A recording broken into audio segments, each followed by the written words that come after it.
Chapter 82. A Conversation Between Master and Apprentice. Professor Black's office. Professor, I wish to verify something with you. The amber rays of the setting sun streamed through the window, casting a warm glow upon Kane, whose expression was momentarily inscrutable. It was you who orchestrated the incident with Scringe, wasn't it? Grindelwald, focused on tending to the blooming camellias, inquired without lifting his gaze.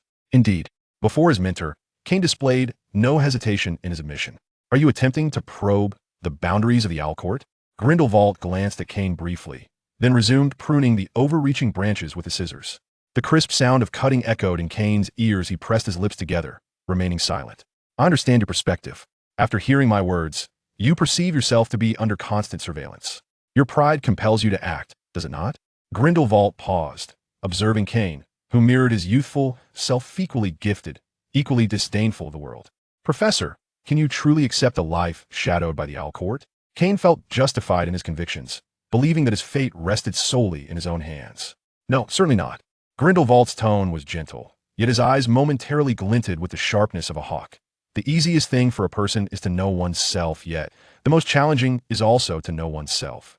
Considering your current abilities, what are your odds of confronting the true puppeteer behind the Owl Court? But the situation has changed, Professor. That individual may, for reasons unknown, be unable to reveal themselves to the public. The Owl Court is likely a disbanded entity at present. Reflect on this, Professor. You have been at Hogwarts for so long, yet with the Owl Court's pervasive surveillance, why have its members not confronted you until now? Kane articulated his reasoning with clarity. I have pondered your words. Grindelwald was acutely aware that he had long been blacklisted by the Owl Court. Their prolonged inaction suggested that perhaps Kane's assertions bore truth. Professor, this presents an excellent opportunity for a test. Kane continued.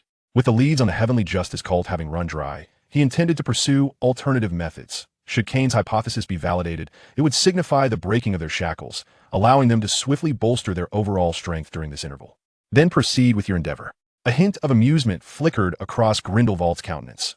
Aside from that individual, no one else in the Owl Court posed a challenge. He could easily manage them. If it turned out that the individual was unharmed, he could always return to Nurmengard. And Kane, still a child in terms of age, was unlikely to be targeted directly by that person. Amidst the fervor surrounding the Heavenly Principles sect, the Demon Realm TV is poised.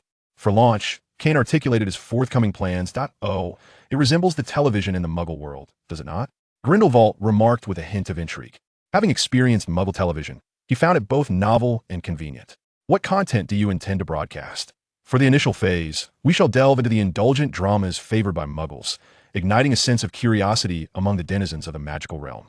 In a society where entertainment is markedly primitive, none can resist the allure of soap operas. Once their interest in exploration is piqued, they will naturally seek knowledge about Muggle advancements, military affairs, and more, without Kane needing to push them.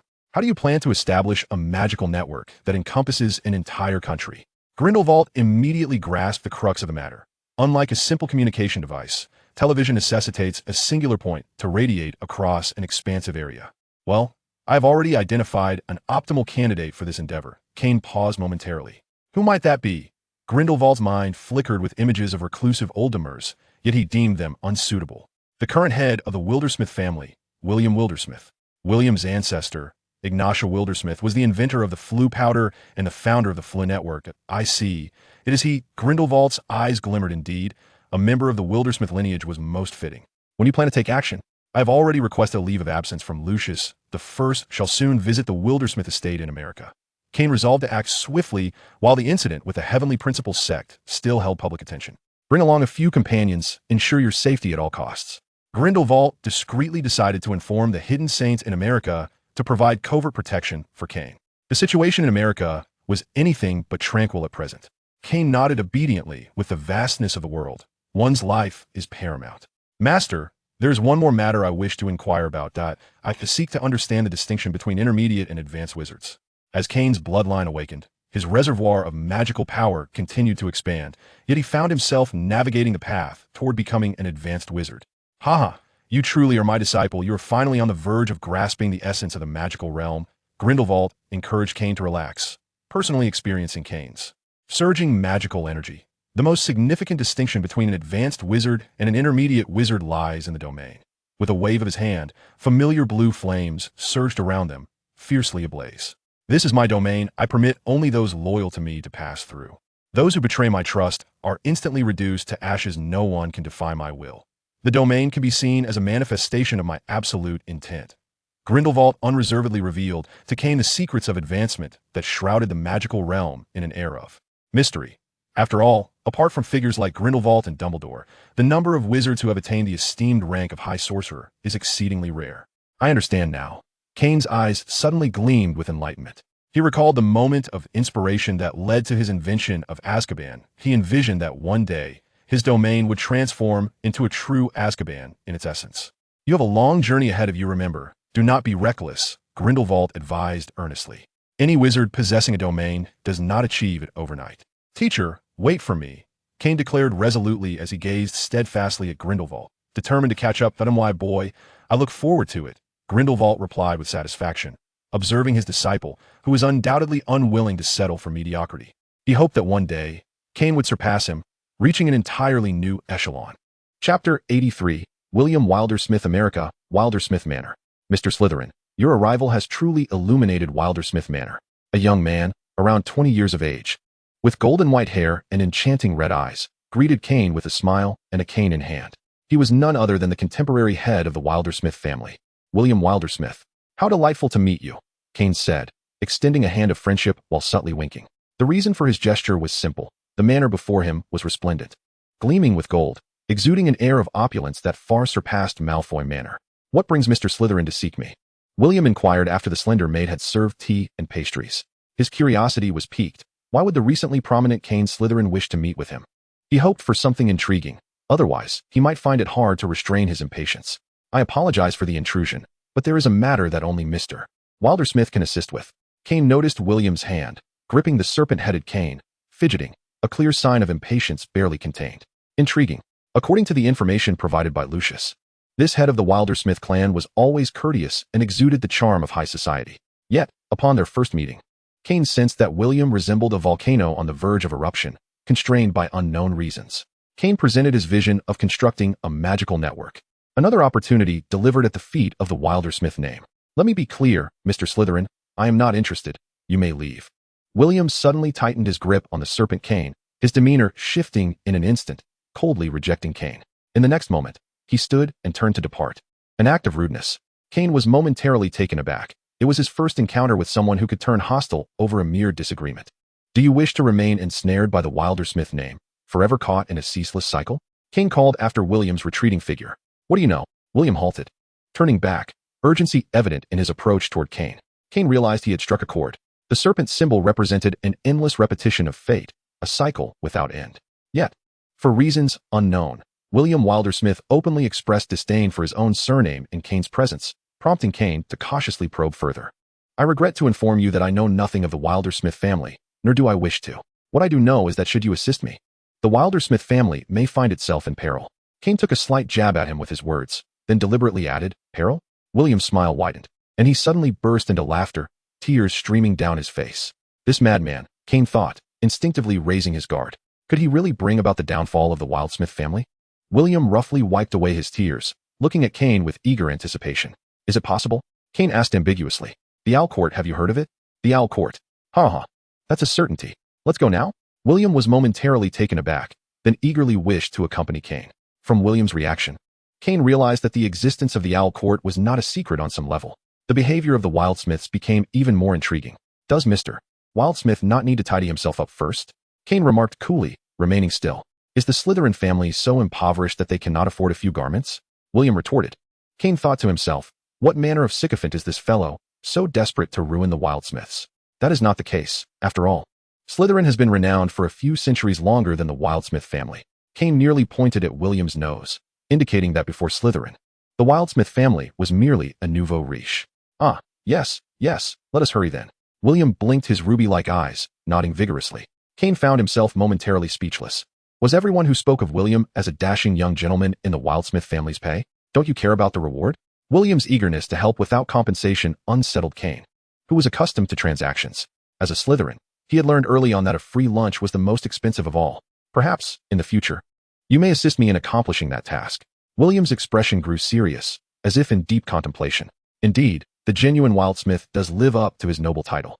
"I hope that when the time comes, I will not betray your trust," Kane replied, raising an eyebrow, sensing that the task the Wildsmiths were undertaking was rather extraordinary. Otherwise, with his standing as the wealthiest individual in the American magical community, what could possibly challenge him? Let us go. The sky began to drizzle lightly. Yet neither chose to seek shelter, instead moving against the tide of people, gradually savoring this rare tranquility.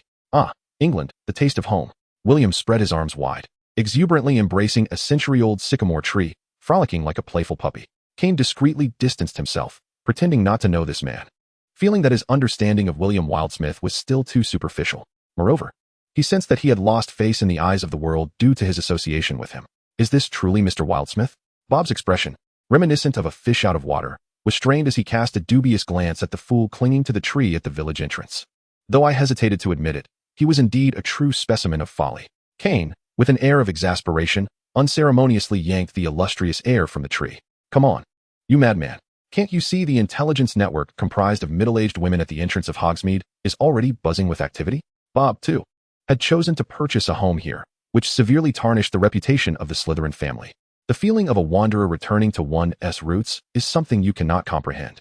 William, undeterred by Kane's forceful extraction, continued to raise his arms in exuberance. Kane found this ludicrous behavior oddly familiar. Ah, yes, it resembled the system's former antics. The system was indeed present. Let us not tarnish the great system with the foolishness of that imbecile. The system stands unrivaled. Thank you. Moreover, do not forget to capture the iconic moments of illuminating the American map. I shall log off to watch Eternal Night, Starry River. With that, the system made its presence known before swiftly logging off. Indeed, the allure of soap operas is unparalleled. Kane's endeavor to introduce Muggle culture was undoubtedly a success. Bob, during this period, will collaborate with Mr. Wilder Smith and the alchemist team from the Mellow Cottage, striving to develop a magical network that spans the entire nation. With the success of the Little Spirit communication device as a precedent, the pace of magical network research will accelerate significantly. Couldn't someone else take on this burden? Bob lamented internally, wishing they wouldn't solely target him for this endeavor. He was already juggling dual roles at the Ministry of Magic and the Mellow Cottage. And now he was expected to babysit a fool on top of it all. It was an overwhelming task. I'll offer you more compensation. Kane's flat tone wielded a powerful persuasion that Bob could not resist, tripling the year-end bonus. Bob quickly regained his composure, eager to be exploited. Leading people is my specialty. Chapter 84, The Basilisk Elimination Plan Greenhouse Number 2. Kane, I truly appreciate your assistance. Professor Sprout brushed off the dirt that had splattered onto her from repotting the mandrake. Professor, I am more than happy to lend a hand. Kane wiped the sweat from his brow, genuinely eager to assist Professor Sprout. The modest talent points acquired from illuminating the American map had already been invested in herbology, making it effortless for him to discern the properties and preferences of various herbs. Furthermore, ever since Kane participated in the 458th Hufflepuff Culinary Championship, Professor Sprout had regarded him as half a Hufflepuff. In Cedric's words, perhaps Kane should just transfer to Hufflepuff and together they could elevate the culinary arts of the British magical community. To this, Kane could only muse. Must he really propagate the philosophy of gazing at the stars? Apologies, but the challenge was too great. He simply could not manage it. Professor, the mandrake is nearing maturity, isn't it? Cedric, unable to bear the silence, forcefully interjected into the conversation. Indeed, Justin and the others will awaken soon, Sprout remarked cheerfully. As long as the rumors surrounding the Chamber of Secrets persist, the students will remain in a state of panic. Neville Longbottom from Gryffindor has even taken to adorning himself with garlic. Once, as I passed by him, I nearly retched. Cedric nodded in agreement with Professor Sprout, then, with a hint of trepidation, said, Leave this matter to me. I have a solution. Kane, none of us believe you to be the heir of the chamber. Even though you bear the Slytherin name, both Professor Sprout and Cedric regarded Kane with trust. A flicker of guilt crossed Kane's mind. Although he was not the one who petrified Justin, he was indeed the heir of the chamber. Anna Prince had previously informed him that she had crafted a ring from the gaze of another basilisk, which was the means by which Justin and the others were petrified. This ring, of course, was provided to her by the Owl Court, as part of the conditions for Anna to deal with Kane. Fortunately, Anna retained some semblance of conscience, refraining from delivering a fatal blow to Justin and the others. However, now, due to the alteration of history, Anna's existence had been erased, and if Kane did not intervene, the rumors would never cease. He had devised a plan, but it required Dumbledore's support first. How about treating me to a special meal of Hufflepuff's exclusive Chinese cuisine? Kane suggested, feeling touched, yet opting for a more congenial approach. You're in luck. I've recently learned one of the 8 great culinary traditions of the East, Sichuan cuisine. Bursting with spiciness. Just the thought of it makes my mouth water. Cedric quickly wiped the corners of his mouth and remarked, observing his gluttonous demeanor. One could hardly associate him with the image of a Hufflepuff idol. Kane raised an eyebrow and jested. No worries, Cedric puts on quite the show in front of outsiders. Especially before a certain Ravenclaw, wouldn't you agree? Professor Sprout cast a meaningful glance at Cedric. That's not true. Cedric's ears flushed crimson, his gaze darting as he avoided eye contact with Kane. Professor Sprout, I heard that on Valentine's Day someone spotted Cedric on a date with Autumn Zhang at Madame Putafoot's tea shop. Is that what you were referring to? Thanks to the gossip from Topaz and Daphne. Kane was well informed. You are correct, Professor Sprout replied with a smile, playing along with Kane. I shall go prepare the meal now, Cedric exclaimed, hastily making his exit. Is he blushing? Kane raised an eyebrow, reveling in the unfolding drama. You have no idea, on Valentine's Day. Professor Sprout recalled the recent waves of pink, along with the sight of small gnomes bearing fake wings, feeling an unexpected wave of discomfort wash over her. Numerous young girls from various colleges have been sending love letters to Cedric, and indeed, there are quite a few from Slytherin as well. Sprout and Kane leisurely tidied up while sharing gossip. Moreover, Gryffindor's Harry has received a plethora of love letters from boys, which has thoroughly infuriated Professor Snape. It was the first time I witnessed him so enraged, remarked Professor Sprout with an air of mystery. Snape punished all those boys by making them clean the restrooms, compelling them to scrub the toilets by hand, a task they had to repeat no less than 10 times. I truly missed a splendid spectacle, Kane chuckled mischievously, deriving joy from his friend's misfortunes.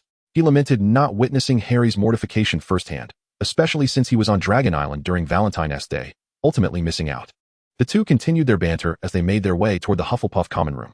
Headmaster, I have a solution regarding the rumors surrounding the Chamber of Secrets, Kane stated, addressing Dumbledore directly. Oh, Dumbledore promptly set aside the mound of cockroaches he was about to consume. The culprit behind Justin and the others being petrified is none other than Anna Prince. She used the basilisk's gaze to petrify them, but now, people have forgotten about her. Kane paused momentarily, therefore, I propose we stage a performance. He gestured with a slicing motion. Dumbledore's blue eyes sparkled behind his half-moon spectacles. Kane, what do you intend to do? I have devised a plan, which I have dubbed the Basilisk Elimination Plan. Kane suggested transforming into a basilisk and dramatically slaying it in front of an audience to quell the rumors at Hogwarts. This indeed sounds like a brilliant idea, Dumbledore mused. Yet can you guarantee that the basilisk will never reappear? He stared intently at Kane, his tone laden with significance. On the evening when Lady Loris was petrified, Dumbledore had a private conversation with Harry. Under his guidance, Harry eventually confessed to hearing strange murmurs, as if searching for a master. Following the sound, he discovered Lady Loris petrified on the spot.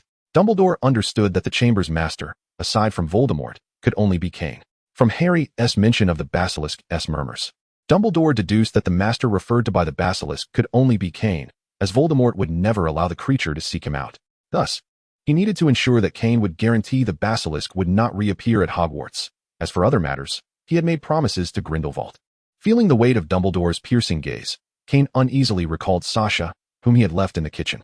Under the continuous care of the house elves, Sasha had notably plumped up, leading to a significant surge in Hogwarts food expenses. Rest assured, Headmaster, the Serpent's Eye ring has been irrevocably buried in the past. It can no longer harm anyone. Being astute individuals, upon hearing this, Dumbledore immediately understood that Kane had consented to the condition that the basilisk would not be unleashed again. Very well. Since this matter was proposed by you, I shall allow you to take the lead. I will ensure Professor McGonagall collaborates with you, Dumbledore stated with an authoritative tone that brooked no refusal. Kane thought, shouldn't Dumbledore have allowed Harry to take the spotlight in such a momentous occasion? Why has he so readily passed the mantle to him? I see, Headmaster. Kane let out a quiet sigh of relief. He had intended to take on this responsibility all along, yet he had not anticipated Dumbledore's proactive stance. Furthermore, the development of the magical network has entered its final stages. It is time to deliver a modest shock to the British magical community. Chapter 85. In the lead after a while, in the Hogwarts Great Hall. What is happening here? A multitude of students observed house elves clad in identical work uniforms bustling in and out of the hall, installing a peculiar cube adorned with black screens on all sides. This somewhat resembles a television, one student from the Muggle world exclaimed with excitement. Television? What is a television? The surrounding wizards looked on in confusion. A television is a device from the Muggle world that transmits audio and images, the student from the Muggle realm proudly explained. Previously, having come from the Muggle world, he had been somewhat ignorant of many aspects of the wizarding world and had faced ridicule. Now, the tables had turned, and it was the wizards who seemed out of touch. He increasingly hoped his assumptions were correct. Silence, please. Cassandra, along with several other heads of houses, worked together to maintain order. This is the lightning renovation team from Diagon Alley. First, let us welcome Supervisor Zroya and his team. Cassandra introduced this extraordinary group. Mr. Slytherin generously donated the first magical device to Hogwarts. Through this magic interface, we will be able to learn of events occurring anywhere in the world in real time. With a resounding bang, the students glanced at Kane, then turned their excited gazes towards the peculiar magical device, whispering among themselves. Quiet, quiet. Cassandra had to join forces with others once more to restore order. Headmaster Dumbledore has approved the installation of the magical interface in the Hogwarts Great Hall. So please do not disturb their work, and do look forward to the wonders it will soon unveil. Cassandra's words heightened the students' anticipation, and they flocked to the student from the Muggle world, peppering him with questions, raising the temperature of the hall several degrees. Master, the magical interface will soon be fully installed, and we can initiate a trial run this evening. Zroya reported to Kane. You did exceptionally well, Zroya. Kane offered his commendation without reservation. When it comes to work efficiency and intensity, no one compares to house elves. Naturally, Kane would not overlook such a valuable labor force. So he requisitioned the house elves from Slytherin Castle. Many of the other house elves in the Lightning renovation team were gathered by him from the wild and black market, swiftly trained to take up their roles, with a monthly wage of 3 galleons and 4 days of rest. The way those house elves looked at Kane was akin to reverence towards a deity, which stirred a rare pang of conscience within Kane, the capitalist. Indeed, Dobby was also part of the Lightning renovation team, demonstrating remarkable enthusiasm in his duties. Who would dare show even a hint of disrespect towards Kane? Without needing Kane's command, Dobby would be the first to leap into action. Bob had also prepared the video for playback. Gemma interjected promptly. Let us start with Vampire Zombie, a passionate tale of 400 years. Kane determined the film to be screened that evening. Time passed slowly in the anxious anticipation of the students, each second stretching longer than they had ever experienced in daylight. By the time of the banquet, the hall was filled to capacity, everyone quietly waiting. Oh heavens! An image appeared on the screen.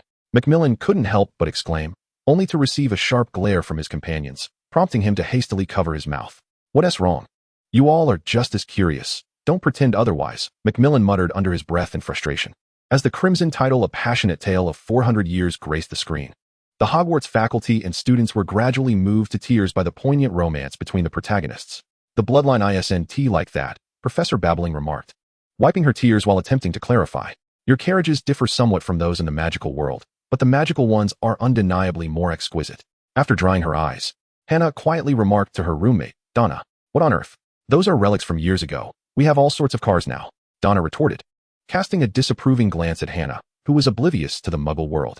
What is a car? Hannah asked, her curiosity unabated, and her companions perked up their ears. A car is. Conversations like Hannah and Donna's transpired across all 4 houses, and the wizarding community was filled with insatiable curiosity about the Muggle world. A faint smile played on Kane's lips as he nodded in satisfaction. Interest is indeed the best companion to the thirst for knowledge. For several days, various topics from the Muggle world dominated discussions at Hogwarts, maintaining a remarkable level of interest. Ravenclaw had even begun to establish a Muggle observation society, as the pursuit of knowledge had always placed Ravenclaw at the forefront. On this day, after attending a rather uninspired performance class led by Lockhart, Kane and his companions found themselves in a bustling corridor. Suddenly, a piercing scream echoed through the hall. Help! It was Colin Creevey, frantically stumbling and sprinting for his life, pursued by a formidable and menacing serpent creature. In the next moment, a collective gasp erupted from the students in the corridor, who hurriedly sought refuge in every direction. Let us go. Draco, his face ashen, pushed Kane behind him. Kane stood frozen in disbelief. Had Draco just protected him? A smile unexpectedly crept onto Kane's lips. His little cousin had indeed grown up. Don't worry, Draco, we'll be fine. Kane attempted to pull Draco back, only to realize he was rooted to the spot, paralyzed by fear. In this instant of chaos, Colin dashed behind Kane, the serpent creature closing in ominously. Run, Kane. Harry tried to rush over to Kane, but Hermione, tearful, grasped his arm tightly. If we send anyone over now, it will only result in another innocent life lost. A soft cry of a phoenix echoed from the sky. In the blink of an eye, Fawkes appeared above Kane, clutching the sorting hat in his beak. With a thud, the hat fell like a heavy brick, causing Kane to see stars. Wait, why is Dumbledore still playing this game? I'm not even a Gryffindor. Just as Kane reached to remove the hat, his fingers brushed against the cold metal. Fawkes soared higher, singing a gentle tune as he swooped towards the serpent's eyes. The creature, enraged, opened its mouth and lunged at Kane. Given Fawkes' performance, a Golden Rooster award would be but a trifle. Kane silently applauded the phoenix's artistry. Taste my blade. Kane brandished the Gryffindor sword, wielding the swordsmanship taught by the very founder himself, and engaged in a fierce battle with the serpent. Die! Just as Kane felt the dramatic effect had reached its zenith, he soared above the serpent's head and thrust downwards with his sword. Black blood streamed from the creature's crown, and after a brief struggle, it lay still. Is the monster dead? A trembling young witch inquired. Good heavens, is that truly a basilisk? A flurry of professors, led by Professor McGonagall, hurried to the scene.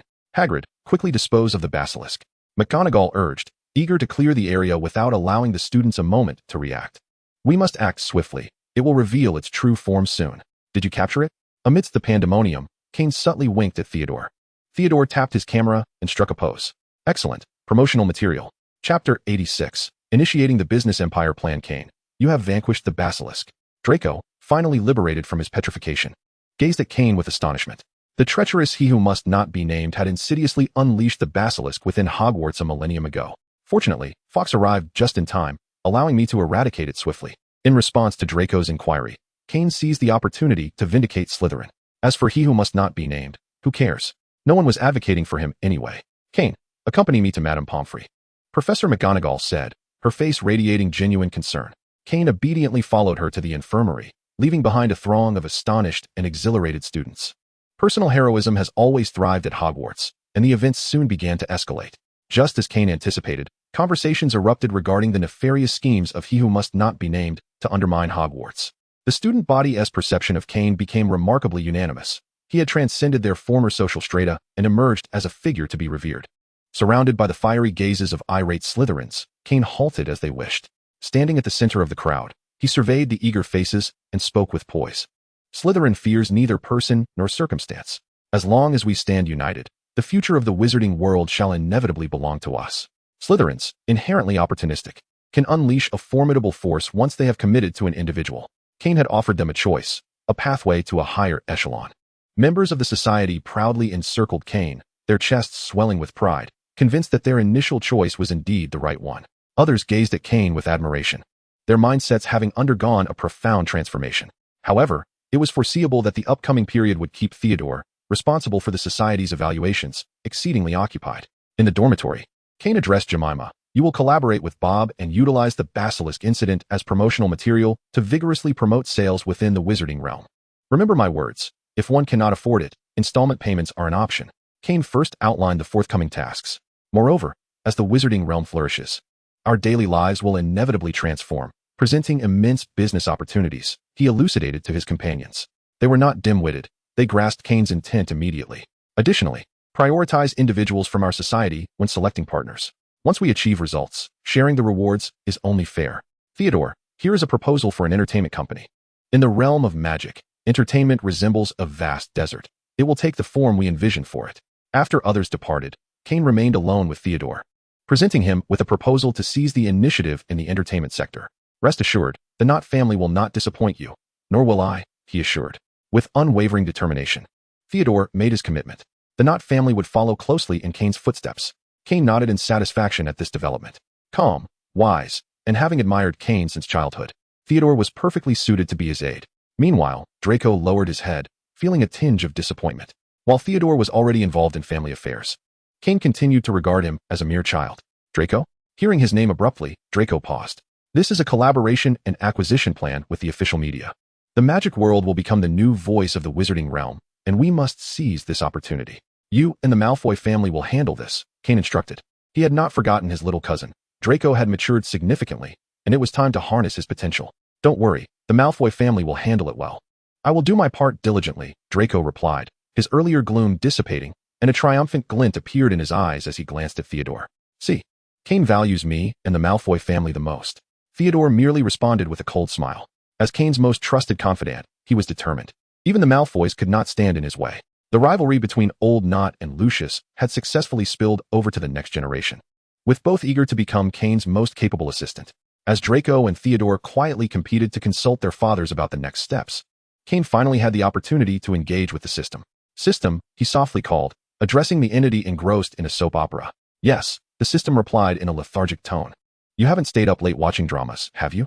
Kane inquired, furrowing his brow and making a reasonable assumption. How could I yawn? Just as the system began to protest, a great yawn escaped in Kane's mind. Settlement, Kane remarked, sensing that the system was beyond help. Ding. The iconic scene check-in system is processing, the system announced. Inadvertently yawning once more. The host has planned and enacted the iconic scene of slaying the basilisk, randomly drawing a talent skill +1.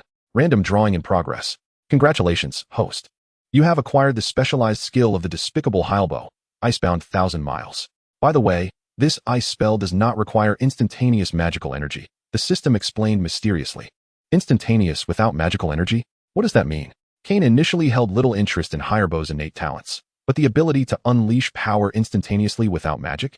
This bore a striking resemblance to the innate prowess bestowed upon him by the feathered serpent. What you have glimpsed is merely a fragment of the mystical veil that shrouds the wizarding world. Numerous mysteries await your exploration, the system remarked with a hint of profundity. Could you clarify that? Kane pressed for more information. Yet the system offered him no opportunity for further inquiry, exclaiming, I am on the brink of witnessing the grand conclusion. Let us leave it at that. With that, the system hastily disconnected, leaving Kane enveloped in confusion amidst the swirling winds. At a critical moment, the system falters. What a lack of decorum. Kane grumbled through gritted teeth. In the ensuing days, Kane's life was marked by tranquility, save for the occasional need to manage an unexpected surge of admirers. The tides had turned.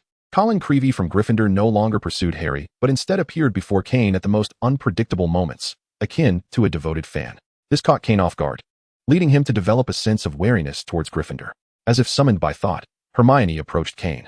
Speaking of Gryffindor, here comes Hermione, he noted. Chapter 87. Kane's peculiarity in the corridor outside Hogwarts Castle. Kane evaded the gaze of others, relishing a rare moment of solitude.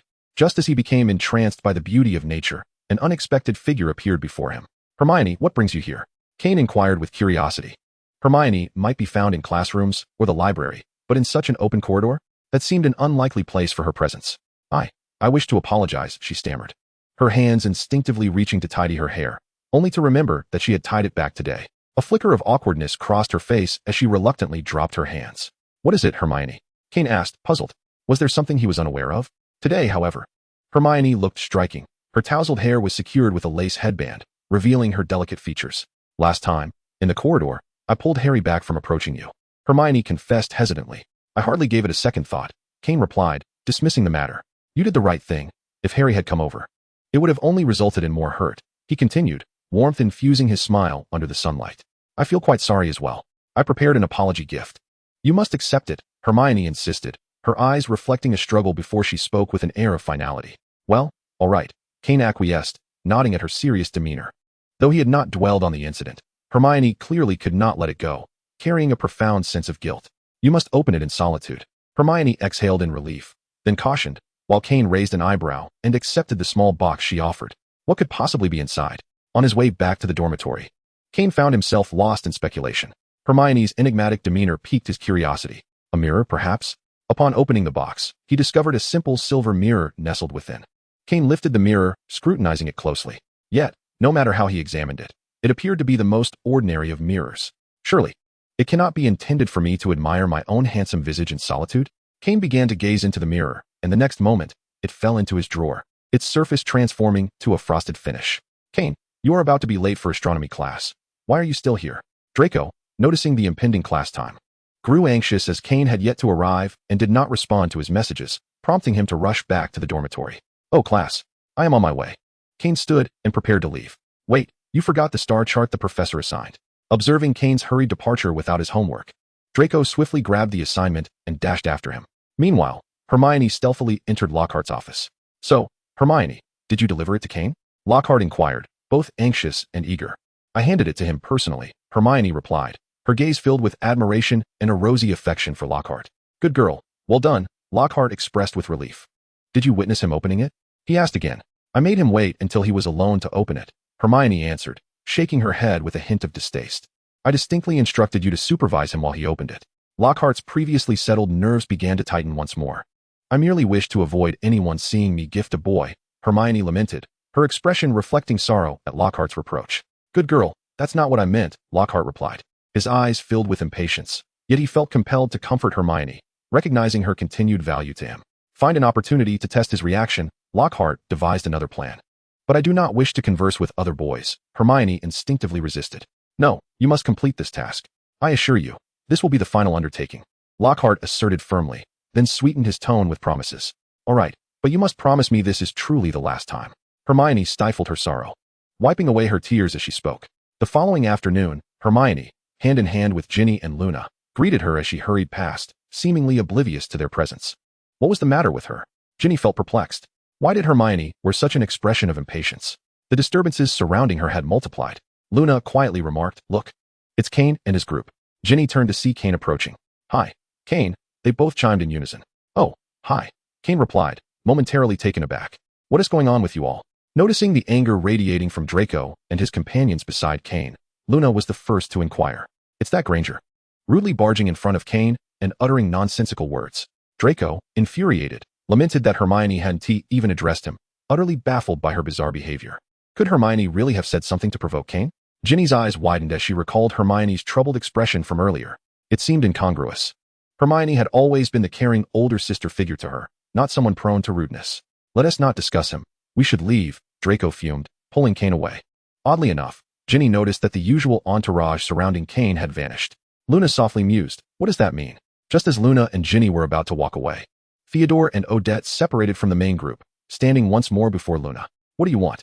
Ginny feigned ferocity as she placed herself protectively in front of Luna. "I merely wish to understand the meaning behind Miss Lovegood's earlier words," Theodore asked, suppressing the irritation bubbling within him. Odette, though silent, regarded Luna with intense scrutiny. Typically, there were many disturbances surrounding Kane, yet today, none were in sight. Luna, undeterred by their presence, reiterated, "Kane feels different to me, as if he has lost his soul." From a young age, Luna had possessed the ability to perceive what others could not, and she sensed that something was amiss with Kane. "Thank you, Miss Lovegood," Theodore said, furrowing his brow. After exchanging a glance with Odette, they hurriedly departed. "Why is everyone we encounter today so strange?" Ginny wondered, observing their retreating figures. Luna's intuition was indeed correct. Kane was in trouble, trapped in a realm surrounded by mirrors on all sides. Chapter 88. The Mischief of Mirrors, My Lord. What has happened to Kane? After confirming Kane's abnormal state, Odette promptly dragged him to Professor Black's office.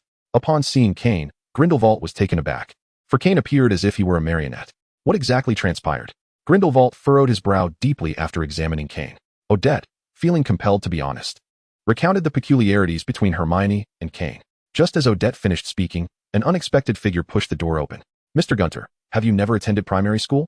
Grindelwald retorted with irritation. "How could something occur to Kane right under your nose while you claim to be a teacher?"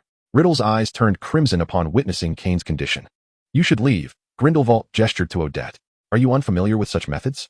Ignoring Riddle's ire, Grindelwald spoke calmly. "What?" Riddle examined Kane, only to find no physical abnormalities. "Well, it is only to be expected that your trifling disturbances would not reach that level." Grindelwald initially paused, then appeared relieved, though his tone bore a hint of mockery. "If you know anything, speak up." Riddle simmered with indignation, unable to voice his anger, aware that his memories were incomplete. This method resembles the tactics of those remnants. "Do not inquire about the remnants. There is no time for explanations now. Odette, please fetch that girl named Hermione."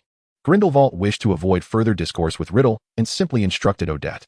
"Yes," she replied, immediately preparing to act. "Theodore, you should accompany her," Riddle ordered Theodore as well. "Did you inform Mr. Gunter?" On their way, Odette cast a discerning glance at Theodore. "Indeed, did you not also notify Professor Black?" Theodore admitted candidly, and neither sought further inquiry into the matter. If Kane wished for them to be aware of each other's allegiances, he would reveal it himself. After some inquiries, they learned that Hermione had gone to Professor Lockhart's office. Exchanging a knowing glance, they turned toward Lockhart's office. Meanwhile, on Grindelwald and Riddle's side, Draco hurriedly arrived at the door of Professor Black's office, breathless. "Draco, you have greatly disappointed me." Lucius's icy gray eyes were filled with disdain. "Father." Draco's face paled instantly. "You share a dormitory with Kane. Did you not notice his peculiarities? The young scion of the Knott family has far surpassed you this time." Lucius remarked with a hardened heart. He now regretted having overly indulged Draco since childhood, resulting in Draco's shortcomings when compared to that inebriated offspring of old Knott. I have discovered," Draco stammered, his eyes reddening as he fought back tears. It was too late for words. He could only pray that Kane would be all right. The future appeared bright, yet if anything were to happen to Kane, all that the Malfoy family possessed would amount to mere illusions. "Father, I found this." Draco was about to hand the mirror he had discovered in Kane's drawer to Lucius when he was unexpectedly interrupted by the sound of footsteps behind him. "Professor Dumbledore." "Professor Snape, what brings you here?" Lucius subtly gestured to Draco to remain silent, then deliberately raised his voice. "The illustrious Mr. Malfoy borrowing my fireplace without my consent. Is this the manner of the 28 pureblood families?" Snape retorted with a sardonic tone. His office was meticulously organized. Any slight disturbance would be immediately noted. "Dumbledore, do come in," Professor Black's voice resonated. "Severus, old friend, we surely have much to discuss. I shall not intrude upon your reunion." Dumbledore entered Professor Black's office with a warm smile, leaving Lucius and Snape exchanging glances filled with unspoken tension. Snape huffed and swept away. Upon seeing Kane for the first time, Dumbledore instinctively furrowed his brow, swiftly glancing at Grindelwald, who silently nodded. It truly was them. Dumbledore appeared suddenly aged. "What are you discussing?" Riddle inquired, growing impatient. It felt disheartening to be excluded from a conversation meant for three. "You don't know?" Noticing Gunter's vexed reaction, Dumbledore downplayed his suspicions of a connection between Gunter and Voldemort. Given Voldemort's standing at that time, he could hardly have overlooked the hints left by the remnants. One could only deem it a fortunate misunderstanding. Ignoring Dumbledore's condescending remark towards Riddle, Grindelwald recounted what Odette had shared. The Owl Court has become increasingly audacious. Dumbledore immediately fixed his suspicions on the Owl Court. The Owl Court? Riddle's eyes narrowed at the mention. He distinctly recalled having investigated something related before, yet the details suddenly eluded him. Something felt amiss. Riddle sensed the world's concealed malice towards him. However, what was the connection between the Owl Court and the so-called remnants they spoke of? A gentle knock echoed through the air. "Mr. Gunter, there is a matter concerning Draco that I must attend to." Lucius's voice resonated from the other side of the door. Upon hearing this, Riddle's demeanor shifted instantly. He expressed his gratitude to Mr. Malfoy for escorting him to Hogwarts, lamenting that he had not received a response from Kane and was in a state of urgency. Riddle opened the door, articulating his thanks with sincerity. Before Dumbledore, they were required to maintain the facade of unfamiliarity. However, had Lucius uncovered something significant, prompting him to summon Riddle? When Gunter returned to Professor Black's office, he bore an unremarkable mirror. Perhaps it could not even be deemed a mirror, for its surface was frosted. The source of Kane's unusual behavior might have been identified. Riddle harbored no intention of concealing this lead. In light of his ignorance regarding certain matters, it would be prudent to boldly present this information to Dumbledore. As for Professor Black, he must be of exceptional caliber, as he possessed knowledge parallel to that of Dumbledore. Yet, what could his true identity be? Indeed, it was them.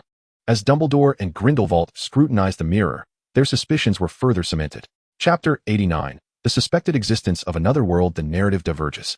Kane found himself traversing a space entirely adorned with mirrors, his heart sinking. He recalled gazing into Hermione's mirror, and in the blink of an eye, he had arrived in this peculiar realm. Ah, that mirror. As Kane remained vigilant, a piercing laughter reverberated through the vast emptiness. "Who are you?" Kane instinctively reached for his wand, only to be taken aback by the emptiness of his pocket, which typically housed it, and the absence of the ring on his hand. More alarmingly, he sensed no magical fluctuations in this place. Even the system eluded his grasp. "Cease your struggles. It is futile," the sharp voice echoed, now near, now far. "Are you a mouse, hiding and revealing yourself?" Kane taunted, seeking to provoke. In the brief pauses of speech, he attempted to sense the essence of the resurrection herb seeds, only to find nothingness. This was peculiar. The seeds should accompany him to the underworld. What was this place? "You despicable thieves." The owner of the voice seemed to be incensed by Kane's words, and a golden light flickered within the mirror before him. A diminutive creature, resembling a flower fairy, glared at Kane, its 4 golden wings flaring in a furious display. "What are you?" Kane inquired with calm composure. "You are the one who is insignificant, unworthy to inquire about my name. Listen well, I am the great mirror spirit, and I permit you to kneel at my feet and repent." The mirror spirit arrogantly lifted its chin, casting a condescending gaze upon Kane. This so-called mirror spirit undoubtedly suffered from a severe case of delusions of grandeur. Diagnosis complete. "You think too highly of yourself. Do you truly believe you are worthy?" Kane suppressed his frustration and disdainfully inquired. "I am a being of the divine realm. Were it not for your audacity as a thief to disrespect me, your demise would be inevitable." Just as the mirror spirit was about to passionately divulge critical information, it suddenly shifted its tone, seemingly considering something. Kane felt a twinge of regret. The mirror spirit's words were laden with significance. A being from the divine realm? Could it be that the mirror spirit truly hailed from another world? "Esteemed mirror spirit, I beg your forgiveness for my rudeness. I have merely never heard your illustrious name before." Kane resolved to continue his probing. The mirror spirit, shimmering with golden wings, emerged from the mirror, hovering approximately a meter away from Kane. "As you can see, this is the realm of mirrors, and I am its sovereign," it proclaimed with an air of superiority. "Oh, so you are the sovereign, my lord," Kane complimented, playing along, which only fueled the mirror spirit's pride. "Might I inquire what you meant earlier by do not struggle?" "In light of your perceptiveness, I shall graciously enlighten you," the mirror spirit replied. Observing Kane's obsequious demeanor, its long-suppressed desire to express itself surged forth. "Here, you are not a corporeal being. Rather, a fragment of your essence resides here, while the reality of you has become a mere puppet.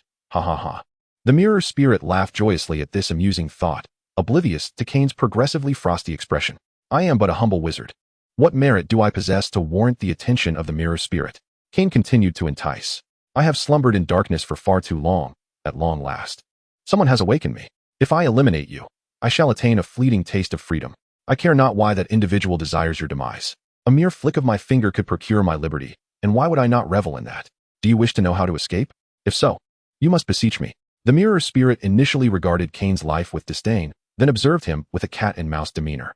I implore you, great mirror spirit. Kane feigned desperation. The mirror spirit was taken aback.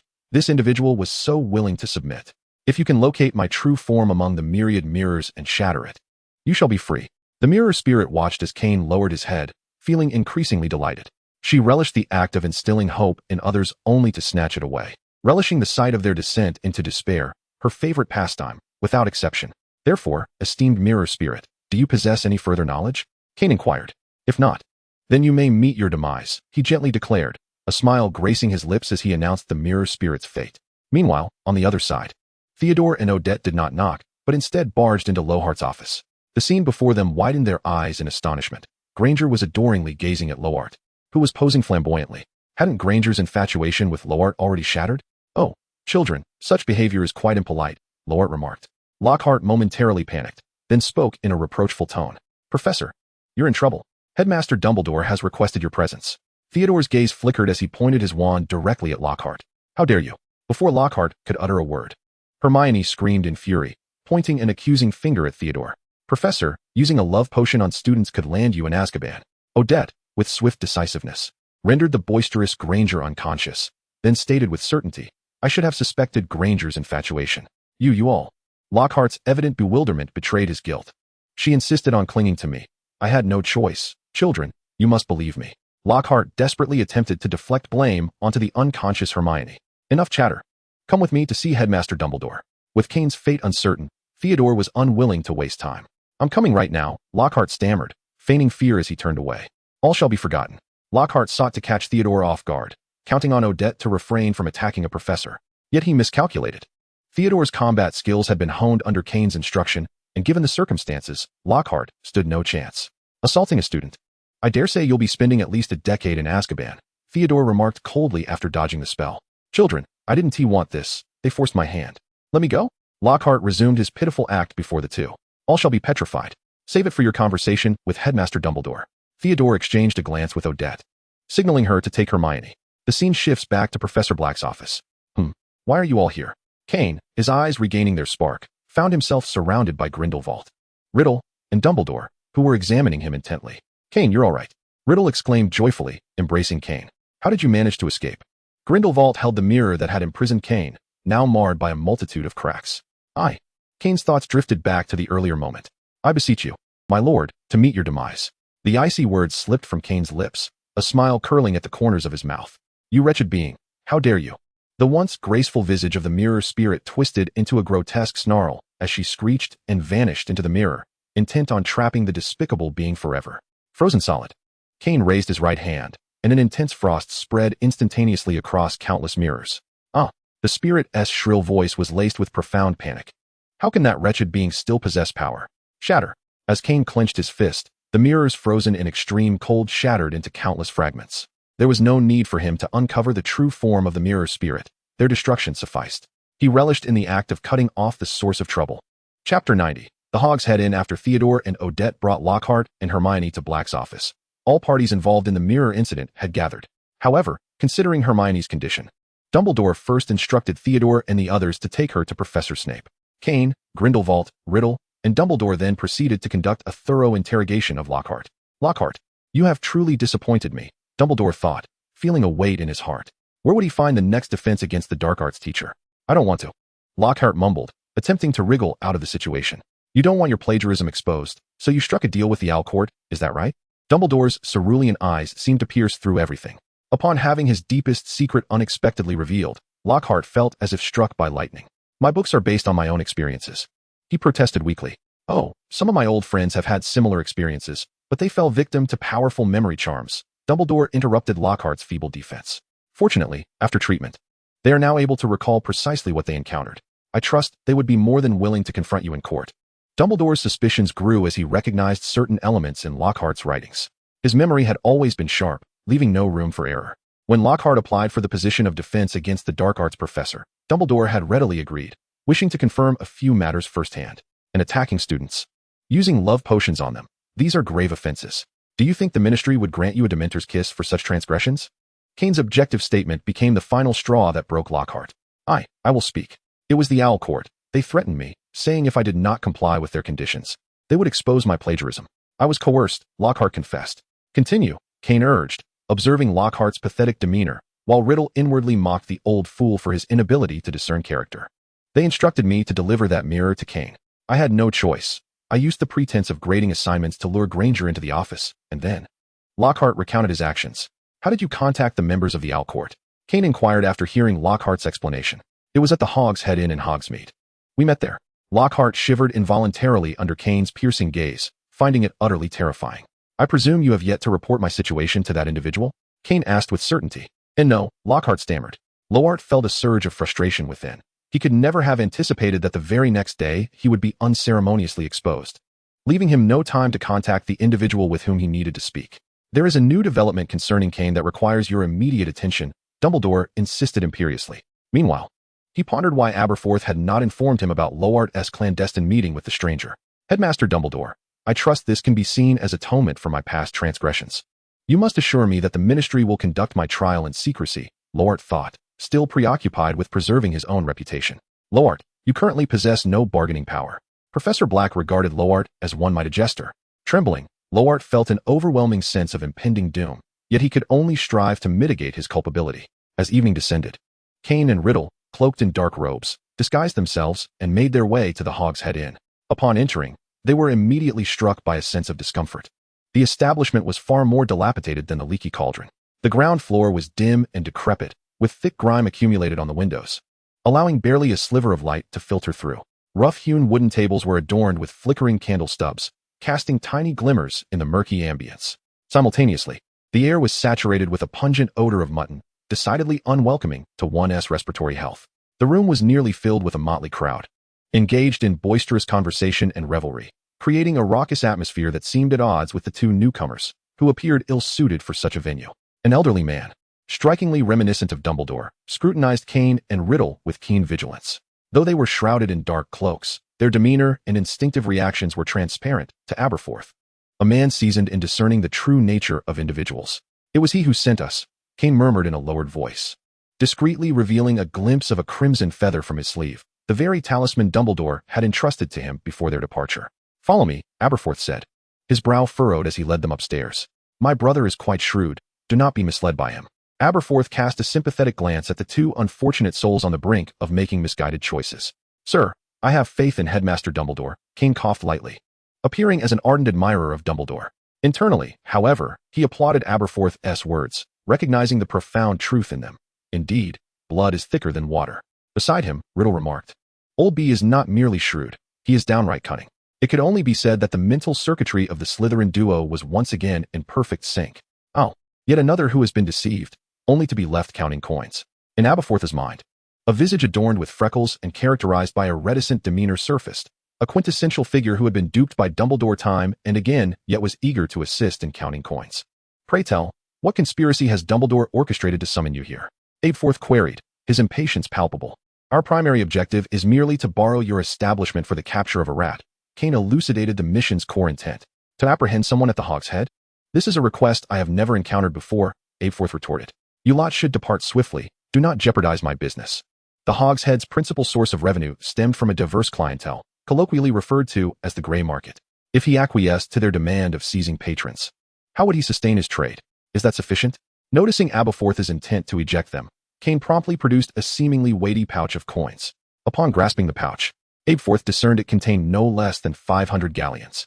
Let it be clear, this is a one-time arrangement for tonight. You must act independently, he declared, deftly stowing the pouch away, anxious that any delay might incite regret in the affluent duo before him. Rest assured, Mr. Aberforth, we will not trouble you. Kane reiterated with utmost assurance. Do not refer to me as Mr. Just call me Aberforth, he replied, for the term Mr. conjured thoughts of his contemplative brother, a notion he found distasteful. Very well, Aberforth, Kane acquiesced, taken aback by the unexpected temperament of Dumbledore's sibling. You may take a seat at that inconspicuous table in the corner. Abeforth gestured toward a discreet, yet strategically advantageous spot. Chapter 91. Tangnington, Kane, and Riddle arrived at the Hog's Head ahead of Lockhart, stealthily positioning themselves. Yet, upon surveying the greasy table and chairs in the corner, they found themselves at a loss. Such pretentious aristocrats, Abeforth muttered under his breath. If you wish to avoid drawing attention, you must remain seated quietly. Kane and Riddle exchanged a glance, and with subtlety, they endeavored to cleanse the chairs before reluctantly settling down. Your drinks, Abeforth announced as he placed 2 large mugs of butterbeer onto the table, the froth spilling onto the worn surface due to his vigorous movements. Kane and Riddle grimaced once more, fortunate that no one else was present to witness their discomfort, thus preserving their anonymity. By the way, your antics have damaged the chair. Remember to compensate for it, Abeforth remarked nonchalantly. He had certainly noticed the pair's efforts to tidy up. Was that cleaning? He had observed the already sparse paint on the chairs becoming further dislodged. Compensation was a necessity. Indeed. The Dumbledore family is truly replete with talent. Riddle could not help but mock. Here you go, Kane replied, producing another pouch of galleons. Bufus skillfully gauged the weight and departed with satisfaction. The thrill of indulging was simply exhilarating. Just endure a little longer. We shall soon be on our way. Kane did not forget to reassure Riddle, who seemed a bit off when facing Dumbledore. Look over there. Kane subtly directed Riddle's gaze toward the entrance, where Lockhart stealthily entered. Upon spotting Kane and Riddle, he felt a wave of relief and promptly selected a window-side seat. Before long, another man clad in black robes circled the bar cautiously before taking a seat opposite Lockhart. So, how is that matter progressing?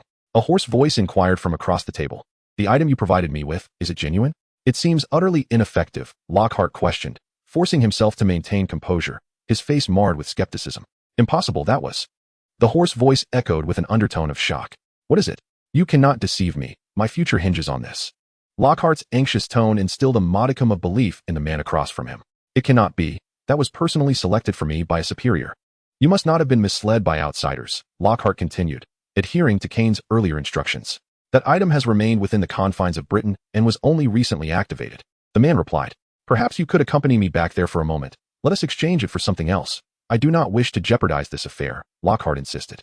Refrain from inquiring about our matters. Let it be for now. I will handle it, the man warned Lockhart before preparing to leave. The situation regarding Kane Slytherin was of utmost importance, and he needed to report immediately. Just as the man was about to depart, Kane discreetly snapped his fingers, and the man found himself frozen in place. Silencing charm. Unknown sir, do accompany us, Kane stated. To his astonishment, upon unveiling the identity of the person meeting Lockhart, he recognized him. Darnington. It was this individual who had greeted him during the Merlin Medal ceremony. This man was indeed a registrar at the British Ministry of Magic. A sudden thought crossed Kane's mind. Could the ministry have become the headquarters of the Owl Court? Darnington, you have deeply disappointed me. Seeing a once exemplary Ravenclaw graduate reduced to a pawn of the Owl Court left Dumbledore feeling quite helpless. Headmaster, you do not understand. The Owl Court has provided me an opportunity to showcase my talents. I am willing to devote everything to it, even my life. Darlington's expression conveyed a readiness to embrace death. Darlington, if only you would disclose the location of the Owl Court, Dumbledore urged once more. No need to say more, Headmaster. I will not divulge it, and besides, I do not even know. Tang Ning did not lie. Each time he entered the headquarters, he was let in after his senses were dulled by his superior. Unfortunately, he had yet to complete the trials set forth by his superior before facing his demise. Soul extraction. Grindelwald immediately sought to penetrate Tang Ning's memories. Dumbledore attempted to intervene, unwilling to witness Tang Ning endure such a passive form of punishment. Headmaster, Professor Black will not harm him, Kane interjected, positioning himself before Dumbledore. Kane, resorting to extrajudicial measures contravenes the law, Dumbledore's silver hair billowed as he spoke. Headmaster, sometimes the outcome holds greater significance than the law, does it not? Can Dumbledore truly claim to have never transgressed the law? Perhaps not. As the two faced off, Grindelwald had already forcibly extracted the pertinent memories from Tang Ning. Kane, search him, Grindelwald commanded, his expression far from amiable. Kane avoided Dumbledore's suddenly piercing gaze and proceeded to search the still wailing Tang Ning. This is their communicator. Kane spotted a familiar small token, the Owl Court's communicator. During his first year, he had found a similar token on an obscure figure from the Owl Court, only to later receive no further messages, leading him to suspect that the other party had become aware of him. No, you can't. Tang Ning panicked as he saw his communicator being seized. Their signal was, everything for the future of the divine realm.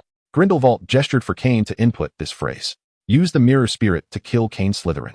On Tang Ning's communicator interface, there was only this phrase. Simultaneously, Kane understood why the communicator seized in his first year had become useless. It was due to the incorrect signal. Try sending a message to this superior, stating that the mirror spirit has failed.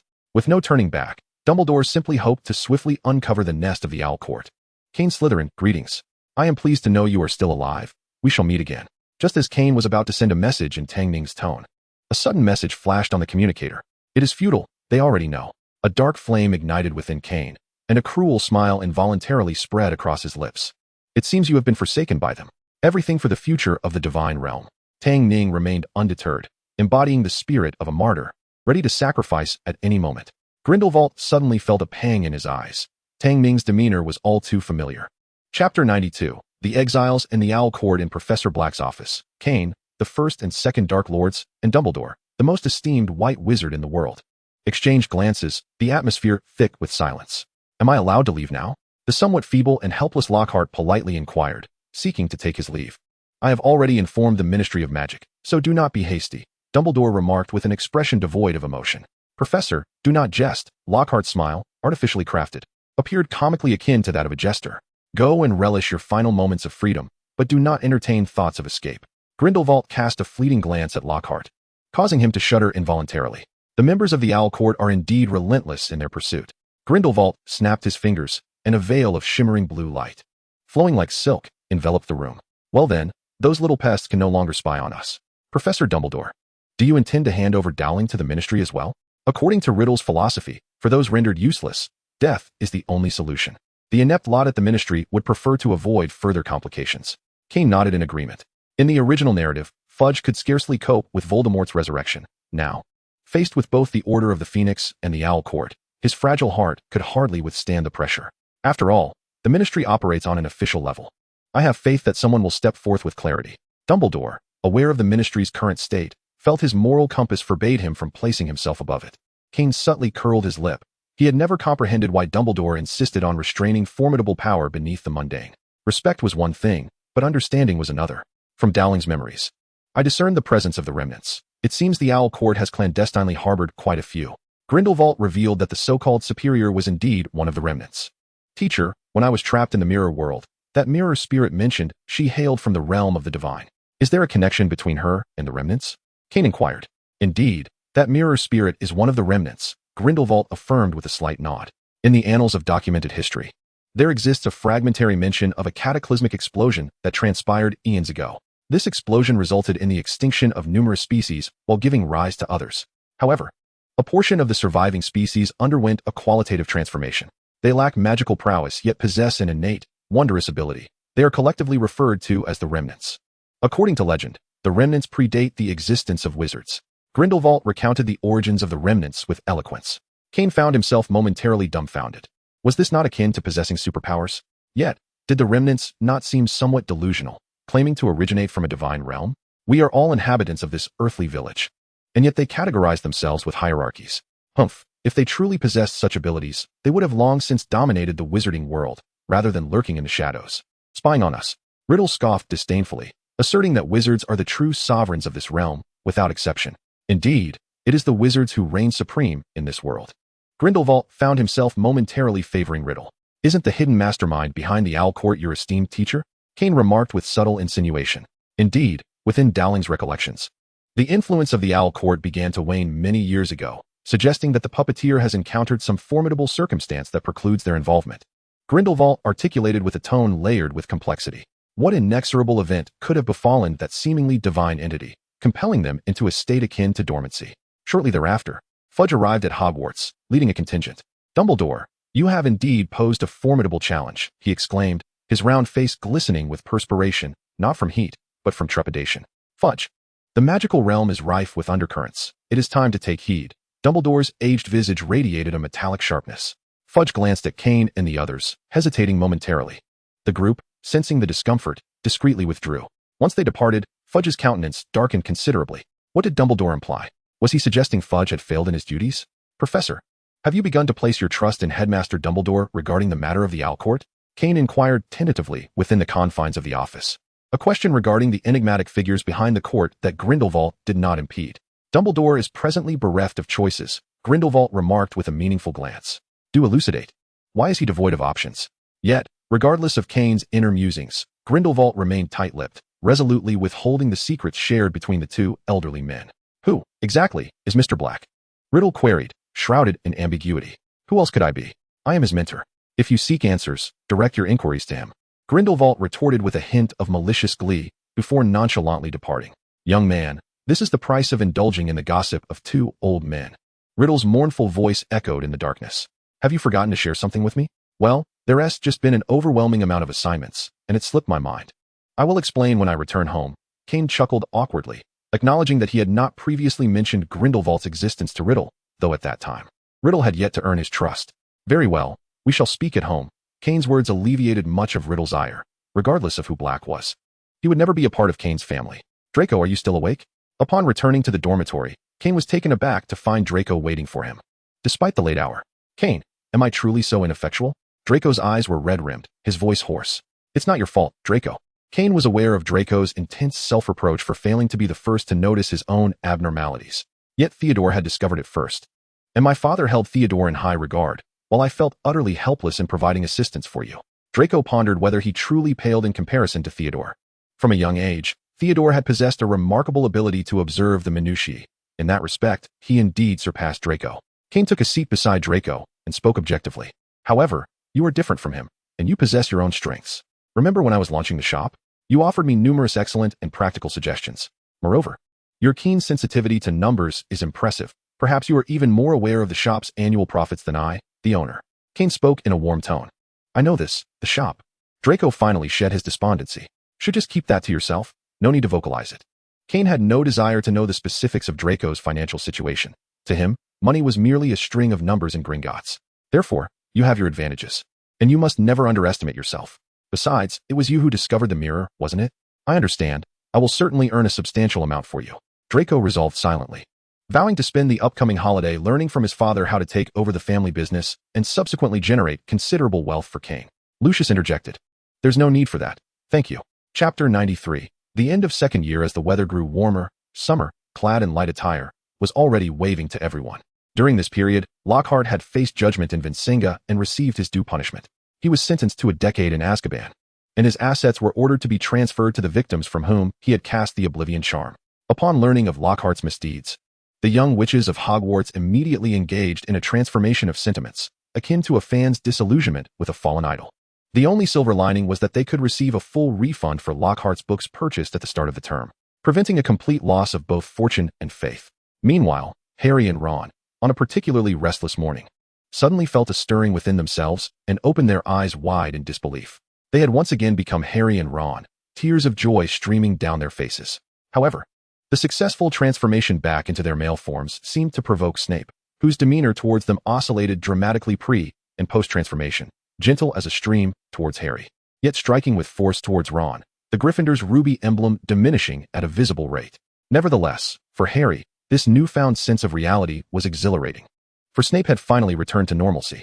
On another note, Kane observed a sudden surge of competition among those around him, each individual striving relentlessly, unwilling to be left behind. Notably, Draco has visibly matured, displaying a newfound poise and an air of nobility in his every action, shedding the remnants of childhood frivolity. His days are now consumed with the signing of various documents delivered by owls.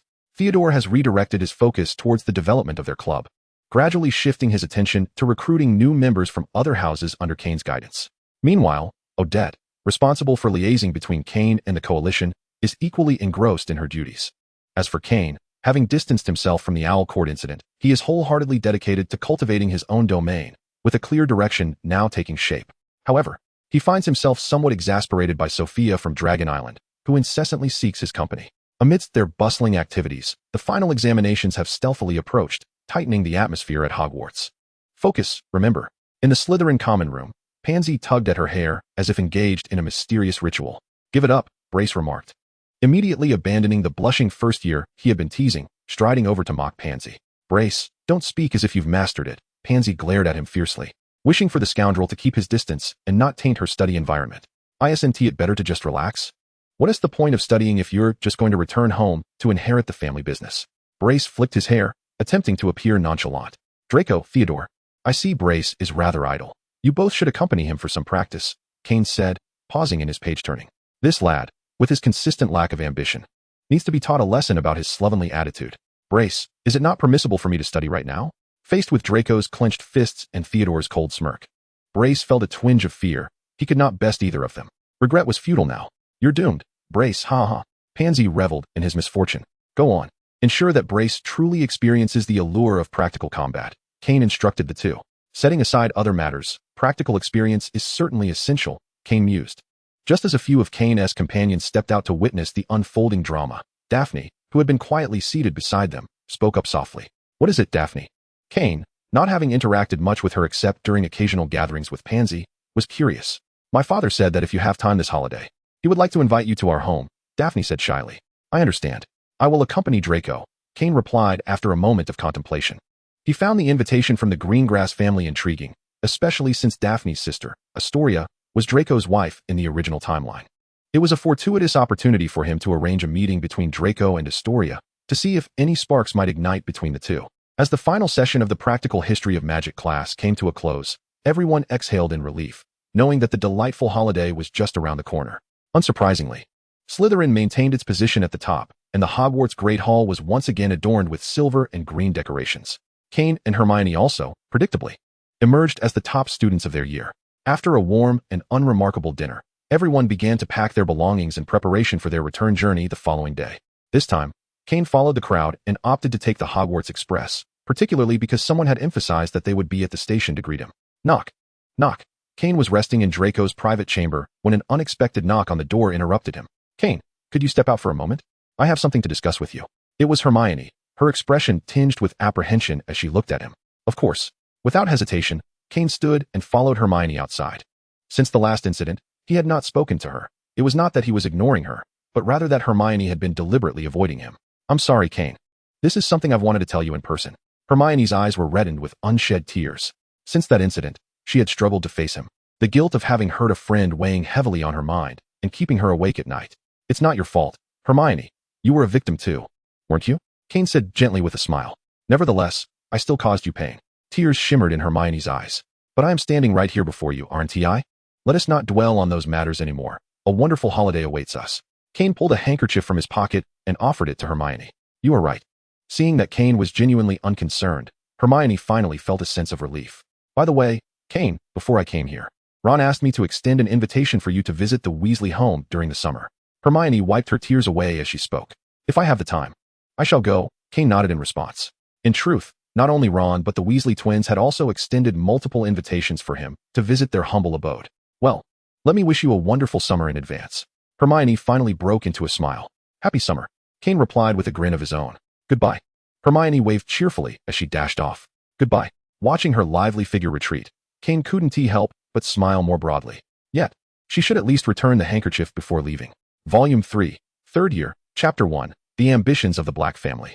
While Kane was taking his exams, a heated debate regarding him was unfolding at number 12, Grimmauld Place, the ancestral home of the Black family. Sirius, it has been years without news from Regulus. He is most likely no longer among us. Sirius, that wayward son, has already severed his ties with the Black family, leaving me utterly heartbroken. Yet Sissy, the Black family cannot simply fade into obscurity. Before family, Walburga Black no longer adheres to her noble demeanor. Her weathered face reveals a profound sorrow. Aunt, what do you intend to do? Narcissa, recalling the now fractured Black family, felt a similar ache in her heart. However, she understood Walburga. She was certain that her aunt had devised a plan. Otherwise, Walburga would not have sent Creature to Malfoy Manor to invite her. Initially, I intended for Draco to inherit the Black family legacy, but Lucius would not consent. Now, however, a more suitable candidate has emerged. A deep fervor ignited in Walburga's pale eyes. Are you speaking of Kane? Narcissa furrowed her brow. Indeed, Kane Slytherin. The perfect blend of the noble bloodlines of Slytherin and Black. Under his leadership, the Black family shall surely regain its former glory. A peculiar light danced upon Walburga's wrinkled skin. Aunt, he is already the heir of the Slytherin family. As for the Black family, Narcissa's words were abruptly interrupted by Walburga. Sissy, I believe he will heed your counsel, will he not? Walburga's gaze held both madness and a plea. The millennia-old lineage of the Black family must not end with us. Aunt, I will convey your sentiments to Kane. Whatever decision he makes, I shall respect his wishes. Narcissa had no intention of interfering with Kane's choices. Sissy, if possible, I hope he can locate Regulus, whether alive or deceased. I yearn to know his whereabouts. Walburga's voice suddenly grew somber. At platform 9 3/4. Kane, farewell. Kane, see you at school. Waves of students greeted Kane at the platform. He smiled gently, nodding politely in return. Kane, has your brother not yet arrived? Observing Kane and the others at the platform, Hermione, after speaking with her parents, approached with Harry and Ron, who had yet to depart. He should be arriving shortly. Harry, has your uncle come? Kane inquired. He should be here soon, I suppose. Harry scratched his head, feeling no anticipation for what should have been a delightful summer vacation.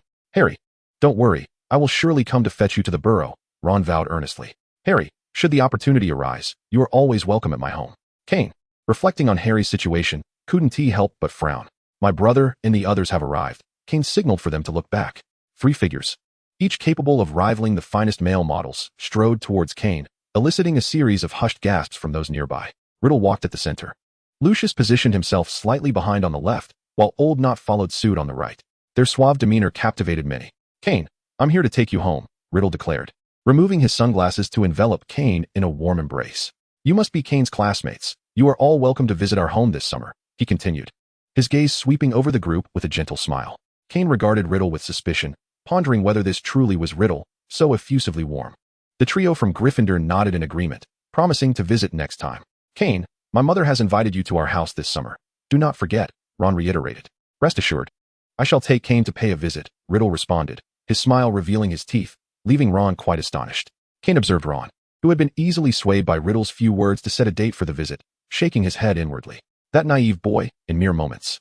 Riddle had already discerned the preferences of the entire Weasley family. Have a wonderful summer. Goodbye. They agreed to disperse before anyone from the Weasley household arrived.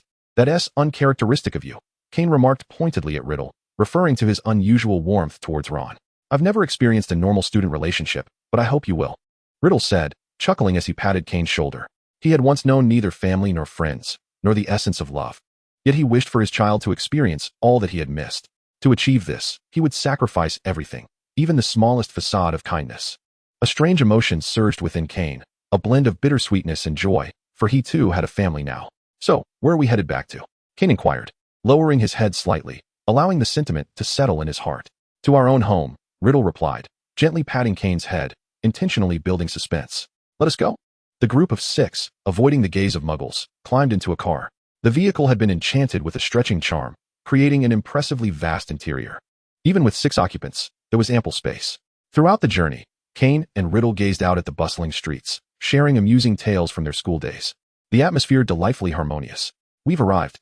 After turning onto a path adorned with blooming flowers, Riddle pointed to a modest yet luxurious house beside them.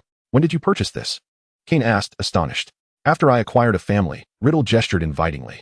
As for Lucius and the others, they wisely excused themselves. Only Draco lingered, glancing back 3 times. Yet ultimately, he was forcibly taken away by Lucius.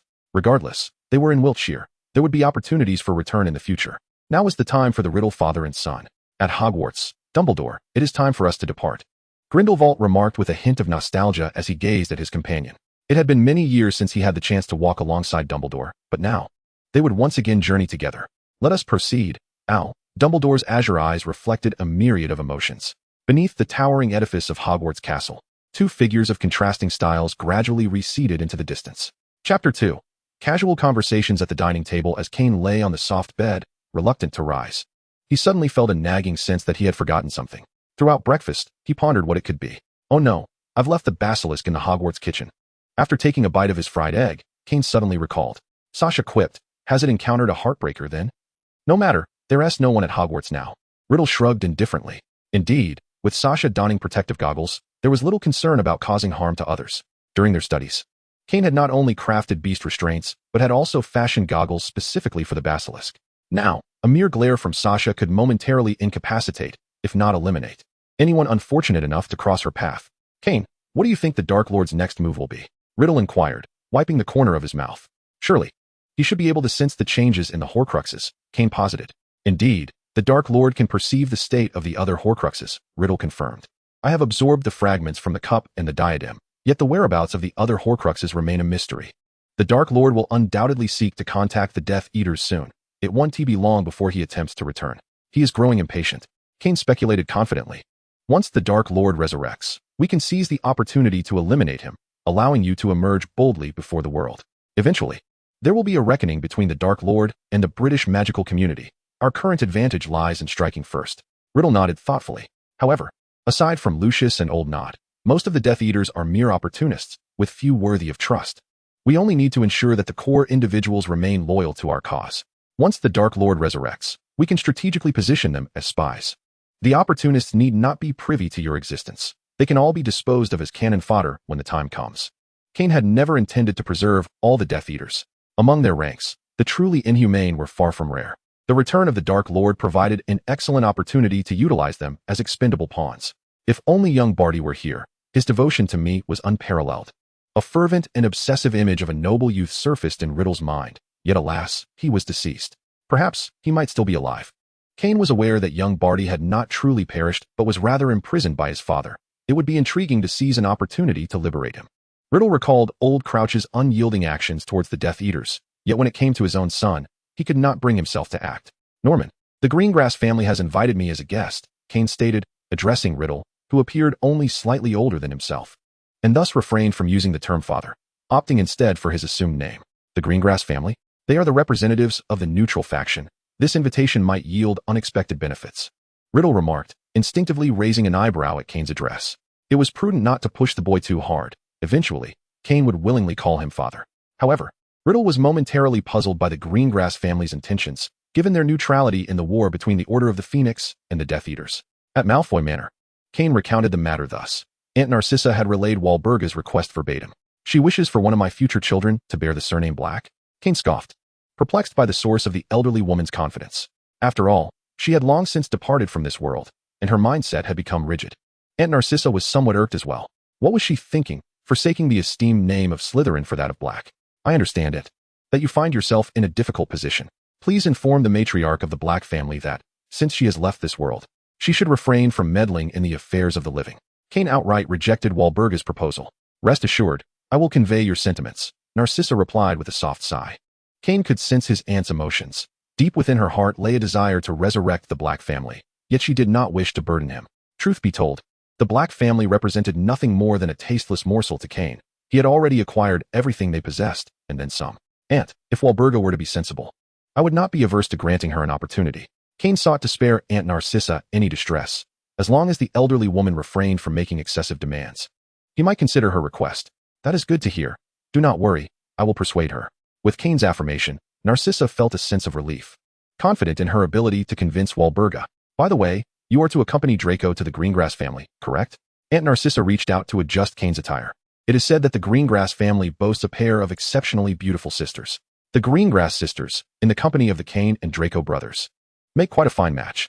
Aunt, I am to meet the patriarch of the Greengrass family. Kane hastily intervened to prevent Narcissa from orchestrating a matchmaking endeavor, asserting that with Draco in the picture, a union was unnecessary. Very well, Narcissa's tone was tinged with a hint of regret. Kane, how does Gunter regard you? After a moment's hesitation, Narcissa mustered the courage to mention someone, her concerns for Kane's situation having grown since Riddle's return. Fear not, Aunt Narcissa, he is my family. This marked Kane's first acknowledgement of Riddle's identity in Narcissa's presence. Go on, Draco is in the basement. With that, Narcissa visibly relaxed, patting Kane's hand and revealing a smile of relief. Is Draco not taking a break this summer? Kane was somewhat astonished by Draco's perseverance. Draco has matured, Narcissa remarked with significant undertones. I shall go and see. Kane darted down to the basement in a flash. Upon entering, he was immediately greeted by the sound of spells whizzing through the air. He observed Draco engaged in a duel with an unfamiliar man, his normally pristine hairstyle now drenched with sweat. Kane chose not to interrupt, but instead watched quietly. It was evident that Draco was not a match for his opponent. Yet he refused to yield, gritting his teeth and exerting every ounce of his magical prowess. The flow of the duel became increasingly seamless. Kane nodded subtly in approval. Mr. Malfoy, let us conclude here for today, the man opposite remarked, noting Draco's wavering stance and suggesting a cessation of the training. I can continue, Draco insisted defiantly. The man hesitated momentarily. Draco, relentless intensity may lead to physical injury. Kane emerged from the shadows to intercede. Kane, what brings you here? Draco exclaimed joyfully, rushing over. Be careful. Kane caught Draco, who was on the verge of collapsing. Have you forgotten our scheduled meeting with the Greengrasses? Oh, right. It's tomorrow. I haven't forgotten. Draco replied sheepishly. Chapter 3. The Secrets of the Greengrass Family. The ancestral home of the Greengrass family is situated in London. Quite distinct from the typical Gothic architecture found in the wizarding community of Britain, as it embodies a Mediterranean style. By the time Kane and Draco arrived at the Greengrass estate, the current patriarch, Ian Greengrass, had been eagerly awaiting their arrival. Mr. Slytherin, Mr. Malfoy, this way, please. The young and beautiful head of the Greengrass family personally ushered them inside. Indeed, young and beautiful. This was Kane's initial impression of Ian Greengrass. Upon the first glimpse of the gentleman before him, it is difficult to fathom that he is already a father of two. Should one suggest that he is Daphne's brother, Kane would harbor no doubts. His waist-length golden locks cascade gracefully, framing a visage adorned with strikingly beautiful features and captivating green eyes reminiscent of tranquil emerald pools, exuding an irresistible charm. The group traverses a corridor resplendent with blooming roses, passing beneath an imposing, semicircular archway. Kane surveys his surroundings, noting how the walls, artfully carved to create an intricate latticework, harmoniously blend with nature, embodying a rustic, yet whimsical allure. Mr. Slytherin, what do you think of this place? Ian inquired subtly, casting a discreet glance at Kane. Simple, yet exquisite, with traces of nature evident everywhere. Truly suitable for living, Kane replied with a gentle smile. You are all classmates of Daphne. She wishes for you to stay a few more days, Mr. Greengrass remarked in a casual tone. I shall, if the opportunity arises, Kane politely declined, while inwardly remaining vigilant. An ancient Eastern adage wisely states that when one is overly courteous, there is often an ulterior motive. Both the warm welcome from the head of the Greengrass family and his unabashed proposal for Kane to reside there indicated that Ian's request might not be trivial. The party arrived at a banquet hall prepared in advance by Mr. Greengrass, where his two daughters awaited. Mr. Slytherin, this is my other daughter, Astoria, Mr. Greengrass introduced, gesturing towards a sweet-faced girl beside Daphne. After exchanging pleasantries, they took their seats. Kane's gaze inadvertently flitted across Draco's face, noting the young man's poised demeanor. Though it was hard to overlook Draco's occasional sidelong glances at Astoria and the subtle flush that had crept into his ears, Kane stifled a laugh as he sipped his red tea. The good news was that Draco was unlikely to engage in any forbidden romance. The unfortunate news was that Lucius's son, whom Narcissa had painstakingly raised, seemed easily captivated by a young lady. Mr. Slytherin, I have heard tales of your remarkable experiences at Hogwarts from afar. I envy you all for being able to exuberantly embrace youth, Mr. Greengrass remarked, a hint of wistfulness mingling with admiration on his countenance. Kane set down his teacup. Those are tales from long ago. You are the future of the wizarding world. Mr. Greengrass responded with a meaningful tone. Daphne, Astoria, why don't you take Mr. Malfoy to explore the greenhouse? After some idle chatter, Mr. Greengrass signaled to Daphne with a glance. Draco first glanced at Kane, receiving a confirming nod, before he followed the Greengrass sisters out. Mr. Slytherin, I take the liberty of inviting you to this place, and I trust you have formed some conjectures regarding the matter at hand. Mr. Greengrass inquired warmly. I am indeed curious. I wonder what Mr. Greengrass wishes to discuss with a mere youth such as myself. Kane boldly posed the question as the conversation seemed poised to delve into the crux of the matter. You are indeed, as I have heard, a true Slytherin, Mr. Greengrass remarked, satisfaction gleaming in his eyes. What do you think of my two daughters? The upbringing of the Greengrass family is, of course, commendable. A jolt of concern surged through Kane's heart. Could this man be contemplating a union with Aunt Narcissa? Might this visit be a prelude to evaluating a prospective son-in-law? Yet, they are doomed to not live beyond 30. A shadow dimmed the previously bright gaze of Mr. Greengrass. What? Kane gasped, genuinely astonished. They are cursed. You are not mistaken. It is a blood curse. Observing Kane's contemplative expression, Mr. Greengrass affirmed his suspicions directly. Is that what Mr. Greengrass desires? Kane furrowed his brow, apprehensive that the man might wish for him to resolve the plight of his two daughters. I implore you, Mr. Slytherin, to save my daughters. In return, I offer everything that the Greengrass family possesses, Mr. Greengrass earnestly declared. I fear you overestimate my abilities. I am not adept in potion making, Kane replied candidly. Potion making is futile. They have been steeped in potions since childhood, Mr. Greengrass remarked with a wry smile. Why does Mr. Greengrass believe I could remedy the blood curse? Kane found this perplexing. It is the actions of the relics that lead me to believe Mr. Slytherin can uncover a solution to the blood curse. To instill faith in Kane, Ian chose to unveil a secret that the Greengrass family had concealed for millennia. Are you two relics? Kane never anticipated that the Greengrass family, esteemed as one of the 28 sacred families, might be relics. One might say, we once were, Mr. Greengrass replied, his tone laden with gravity. Relics coexist with wizards, yet are forbidden from marrying them. The Greengrass family defied this edict and thus fell under a curse. For every daughter of the Greengrass line is destined to perish before reaching 30. To coexist with wizards yet refrain from mingling with them. How painfully noble. Kane remarked with a touch of sarcasm, perceiving this rule as a misguided sense of superiority over wizards. May I inquire, whom do you know among the relics? Kane was eager to discover whether other purebloods in the wizarding realm shared ties with the relics. The relics cannot disclose information about one another. We have entered into a covenant. I can only assert that the number of relics is not vast, and they do not function as a monolith, Mr. Greengrass spoke with a hint of implication. At Mr. Greengrass's request, I acquiesced. Kane contemplated whether the seeds of resurrection grass, capable of dispelling the malevolent energies entwined in magic, might also hold efficacy against blood curses. Yet, I cannot promise a definitive resolution to the issue of the blood curse, Kane stated with caution. The pivotal reason for my acquiescence to Mr. Greengrass lies in Draco. In the original timeline, Astoria was indeed Draco's wife, and he had no desire for Draco to become a widower at such a tender age. Chapter 4. Enigmatic whispers. The sultry breeze swept through the corridor, ultimately transforming into a gentle caress that delicately tousled the hair of the two individuals seated across from one another in the banquet hall. Mr. Slytherin, have you truly agreed?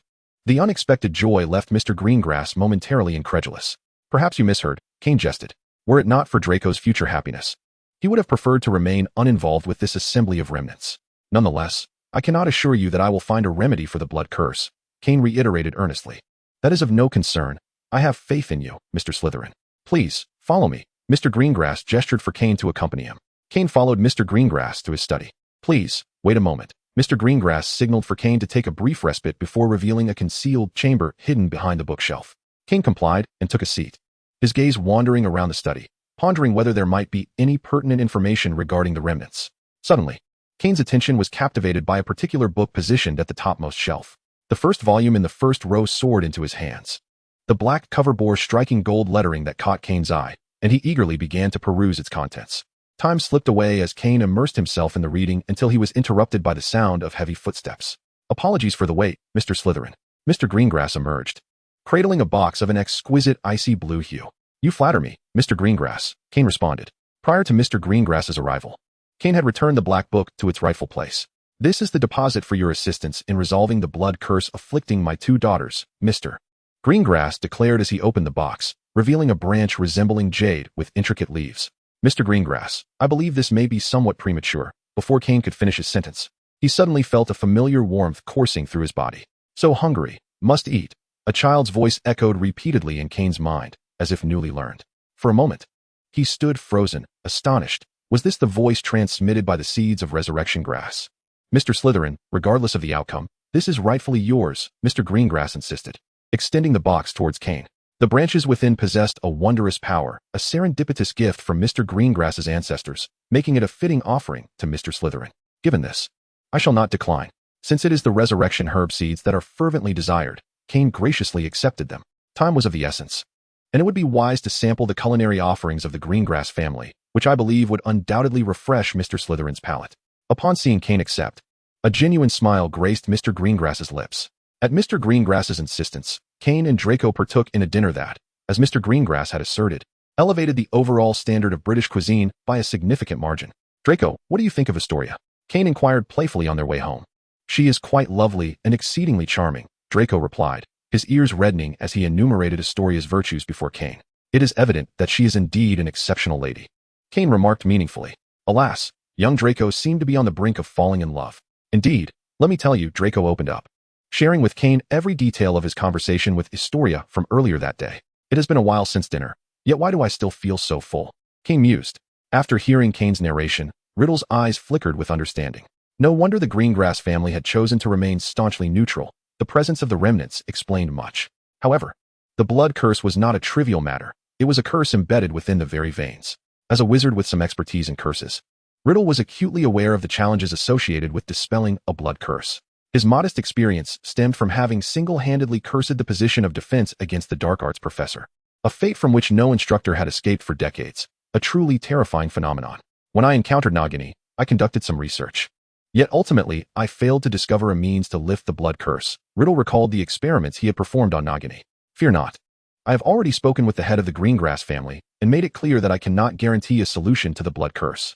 Though he said this, Kane intended to seek an opportunity to test the power of the resurrection herb seeds. But that is a matter for another time. Upon returning to his chamber, Kane eagerly retrieved the resurrection herb seeds along with the jade leaves. I'm so hungry, I wish to eat. With the appearance of the jade leaves, the yearning emanating from the resurrection herb seeds intensified. Curiously, Kane placed the seeds within the box containing the jade leaves. In the next moment, a wondrous scene unfolded. The resurrection herb seeds attached themselves to the jade leaves, which visibly transformed into a grayish-white hue at an astonishing pace. Delicious, I want more. After absorbing the extraordinary energy from the jade leaves, the resurrection herb seeds leapt into Kane's palm, nuzzling against him. Kane was profoundly shaken by the seemingly playful demeanor of the resurrection grass seed. What on earth is this? It resembles a living entity. What exactly are you? Kane endeavored to communicate with the seed of resurrection grass. Delicious. More, it could only repetitively utter these two phrases, showing no inclination for genuine dialogue. System, manifest yourself. Kane forcibly summoned the soap opera watching system online. What is it, host? The system yawned grandly. What precisely is this thing? Kane inquired, pointing at the resurrection grass seed in his palm. It is. I'm sorry, this is beyond the system's identification capabilities, the system replied, suddenly alert and speaking without hesitation. Can't you say? Kane furrowed his brow, sensing from the system's instinctive reaction that it must possess some knowledge. Furthermore, after obtaining the specialized skill of Icebound Miles, the system had also been vague. System, I wish to pose a question to you. Why did you appear in my life initially? Kane asked seriously. Because. The host is unique. My drama has commenced. I am offline now. The system replied in a somewhat flustered tone, offering a cursory response to Kane before hastily logging off. Kane gazed out into the pitch-black night, feeling enveloped by a colossal enigma. The remnants, the owl court, the resurrection grass seed, and the system. What connections lie between these entities? A gust of wind blew, and the jade-green leaves suddenly turned to ash, swept away into the boundless darkness. At the same time, within the Gringlas family, will he bring us new life? A figure cloaked entirely in black appeared in the study of the Gringlas patriarch. Perhaps. Mr. Gringlas's tone sounded somewhat ethereal in the night. His gaze fell upon the first shelf of the bookcase, now conspicuously empty, leaving behind a glaring void. The moonlight hung like a hook, draping a thin veil over the wizarding world, which had already succumbed to a deep, sweet slumber. The night is nearly over. Chapter 5 The Runaway Girl as dawn broke. The insects in the grass lay dormant, and the occasional croak from the pond accentuated the profound silence. Ding ding ding. Kane was startled awake by the abrupt sound of a small phone. Who is it? With a hint of morning grumpiness, Kane felt a wave of irritation. Can it wait until dawn? He allowed the ringing to finish, thinking he could return to sleep. Ding ding ding. The small phone persisted unrelentingly. Bob, you better have something important. Kane replied testily. Kane, help. There has been a murder. Wilder Smith's red eyes flickered with panic. Damn. I suppose I'll be waiting for tomorrow's feast. Kane spoke with irritation, not failing to notice the excitement in Wilder Smith's eyes, which far outweighed any semblance of panic. What madness was he up to again? After ending the video call, Kane abruptly buried his head into the soft blankets, rubbing his cheek gently against them. The incessant ringing of the phone only fueled his ire. Your fiancé, he has turned my life upside down. You must take responsibility for this. Bob's previously dull expression had now morphed into one of a scorned partner. Fiancé, I have no such thing. Stop bothering me. Kane momentarily paused, suspecting this was some cruel prank orchestrated by Wilder and Bob. The saying you are influenced by those around you seemed all too fitting. Even the normally sensible Bob had fallen prey to Wilder's eccentricity. You must deduct money. Kane Slytherin, I am Sarah Stewart, your future wife. A somewhat arrogant face appeared on the screen. Ah. At that moment, Kane felt as if a stampede of alpacas had surged through his mind. So, you are in a state of running away from home. At Bob's house, Kane sipped his tea, mustering the energy to face the girl across from him. I'm not running away. I possess a legal permit to travel abroad issued by the American Ministry of Magic. The girl opposite him displayed a hint of uncertainty, though her words remained resolute. With a chic bob of jet black hair and almond-shaped eyes, she exuded a healthy sun-kissed glow, her demeanor somewhat carefree. Why do you falsely claim to be my fiancée? Kane asked, his brow furrowed in mild irritation. Because my father said I can only marry you, seeing as you bear the Slytherin name. Sarah pouted slightly. Surely, you are aware that the daughters of Slytherin are my ancestors? I've heard of it, so what? Wasn't this supposed to be a land of freedom and beauty? Must we really adhere to the archaic notions of noble bloodlines? Precisely as you envision it, Sarah said, shrugging sympathetically at Kane's peculiar expression. No, you shrug as if you are unaffected by this situation, Kane retorted firmly. I will not agree to this. If you refuse, I will have no choice but to marry your brother, Sarah stated nonchalantly. You intend to marry Norman Gant. Kane's previously calm demeanor shattered. How audacious to even consider marrying the Dark Lord. If you disagree, then that is the only option left. Besides, judging by your pretty boy looks, your brother must be quite handsome as well. I wouldn't be at a loss, Sarah mused, stroking her chin. I refuse. Does that mean you cannot marry anyone else? Must you persist in pursuing us? Kane shot a glare at Wilder Smith, who was laughing uncontrollably at the side, unable to contain his amusement.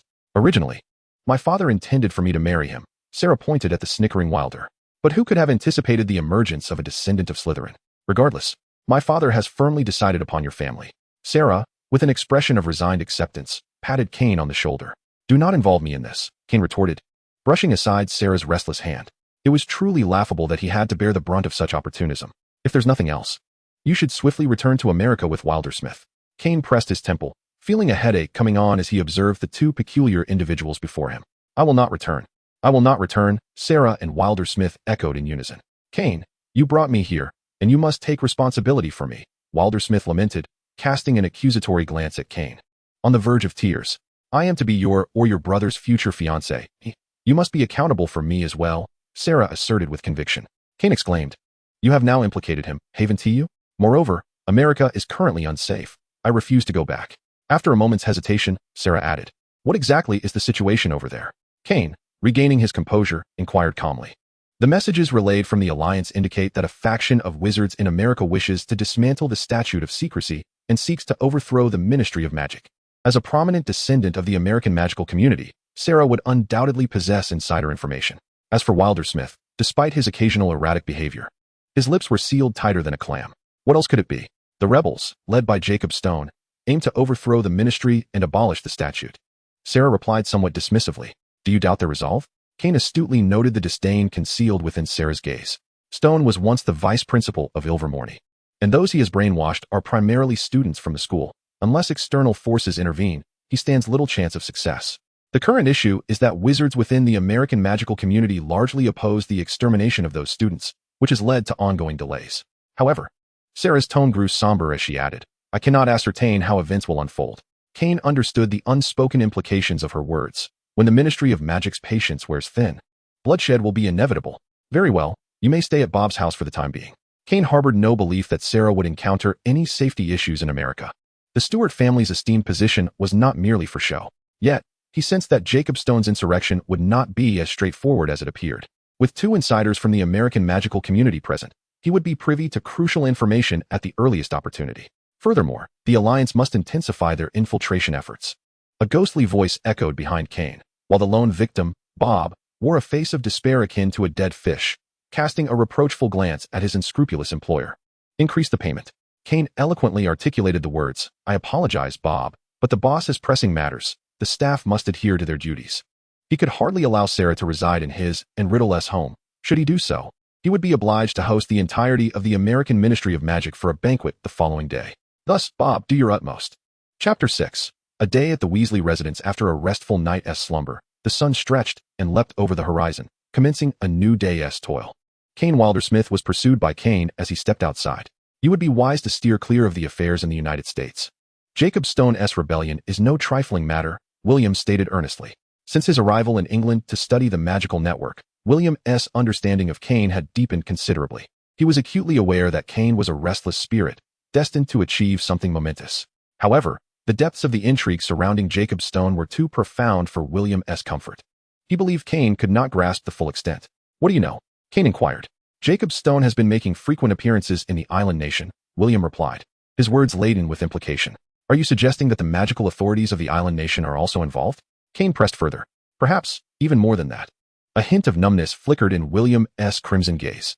Is it something you cannot disclose? Kane's brow furrowed. What was Wildersmith truly apprehensive about? Recalling how William had reacted fiercely upon hearing Wildersmith's name, Kane had grounds to suspect that William's family might be intertwined with the very concerns he harbored. At the Riddle residence in Wiltshire. Kane, do you think this is sufficient? Riddle gestured toward the mountain of gift boxes cradled in Dora's arms. Norman, might this be excessive? Kane remarked, gazing at the boxes, which could easily bury several Doris. This is nothing to fret over, Riddle replied with palpable excitement. He had never before experienced such equal exchanges among classmates, and it was only natural that he was intrigued by the Weasley family visit. Moreover, he was appearing as Kane's family member. He was eager to showcase his child. In Ottery St. Catchpole, Devon, England. Is this the hovel? Both Kane and Riddle were taken aback by the crooked stone structure before them. Can anyone truly reside here? Even though Kane had previously read descriptions of the hovel in the original text, witnessing it in person led him to realize he had underestimated its sheer squalor. Kane. Over here. From a distance, Kane spotted the Weasley twins waving at him. Mum, Kane and his brother have arrived. It was impossible to distinguish whether it was George or Fred who shouted towards the kitchen. Kane, Mr. Gunter, we warmly welcome your arrival. Mrs. Weasley embraced Kane tightly. Arthur, cease your tinkering with that dilapidated automobile and come over here. Mrs. Weasley, it is a pleasure to meet you. Kane and I have prepared a few humble gifts for you. With a flourish, Riddle summoned an array of boxes that cluttered the already modest abode, making it appear even more cramped. This is far too much, Kane. Mrs. Weasley expressed her displeasure. It suffices to have guests. There is no need for such an abundance of presents. Oh, dear boss, what are all these? The Weasley twins had already begun to examine the gifts with keen interest. Mrs. Weasley feigned an intent to twist George's ear. Mother, he is Fred, I am George. Oh, my apologies, George. Mrs. Weasley's irritation diminished significantly. Mrs. Weasley, I believe you have been deceived. He truly is George, Kane remarked, pointing at the mischievous George who took pride in his prank. Just as George was about to protest against Kane's antics, Mrs. Weasley seized his ear firmly. Mr. Gunter, Kane, welcome. Mr. Weasley, who had hurried up from the basement, was the first to extend a hand of friendship. Mr. Gunter, Kane, you are far too gracious, Mr. Weasley replied somewhat bashfully. Father, mother. These gifts are merely a sprinkle of rain for our esteemed guests, George interjected, rubbing his ear. Indeed, Mrs. Weasley, do accept them. Norman and I had merely intended to enjoy a meal, Kane concurred. Very well, do be sure to savor my culinary skills later, Mrs. Weasley said, her furrowed brow easing as she resolved to showcase her utmost talent to ensure the Kane brothers' visit was worthwhile. You may rest in the garden for a moment. Dinner will be ready shortly. Arthur, take good care of Norman and Kane. Before departing, Mrs. Weasley issued a stern command to Mr. Weasley. In the garden, Bill had already assembled the tables and chairs with the help of the Weasley clan. This is my eldest son, Bill. He works as a curse breaker at Gringotts, Mr. Weasley introduced the members of the Weasley family to Kane and Norman in succession. Hermione, I didn't expect to see you here, Kane remarked, surprised by Hermione's presence at the Weasley residence. I came to accompany Ginny, Hermione replied, shyly brushing aside her tousled hair. Fortuitously, you all arrived in time. In a few days, we shall be traveling to Egypt to visit Charlie, Ron interjected, unwilling to be overlooked. Indeed, I fortuitously secured a ticket to Egypt and have taken leave. I can finally take a break, Mr. Weasley expressed with a sigh of relief. If only there were a magical device. You cannot imagine how fascinating the things are. Muggle inventions truly are wondrous. Speaking of the recent sensations sweeping the wizarding world in Britain, Mr. Weasley wore an expression of longing. Father, the Kane before you is the proprietor of the borough, and the magical world belongs to their family. Fred maliciously reminded. Oh, I mean, Kane. The magical realm is undoubtedly the most remarkable invention in the wizarding world in the past 5 centuries. After the awkward moment, Mr. Weasley gazed at Kane with admiration, his words overflowing with praise. You flatter me, Kane replied, and upon hearing Mr. Weasley commend him, a genuine smile spread across Riddle's face as he quickly engaged Mr. Weasley in a discussion about parenting experiences. George, Fred, a shop has become available in Diagon Alley, though it is located at the corner. Are you interested? Taking advantage of the two parents' animated conversation, Kane seized the opportunity to inquire. Boss, you truly are our rebirth parents. The Weasley Joke Shop is about to make its grand debut. The twins embraced their newfound parental figures, one on each side.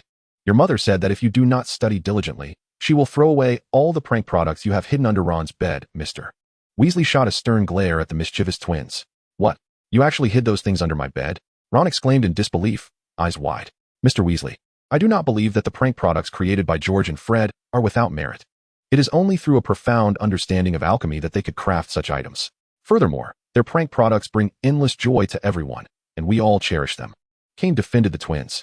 Indeed, Dad, Fred and I promise to study hard and strive for improvement, the twins quickly assured. Well, you must persuade your mother, Mr. Weasley stated, placing great faith in authority. In his eyes, Kane belonged to this esteemed circle, being the youngest recipient of the Merlin Medal and having created the groundbreaking magical realm. However, alas, Mr. Weasley had little say in his household, leaving the twins to convince Mrs. Weasley themselves. Rest assured, Dad, we will handle things with Mom, the Weasley twins promised, buoyed by Kane's endorsement, believing that Mrs. Weasley would soften her stance. After all, she desired them to associate with well-behaved individuals, and Kane perfectly met all her expectations. Then let us toast in advance to the grand opening of the Weasley Joke Shop. Kane raised his glass. Cheers to a successful opening. Everyone echoed, the atmosphere brimming with enthusiasm. Shoo, keep it down. Mr. Weasley glanced toward the kitchen, whispering with a conspiratorial tone. Chapter 7. Unintentionally revealed secrets. As the sun dipped low in the sky, the vibrant twilight painted the heavens, while beneath the celestial dome, homes were filled with laughter and joy. Mrs. Weasley, I truly cannot eat another bite. Kane swiftly moved his plate aside, declining her offer of more food. At your growing age, are you really not going to have a little more? Mrs. Weasley reluctantly set down the platter filled with stew.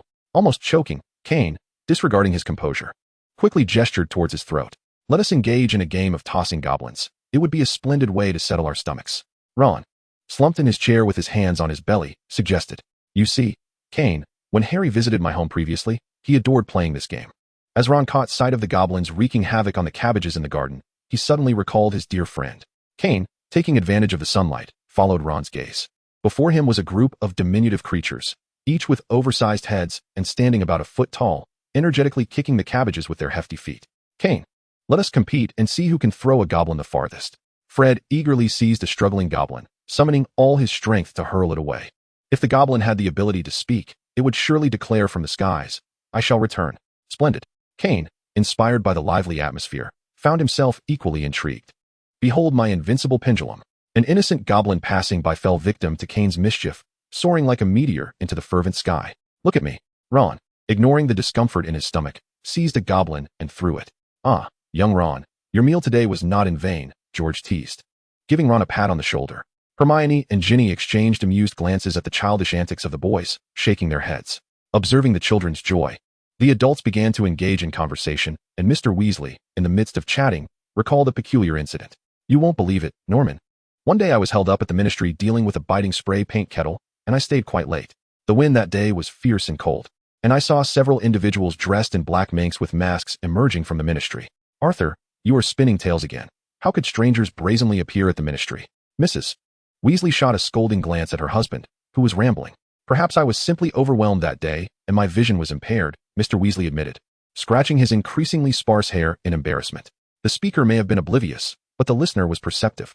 Kane and Riddle exchanged a discreet glance, both instantly recalling the Owl Court. Are you planning to visit the Lovegoods? Just as they departed from the Weasley residence, Riddle regarded Kane, who had made the suggestion, his eyes glinting with curiosity. Do not overthink it. I merely wish to express my gratitude for the previous incident. Kane declined Riddle's fanciful notion. It is getting late. Remember to return early. Riddle's expression mirrored that of a concerned father advising his daughter not to stay out late. Kane glanced at the sun still lingering on the horizon, momentarily rendered speechless. I am swift, rest assured. A man ought not to claim swiftness. Riddle meaningfully patted Kane's shoulder, eliciting a wave of exasperation from the latter. Is there truly no protection for minors in the wizarding realm, allowing for unchecked indulgence? Gazing at the house before him, resembling a grand chimney, Kane felt a profound concern for the architectural standards of the wizarding world. A grand vision unfolded in Kane's mind. To ensure that the residents of the wizarding community could lead a more comfortable existence, Kane resolved to embark upon real estate ventures, personally cultivating a sanctuary. This is a tale for another time, so let it rest for now. Setting aside the meticulously planned 5-year development proposal for the wizarding realm, Kane knocked on Luna's door. Dressed in loungewear, Luna was momentarily taken aback, her surprise tinged with joy. Come in quickly. Father, look who has arrived. You are Kane Slytherin. What brings you here? Mr. Lovegood swiftly drew Luna behind him, casting an appraising gaze upon Kane. I apologize for the intrusion, Mr. Lovegood. I just visited the Weasley residence and thought to drop by since Luna is nearby. Kane explained with a courteous smile. Come specially to find Luna, HM? Your intentions are clearly suspect. Mr. Lovegood scrutinized Kane with a discerning expression. Kane was momentarily taken aback by Mr. Lovegood's demeanor. Had he inadvertently offended Luna's father? Dad Luna shot a reproachful glance at Mr. Lovegood. Kane, come. I shall take you somewhere, Luna said, not waiting for Mr. Lovegood's response, as she led Kane to her secret garden. Look here. These are the flowers my father and I planted together, Luna lamented, gesturing towards the flower bed. Alas, it is dark now. Otherwise, you would witness their blossoms. It is not too late to admire them, Kane replied, extending his hand, causing the flowers in the bed to bloom in a magnificent display. Wow. Luna giggled, clapping enthusiastically in appreciation. Watching Luna weave through the blossoms in the gentle light, Kane felt as though the restless winds had stilled. Kane had always sensed a magical aura surrounding Luna. Her presence could banish worries and bestow a tranquil spirit. Here, Luna adorned Kane's head with a striking flower crown, placing one upon her own head as well. Very beautiful, Kane complimented, graciously acknowledging her gesture. Indeed. My mother taught me how to make them, Luna said, her pride quickly overshadowed by a hint of melancholy. Unable to resist, Kane gently patted her head. Your mother would surely wish to see you smiling. Yes, I promised her that no matter what challenges I face, I shall greet them with a smile, Luna replied earnestly, her eyes brimming with sincerity. Kane fell silent, suddenly recalling what Ginny had once mentioned about some members of Ravenclaw harassing Luna. Yet that foolish girl seemed entirely unfazed, believing others were merely jesting with her. I have yet to express my gratitude for the previous incident. At a loss for words, Kane deftly redirected the conversation to his original purpose. Oh, that is of no consequence. I did not provide much assistance. However, I sense you have undergone some transformation. You appear genuinely joyful, radiating from within. Luna's gaze was profoundly contemplative. I have a peculiar impression that you can see through my soul. A gentle smile graced Kane's lips as he pondered aloud. Perhaps so. When I was a child, I witnessed the Grim Reaper take my mother's soul. But my father said it was merely a figment of my imagination. Luna's fingers lightly caressed the petals of a dahlia, lost in thought. Perhaps that is not merely your illusion. Kane had encountered the Grim Reaper. It was conceivable that Luna's eyes could perceive things differently. Thank you for your belief. Luna's radiant smile dispelled the earlier shadows. Kane, I was just learning to ballroom dance with my father, but he is not very adept. Could you teach me? At her words, Kane discreetly glanced at the shifting shadow on the window. Certainly, I would be delighted. Kane extended his hand, inviting Luna. Her delicate fingers rested in his warm palm, and they exchanged a knowing smile. Unbeknownst to them, the moon had appeared, casting its luminous glow generously into every corner. Under the moonlight, a young couple danced gracefully. Chapter 8. The Slytherin Locket. On this day, Kane and Riddle arrived at the Black residence located at number 12, Grimmauld Place. Welcome, esteemed young masters. With a crackling sound, a house elf with tufts of white hair sprouting from its ears materialized upon the carpet riddled with moth-eaten holes. Take me to see Mrs. Black, Kane stated in a calm tone. From Aunt Narcissa, I learned that Mrs. Black wishes to meet with me privately. Out of respect for Aunt Narcissa, Kane pondered briefly before agreeing. You may go ahead. Riddle disdainfully glanced at the dust-covered sofa and waved Kane off.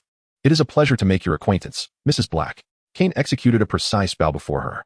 You are just as I envisioned, Mr. Slytherin. A polite smile adorned Mrs. Black's face as she returned the gesture. Kane raised an eyebrow subtly. The Mrs. Black before him bore no resemblance to the character filled with vitriol and hatred described in the original text. Mr. Slytherin, I trust my intentions have been conveyed by Sissy. I seek only one assurance, that the Black family legacy endures. Can you promise me that? The eyes of Mrs. Black were filled with a plea. The name of the Black family would endure alongside Slytherin. Kane mused that he must ensure Draco fathered a daughter to inherit the Black legacy. A notion he believed Aunt Narcissa would surely endorse. Good boy, thank you, Mrs. Black murmured, her composure faltering. With Kane's assurance, she felt relieved from the burden of the Black family's lineage resting solely upon her shoulders. I have one more request, Regulus. Regardless of whether he is alive or deceased, I wish to know his whereabouts. Mrs. Black spoke with a quiver in her voice, longing for her Regulus to return home. Even as she grappled with the grim reality of his likely fate. I promise, Kane nodded in response. Reflecting on the silent resistance against Voldemort that culminated in the tragic loss of a young life at the tender age of 18, Kane felt a surge of melancholy. Creature. Mrs. Black's tone suddenly turned cold. Fetch the emerald-encrusted box from my chamber. With a crack, Creature appeared, carefully cradling the palm-sized emerald box before them. Kane, take this. It contains the rings of all the former heads of the Black family. Creature, from this day forth, Kane is your master. Do you understand? Mrs. Black spoke gently to Kane, then seamlessly shifted to a commanding demeanor. Delicious, I desire, a familiar voice echoed in Kane's mind, causing him to shudder as he scrutinized the black diamond set within the Black family ring. Creature, you are permitted to access the Black family vault within a week. I expect to see a rejuvenated Black. The moment Kane donned the ring, he issued commands to Creature. Yes, master, Creature sobbed audibly, feeling the return of a master. Regulus, do you see? The Black family endures. Also, Creature, Mrs. Black mentioned that you served Regulus. Do you know where he was last seen? Although Kane was aware of Regulus's fate as a corpse, only Creature could reveal the specifics. Oh, Master Regulus. Creature's reaction was as if struck by lightning. He froze momentarily. Then tears as large as peas began to cascade down his face. Master, Creature choked on his grief. Silence. Creature, Kane pinched the bridge of his nose, lacking the energy to console an aging house elf. Yes, master. He is dead. He commanded Creature to leave. Creature lamented, lost in despair. My Regulus. The painted image of Mrs. Black cried out in anguish upon hearing Creature's words. She had not anticipated that the wretched Creature would dare to conceal such a pivotal truth from her. If you wish to retrieve Regulus, then be silent. Kane's head throbbed from the sharp reprimands hurled by Mrs. Black at Creature. It seemed as though Mrs. Black were being throttled. Her face flushed crimson as she glared fiercely at Creature, wishing fervently to sever his head and mount it upon the wall. A change of venue, Kane suggested, casting a glance at the trembling Creature, his tone laced with exasperation. In the sitting room, Riddle furrowed his brow. How had the once proud and dignified Mrs. Black devolved into this deranged figure? The young master had entrusted Creature with a locket, instructing him to ensure its destruction. Yet, Creature proved ineffectual. He had tried fire, had struck it with a hammer, had even bitten it, but the locket remained unscathed. With a soft whimper, Creature's head collided forcefully with the fireplace. Stop. Bring forth the belongings left by Regulus, Kane commanded, invigorated by the prospect of finally acquiring another Horcrux from Voldemort. Crack. Master, It is this, Creature said, tightly clutching a silver chain locket. Hand it over. Kane accepted the locket, sharing a knowing glance with Riddle. This is the Slytherin locket. Riddle took the locket from Kane's hands. It was crafted from 8-sided gold, adorned with diamonds, and engraved with a serpent and emerald upon its surface. Indeed, another Horcrux. A sardonic smile graced Riddle's lips. The main soul had created Horcruxes as if they were mere cabbages, one for each subordinate. At that moment, Riddle remained oblivious to the fact that this Horcrux had been procured at the cost of Regulus's life. Otherwise, he would have relished the opportunity to mock the main soul's failure in controlling his underlings even further. Allow me to take charge of this locket. I shall ensure its destruction, Kane stated earnestly. The great and benevolent master will surely be pleased, as Regulus would be. Creature, caught in a whirlwind of emotion, cried and laughed simultaneously, pledging his loyalty to Kane repeatedly. Prepare yourself. We shall fetch Regulus home, Kane commanded. Yes, master, Creature replied, brimming with enthusiasm as he departed. Kane, this Horcrux. A glint of darkness flickered in Riddle's eyes. Let us keep this for the time being. One must always leave a path for the main soul. After all, Kane had plans to bait fish with the locket. Chapter 9. The Rescue. Upon returning from the Black Estate, Kane sequestered himself within his chamber. Famished, the yearning for the resurrection seeds grew increasingly potent. First, tell me, what purpose do the energies you have absorbed serve? Kane taunted, caressing the ring in a bid to entice the resurrection seeds. Grow tall, the resurrection seeds mechanically repeated. Kane's expression grew solemn as he pondered the significance of the branch and leaves bestowed upon him by the greengrass family, which were intrinsically linked to the remnants of the past. The resurrection grass seeds possessed the ability to absorb energy from these remnants, thus indicating an undeniable connection. Likewise, it was highly likely that the Black family was also entwined with this enigmatic group. The unfolding narrative was becoming increasingly intriguing, as everything seemed to revolve around these mysterious remnants. Kane was reminded of the family history he had observed at Greengrass, which chronicled the birth of their ancestors who claimed to be descendants of the divine, belonging to the elven lineage. Strangely, the family history made no mention of Grindelwald's assertions regarding the origins of the remnants, which struck him as peculiar. His hunger for the resurrection grass seeds brought him back from his musings, compelling him to remove the ring from his finger and place it beside the seeds. Before long, the once resplendent black diamond embedded in the ring lost its luster, turning a dull gray. Is there something you desire within? Kane's expression shifted as he retrieved the resurrection stone ring. 12 years prior, when he had been unwittingly swept away by Anna Prince, his magical powers had surged uncontrollably. It was the reaction between the resurrection grass seeds, the resurrection stone, and the invisibility cloak that had ultimately purified his magic. I detest this. The resurrection grass seeds expressed disdain for the resurrection stone. Silence implies you have no claim, the resurrection stone retorted. Kane remained silent, realizing that the deathly hallows were indeed artifacts of the wizarding realm. The seeds could articulate little more, prompting Kane to tidy up and retire for the night. For the following day, he was to accompany Riddle to retrieve Regulus's remains. He enjoyed a restful slumber. The following morning, Kane and Riddle were greeted by a distinctly arranged breakfast at the table, raising their eyebrows in unison. Master, young Mr. Gunter, Creature has prepared the most authentic English breakfast for your enjoyment, came the announcement. Creature, now rejuvenated, no longer resembled the aging house elf seen in the Black household, embodying the vitality of spring. Master, young Mr. Kane, Dora has trained under the Hogwarts chef and prepared a Chinese breakfast for you, followed Dora's introduction. Casting an irate glare at Creature, since being gifted to Riddle by Master Lucius, the two young gentlemen had been under Creature's care. However, the sudden arrival of an old elf who dared to compete for their attention was intolerable. Enough, you may leave now, Kane said, bemused by the morning's display of domestic rivalry, which elicited both laughter and exasperation. There's no need to be overly courteous to them, Riddle remarked, slicing into his fried egg. Isn't it rather amusing to observe them like this? Kane thought, though he had no intention of improving the treatment of the house elves, nor any inclination to mistreat them. Influenced by Hufflepuff's values, he merely exhibited a touch more patience towards these creatures. As long as you are content, he concluded. Riddle shrugged, completely indifferent to such trifles. After obtaining Kane's permission, Creature led him and Riddle to a secluded island. The island was enveloped by the sea, and the briny ocean breeze occasionally swept over the small group. The master, young Mr. Gunter, and young Mr. Regulus resided within a nearby cave. Creature's bulging eyes momentarily clouded with emotion. Take us there, Kane commanded. In the blink of an eye, Kane and his entourage found themselves inside the cave nestled in the corner of the island. Indeed, the Dark Lord has a penchant for choosing locations, Riddle remarked, gazing at the placid surface of the water. How many specters lie buried beneath? Peering through the water, Kane felt a shiver run down his spine. For beneath the surface swarmed a multitude of spectral figures, young and old alike. Young Master Regulus, Creature could not suppress a sob. Silence. Do you wish to rouse them all? Kane admonished. It appeared that Voldemort's original design required crossing the river of specters in a small boat to retrieve the locket. Kane pointed to the solitary little vessel atop the water and the distant stone pillar. I fear there is more, based on my understanding of the Dark Lord. The location of the locket is likely protected by additional measures, Riddle stated with conviction. However, that is not our concern. Our priority now is to extract Regulus from this legion of specters. Kane surveyed the indistinct faces beneath the water, struggling to differentiate them. Master. I can recognize young Master Regulus at a glance, Creature said, glancing nervously at Kane, his voice barely above a whisper. It's simple. We just need to dry this place out, Riddle said, a nonchalant smile playing at the corners of his mouth. Go. With a wave of his hand, Riddle unleashed a torrent of fierce flame. Upon contact with the water's surface, it ignited violently, akin to oil poured onto water.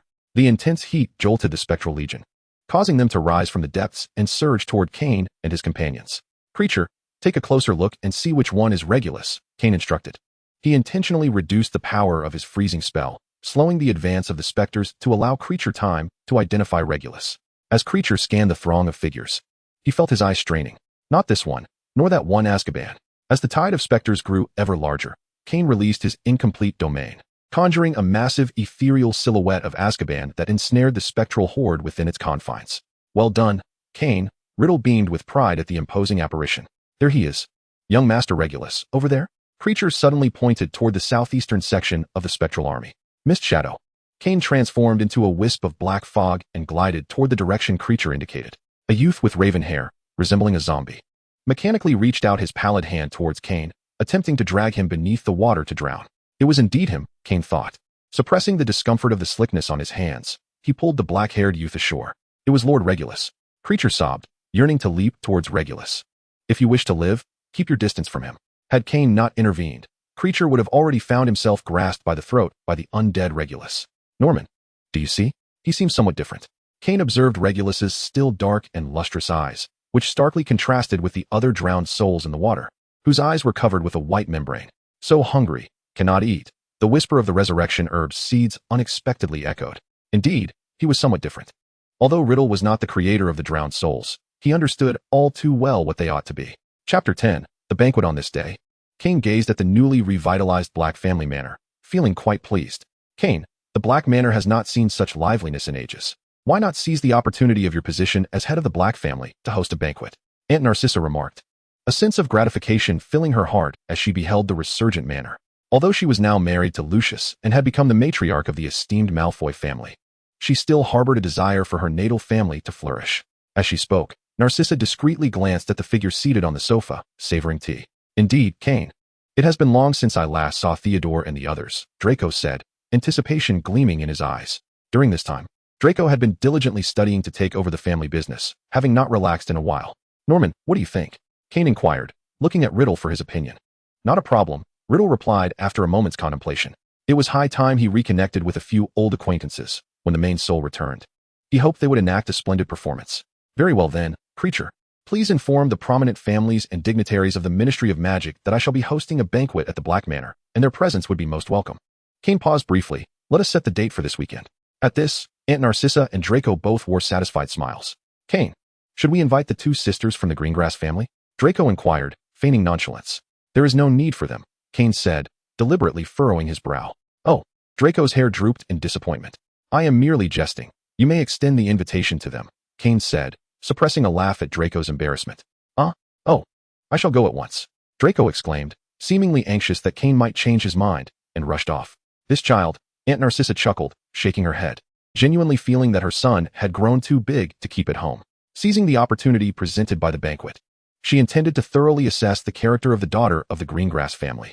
Should the girl prove inadequate to bear the responsibilities of the Malfoy matriarch, she would not hesitate to intervene.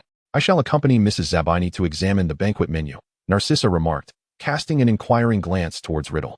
Do ensure there are not too many sweet dishes, for Kane has an aversion to them, Riddle instructed without lifting his gaze. Narcissa gracefully curtsied and proceeded with her preparations without further comment. Lucius's son bore little resemblance to the Malfoy lineage. At 13, he still possessed an air of innocence. Riddle raised an eyebrow, observing, if Abraxas knew how Lucius had raised his grandson, one might wonder if he would rise from his grave in anger. It is only in the presence of family that Draco behaves this way. He has matured significantly, Kane interjected in Draco's defense. That little wretch from the Knot family is far more cunning, Riddle noted, instinctively drawing Theodore into the comparison as he perceived Kane's protective stance towards Draco. This left Kane momentarily speechless, for Theodore undeniably surpassed Draco in certain respects. Witnessing Kane's silence, Riddle felt as though he had won a small victory and shifted the topic. Nevertheless, there are merits to innocence. At least he will not waver like Lucius, a mere fence-sitter. By the way, regarding the matter of young Crouch you mentioned last time, I had old Knot investigate, and indeed, old Crouch is behaving suspiciously. Riddle's tone suggested he had stumbled upon something intriguing. Kane, do you think old Crouch will attend the banquet? Not at present, but the future remains uncertain, Kane replied nonchalantly. Though the Crouch family was among the 28 purebloods, old Crouch was renowned for his iron will and seldom mingled with other purebloods. After all, he was resolutely intent on distancing himself from families suspected of being Death Eaters. However, once the matter concerning young Crouch surfaces, old Crouch will have no choice but to humble himself before the other pureblood families. Time passed swiftly, and soon it was time for the banquet. The black ancestral home was ablaze with light, filled with numerous pureblood families and prominent figures from the Ministry of Magic. Yet, a peculiar silence enveloped a particular area of the gathering, the one occupied by Riddle. Many patriarchs of pureblood families, upon sighting Riddle, found their legs weakened, collapsing at his presence. Master Goyle, already portly, trembled like a leaf. Joshua, this is Kane's cousin, Norman Gunter. Did I not mention him to you before? Lucius grasped old Goyle's arm tightly, cautioning him against losing his composure. Ah, Mr. Gunter, a pleasure to make your acquaintance, old Goyle managed, taking in the striking resemblance and inhaling deeply to steady himself. Similarly, upon hearing Lucius's words, many individuals exhaled a sigh of relief. It turned out that they were merely acquaintances and not the person in question. What a relief that was. Kane stood in an inconspicuous corner, silently observing the demeanor of the pureblood families, unable to suppress a quiet chuckle. Indeed, it was wise not to allow the Ministry of Magic to publish Riddle's photograph. The dramatic entrance had undoubtedly left many restless through the night. Welcome, esteemed guests, Kane, as the host, raised his glass in acknowledgement. In the next moment, a wave of extravagant flattery surged towards him, with each compliment unique, reflecting the crowd's eagerness to curry favor. After all, he was the son of that esteemed lineage, and they dared not show him any disrespect. Kane accompanied Riddle through the circle of pureblood family heads, introducing them one by one, keen to ensure that no one was unaware of Norman being his cousin. Throughout, Riddle maintained a poised smile, displaying no hint of impatience. The resemblance between the two was striking, prompting silent admiration from the guests present. Apologies for my tardiness, came the jovial voice of Minister Fudge as he made his entrance, his laughter preceding him. Kane smiled lightly, acknowledging Fudge's arrival. It was evident that Fudge, that old charmer, intentionally delayed his arrival to elevate his stature before the pureblood families. No one in attendance was oblivious to this. Indeed, as Kane spoke, the crowd eagerly rallied around Fudge, who beamed with delight, his double chin becoming apparent. Kane, I remember the first time I met you at a gathering at the Malfoy residence. Who would have thought that in the blink of an eye, you would reclaim the illustrious Slytherin name and inherit the Black family? Truly remarkable, Fudge remarked, gazing at the young man who had blossomed into a fine figure. Filled with nostalgia, he genuinely envied the ability to casually inherit several pureblood families. While the guests reveled in their merriment, a sudden commotion erupted outside. Trouble looms. Sirius has escaped from Azkaban. Chapter 11. Continuation of the banquet. As the moon reached its zenith, the black ancestral home shimmered with radiant lights, adorned in opulent attire. Men and women engaged in lively toasts. Their glances frequently drifted towards the host of this soiree, followed by hushed whispers among companions. After attending to Fudge's need for attention, Kane turned to engage with the heads of other pureblood families. Mr. Greengrass, are you satisfied with the festivities this evening? Kane inquired, raising his glass in a symbolic gesture. Thoroughly satisfied. It has been far too long since I gathered with old friends, Mr. Greengrass replied, gesturing to those nearby with a smile. Mr. Burstead, long time no see. Kane observed a familiar figure in the crowd and instinctively raised an eyebrow. He recalled the discord with Burstead's son during their first year. The elder Burstead had certainly not been amiable back then. If he recalled correctly, he did not extend an invitation to Borst. Of course, he had also omitted Old Roll, who accompanied Borst. Mr. Slytherin, today Old Roll and I have come specifically to express our apologies. A look of shame adorned Old Borst's face. The incident last time was entirely due to my inept son acting on his own accord. However, he has already faced the consequences of his actions. Old Borst cast a glance at Old Roll, signaling him to speak. Indeed, it is my failure in guidance that has led to this trouble, Old Roll humbly asserted. Kane discreetly glanced at Mr. Gringlass. Were these two requesting you to act as an intermediary today? Mr. Gringlass, recognizing the inquiry in Kane's gaze, offered a wry smile, and nodded. Mr. Slytherin, this is a token of goodwill from Old Roll and myself. I implore you to accept it. Old Borst promptly handed Kane 2 parchment scrolls filled with sincere offerings. Mr. Borst, Mr. Roll, you exaggerate. This was merely a youthful misunderstanding. A trivial exchange of words between myself and Jaster. Observing the earnestness of the 2 elderly gentlemen, Kane discreetly accepted the scrolls. As a member of the pure-blood aristocracy, Kane had no desire to further strain their relations. As long as appearances were maintained, that sufficed. Upon seeing Kane accept the parchment, both Old Borst and Old Roll exhaled in relief. Had they known Kane bore the surname Slytherin, they would have certainly reconsidered their approach. Moreover, Kane's inevitable rise was glaringly apparent. Just look at him. The sole heir of Slytherin, the youngest recipient of the Merlin Medal, the heir of Dragon Island. A pioneer in the magical realm. Each title underscored Kane's potential for extraordinary success. Not to mention, in terms of financial acumen, Old Borst and Old Roll paled in comparison to even Kane's little finger. The Malfoy family and the Old Knot family, who associated with Kane, had profited handsomely. Old Borst and Old Roll too wished to partake in that bounty. Who would turn down a share of wealth? Mr. Slytherin, may I inquire if you have plans to expand your business in the magical realm overseas? Old Borst ventured cautiously. I have entrusted that matter to Lucius. You will need to consult him regarding the subsequent plans, Kane replied, a hint of a haughty smile lingering at the corners of his mouth. It was a jest. His lack of concern did not imply that he would immediately lead them to wealth, for they were not particularly impressive, yet their aspirations were rather grand. As for Lucius, it was merely a pretext. Let them bicker amongst themselves. Lucius would comprehend his intentions. Indeed, my son will be sure to assist Mr. Slytherin diligently. A somewhat unfamiliar voice suddenly interjected. Mr. Slytherin, a pleasure to meet you. I am the father of that boy Bob. Mr. Yaxley, greetings, Kane replied, the smile at his lips dimming slightly. Before him stood the individual who had abandoned Bob and his mother, unable to endure the mundane existence fraught with the trials of daily life. Kane discreetly observed the woman beside old Yaxley, who wore a smile. She was none other than Bob's stepmother, hailing from the Selwyn family. There was no need for speculation. These two were undoubtedly attempting to forge connections. Having previously encountered rejection from Bob, they had now chosen to bypass him and approach Kane directly. Mr. Slytherin, I am immensely grateful for your assistance to the Longbottom family. Just as Kane began to feel a tinge of impatience, the matriarch of the Longbottom family, accompanied by a young woman and Neville, approached him. I merely offered a helping hand, Kane replied nonchalantly, engaging in light conversation with Mrs. Longbottom amidst the scrutinizing gazes of others. Previously, when Cassandra had recommended personnel for the ministry, she had suggested Mrs. Longbottom's granddaughter, who was likely the young woman before him. Mr. Slytherin, I assure you I will work diligently, Alice declared, her eyes sparkling as they met Kane's. I am delighted that you find joy in this position. Kane responded with a polite smile. Neville, come here. While at school, you must learn from Mr. Slytherin, understand? Mrs. Longbottom asserted, her gaze stern upon Neville. Grandma, I will. He replied, a mix of gratitude and shyness coloring his tone. Mr. Slytherin, please forgive Neville's awkwardness. He is rather tongue-tied, Mrs. Longbottom admitted with a hint of embarrassment. I have always believed that Neville's placement in Gryffindor was not without merit. Undoubtedly, he harbors great courage within, awaiting the right moment to emerge. In response to Mrs. Longbottom's warmth, Kane graciously accepted her kindness. Upon hearing his words, Mrs. Longbottom's previously expressionless visage softened noticeably, and she gently patted Neville, who had flushed at Kane's compliment. The Longbottom family had long distanced themselves from the pure-blood circle. Without support, the future of the remaining pure-blood families could be uncertain. Kane's assistance to Alice instilled hope in Mrs. Longbottom, who had inquired with Dumbledore, who deemed Kane an exceptional young man, a judgment she trusted wholeheartedly. After engaging in a delightful exchange, Kane finally found the opportunity to meet Cassandra's father, although it was also a moment for Kane to assert his own presence. Kane, this is my father, Cassandra introduced, her demeanor shifting from her usual nonchalance to an inexplicable chill, while Kane conversed with others. Her father had reproached her multiple times for her lack of interest in family affairs. He desired her to act as a liaison, seeking collaboration between the Shafik family and the Muggle-born society.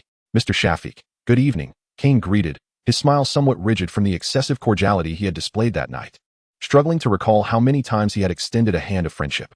Mr. Slytherin is indeed an impressive figure, while Mr. Shafik has uttered a plethora of inconsequential words.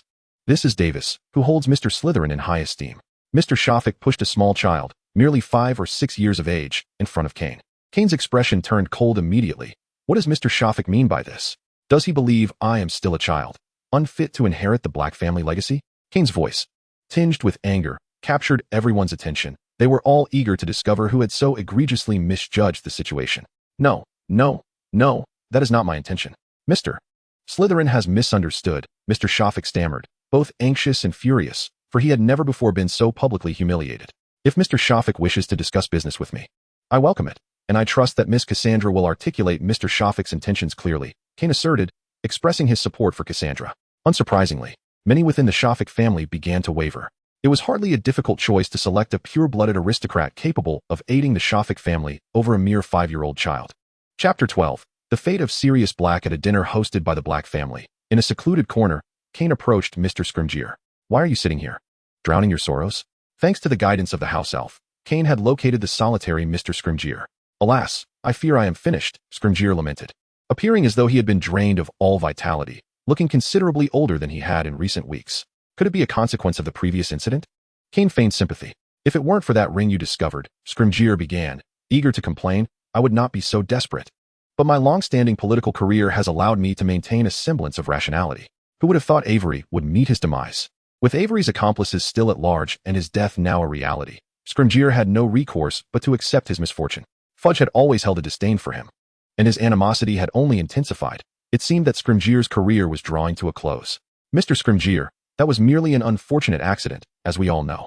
Furthermore, both Uncle Lucius and I sympathize with you. As one of the seasoned officials within the Ministry of Magic, Kane believed that Scrimgeour still possessed some value to exploit.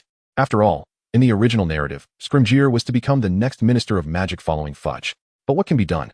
I lack connections, Scrimgeour half-heartedly complained, all the while keenly observing Kane's reactions. I have a small meeting planned with Lucius shortly. Might Mr. Scrimgeour have the time to join us? Kane had previously mentioned this bait at the Ministry and intended to arrange it for him now. Of course, I would be delighted to converse with a few old friends and this new companion, Mr. Slytherin. The sorrow on Scrimgeour's face vanished in an instant, replaced by an air of decisive competence. A sense of unease washed over Kane as he faintly heard the tumult from the banquet, causing him to furrow his brow. Mr. Scrimgeour, I shall accompany you to investigate. Scrimgeour, having evidently caught wind of the commotion, was nevertheless intent on showcasing his prowess before Kane. What has transpired? Kane inquired, glancing towards the hurried figure approaching Fudge. Riddle cast Kane a reassuring glance, signaling him to observe Fudge's visibly deteriorating countenance. Before long, Fudge approached Kane with heavy steps. Sirius Black has escaped from Azkaban. Fudge wished to conceal the scandal of Black's flight, yet the journalist Rita Skeeter had already caught wind of the story, making it impossible to keep it under wraps. The crowd gasped upon hearing Fudge's revelation. Sirius Black was a notorious Death Eater, infamous for obliterating an entire street 13 years prior. Kane's brow knitted in concern. Minister Fudge, it is imperative that we apprehend Sirius Black and restore peace to the British wizarding community. Sensing the scrutinizing gazes of Fudge and the gathered assembly, Kane felt compelled to voice his stance. It was not fear of Black's return and potential claim to his inheritance that troubled him, but rather the possibility that Black, as a fervent Death Eater, might seek to ally himself with Kane, the scion of his former master. The anxious glances directed at Kane revealed that many in attendance harbored similar sentiments. The Ministry certainly shall, Fudge declared, hastily adding, Mr. Slytherin, should you possess any information regarding Black, do not hesitate to reach out to me. With that, Fudge excused himself, needing to contend with the pack of rabid reporters awaiting outside. The atmosphere turned decidedly peculiar, prompting Kane to exchange a few pleasantries and disperse the crowd. However, unnoticed in a corner, several individuals lingered. Sirius Black, a fervent Death Eater. How could I be unaware? Riddle inquired with an odd tone. Did you all know? His gaze swept over the trembling figures kneeling on the ground. Wasn't it merely Norman Gant we were discussing? Why the sudden abandonment of pretense? The kneeling individuals dared only to silently critique, maintaining forced smiles to play along with Riddle's theatrics. Kane refrained from interrupting Riddle's reunion with his former subordinates and made his way to the lounge. Kane, is Mother all right? Blaze asked uncertainly, having perceived an unspoken terror etched upon his mother's face. She is fine. There are some business matters my cousin needs to discuss with them. Kane glanced at the unsuspecting Zabini, opting not to reveal too much for the time being. He trusted that Mrs. Zabini would know how to handle the situation. That is well. Upon hearing Kane's assurance, Blaze instinctively exhaled in relief. Come, you all seem weary. Draco, please take them to rest. Noticing Kane's troubled expression, Narcissa took the initiative to usher away his companions. Blaze, let us depart. Pansy nudged the still-gazing Blaze, whose mother had also remained behind. However, since Kane assured them there was no danger, Pansy chose to believe him. After all, Kane would not harm them, though not as astute as Theodore. Having been born into a pure-blooded aristocratic family, who could maintain unwavering innocence forever. Once the group had exited, Kane's demeanor turned cold. Creature. With a crack, Creature appeared. Master. Creature awaits your command. Creature, what were you doing just now? Why did you not stop the intruders at the Black residence? Kane demanded sternly. Master. Creature was preoccupied in the kitchen and did not notice. Creature trembled. Creature, how dare you make excuses? Narcissa glared fiercely at the impertinent elf. Master. Creature is a bad elf, a very bad elf. Creature lamented, pinching his own ear with the tongs. Enough. Kane barked. Take me to see Sirius. What? Narcissa looked at Kane, bewildered. Master. Creature has never encountered that wastrel. Creature, as if struck by lightning, jumped up in protest. Silence. Do you wish for them to overhear? Narcissa snapped. Chapter 13. Discovery under the bright lights. Kane's expression appeared somewhat inscrutable. Creature, take me to see Sirius. Kane was no longer inclined to waste words and issued a direct command. Why did he suspect Sirius might be at the Black residence? There were two primary reasons. Firstly, despite Sirius's aversion to certain actions of the Black family, upon escaping Azkaban and finding himself without a place to reside, where would he most likely go? Secondly, Creature's uncharacteristic behavior. Having served the Black family for centuries, he would surely be aware of the repercussions of allowing intruders into the ancestral home. Yes, Creature shivered. And under the steely gazes of Kane and Aunt Narcissa, he led them towards the kitchen. He could not defy his master's orders. Kane walked ahead, with Aunt Narcissa following closely behind, both harboring complex emotions as they approached a place they would typically never tread. Suddenly, Kane's gaze sharpened. In the corner lay a gaunt, scruffy black dog, its matted fur betraying its neglect, fervently devouring the contents of a bowl. Narcissa, taking a few hurried steps, exclaimed in astonishment, beating Kane to the pronouncement. At the very first glance, she recognized the dog as Sirius. In their youthful days, when their bond had yet to fray, Sirius would occasionally transform into his animagus form, playfully teasing the bashful and timid Regulus. Suddenly, the dog raised its head, eyes widening in alarm as it caught sight of the doorway, and in the next instant, it bolted outside, petrified.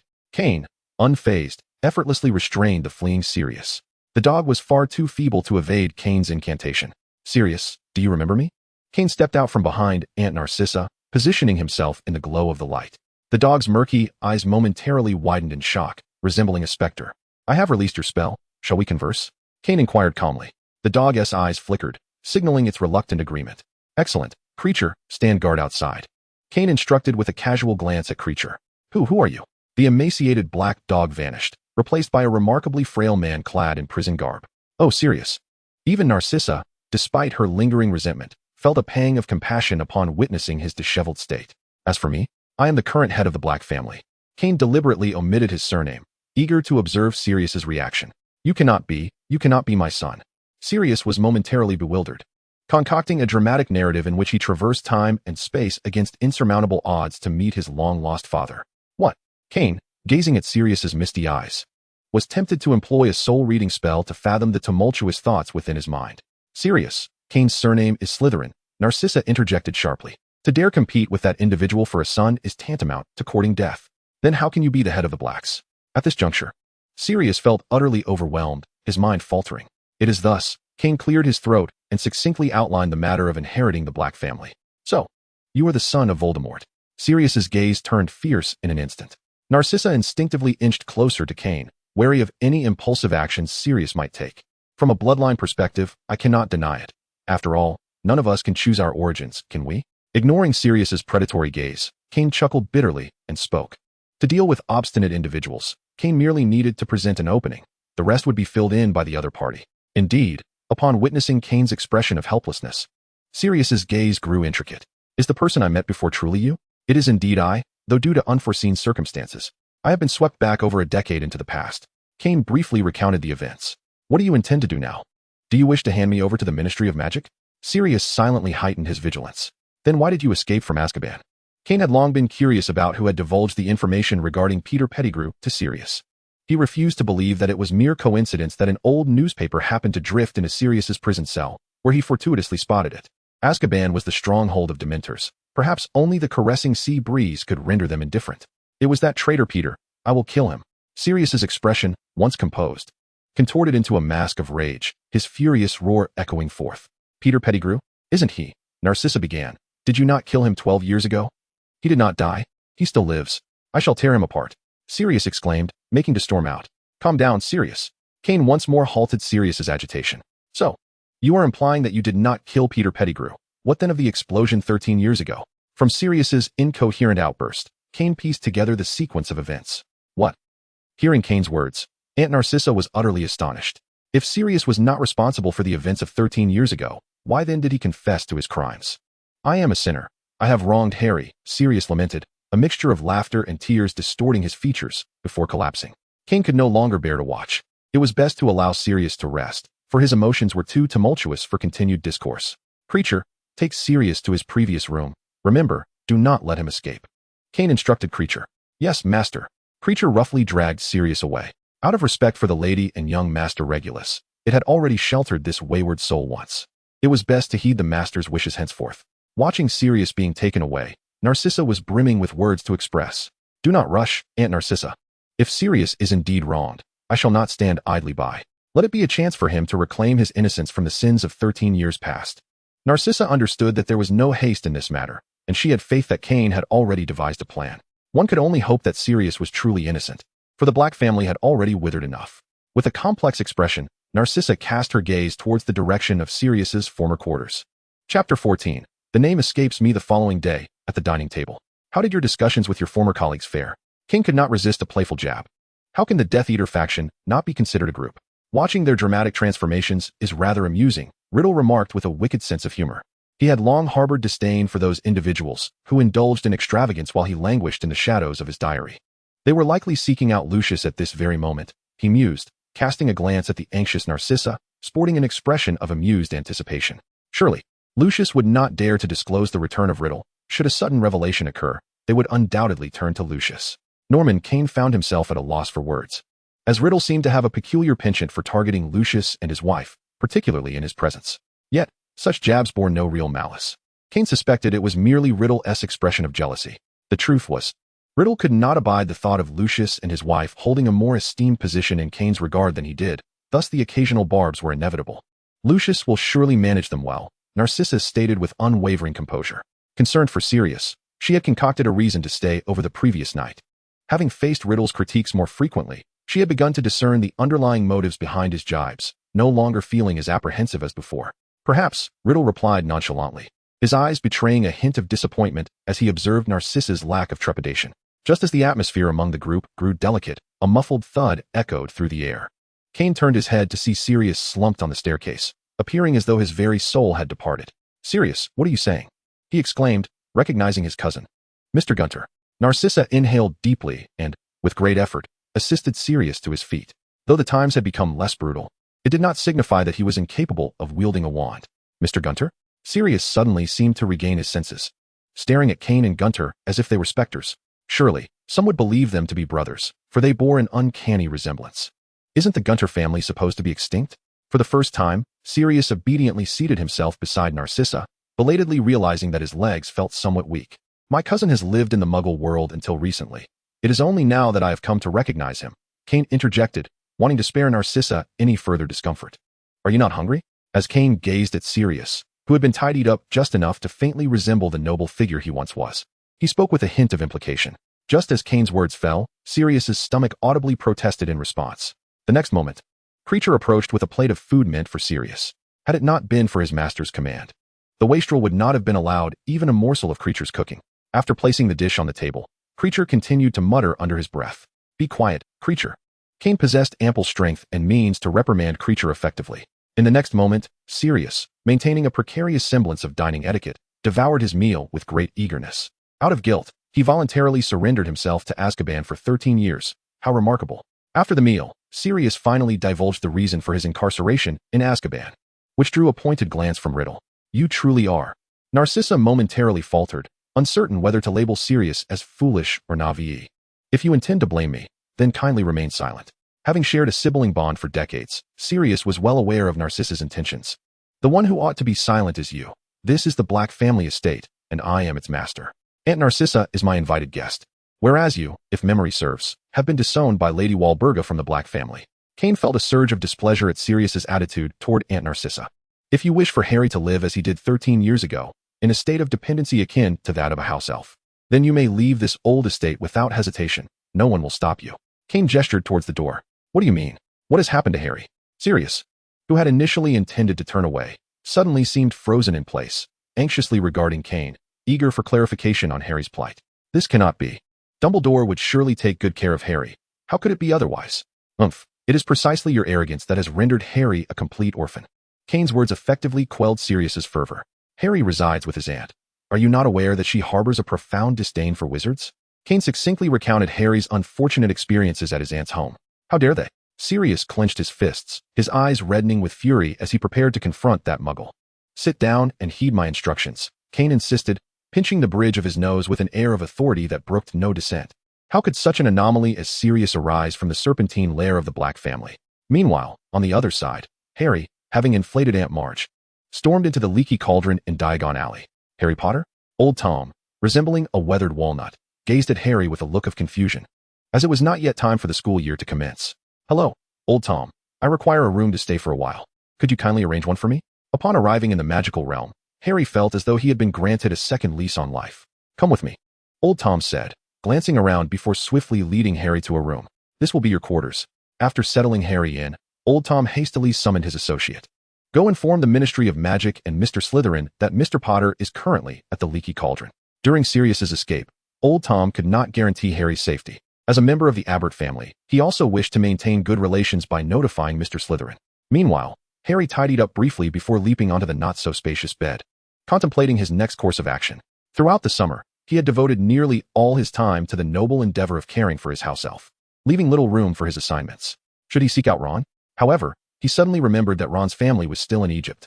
What about finding Kane? Yet he had no knowledge of Kane's whereabouts. He could inquire with Old Tom. Surely he would have the answer. Resolute in his decision, Harry sprang up from the bed and hurriedly made his way downstairs. Chapter 15. The invitation at the leaky cauldron. Harry had arrived after inflating Aunt Marge with magic, taking the night bus in a fit of frustration. During this time, he was exceedingly anxious that his use of magic in front of muggles would lead to the Ministry of Magic confiscating his wand, and even more so about the possibility of expulsion from Hogwarts. However, contrary to his expectations, Minister Fudge repeatedly assured him that he would not be held accountable, advising him to remain there and not wander about, which allowed Harry to breathe a sigh of relief.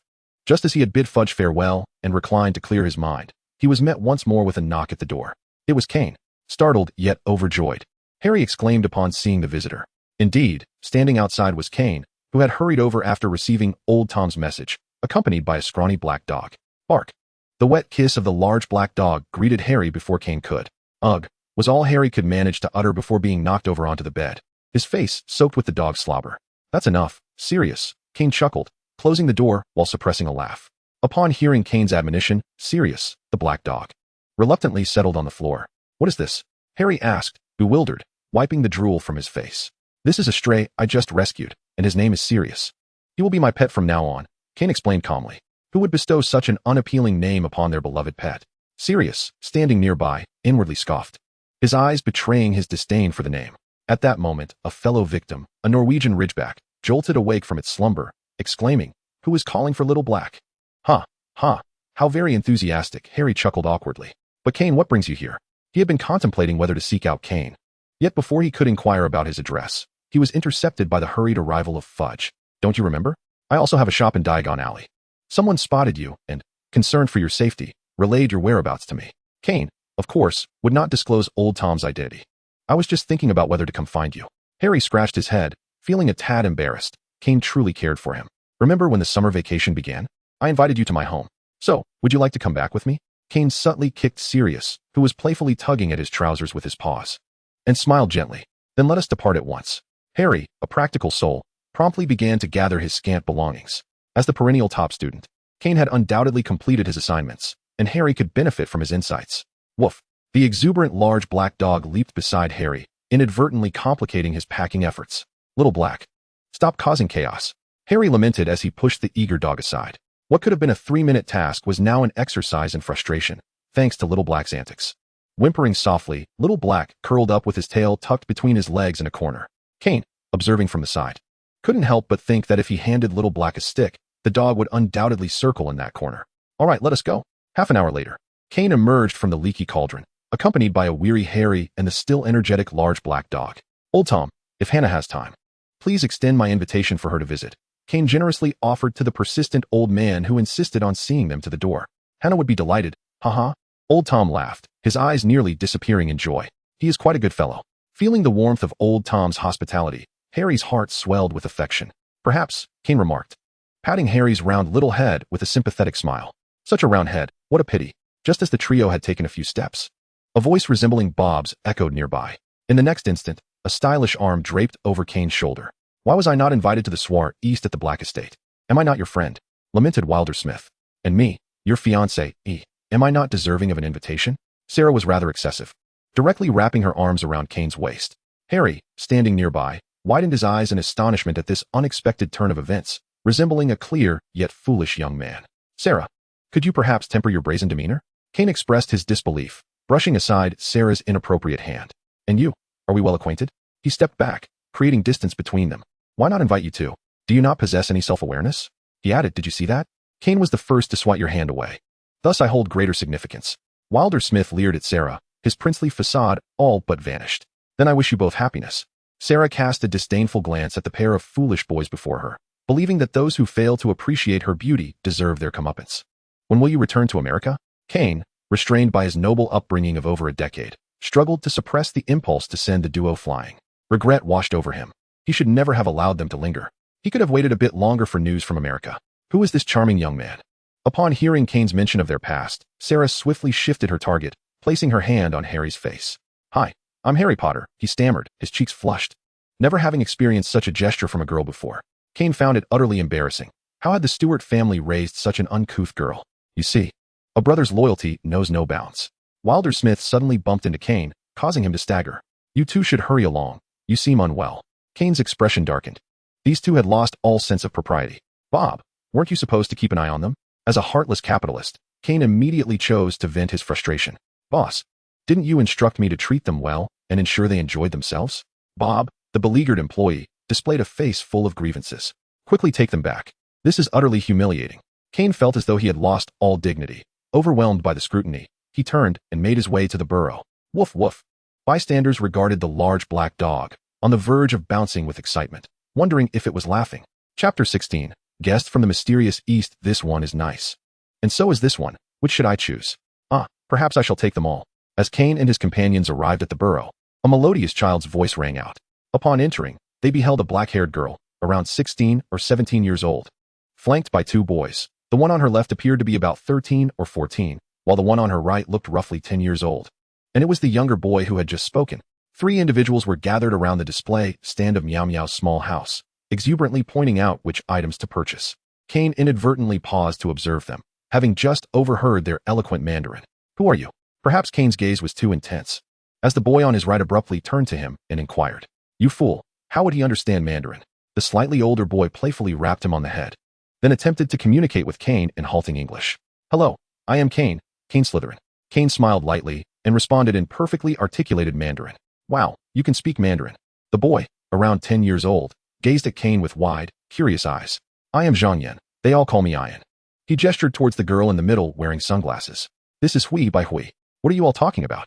Sarah, noticing the rapid-fire chatter, furrowed her brow in confusion. Would it be too much to invite you all to sit inside? I am the owner here. Kane was genuinely delighted to hear the familiar tones of his native language and eagerly wished to discuss some matters related to the East with them. Li Hua hesitated, glancing at Bai Hui, the one who could make decisions among the group. Sure, Bai Hui nodded affirmatively. Kane noticed the look of astonishment on Li Hua's face, likely surprised by Bai Hui's swift agreement. Harry, I apologize, but I have some matters to attend to first. Bob, please take Harry around for now. Without waiting for Bob's input, Kane hurriedly led the group towards the reception room. Boss, can't we swap for someone else to reap the benefits? Bob lamented. You two, keep your distance from me.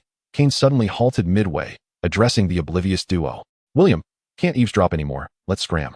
Sarah, wait for me. They both found the situation rather amusing.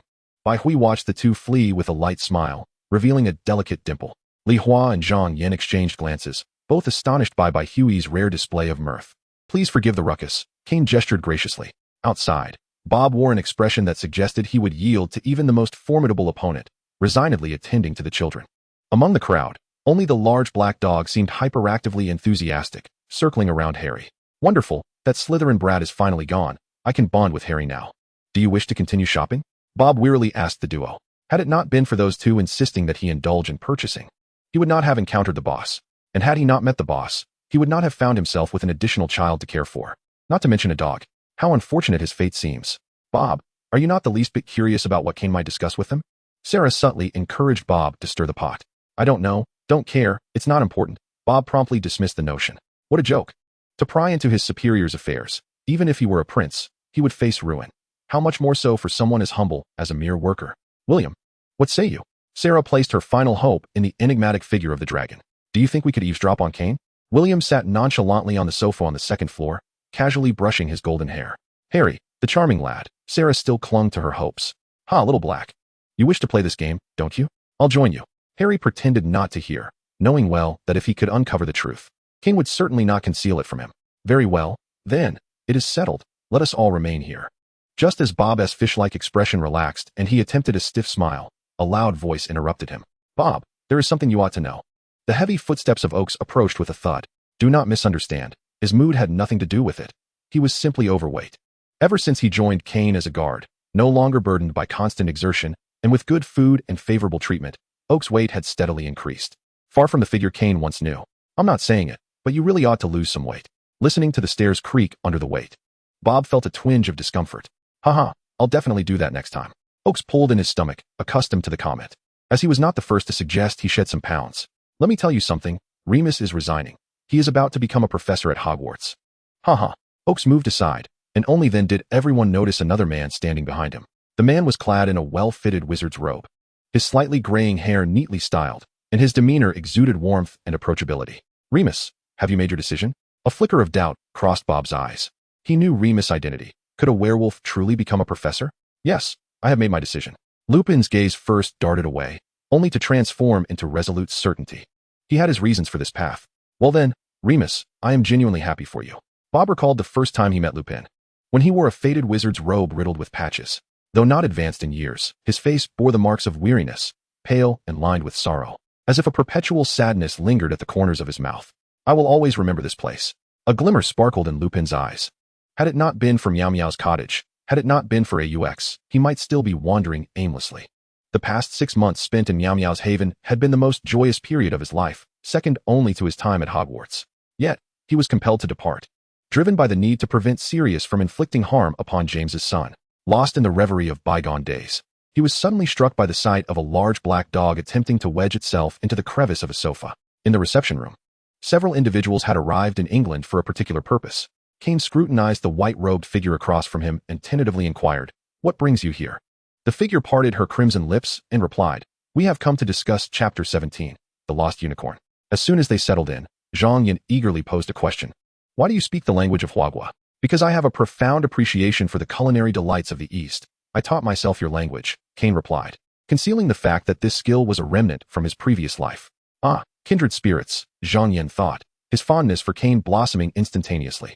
Anyone who relished food could not possibly be a villain.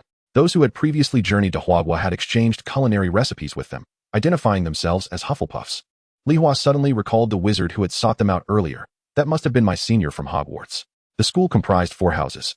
Yet Kane was taken aback to realize that the very individuals Cedric had referred to as recipe exchangers were right before him. He succinctly introduced the situation at Hogwarts. "Unlike you, we follow a master-disciple system. I hail from Longhu Mountain, Li Hua from the Shushan sect, and Huajia from the Yaoshi sect."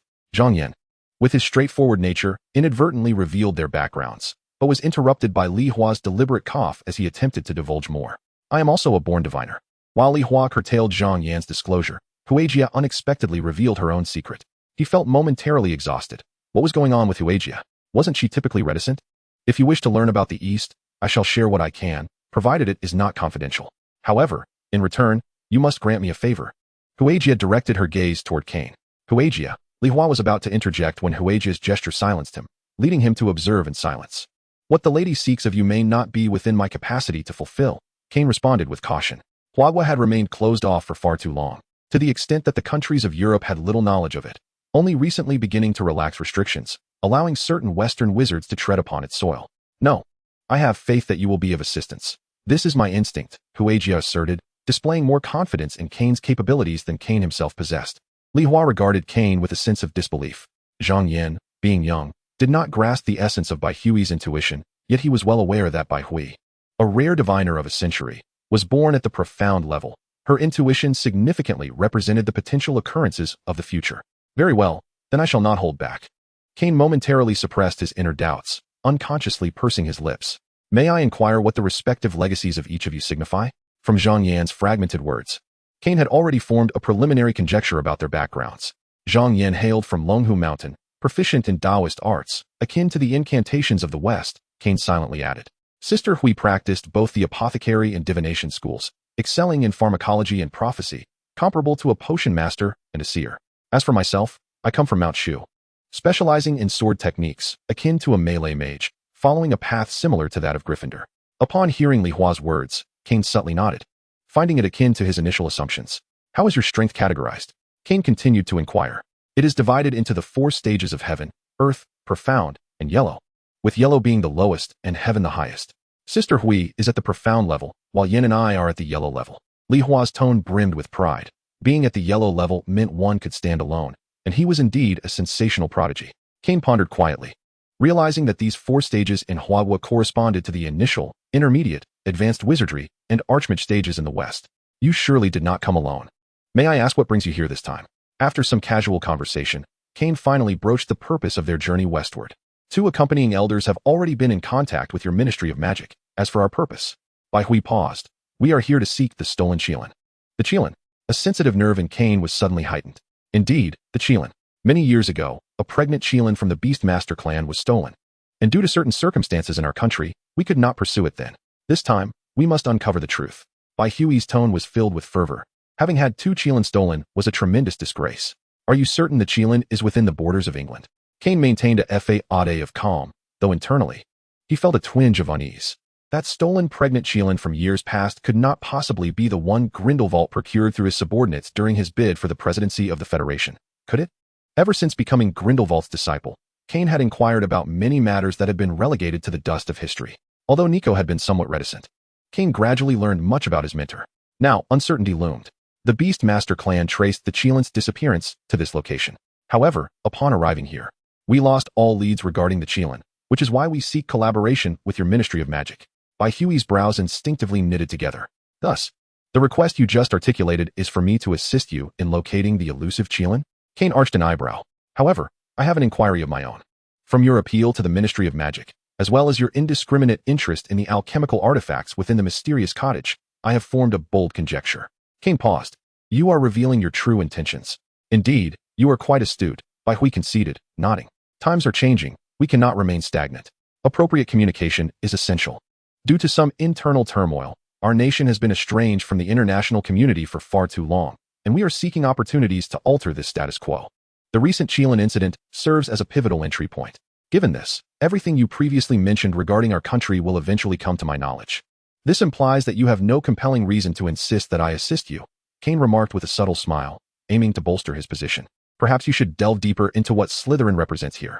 With that, Kane ceased his discourse, for Bai Hui was intelligent enough to discern his intentions. We shall remain here for a while. Bai Hui sensed Kane's keen interest in controlling the channels of east-west communication. After all, those who wield exclusive discourse power can reap immense profits on both sides. Their initial plan was to use the Ministry of Magic as a communication conduit. But the name Slytherin had reached their ears even in the East. She intended to relay Kane's proposal to her elders. After all, Kane's desire to become this ambassador could not be decided by a mere junior. She needed to consult the elders of her nation. Nevertheless, during their stay in England, they could thoroughly evaluate the significance of both parties involved. Chapter 18. The Moon-Faced and the Big-Footed Now. May I inquire why you are so certain that I can locate the Qilin? With the preliminary cooperation established, Kane felt less restrained. Nearby, Li Hua and Zhang Yan gazed at Bai Hui with curiosity, eager to understand why she sought Kane's assistance when the Ministry of Magic had a larger workforce at its disposal. The Qilin is a mythical beast of the East that actively seeks individuals blessed with great fortune. Sooner or later, it will find its way to such a person. As for your fortune, even I cannot discern it, Bai Hui replied calmly, retrieving a handkerchief to dab at the blood trickling beneath her sunglasses. From the moment she first laid eyes on Kane, she was astounded by the immense aura of fortune surrounding him. Driven by curiosity, she attempted to peer into the threads of his destiny, but even a fleeting glimpse resulted in a backlash from fate. Are you all right, Huijia? Li Hua inquired with concern, as it was the first time in their years of acquaintance that he had seen her eyes bleed. I'm fine. I've grown accustomed to it over time, Bai Hui remarked nonchalantly. Are you truly unscathed? Kane questioned, uncertainty lacing his voice. It's all right, if you don't believe me. Take a look. Bai Hui removed her sunglasses, revealing eyes completely devoid of pigment. Even her eyelashes were white. She was, astonishingly, blind. Have you made any discoveries regarding the theft of the Qilin? Kane, ever the pragmatist, shifted the topic rather than offering comfort. On the bodies of those who were killed, we discovered traits belonging to the beast tamers. Unfortunately, several unusual individuals managed to escape. Hui remarked with a hint of frustration. At her words, Kane felt a jolt of realization. His initial instinct was correct. The disappearance of the Qilin was indeed linked to the celestial doctrine. Unusual individuals? Are they born with some kind of extraordinary ability? Kane inquired, concluding that these peculiar individuals referred to the remnants. Exactly, how did you know? Hui's vacant gaze turned towards Kane. Although he was aware of her blindness, Kane still felt as if a searing intensity was fixated upon him. Well, I believe we can discuss this further after we establish our collaboration, Kane replied, maintaining his composure. In truth, he felt a surge of excitement. Ever since Avery's mysterious death at the Ministry of Magic, leads on the celestial doctrine had gone cold. Yet, now, they had reached a turning point. With the celestial doctrine reaching into the realm of magical creatures, and now facing allegations of involvement with the remnants. The remnants, once again, Kane mused inwardly. Boss, you must come see this. A fight has broken out. Just as Kane was lost in thought, a knock resounded at the door, accompanied by Bob's anxious voice. I'll be right there. Kane pinched the bridge of his nose, nodded to Hui and the others, then strode toward the door. Harry, don't believe him. Come over here. As Kane stepped out of the meeting room, a stranger's booming voice echoed. In the next moment, Kane felt his blood pressure rise uncontrollably. There stood Sirius, having reverted from his animagus form, animatedly confronting another equally agitated man. Harry, caught between them, appeared as if scorched, oscillating between indignation and confusion. Silence, Kane bellowed. Are all Gryffindors such brash fools? Do they revel in exposing themselves in such a manner? Upon hearing Kane's voice, the commotion abruptly fell into an eerie silence. Rest assured, boss, I have dispersed everyone. Bob had swiftly locked down the Muggleborn's quarters upon noticing that Lupin was acting oddly. He had initially thought Lupin was about to transform. It turned out that Lupin indeed transformed, but not in the way Bob had anticipated. Well done, your bonus for this month will be doubled. Kane finally exhaled, relieved that his subordinates proved to be reliable.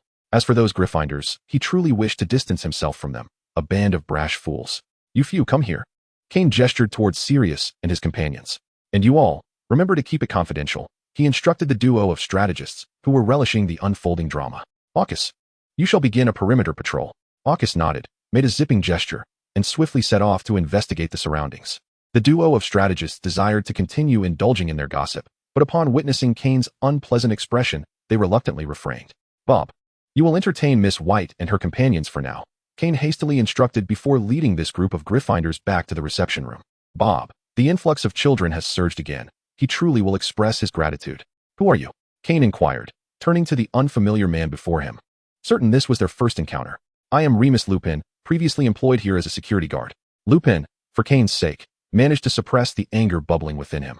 On his first day of work, August had shown him a photograph of Kane, believing that a security guard's primary duty was to prioritize the boss, thus necessitating knowledge of his appearance. However, the moment Lupin laid eyes on that photograph, a tempest surged within him, for he had encountered this youth over a decade ago. Kane, in disbelief, rubbed his forehead. He had not anticipated that August would recruit a werewolf as a guard. He had previously advised August not to confine himself to bloodlines, granting him the liberty to explore, referring to British wizards. Yet, he had never expected August to transcend into the entire wizarding realm. He recalled during their first year, when receiving the Norwegian Ridgeback, the towering yet gaunt figures. Kane comprehended all too well. It seemed the entire security force of the borough had been enveloped by werewolves. Mr. Lupin, I believe you should first compose yourself and allow Sirius to clarify matters, Kane suggested wearily, taking on the role of mediator. He silently reassured himself that this was all for Aunt Narcissa. He vowed never to involve himself in such troublesome matters again. Under the scrutinizing gazes of the others, Sirius nervously swallowed, ready to recount the events, having previously been preoccupied with arguing with Remus, failing to articulate the situation clearly. The duo of strategists felt a pang of disappointment, having only partially indulged in the unfolding drama. Peter Pettigrew's usual mild demeanor was now marred with anger. So, you are my godfather? Harry's focus diverged sharply from Lupin's. He resembled a timid creature, both fearful and hopeful, cautiously probing the reactions of the world around him. Sirius embraced Harry, a father's long-awaited hug after 13 years. Come home with me. Okay, Harry replied, his eyes glistening with emotion. Is that permissible? Kane. Sirius suddenly recalled that he was currently a guest in the Black family residence, owned by Kane. Consequently, Kane found himself the recipient of 6 glistening, expectant gazes. I have already extended an invitation to Harry, Kane remarked with a forced smile, which failed to convey genuine amusement. The animosity between snakes and lions was not without justification. Mr. Lupin, Harry, regarding the encounter with Sirius, I trust you will maintain discretion, as he remains a wanted fugitive of the Ministry of Magic, Kane cautioned. Under Kane's amiable yet authoritative smile, the trio nodded vigorously, including the obliviously foolish Sirius, who mirrored their enthusiasm. Chapter 19. The Banshees Sigh in the Evening. At the Riddle Estate, in Kane's bedroom. Ding! The scene-checking system is processing. The host has checked in at the pivotal moment of Harry Potter's meeting with his godfather, receiving a random reward of a unique skill. The unique skill is being randomly assigned. Congratulations to the host for acquiring the Banshees Sigh. The system's voice echoed in Kane's mind. The Banshees Sigh? What purpose does it serve? Kane inquired with curiosity. The Banshees Sigh, in its literal sense, refers to the final exhalation of the Banshee before it is completely bound, the last moment of its consciousness. Activating the Banshees Sigh skill allows a creature in extreme turmoil to regain its sanity. The system unequivocally disclosed the function of the Banshees Sigh to Kane. Kane's eyes brightened. This skill instilled him with greater confidence regarding his forthcoming plans. System U. Kane attempted to subtly inquire about the origins of the resurrection herb seeds, but was once again interrupted by the system. Host, a new play is premiering. I am quite busy. Farewell. The system bid a wave-like goodbye and vanished. One day, you shall reveal all, Kane asserted with conviction. Ding dong. Kane glanced at the illuminated communicator. It was a message from Bai Hui. Bai Hui proposed a meeting in the afternoon. Kane realized that several days had passed since he had last discussed conditions with Bai Hui. They must have reached a decision by now. Please summon Master Norman and inquire about his availability, Kane instructed Dora. During this period, Riddle had been reaching out to his former associates. Lucius and Old Knot had both been dispatched on errands. Once Norman and Kane were prepared, the father and son traversed the Floo network to the Leaky Cauldron in Diagon Alley. The Eastern alchemists are also willing to emerge. This is becoming increasingly intriguing. Riddle, clad in a white suit, radiated intent in his demeanor. It is indeed a regret that he had never ventured to the mystique of the East during his prime. Bob, once they arrive, please escort them to the reception room. Kane provided Bob with some instructions. All right, boss, Bob replied, somewhat dazed as he descended. No matter how many times he had encountered both the boss and Mr. Gunter, he was perpetually astonished by the striking resemblance between the two. Though the boss's features were somewhat more refined, his expression imbued with an extra touch of gentleness. Before long, Bai Hui and his companions arrived. The two middle-aged men standing at the forefront were presumably the elders Bai Hui had mentioned who were accompanying them. After exchanging pleasantries, they took their respective places on either side. Mr. Baishi, is there something amiss? Kane inquired, perplexed, as he noticed the man had been scrutinizing Riddle since their arrival. This Mr. Baishi was one of the key figures in the quest for the Qilin and also Bai Hui's mentor. Your spirit seems somewhat unstable, Baishi remarked, his typical square face etched with concern. You may have misjudged, Riddle replied cautiously. I sustained a minor injury some time ago, but that was well in the past. He cast a doubtful glance at Baishi. Although he had been resurrected, it did not imply that his soul was wholly restored. The incompleteness of his spirit indeed affected him, particularly in the recovery of his magical powers, which had not returned to the expected levels. However, he had never confided this to Kane, leaving him puzzled as to how Baishi had discerned it. It was not a matter of distrust towards Kane, but rather a reluctance to disappoint him with the truth. Kane furrowed his brow upon hearing this, casting a reproachful glance at Riddle, who, despite being an adult, still evaded the matter at hand. Mr. Baishi, might I trouble you to examine Norman? Kane requested. There truly is nothing to worry about, Riddle thought, feeling a warm surge in his heart at Kane's immediate concern for his well-being. However, upon receiving Kane's fierce glare, his voice diminished to a whisper. It was best not to provoke an angry Kane. Of course, Baishi agreed without hesitation. Regarding the previous incident, I presume Miss Bai Hui has already briefed Mr. Bai on the matter. May I inquire about Mr. Bai's thoughts on this? Perceiving the unspoken implications in Baishi's words, Kane proactively introduced the purpose of this meeting. Baishi and Wu Gang exchanged glances, ultimately prompting Wu Gang to speak. We have come here primarily for two matters. The first is to establish cooperation with the esteemed Western counterparts regarding various resources and trade. Although we have only just arrived, the name of the Slytherin family is already well known, and we are keen to engage in collaboration with you. However, as with all matters, there is a precedence to consider. We have previously discussed the initiation of foreign trade with your Ministry of Magic, thus leaving us in a rather difficult position. Wu Gang's words were couched with tact, reflecting the traditional mindset of Huagua, which inclined him towards official collaboration. Yet, when it came to the quest for the Qilin, he did not wish to be overly definitive. I am aware that as long as your side is willing to cooperate, I shall communicate with the Ministry of Magic. Kane discerned the implicit meaning behind Wu Gang's words. After all, the absence of a direct refusal left room for opportunity. With such a substantial sum of galleons laid before him, he was certainly inclined to take action. As for the Ministry of Magic, one need only observe the aristocrats gathered around Kane. Fudge would not dare to offend them, and at most, he would engage in some verbal negotiation regarding the division of profits. Observing Kane's affirmation, Wu Gang discreetly exhaled in relief. Regarding the second matter, it is likely that the girl Bai Hui has already mentioned it to Mr. Slytherin. Indeed, several distinguished individuals have journeyed here to seek the stolen Qilin. Kane nodded in agreement. I possess some information about poachers that I can share with you. Given that both sides have shown interest in engaging in foreign trade, Kane reciprocated by revealing certain details concerning the Heavenly Principle cult, lacking any special energy and exhibiting characteristics of beast taming. Indeed, it must be them, Wu Gang exclaimed with enthusiasm. Unfortunately, the whereabouts of the Heavenly Principle cult's lair remain unknown. Kane tapped his fingers against the back of the chair, expressing a hint of regret. To be candid, my beast tamer faction possesses a particular skill. By imprinting a mark on a beast, no matter where it flees, our disciples can locate it. We have traced this mark all the way to England. Regrettably, upon arriving here, the mark became imperceptible, as if it had vanished into thin air. After receiving a confirming glance from Bai Shi, Wu Gang no longer concealed his thoughts from Kane. Could it be that the poachers discovered the mark and erased it? Kane felt a chill run through him and instinctively inquired. Impossible. If the mark had vanished, I would have sensed it, Wu Gang asserted with conviction. Might it exist in another realm unknown to us? The moment Kane finished speaking, a profound silence enveloped the reception room. Chapter 20. Speculation in the reception room. Kane's words plunged everyone into contemplation. Bai Shi and Wu Gang bore grave expressions, yet they did not dismiss Kane's conjecture. It appears that my hypothesis may not be without merit. Kane mused silently upon observing their reactions. In his second year, he had encountered a mirror spirit, which had imprisoned him within a space composed of mirrors. Furthermore, judging from the reactions of the two before him, they were undoubtedly aware of matters concerning alternate dimensions. The depths of this world are indeed growing ever more intricate. Kane exchanged glances with Riddle, both harboring the same thought. How do you plan to search for the Qilin next? Kane, having no desire to pry into their secrets, merely shifted the topic. If possible, I would like to borrow a breath from Mr. Slytherin, Wu Gang tentatively suggested. A breath? What is that? Could it pose any danger to Kane? Just as Wu Gang finished speaking, a trace of sharpness flickered in Riddle's gaze. In the East, we have a belief in the concept of qi, which suggests that by observing a person's countenance, one can discern their fate. This qi refers to one's fortune and can also denote the flow of energy. Fortune can be interpreted as luck or destiny, while the flow of energy pertains to all individuals or events connected to the esteemed founder of Slytherin.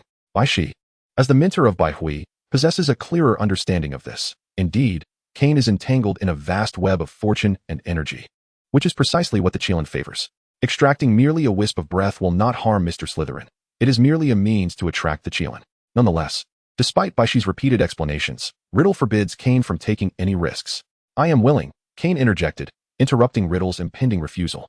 Setting aside Kane's inherent affinity for Hogwarts, he also seeks to find the Qilin to ultimately locate the lair of the Heavenly Principle sect. He has not forgotten about the Mirror Spirit incident. Riddle, in disapproval, called out to Kane. If Mr. Gunter has doubts, we can demonstrate it in person. Observing that Kane did not oppose, Bai Shi quickly seized the opportunity. Very well.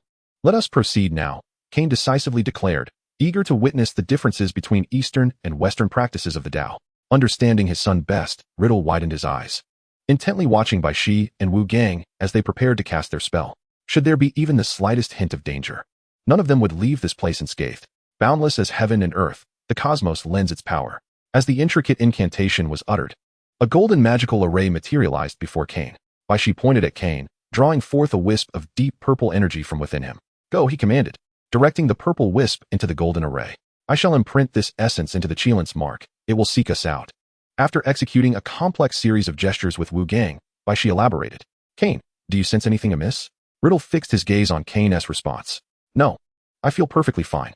At the moment the array was completed, Kane swore he heard the distinct sound of a Qilin's call. I believe I can hear the Qilin's voice. He confessed. Excellent. That confirms the Qilin is still alive, Wu Gang remarked, unable to suppress a sigh of relief. As for the rest, we can only wait. Bai Shi patted Zhang Yan's little head, speaking with a hint of exasperation. Are we merely to wait for the Qilin to present itself? Kane silently scoffed. However, in the tales once shared by Nico, he had never heard of the Qilin possessing abilities beyond selecting those it deems worthy to bow before it. Yet, observing the unanimous reactions of Bai Shi and his companions, Kane felt certain there were aspects of this matter that remained unknown to him. Regarding the development of trade between the East and West, let us arrange a time to accompany Mr. Slytherin for discussions.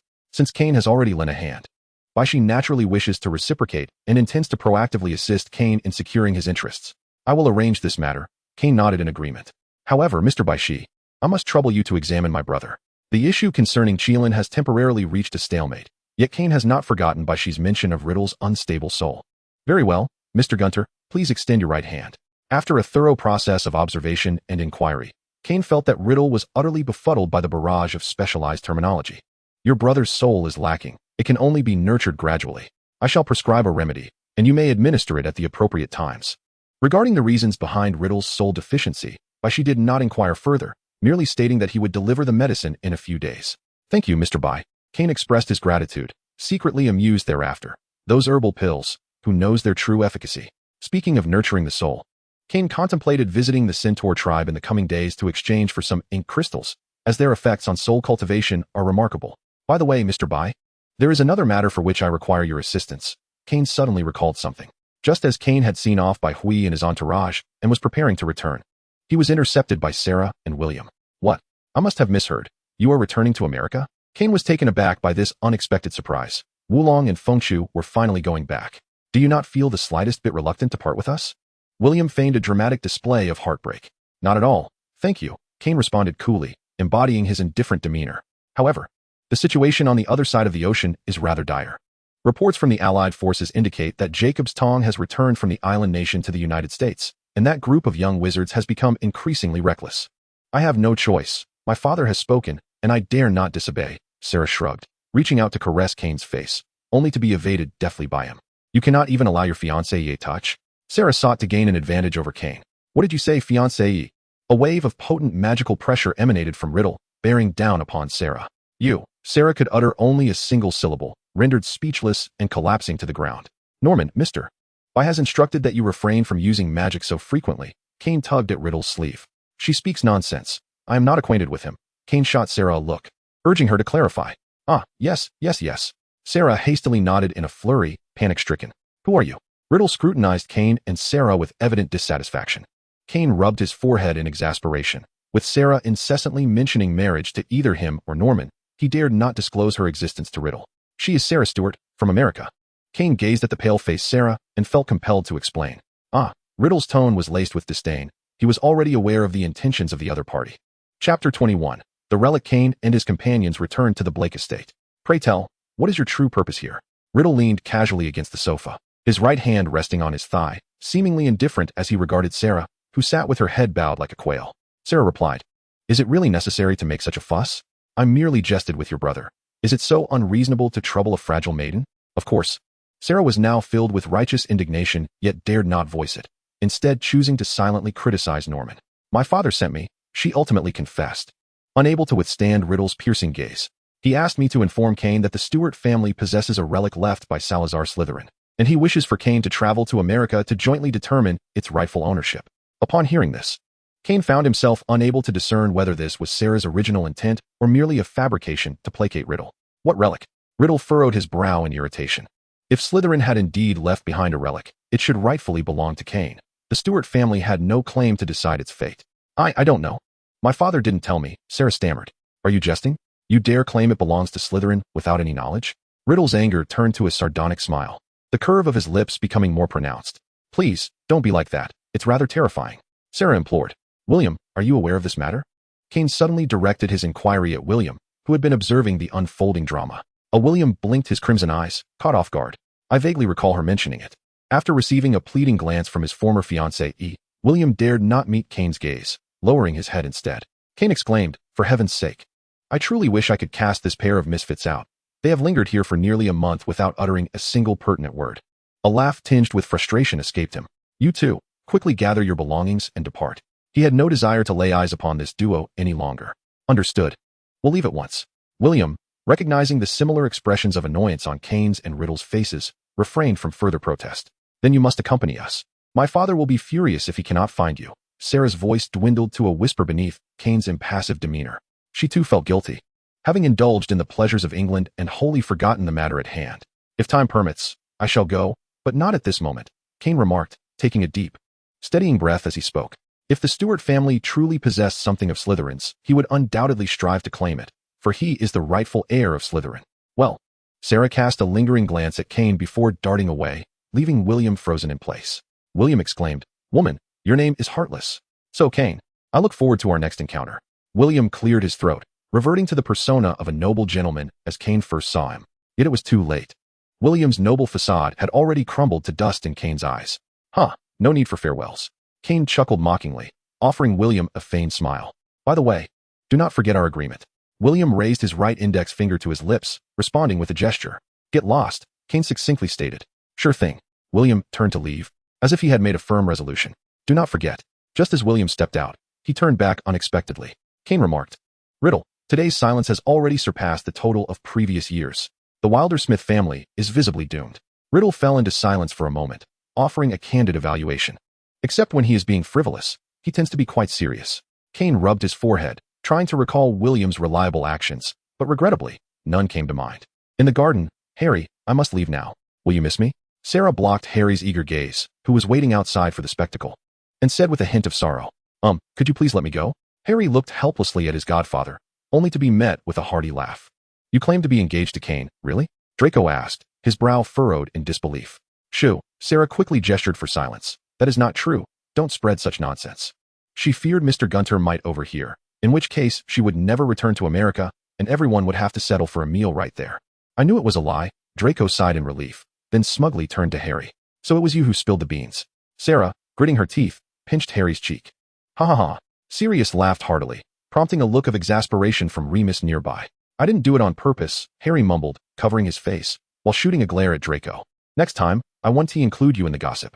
"Ahem, I was just too eager earlier. It was unintentional," Draco quickly added, not wanting to lose out on the juicy tidbits. Just like his father, spilling secrets was as simple as drinking water, Sirius mockingly retorted. "You shall not insult my father. You want a criminal." Draco swiftly drew his wand. At least you possess a modicum of courage, unlike your father, Remus. Lend me your wand. I intend to show this lad the consequences of provoking me." As Sirius spoke, he reached for Remus's wand. A fight ensued. Just then, William, arriving in the courtyard, relished the unfolding drama. "Sirius, Draco, calm down." Harry, wearing a troubled expression, positioned himself between the two. Ever since their initial encounter, they had harbored mutual disdain, and such conflicts had occurred no less than 80 times, if not 100. Silence. Kane, observing the commotion, could no longer contain himself. This was precisely why he had refrained from spending time at the Black Estate lately. This rowdy bunch was insufferable. At the sound of Kane's voice, the group fell silent. For he was now the undisputed leader of the Black family, and they dared not provoke him. "Draco, come with me." Kane beckoned Draco to the hall, as he had matters to discuss with his younger cousin. "Let us depart swiftly." Sarah, noticing Gunter had not yet emerged, secretly sighed in relief. "Wait, I have something to discuss with Harry." William's demeanor was unusually serious. "Me?" Harry pointed to himself, somewhat perplexed. "Yes, come along." William gestured for Harry to follow him. "What are you doing?" "He was my first choice." Sarah cast a dubious glance at this so-called former fiancé. "Come on, you sound ridiculous." William gritted his teeth, recalling one of Kane's memorable phrases, which he felt was tailor-made for Sarah. "No, are you not the one who is ridiculous?" Sarah resolutely refused to allow William, her fellow sick friend, to abandon their duo. Chapter 22. A return to Greenglass in the courtyard, observing Wilder-Smith's demeanor akin to a wolf enticing a naive rabbit. Sirius heightened his vigilance. "What business do you have with Harry?" Sirius inquired directly. "It is thus. The American public is quite intrigued by Harry's exploits, and I plan to use his experiences as a template for a book. One must admit, Wilder-Smith's earnestness lends him a certain credibility. Of course, this was due to Sirius's ignorance of Wilder-Smith's true nature, as he believed the words of this red-eyed individual. Let us proceed, Harry, to discuss your story." William pulled Harry towards a secluded area. "Draco, inform Mr. Greenglass that I intend to visit tomorrow with a potion master from the east, and ensure that both Miss Greenglasses are at home," Kane instructed, patting Draco's shoulder. "Very well, I shall do so at once." Draco eagerly accepted the task of delivering the message. He hadn't seen Astoria in quite some time, and he wondered if it was merely an illusion, as every time he intended to visit the Gringotts family, his mother always seemed to have something else to attend to. "How is he?" Kane inquired of Riddle, who had just reappeared in the hall. "Everything is progressing positively. You need not worry," Riddle replied with a nod. "That's good to hear. At least there's some clarity," said Remus. "Today, we must ensure we don't return until we are thoroughly intoxicated." Sirius's sudden exclamation interrupted the seemingly aimless conversation between Kane and Riddle. "I really can't drink anymore," Lupin remarked, his voice tinged with a faint sense of despair. Recalling the taste of alcohol made him feel nauseous. The two entered laughing. only to compose themselves upon spotting the Kane brothers in the hall. Sirius, it seems you have too much time on your hands. With the school year approaching, I entrust you with supervising Harry's assignments, Kane stated blandly.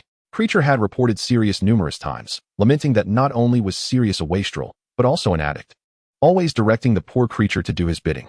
He could empathize with the repression hidden beneath Sirius's carefree demeanor.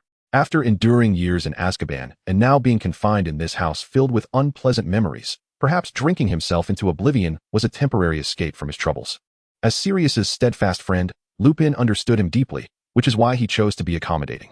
Leave it to me, Sirius declared, invigorated at the thought of the school year starting, eager for the opportunity to confront that traitor. I wish you luck, Kane said, casting a sympathetic glance at Sirius. Surely, no one could regard tutoring as a simple task, could they? As night fell, Sirius transformed into his animagus form, racing frantically around the room. Woof woof woof. Why is this so difficult? Woof woof woof. I've said it 100 times. Why can't I grasp it? What was wrong with Sirius? Harry, clutching a quill in his mouth, gazed bewilderedly at the seemingly deranged Sirius. It's nothing. He's just so thrilled at the prospect of tutoring your assignments that he's gone a bit mad, Lupin chuckled mischievously. Woof. Hearing Lupin's remark, Sirius was left utterly dumbfounded. This is a tale for another time, so let us set it aside for now. At the Riddle residence, Kane mused. Do you not find something rather amiss? Riddle remarked, flicking his shoulder-length black hair. Indeed, it does seem somewhat off. Logically speaking, Harry's presence at the Black residence is hardly a secret. Dumbledore should have come to seek him out by now. Kane nodded in agreement. During the summer break, the teacher had mentioned he was going to a certain place, and it now appeared he had indeed accompanied Dumbledore there. He must have secretly gone somewhere with my teacher. 2 old men combined, totaling 300 years of age, still indulging in mystery. Riddle harbored no fondness for these 2 elders and candidly remarked, could they possibly be on a honeymoon? He did not hesitate to speculate with the utmost malice. Stop, Kane thought, the image too beautiful to contemplate. The next day, how are you, Mr. Byshie? Kane inquired, glancing at Mr. Byshie, who had just finished diagnosing the 2 Mrs. Greengrass. A malevolent energy courses through their veins, Mr. Byshie stated, his brow furrowing into a deep frown. Please speak plainly. Mr. Greengrass, witnessing Mr. Byshie's ability to discern the curse within the 2 without prior knowledge, felt a spark of hope. This energy may impact the lifespan of both young ladies, Mr. Byshie said with compassion. Daphne and Astoria, however, remained unfazed by his words, for they had long been aware of their fated demise before the age of 30. Does Mr. Byshie have a solution? Kane asked. Mr. Byshie pondered for a moment before shaking his head. I am afraid I am powerless. Would this be of any use? Kane queried as he retrieved a small brown vial from his ring.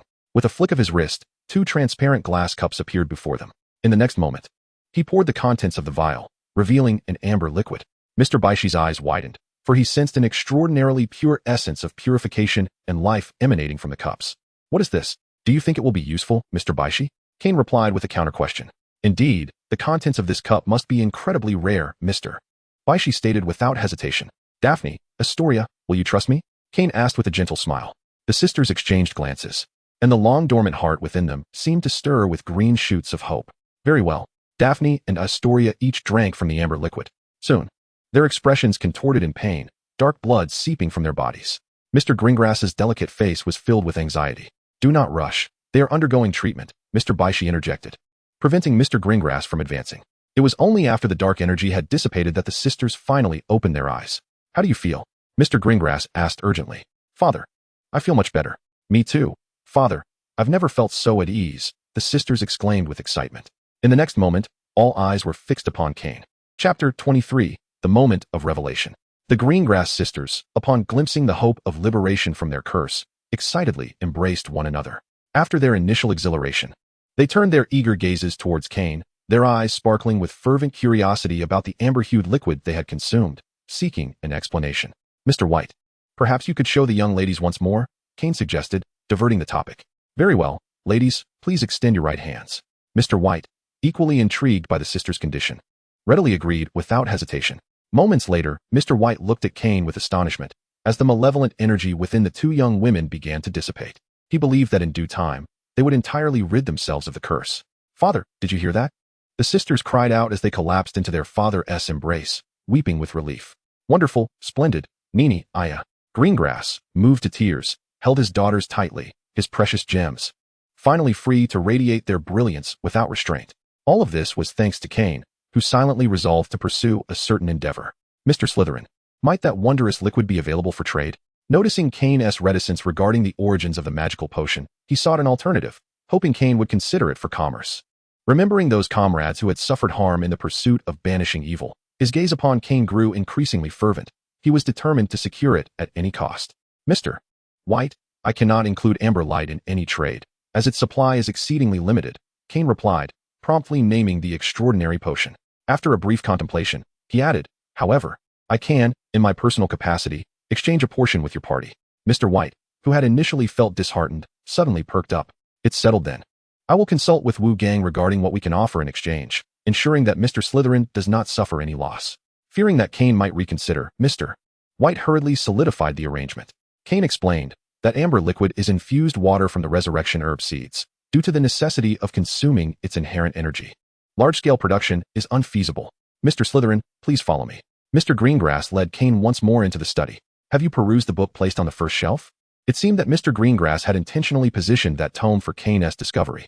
Kane raised an eyebrow. Mr. Greengrass did not deny it. As the book states, our lineage descends from elves. Now, I wish to invite Mr. Slytherin to meet my kin. All your questions shall find resolution here. He gestured for Kane to follow him through the bookshelf. Kenton paused momentarily, discreetly sending a message to Riddle before stepping into the opening concealed by the bookshelf. This was, undeniably, another realm, Kane murmured as he gazed upon the space before him, a stark contrast to the phantasmal illusion he encountered with the female specter. Everything here existed in tangible reality, presenting an entirely different aesthetic from the wizarding world. Towering trees, at least a millennium old, were abundant, and an array of fruit-bearing trees dazzled the eye. The ground was carpeted with lush grass and an assortment of unfamiliar wildflowers, filled with the melodious sounds of birds and the fragrant allure of blossoms, almost like a paradise.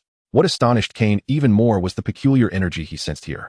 This energy flowed into his body with each breath, ultimately coalescing in his reservoir of magical power, transforming into his own magic. The seeds of the resurrection grass stirred to life unexpectedly, voraciously absorbing this unique energy. What is this? Just as Kane was about to inquire of Mr. Gringlass, a voice, as melodious as pearls cascading onto jade, interrupted him. Elvis, why have you brought him here now? Several towering figures cloaked in dark robes approached Kane and his companion. Mr. Gringlass has lifted the blood curse from Daphne and Astoria, he remarked pointedly. What? The leader abruptly threw back his hood, revealing flowing golden hair and eyes as clear as a lake. Most notably, he bore pointed ears. You, it turns out, are also a descendant of the divine.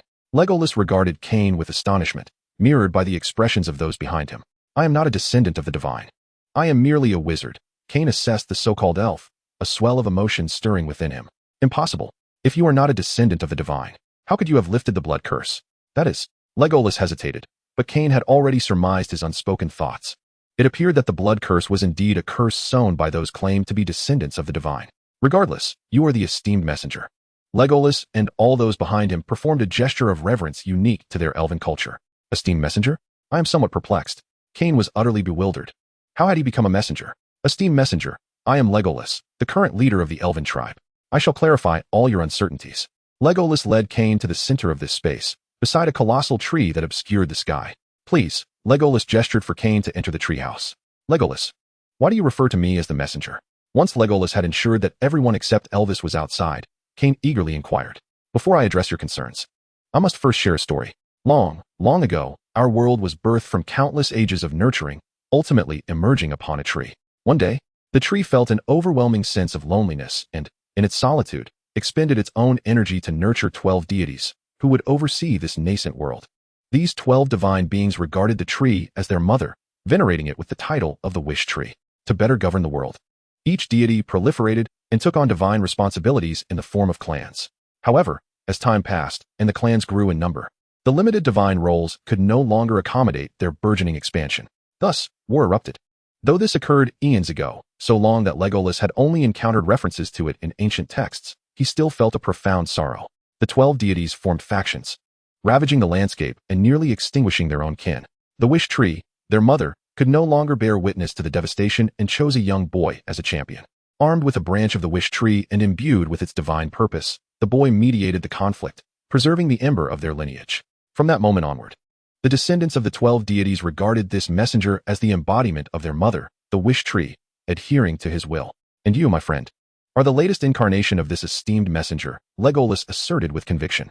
Chapter 24. The moment of revelation continuation within the treehouse. Kane contemplated Legolas's tail with a pensive expression. Why do you insist that I am the messenger? I have never encountered the wish tree. Although Kane voiced this uncertainty, he had already begun to connect the dots between the resurrection grass seeds and the wish tree. Moreover, what connection do these matters have with the wizards? That leads us to another story. You may have perused the tome concerning the history of the Gringrass family. In truth, we predate the existence of the wizards. Following the unprecedented cataclysm, the wizards labeled us as remnants, yet from a temporal perspective, it is they who ought to bear that designation, Legolas explained. Noting the furrow in Kane's brow, he refrained from further tangents and steered the conversation back on course. Due to this explosion, the wish tree was destroyed, and the clans, which had only just stabilized, suffered a grave setback, their power significantly diminished. The wizards began to assume dominion over this world. However, the majority of the spirit descendants were reluctant to accept their fate as mere side characters. They resolved to conceal their existence and steadfastly refused to consort with the wizards. Conversely, a small faction among the spirit descendants sought peace, willing to coexist with the wizards and even intermarry. This provoked the dissenters, who branded these peacemakers as traitors and cast a vile curse upon them. Legolas recalled his kin who had perished in their prime due to the blood curse, feeling a pang of anguish within. Indeed, it is the blood curse, he affirmed, and the only entity capable of lifting this curse is the wish tree, for it can purify all malevolence. Legolas fixed his gaze intently upon Kane, awaiting his reaction. While Kane maintained an outward facade of composure, tumultuous waves churned within him. Undoubtedly, the Gringlas family belongs to the pacifist faction. Legolas and Sylvis nodded in agreement. However, I have two inquiries. First, how did that unprecedented explosion come to pass? Second, since the wish tree has been destroyed in the explosion, why do you still believe that I possess something related to it? Legolas instinctively averted his gaze from Kane, for the explosion occurred at least 10 millennia ago, and there are no records of it within their lineage. As for the wish tree, the spirit descendants do not truly believe it has vanished. They maintain that it simply withdrew due to their profound disappointment. One day, the messenger shall return with the divine mandate, guiding the spirit descendants once more. Yet, we never anticipated that the Gringlas family would be the first to await the messenger's arrival. Please grant your decree. Legolas, in an uncharacteristic display of emotion, knelt upon the ground. Although his fervent demeanor appeared genuine, Kane remained skeptical of his words. Notably, Legolas had not mentioned the cause of the explosion or the fragmented otherworld. According to Legolas, the only certainty is that the resurrection herb seed is indeed the seed of the wish tree. You mentioned that 12 deities were born from the wish tree, aside from the elven god. Who are the others? Kane inquired cautiously, sensing that Legolas might not divulge the truth. Messenger, I cannot disclose that. There is an accord among the spirit descendants that prohibits revealing information about other clans. Legolas replied apologetically, anxious not to offend Kane. I understand, Kane replied, feigning compliance. Legolas, who repeatedly referred to him as the messenger, divulged nothing about the affairs of the other spirit descendants, indicating a lack of trust, at least on their part. Coincidentally, Kane harbored doubts about them as well. I sense a unique energy within this space. What is it? Since Legolas had addressed him as the messenger, he could hardly remain silent.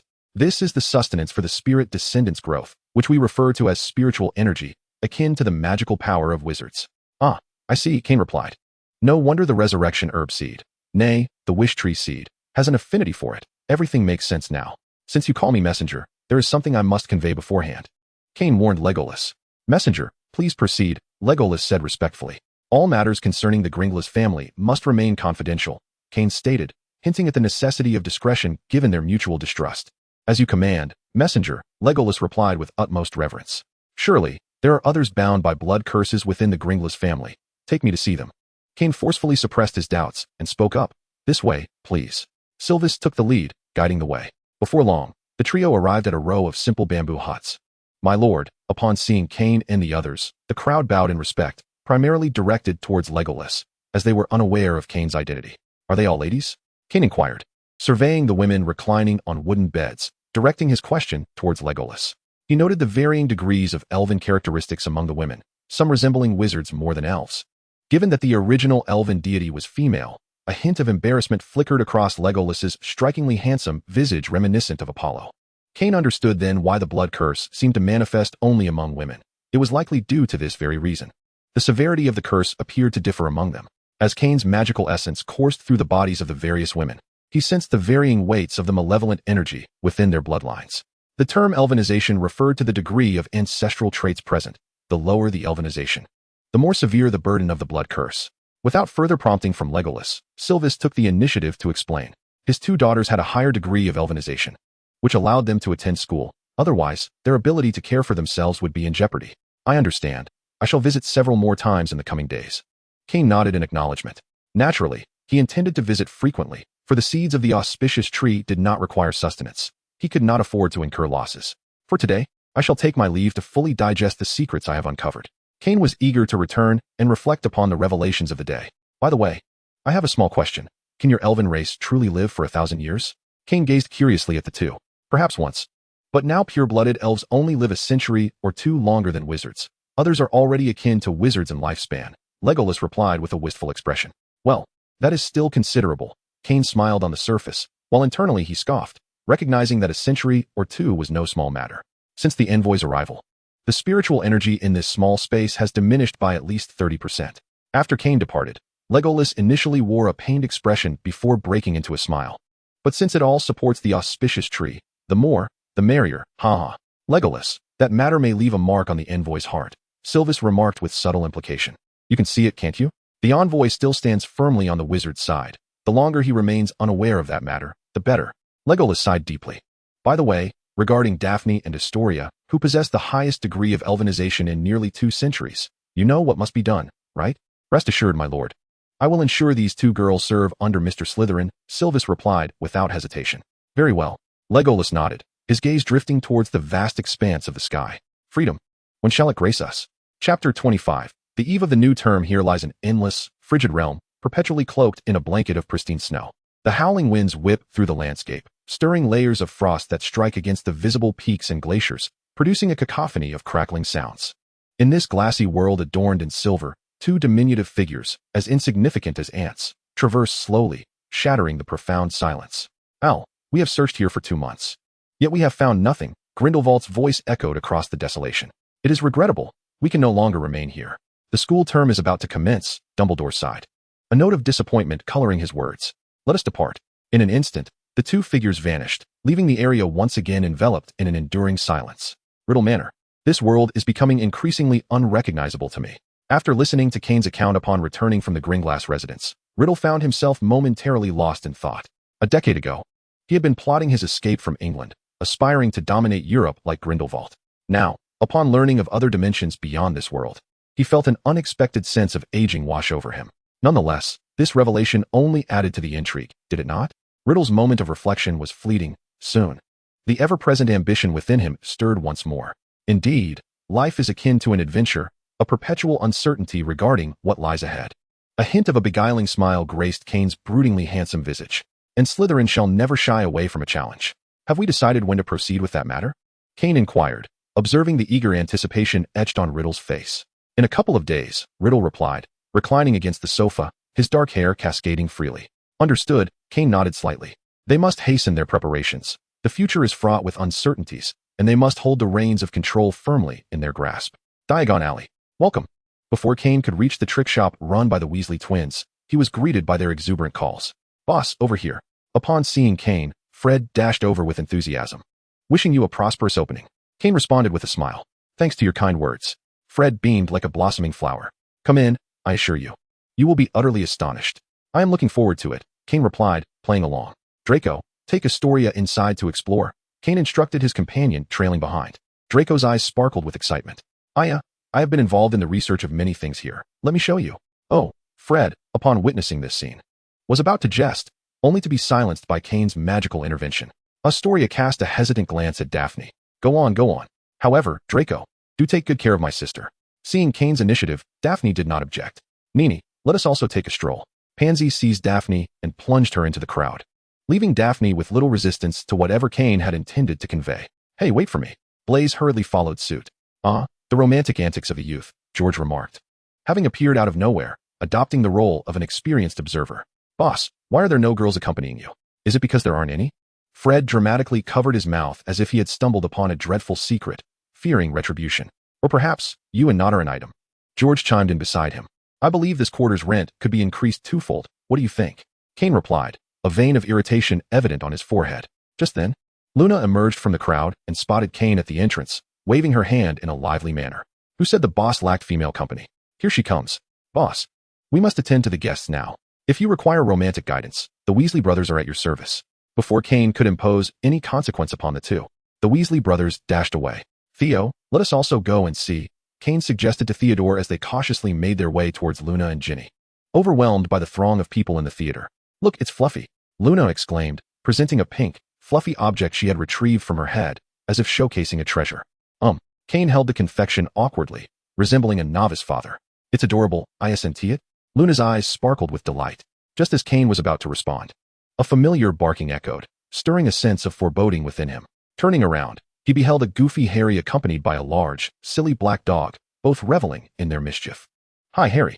Noticing Ginny's face beginning to flush with irritation, Luna felt compelled to greet Harry. Sisterly bonds shall be safeguarded by me, Luna.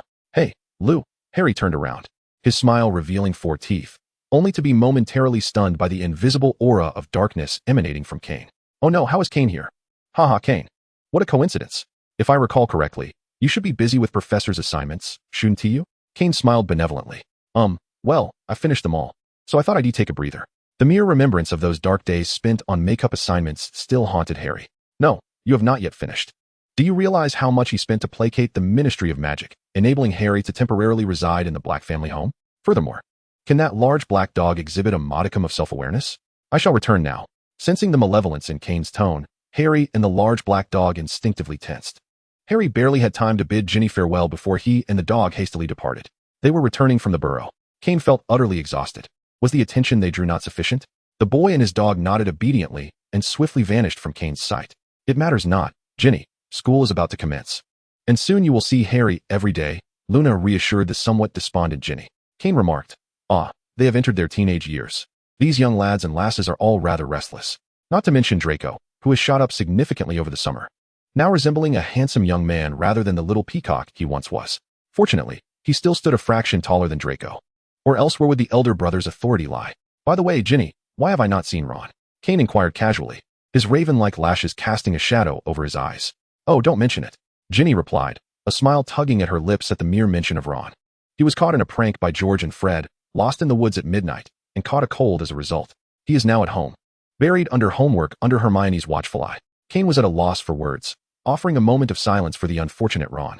Chapter 26. Spotty 2 days before the school term commenced, Kane finally reached an agreement with the Ministry of Magic regarding the division of trade rights between East and West.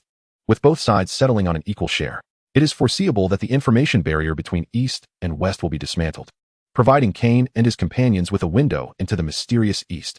As for the direct impact on Hogwarts, one can anticipate an abundance of delectable cuisine, a boon for Kane's palate.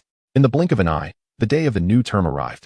On the Hogwarts Express, students chattered animatedly about their thrilling summer escapades, each brimming with enthusiasm. A throng of eager followers trailed behind Kane, all converging in a private compartment. Kane, I have matters to discuss with you in private, said Odette, who had gained a newfound composure over the summer. Follow me. Kane nodded, and the two retreated to a secluded area.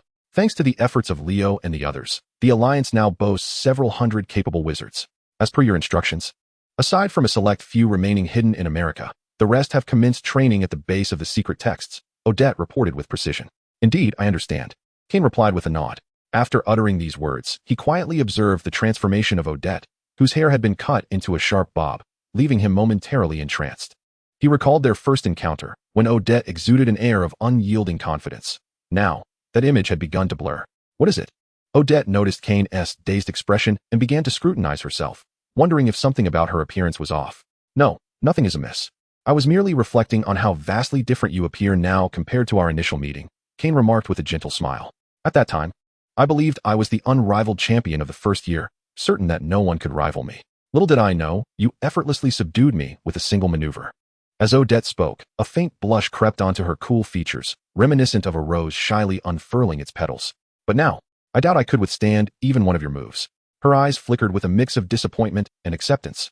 However, I am truly grateful to be by your side, assisting you, just as my great-grandmother once did for Grindelwald. Kane regarded Odette with encouragement. I too anticipate the day when your name resonates throughout Europe, for that would signify the indelible legacy of Slytherin will echo across the globe. By the way, is the financial operation in Austria still running smoothly? Odette nodded affirmatively. Excellent. I have secured an agreement with the British Ministry of Magic, who will assist me in promoting the magical network in the Wizarding World. As for the subsequent endeavors in Germany, I shall leave that to Leo. Kane refrained from elaborating on the specifics of his dealings with the ministry, opting instead for a succinct explanation. Leo is steady in character, so there should be no issues. Odette concurred with a nod. Furthermore, there is another matter. The opposition led by Jacob Stone has engaged in minor conflicts with the ministry, resulting in the arrest of several students. Odette's expression grew serious. Continue to monitor the situation, but do not allow our people to become involved. If necessary, we may need to withdraw. Kane pondered for a moment before responding. In such internal turmoil, it is prudent for the allies to refrain from participation to avoid unnecessary casualties. Understood, Odette acknowledged with a nod. Ding. Kane's communicator chimed. Harry, Kane, hurry to the last carriage. We spotted our target. Let us pause here. I must step out for a moment. Kane informed Odette before opening the door and striding toward Harry's location. Kane, wait for me. Draco hurriedly followed. Is it the little squib? Draco inquired in a hushed tone. Kane nodded in affirmation, not denying it. Then let us hurry, Draco urged, excitement bubbling within him as he could hardly contain his eagerness to witness the unfolding drama. As the two approached the last carriage, they were met with raised voices before they even opened the door. Get away, you ugly brute. You frightened Scabbers. Ron's booming voice effortlessly pierced through the compartment door. Oh no, it wasn't intentional. Hermione's voice, fraught with urgency and indignation, emerged. It nearly bit Scabbers to death just now. Ron was beside himself with anger. I apologize on behalf of Crookshanks. Is that sufficient? Hermione's tone was laced with a quivering undertone of tears. Harry, you must arbitrate. Ron tenderly stroked Scabbers in his pocket. Standing at a distance from Hermione, caught in the middle, Harry internally screamed, Well done, Crookshanks. Just finish it. As Hermione began to weep, Kane, who had witnessed the unraveling of this friendship, finally mustered the courage to knock on the door. Kane, thank the heavens you have arrived. Harry exhaled a sigh of relief upon seeing him. What is going on here? Kane inquired, feigning ignorance as he observed the three in a tense standoff. Kane, you must weigh in. Ron unleashed a barrage of complaints akin to a rapid-fire machine gun, causing Kane to find the scene oddly familiar. He recalled. It was also on a train when Hermione had helped Neville find his toad, resulting in a similar outburst. Now, the roles had reversed, and the machine gunner had changed. Ha ha ha. The tighter you hold on now, the more you will regret it later, Draco remarked pointedly at Ron. Scabbers is my family. Ron remained oblivious to Draco's insinuation.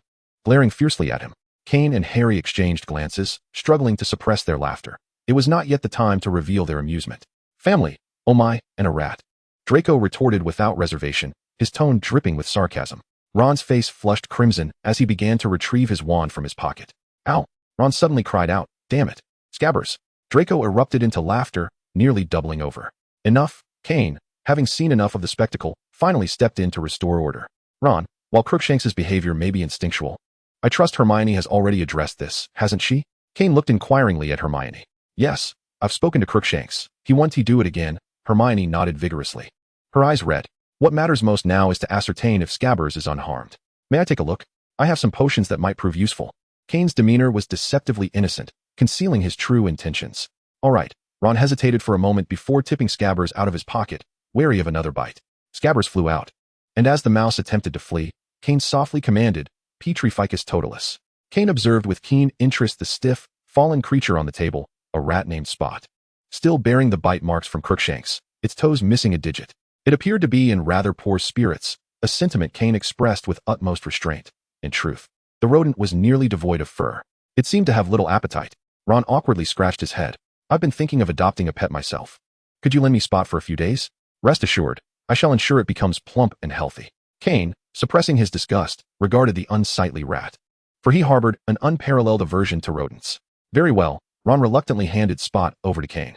However, Kane did not take it directly but conjured a cage, gesturing for Ron to place the rat inside. Unbeknownst to Ron, Harry discreetly gave Kane a thumbs up. Suddenly, the train jolted, and the lights in the carriage extinguished. A chorus of startled screams erupted. Harry, are you all right? Lupin's anxious voice broke through the chaos. Professor Lupin, we're fine, but what has happened? Harry inquired. I'll go take a look. You all stay put, Lupin instructed. It's freezing. Harry and the others shivered, noticing frost had formed on the train windows. I have a bad feeling about this. Draco's voice trembled slightly. Rest assured, nothing will happen.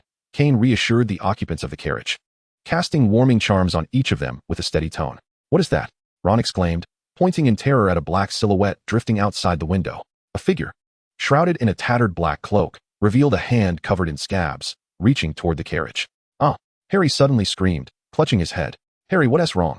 Hermione shrieked in fright. Draco, stay here. I'll go investigate. Kane instructed before seizing the Dementor and vanishing onto the roof of the train. Listen, do you remember who I am? He called out. He recalled the last time he visited Azkaban, when the Dementor had momentarily regained clarity, mistaking him for a companion. The Dementor emitted fragmented sounds.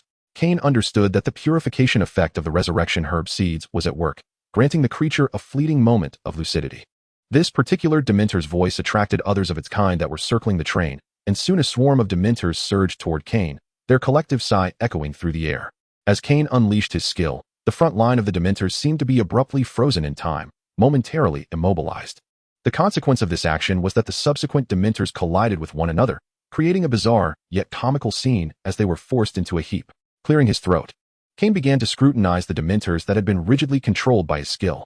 Soon, a remarkable transformation occurred. The Dementors in the forefront morphed into ethereal beings, regaining their human forms. Witnessing this spectacle, Kane mused that the rumors he had heard were indeed true. According to legend, the creation of Dementors stemmed from the nefarious actions of a figure named Halebo, who slaughtered the inhabitants of several villages and tormented their souls to bring them into existence. I am free, exclaimed the spirit of a middle-aged man with a bushy beard, his voice brimming with excitement. The other spirits, affected by the wave of melancholy, began to assess their own transformations, many of them shedding tears. I believe you have not truly attained freedom, Kane reflected, now comprehending the meaning behind their words. In reality, they remained tethered to the mortal realm and had not yet returned to the afterlife. Master, I beseech you to grant us liberation. The middle-aged spirit fell to his knees before Kane. Following his lead, the other spirits also knelt in prayer. Even those Dementors who had not been touched by the spell fell silent, fixating their gaze upon Kane. One day, I shall grant you genuine freedom. But that time is not now, Kane sighed. He lacked the ability to communicate directly with death at this moment, and retaining the Dementors served a purpose. The transparent form of the middle-aged spirit visibly reflected his despair. However, I may have a method to help you maintain your sanity for an extended period, Kane added. Almost immediately, the middle-aged spirit interjected eagerly. Master, we are willing. Having experienced rationality, he was resolute in his desire to avoid returning to a state of chaos and disorder. Very well then. Azkaban. A small, black, cylindrical version of Azkaban materialized before them. Enter, Kane commanded the middle-aged spirit. Without hesitation, the spirit collided with Azkaban, creating ripples in the air. Wait, you should not go in there. Kane quickly retracted Azkaban, realizing that those Dementors who had remained unaffected by his skill were also rushing forward into its depths. A quick glance revealed that, despite his timely withdrawal of Azkaban, at least 30% of the Dementors had vanished in the chaotic surge. Kane, are you alright? Lupin, having calmed his students, promptly apparat to the rooftop after hearing of Kane's reckless actions from Hermione and the others. Guardian of the spirits. Upon witnessing the dense, ominous shadow behind Kane, Lupin's expression transformed into one of unprecedented seriousness as he promptly cast a protective charm. A colossal silver wolf surged forth into the lair of the Dementors, dispersing a portion of them, yet a greater number turned their predatory gaze upon Lupin. Come quickly, he urged, pulling Kane behind him. Although he was acutely aware that Kane was no ordinary third-year student, these were Dementors. As the creatures sensed Kane's abduction, they instinctively converged towards Lupin. Expecto Patronum. Lupin chanted repeatedly, yet his efforts appeared futile against the overwhelming odds. I told you, one should not place their hopes in such wretched beings. Just as despair threatened to engulf him, a resounding voice erupted in his ear. Ah, Mr. Slytherin, long time no see. It was Kingsley Shacklebolt, who had previously escorted Kane to Azkaban, now coordinating the Ministry's personnel to dispel the Dementors while taking a moment to greet Kane. Mr. Lupin, you should take them back, a concerned girl with purple hair advised. Without hesitation, Lupin performed a disapparition, transporting himself and Kane into the carriage. For ensuring the safety of his students was one of his foremost responsibilities as a professor. Kane, are you alright? Draco and the others scrutinized Kane with palpable anxiety. I'm fine. What happened to Harry? By the flickering light of a backup candle, Kane spotted the unconscious Harry. The Dementors could evoke the hidden fears and misfortunes buried deep within one's heart, and it was evident that Harry had been affected. Lupin felt a heavy sigh escape him, lamenting the boy's misfortunes. Here, have some chocolate. It will make you feel much better. Professor Lupin retrieved chocolate from a box and distributed it to the pallid faces around him. You truly are remarkable, he remarked pointedly as he handed some to Kane. It's all thanks to the timely arrival of the professor, Kane replied innocently. Lupin remained silent, casting a deep, contemplative gaze upon Kane. Ah, finally sorted out. Shacklebolt exhaled in relief, collapsing onto the carriage sofa after approximately half an hour. This is the second time, Mr. Slytherin, he observed with a peculiar expression. Pondering how it was that he had encountered two Dementor disturbances, both times with this Slytherin present. I can't help it. It's merely a coincidence, Kane shrugged slightly, a wry smile gracing his lips. Regardless, he was innocent, a veritable paragon of virtue. Chapter 28. Tonks. The train resumed its journey. Kingsley, the Dementors have been pacified. However, the creature's handlers reported that they were agitated for reasons unknown. Their previously negligible emotions suddenly stirred. Nymphadora, this is work time. Please address me by my title. Shackle, with a hint of headache, remarked, how many times must I say it? Do not call me Nymphadora. The witch with purple short hair placed her hands on her hips and retorted, you must be Kane Slytherin, correct? Tonks suddenly leaned closer to Kane, asking with certainty, is that so? Yes, Miss Tonks, Kane said, quickly concealing his earlier amusement and responding with a polite, yet distant tone. My mother was right. You lot are the kind who would perish if you do not maintain decorum. Tonks pouted, do not call me Miss Tonks. From our mother's generation onward. You should refer to me as cousin. Before Kane could respond, Draco could not suppress his confusion, scrutinizing Tonks from head to toe. Are you the child of Aunt Andromeda, who was disowned by the Black family? My mother is indeed Andromeda, but she was not disowned. She pursued the precious ideals of love and freedom, Tonks replied, standing tall in defiance. I certainly will not call you cousin, Draco mumbled. You must be a Malfoy. I tell you, whether you acknowledge it or not, I am your cousin, Tonks declared, her hair turning yellow in her vexation. Your hair has changed color. Hermione, who had been watching the spectacle, exclaimed with envy. What kind of magic is this? Of course, I am a natural animagus, Tonks stated, beginning to change her hair color incessantly while making various silly faces. Kane said, I understand you can transform, but surely it is not to the extent of turning your hair into a rainbow. He silently facepalmed, thinking that Tonks would undoubtedly get along splendidly with Sirius. Will the Dementors return? Ignoring the antics of Tonks, Kane turned to the relatively reliable Shackle. I regret to inform you that Fudge has ordered the Dementors to remain stationed at Hogwarts until Sirius is captured, all in the name of ensuring Harry Potter's safety. Shackle paused before continuing with a slight air of resignation. By his reasoning, does Fudge's mind contain nothing but folly? How could he conceive such a plan? He was certain that tomorrow, the Ministry of Magic would be inundated with furious complaints from parents. Are you certain this is meant to protect me? Harry, who had just begun to regain consciousness, asked with a peculiar expression. He had fainted at the mere sight of the Dementors and could already foresee the next hot topic at Hogwarts, shock. Why is the Savior so timid as to faint at the sight of Dementors? Harry Potter, the disgrace of Gryffindor. The mere thought of this made Harry wish he could faint again. It was simply too embarrassing. Minister Fudge has reached an agreement with Headmaster Dumbledore, Shackle said, wearing a look of pity that seemed to suggest acceptance of fate. Can you assure us that the Dementors will not revolt again? Kane's words struck at the heart of the matter. Shackle glanced at Kane before slowly responding. There's no way to guarantee that. Kane interjected, no, what I mean is, the Dementors uprising has nothing to do with me, all right? The Ministry of Magic is utterly irresponsible. As one of the groups long subjected to discrimination by the Ministry's policies, Lupin had harbored a deep-seated resentment towards the Ministry's inaction. It's all that fat fool's fault. Tonks, having ceased her antics, puffed her cheeks and interjected. Tonks, do not forget that you are a member of the Ministry. Shackle implied that Tonks should be mindful of her words, no matter how incompetent Fudge might be. He was not someone they could openly criticize in front of outsiders. Isn't that what you think too? Tonks retorted in confusion. When did you become a traitor? With those thick eyebrows and big eyes. Shackle replied. He should never have taken on a newcomer. If he hadn't, he wouldn't have met Tonks. And if he hadn't met Tonks, he wouldn't be so burdened. Alas, such misfortune.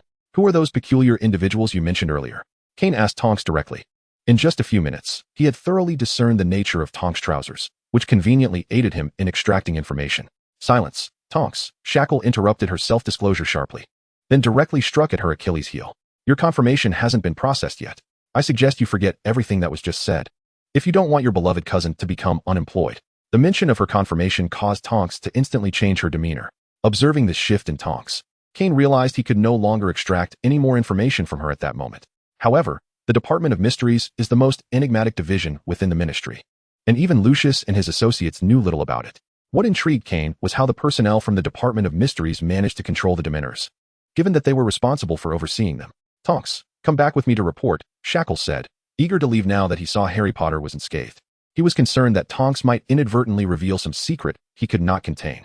By the way, Shackle, I haven't congratulated you on your promotion yet. Shackle's words interrupted Kane's contemplation. Due to the incident involving Sirius's escape, Scrimgeour seized the opportunity to criticize Fudge. And with Kane subtly suggesting that Lucius and the others support Scrimgeour from the shadows, Fudge had to choose to compromise. Thus, Scrimgeour had stepped down from his position as head of the Auror office, transforming instead into the director of the Department of International Magical Cooperation. Shackle had taken over his former role as head of the Auror office. Thank you.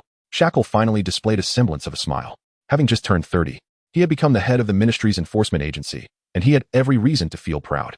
Before long, Shackleford, with a somewhat reluctant Tonks in tow, vanished into thin air, leaving behind a heartfelt farewell from Tonks. I'll come play with you next time.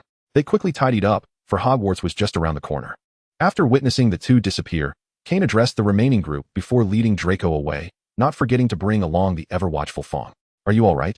He inquired as they made their way halfway. Kane encountered the patrolling Slytherin heads, Gemma and Benjamin. All is well. How about Slytherin? Kane asked. I, along with Gemma, have managed to calm them down. No one was harmed. Benjamin Smith interjected promptly. Excellent, Kane replied with a slight nod, dismissing Smith's deliberate attempt to draw his attention. You may continue with your duties. I shall take a look myself.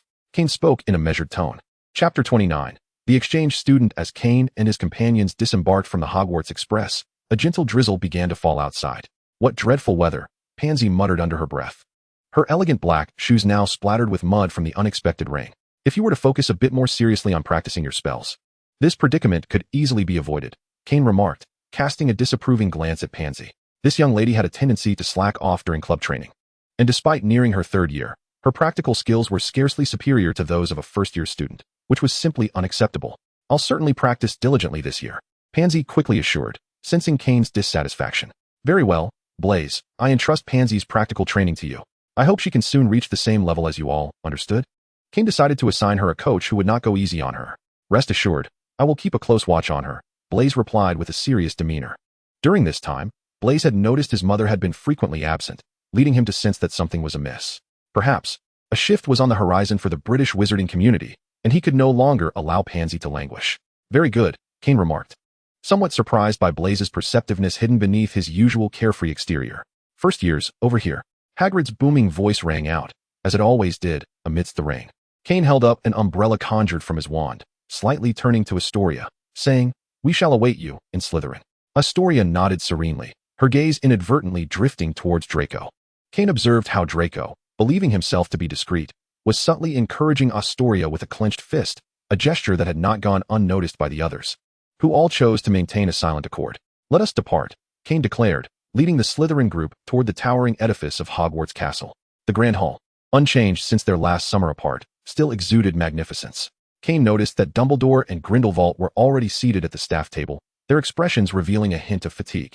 In the next moment, Kane's gaze met Grindelwald's as he glanced up, to which Kane responded with a nod and a smile. Professor, where on earth did you spend your summer? Kane pondered silently.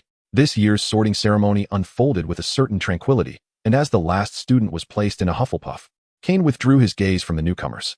I knew you would end up in Slytherin, Draco exclaimed with excitement, though the outcome was hardly surprising. Astoria sat quietly beside him, her eyes sparkling with amusement as she listened to Draco's ramblings. Kane couldn't help but glance over. It felt as though Draco and Astoria were engaged in a novel form of romantic development, though it remained uncertain who was nurturing whom.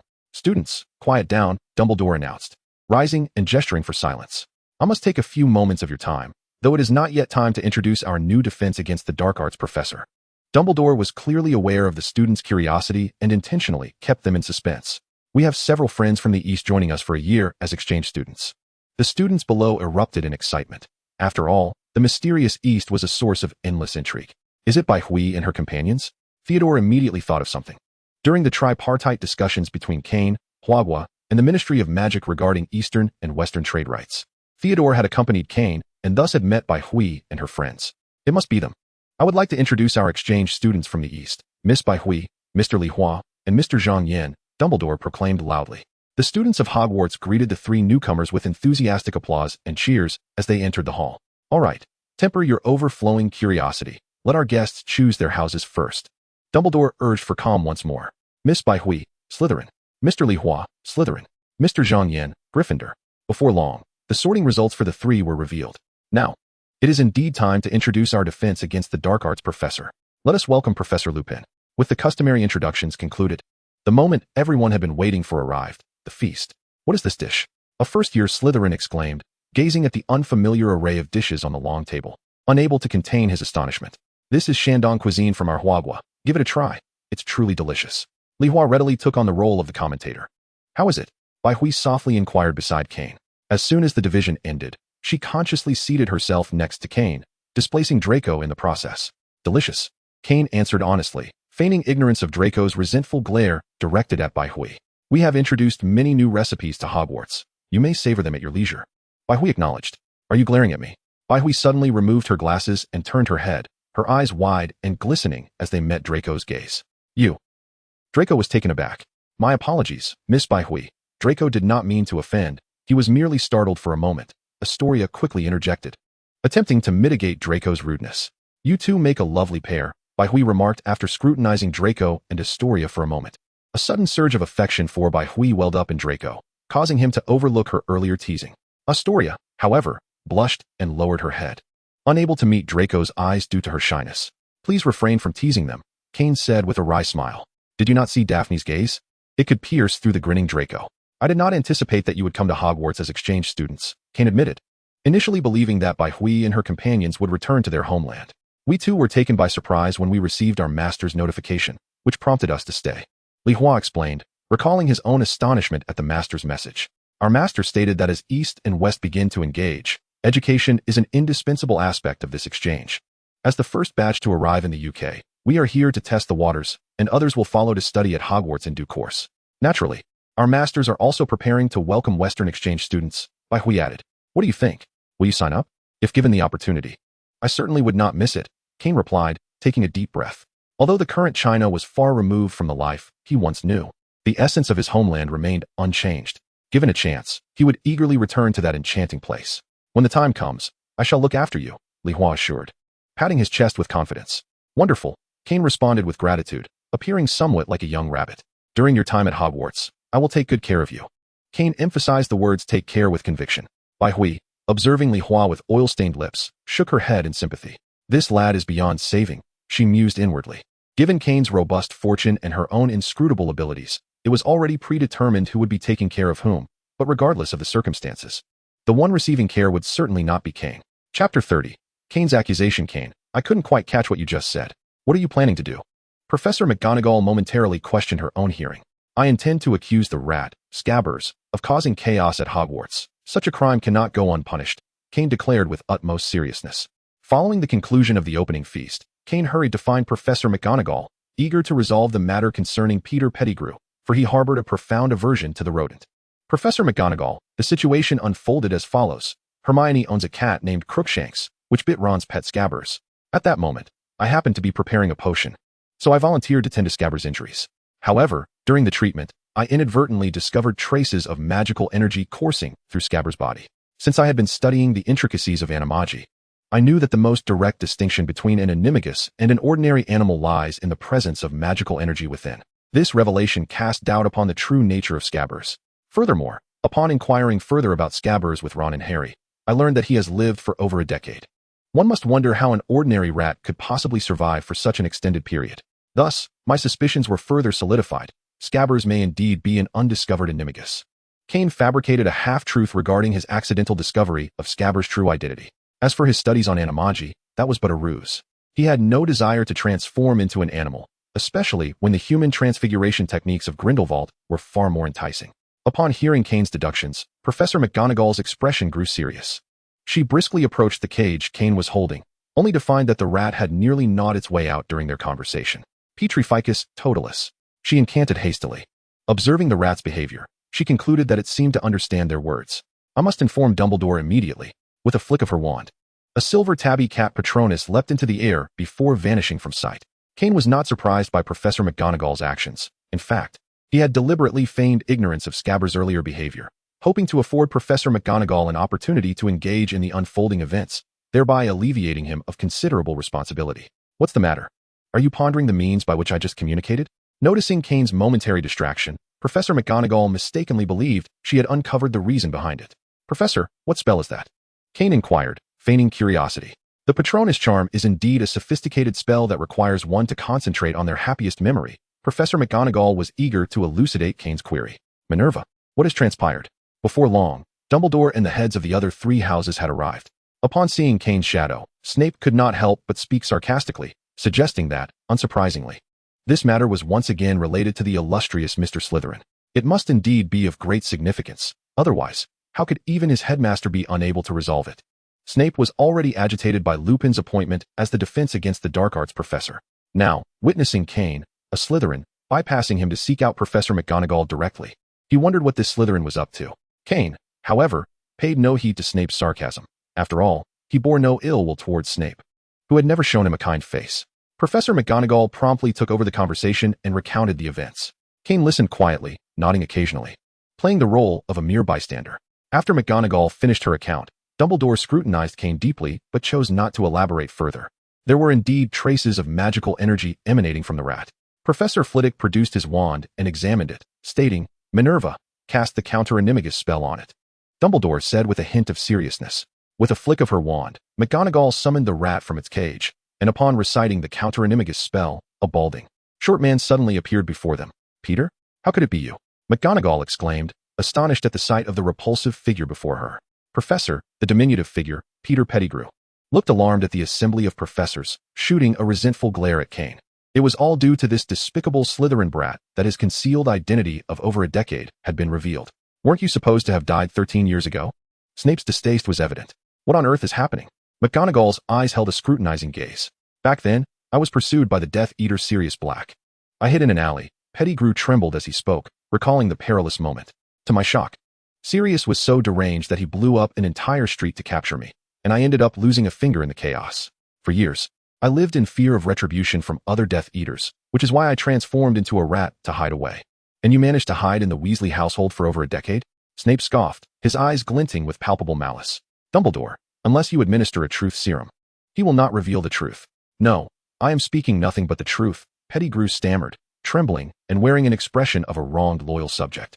"Phileas, go fetch Professor Lupin. I believe he would be most eager to reunite with an old friend," Dumbledore said, his eyes glinting with keen insight. "Peter?"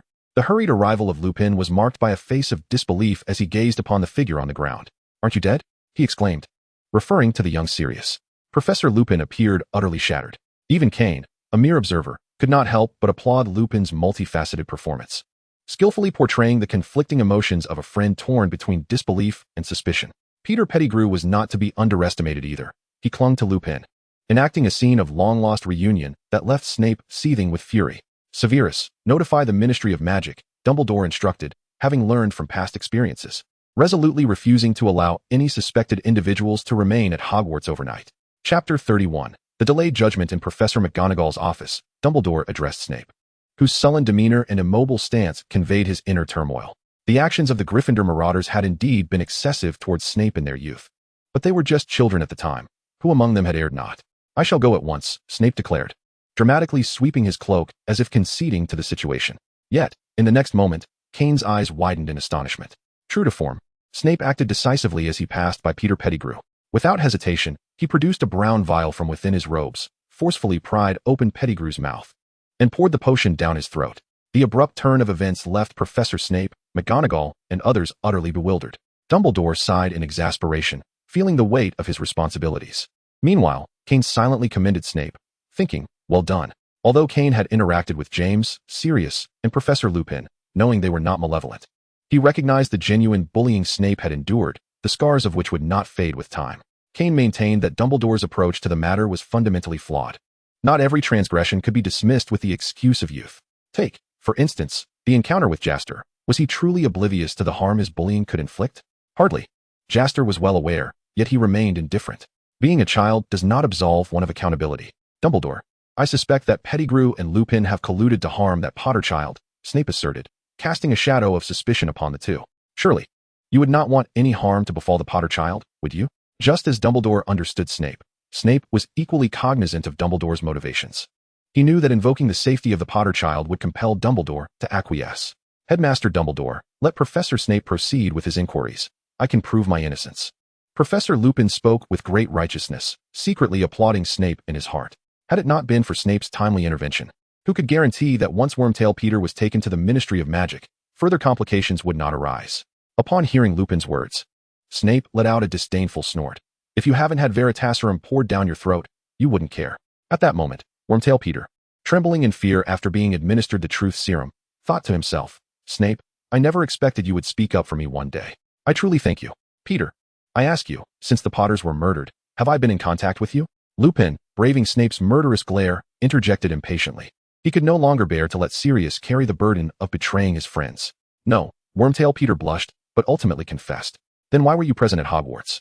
Snape glared fiercely at Lupin before continuing his interrogation. I came with the Weasleys, Peter replied, weak and helpless. Do not obfuscate. I am asking why you appeared in the Weasley household and why you have been in the form of a rat all this time. Snape pressed on, his breathing labored. I was afraid of being hunted by Sirius, so I transformed into a rat. As for staying with the Weasleys, it was so I could gather news from the Wizarding World. Wormtail blinked his small eyes in response. Watching Wormtail's antics, Kane silently marveled at the cunning of this individual. His mental fortitude was truly commendable.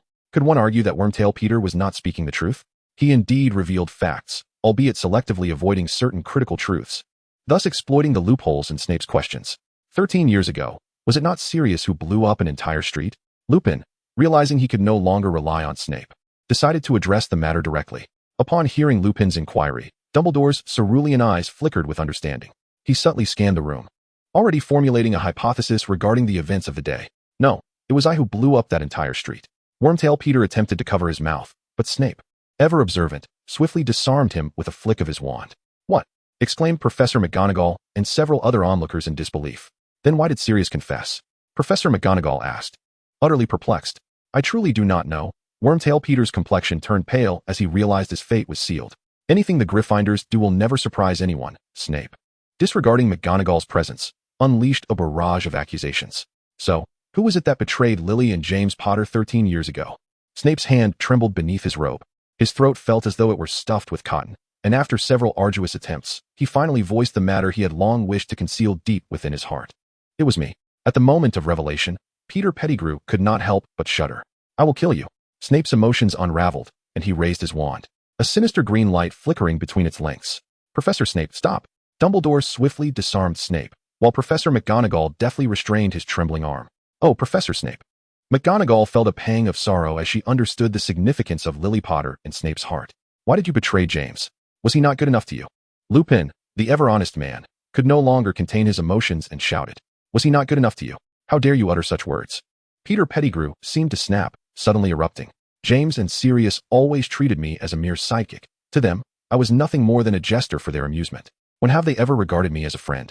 You ungrateful wretch. When you were bullied, it was James and Sirius who stood up for you. You were the one who wanted to join our little group. No one forced you. Lupin exclaimed, agitated. Enough of your petty grievances. I wish to know how you betrayed Lily. Snape appeared to have regained his composure, yet from Kane's perspective, he could see the veins bulging in Snape's hand that hung limply by his side. The calm Snape pretended to exhibit was nothing but a facade, more akin to a volcano forcibly suppressed. Chapter 32. The Delayed Judgment continues. Gazing into Snape's eyes, which seemed to hunger for vengeance, Peter's reason, recently ignited by Lupin's words, returned with a jolt. Professor Dumbledore, you cannot, Peter implored. How could Peter's intelligence fluctuate so erratically? Kane mused. If only he had sought Dumbledore's intervention to halt this so-called trial of justice before it commenced, Dumbledore would likely have acquiesced. But now, Peter had openly admitted to betraying the Potters, to causing Sirius's wrongful imprisonment. How could Dumbledore possibly intervene in this trial, with Snape and Lupin both watching? Peter, you should clarify the matter. Indeed, Dumbledore sighed, urging Peter to confess. Speak, how did you betray Lily? Snape pressed insistently. For 13 years. Since the day Lily was lost to him, he had lived in a hell of his own making. Now, with the murderer before him, he yearned to tear Peter Pettigrew apart, as if to offer a sacrificial tribute to Lily's departed soul. In the beginning, Sirius unexpectedly approached me, requesting that I become the secret keeper for Lily and James. Wormtail Peter involuntarily interjected, Be silent. You lack the right to utter Lily's name. Severus's eyes glowed crimson, as though they might bleed. Indeed, it was then that Sirius sought me out, asserting that the Dark Lord would easily deduce he was the Potter's secret keeper, rendering it insufficiently secure. Thus, Sirius proposed a brilliant idea, that he would stealthily substitute me as the secret keeper, ensuring that the Dark Lord would never suspect my involvement. Fool, imbecile. Severus seethed, consumed by rage, wishing to confront Sirius at that very moment and deliver a swift, silent curse. Continue speaking.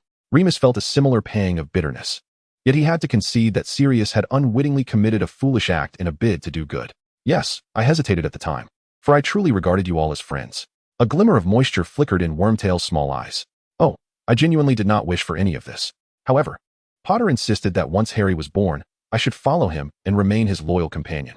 In a moment of overwhelming anger, I betrayed him to the Dark Lord. You despicable worm. Why did you have to harm Lily? James may have perished, but why? Why involve his Lily? As Severus spoke, he lunged forward only to be firmly restrained by Professor Flitwick, who had anticipated his move. Professor Snape, remain calm. Professor McGonagall spoke in a low, steady voice. Please, continue. Peter. Dumbledore cast a weary glance at Peter before continuing. Subsequently, when the Potters met with tragedy, Sirius immediately knew I was responsible. He pursued me into the Muggle world without relent. I was forced to detonate an entire street to create chaos and evade Sirius's relentless chase. After hearing Wormtail Peter's confession, the attendees fell into a profound silence, for throughout the harrowing events surrounding the Potters' demise, none, be it James, Sirius, or Peter, were entirely blameless. Minerva, could you summon Harry? I believe he deserves to be informed of this matter. Dumbledore finally broke the silence, addressing Professor McGonagall. I shall go at once, Dumbledore. She sighed and made her way toward the Gryffindor common room. You cannot. Remus intercepted Severus, who sought to take advantage of the moment to eliminate Wormtail. Release me. You beast, Severus retorted mercilessly. Severus, remain composed. What he requires is the hand of justice. I do not wish to have to contend with hiring another potions master through the pages of a newspaper. The students would be in an uproar. Dumbledore interjected once more. Is Dumbledore truly not engaging in some form of manipulation? According to Kane's understanding of the students, if Snape were to disappear, they would indeed erupt. Though it would be an eruption of joy. Once again, it must be said, Hogwarts has long suffered under Snape. Kane, have you recorded this? Dumbledore suddenly shifted the conversation, drawing everyone's gaze towards Kane. Rest assured, Headmaster, everything has been duly noted. Kane unexpectedly produced a crystal ball from his sleeve, wearing a charming smile. Professor Flitwick, please proceed to inform Fudge as per our original plan. Upon hearing this, Professor Flitwick took his leave to notify the Ministry of Magic. Unfortunately, Sirius still remained unaware of his whereabouts. Otherwise, he could have been exonerated. Dumbledore sighed, his gaze sweeping over Kane once more. Kane feigned ignorance, maintaining his innocent demeanor, as he would never confess to harboring Sirius. Before long, hurried footsteps could be heard. It was Professor McGonagall returning with Harry. Headmaster, is this true? Harry's eyes were red, as if he had been crying. I am deeply sorry, my child. Dumbledore felt a pang of guilt. He bore some responsibility for the death of the Potters. He had been ensnared by the Death Eaters alongside the Order of the Phoenix and had failed to return to the Potters' residence in time. By the time he managed to arrive, it was too late. Harry, do not act impulsively. Lupin, feeling a twinge of pain in his heart, managed to restrain Harry, who was eager to confront Pettigrew. Professor Lupin, do not worry. I will not act recklessly. I merely wish to ask him one question. Harry sniffed. His eyes filled with clarity. During the summer, he had already learned the truth, yet when the circumstances of his parents' deaths were once again brought to light, it felt as though his heart were being cut by a knife, especially with the traitor standing before him, filling him with rage. Though he yearned to exact vengeance upon this betrayer, he knew he must allow the law to deliver justice and free Sirius from his wrongful accusations. Good lad. Lupin was initially taken aback, then offered a reassuring pat on Harry's shoulder. James, do you see? You and Lily have a fine son. Now, where's your master? And what have you gained? Harry directed his piercing words towards Pettigrew. Kane observed Harry's demeanor with satisfaction, feeling that he had transformed into a true Slytherin. Harry, I am sorry. Pettigrew knelt, confessing in despair. For over a decade, he had gained nothing but endless torment and fear. Do not call me Harry. You are unworthy. A cold indifference shone in Harry's eyes, as he seemed to have matured immensely in that moment. Dumbledore, you certainly know how to create trouble for me. Not far away, Fudge appeared, his voice laden with resentment and bitterness etched on his face. Chapter 33, The Outcome. You truly deserve to be damned, Pettigrew, Fudge said through gritted teeth. The mere escape of Sirius Black had already subjected him to considerable public scrutiny. Now, the re-emergence of Peter Pettigrew, a man who ought to have perished 13 years ago, only compounded his troubles. This indicated that Sirius's situation was indeed a grievous miscarriage of justice, transforming him from a mere criminal into a tragic hero. Wiping the cold sweat from his brow, Fudge could already envision the uproar that would ensue. Opportunists might seize the moment to demand his resignation. Dumbledore, let us put an end to this matter here. Fudge's intentions were clear. He sought to suppress the incident. Minister Fudge, what do you mean by that? Harry was the first to lose his composure. It was impossible for him to remain calm, given the stakes involved with his parents and godfather. Harry, the ministry will ensure that Pettigrew receives his due punishment. However, this matter should not be publicized, as it would incite panic among the residents of the wizarding community. Fudge attempted to invoke the public's fear, hoping to convey the gravity of the situation to Harry. So, you intend to keep the treachery of Pettigrew from everyone? What about Sirius? He is the victim. Harry retorted angrily. This was where Fudge faltered. Harry was not one of the politicians Fudge frequently dealt with, and grandstanding would only exacerbate the situation. Dumbledore. Let the matters of adults remain among themselves. Children should not involve themselves. Fudge's petty intentions were publicly exposed by Harry, leaving his expression darkened with dismay. Fudge. Harry is also a victim. He deserves to know the outcome of this matter. Dumbledore interjected calmly, aware that some truths were best left unsaid, yet Harry, still a child, lacked the reservations of his elders. Surely, Fudge would not dare to impose on a child, especially one of Harry's unique status. Kane, please counsel Harry. Fudge suddenly noticed Kane, who had been standing silently aside, and felt a surge of relief. Kane, smirking with a sense of detachment, acknowledged Fudge's intentions, stating, I understand your motives, Minister. You aim to prevent panic within the wizarding community, as is your customary approach. Humph, Snape scoffed, clearly grasping Kane's veiled sarcasm. However, Kane shifted his tone. It is an undeniable fact that Peter Pettigrew's betrayal led to the demise of Harry's parents. Moreover, Sirius has unjustly borne the weight of a false accusation for over a decade. As the head of the Black family, I am compelled to demand an explanation from the Ministry of Magic. Kane spoke with utmost delicacy, yet once he made his stance clear, Fudge dared not deceive Kane as he had done with Harry, concocting trivial excuses. Alas, Fudge vividly embodied the image of someone caught in a dilemma. Minister Fudge, I am willing to confess, but I beseech the Ministry not to publicly disclose my existence. I do not wish to bring shame upon my elderly mother, whose health has long been frail, whimpered Peter Pettigrew, suddenly overcome by a pang of conscience and breaking into tears. Dumbledore. Kane, we must consider Mrs. Pettigrew's feelings. Fudge hastily aligned himself with the sentiment. I have never encountered such shamelessness, Severus spat through gritted teeth. If a mere gaze could kill, Pettigrew would have been utterly obliterated. Likewise, Lupin concurred, having never before found such agreement with the likes of Wormtail. Fudge, justice cannot be buried, Dumbledore declared, subsequently directing the question towards Kane. What say you? Kane, Minister Fudge, have you heard of the motto of the Black family? Kane refrained from a direct response, instead posing a seemingly unrelated question about Pettigrew. Always noble and pure, Fudge reluctantly uttered the phrase, already aware of Kane's standpoint. Indeed, always noble and pure. Thus, does Minister Fudge wish to sully the purity of the Black family? Kane's previously calm tone transformed into an accusatory inquiry.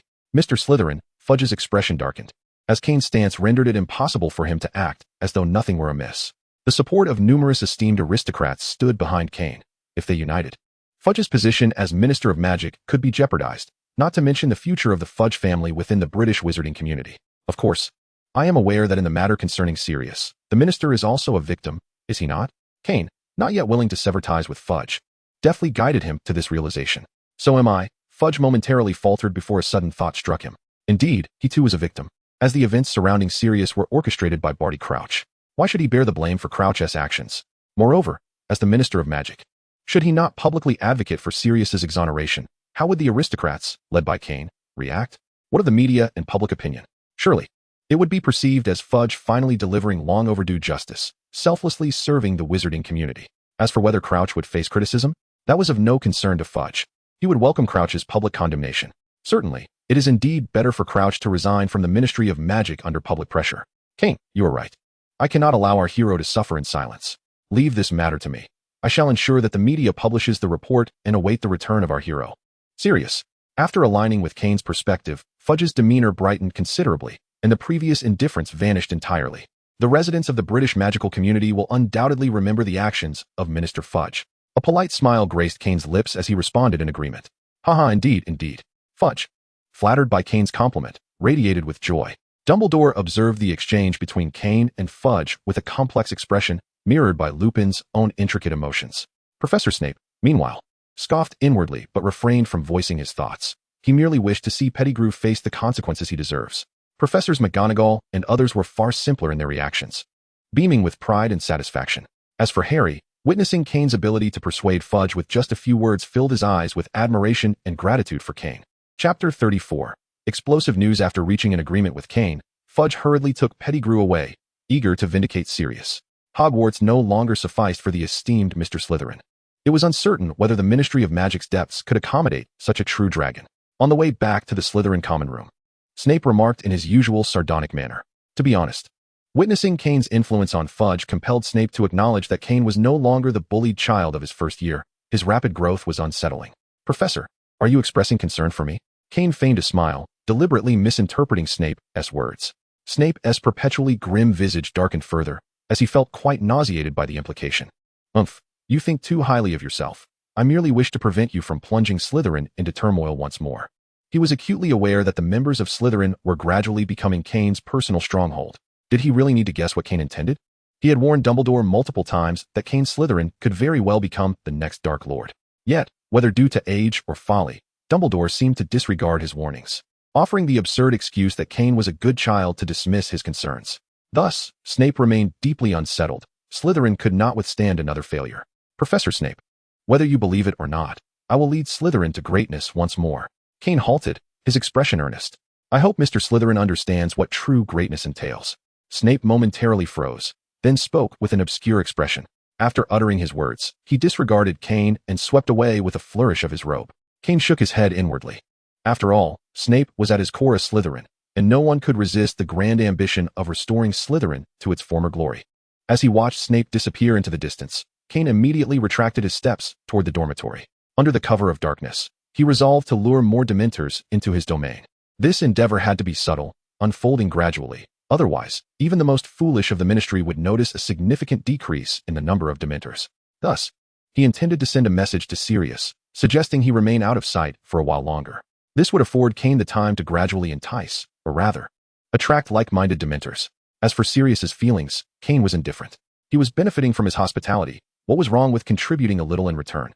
After making a few more friends among the Dementors, the clock struck 3 in the morning, and he returned to the dormitory, satisfied.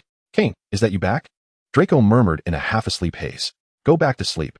It's quite late, Kane replied, proceeding to wash up without further ado. Azkaban. Once he had finished his ablutions, Kane silently summoned his domain, albeit in a reduced form, its size reminiscent of the diminutive tower held by the King of the Sky. Compared to before, Kane's domain had undergone considerable transformation. Its exterior had ceased to be a transparent illusion, evolving into a solid mass of impenetrable black. This remarkable change was attributed to Kane's ingenuity, having inscribed numerous enchantments upon his domain, which rendered it more stable and powerful. Once the domain fully transformed into black, it would signify Kane's ascension to a higher wizarding status. Moreover, observing the Dementors peacefully residing within his domain, Kane felt increasingly confident about his original plan to craft it into an unbreakable prison. Master, it is a joy to see you again, exclaimed the first to enter the domain, a middle-aged, bearded spectre, his voice brimming with enthusiasm. In your domain, I can freely shift my form? Kane inquired, surprised. As the middle-aged spectre had previously been in the state of a Dementor before suddenly transforming upon his arrival. Master, I am Adams. Since coming here, I have been devoid of the world's malice, allowing me to manipulate my body at will. Adams gazed at Kane with profound gratitude.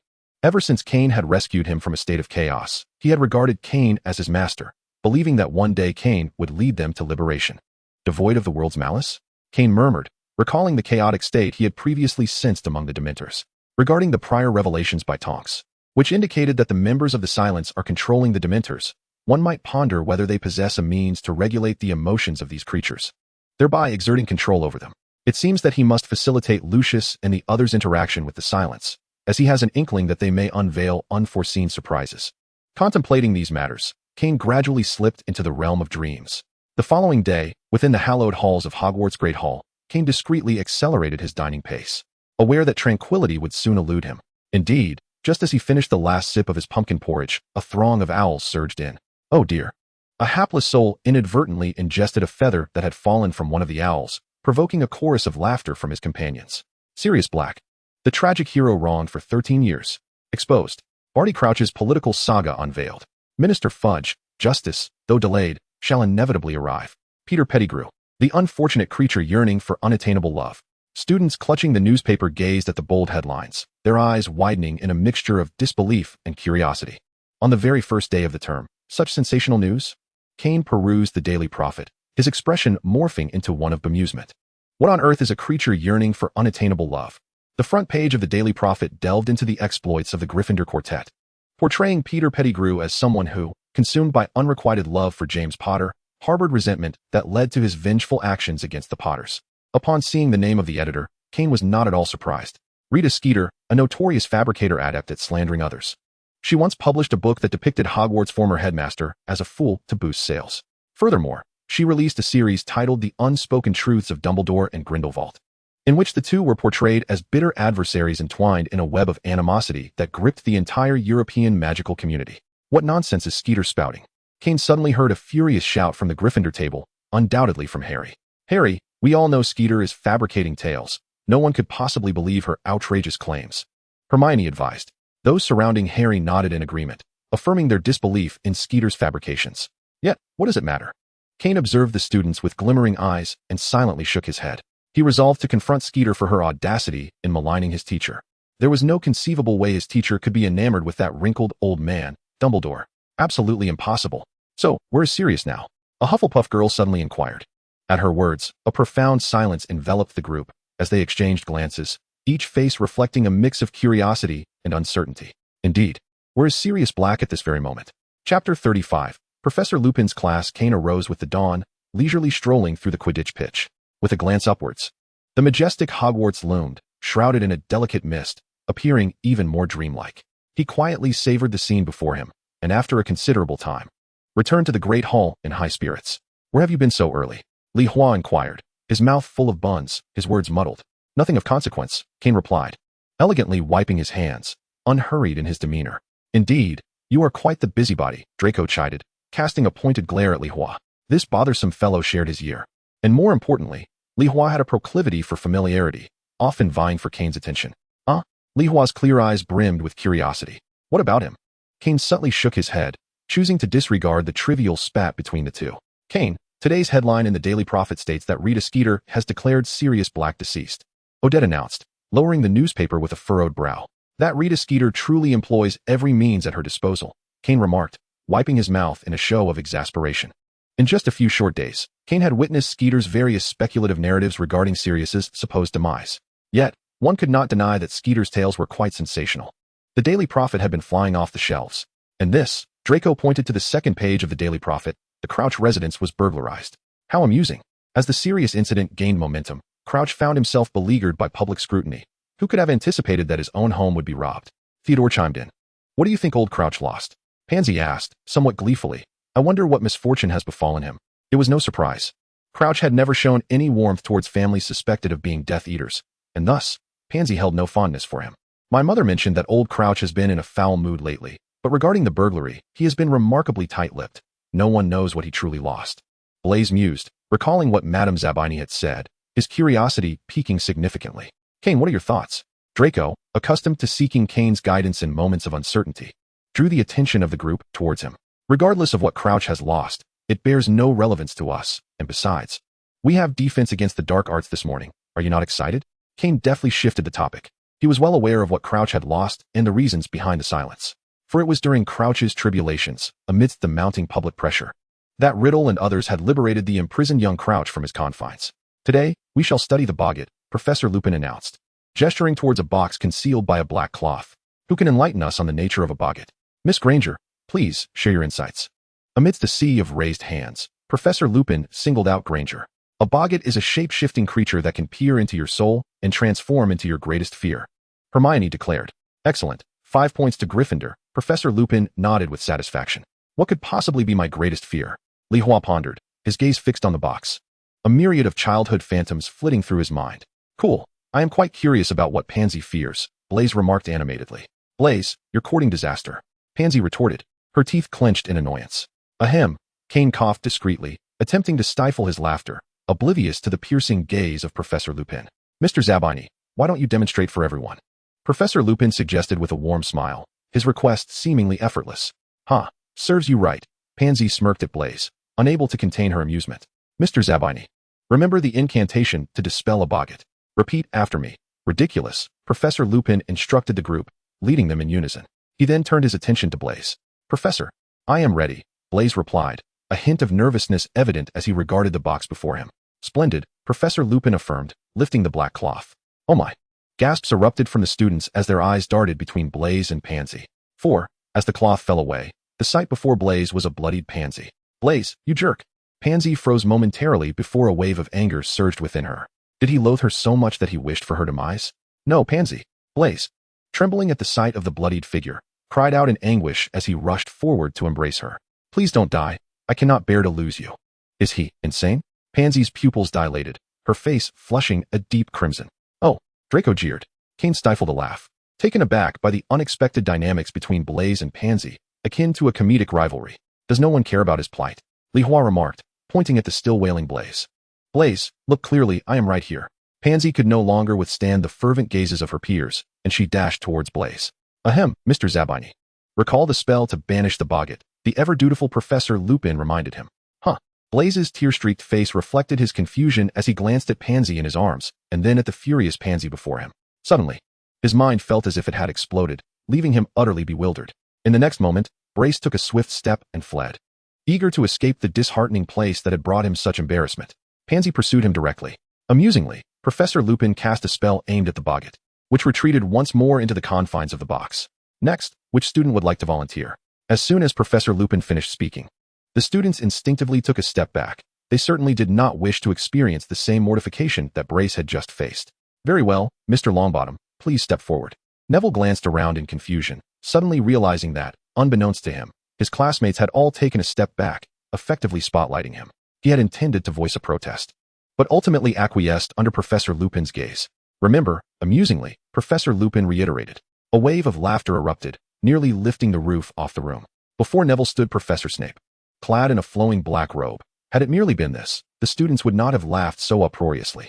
The crux of the hilarity lay in the fact that after Neville timidly uttered the incantation, Snape's black robe transformed into a lacy dress that belonged to Neville's grandmother. Ahem. Kane cleared his throat, suppressing the urge to laugh. After all, Snape was his head of house. He could not afford to laugh aloud. Stealing a glance at Draco, he noticed the boy's face was turning an alarming shade of purple. Mr. Slytherin, why don't you give it a try? Just as Kane and his fellow Slytherins exchanged bewildered looks, they heard Professor Lupin's voice. Excellent, Mr. Longbottom. You have come to realize that fear is not insurmountable, have you not? The smile on Professor Lupin's face was impossible to conceal. Seeing Snape in that outfit is quite a sight to behold. Neville, pale-faced, felt tears welling in his eyes. He dreaded to think how Professor Snape would retaliate upon learning of today's events. Grandma, forgive me. I may not survive until tomorrow. Neville, do not fear. I shall accompany you to apologize to Professor Snape, Professor Lupin said, somewhat compassionately. Thank you, Professor Lupin, Neville replied, his voice pitifully small. Kane raised an eyebrow at this. Lupin accompanying him to apologize surely wouldn't help the situation. However, with Neville having set the precedent, others began to eagerly step forward. Line up, students, one at a time, Professor Lupin instructed. Gryffindor stood at the front, with Slytherin following closely behind, and soon a line was formed. Hermione's boggart took the form of Professor McGonagall, informing her of failing grades, while Parvati Patil's boggart manifested as a bloodied mummy, wrapped in tattered bandages. The boggart that appeared before them took the form of a long-haired female spectre. Laughter occasionally erupted in the classroom, infusing the air with a joyous spirit.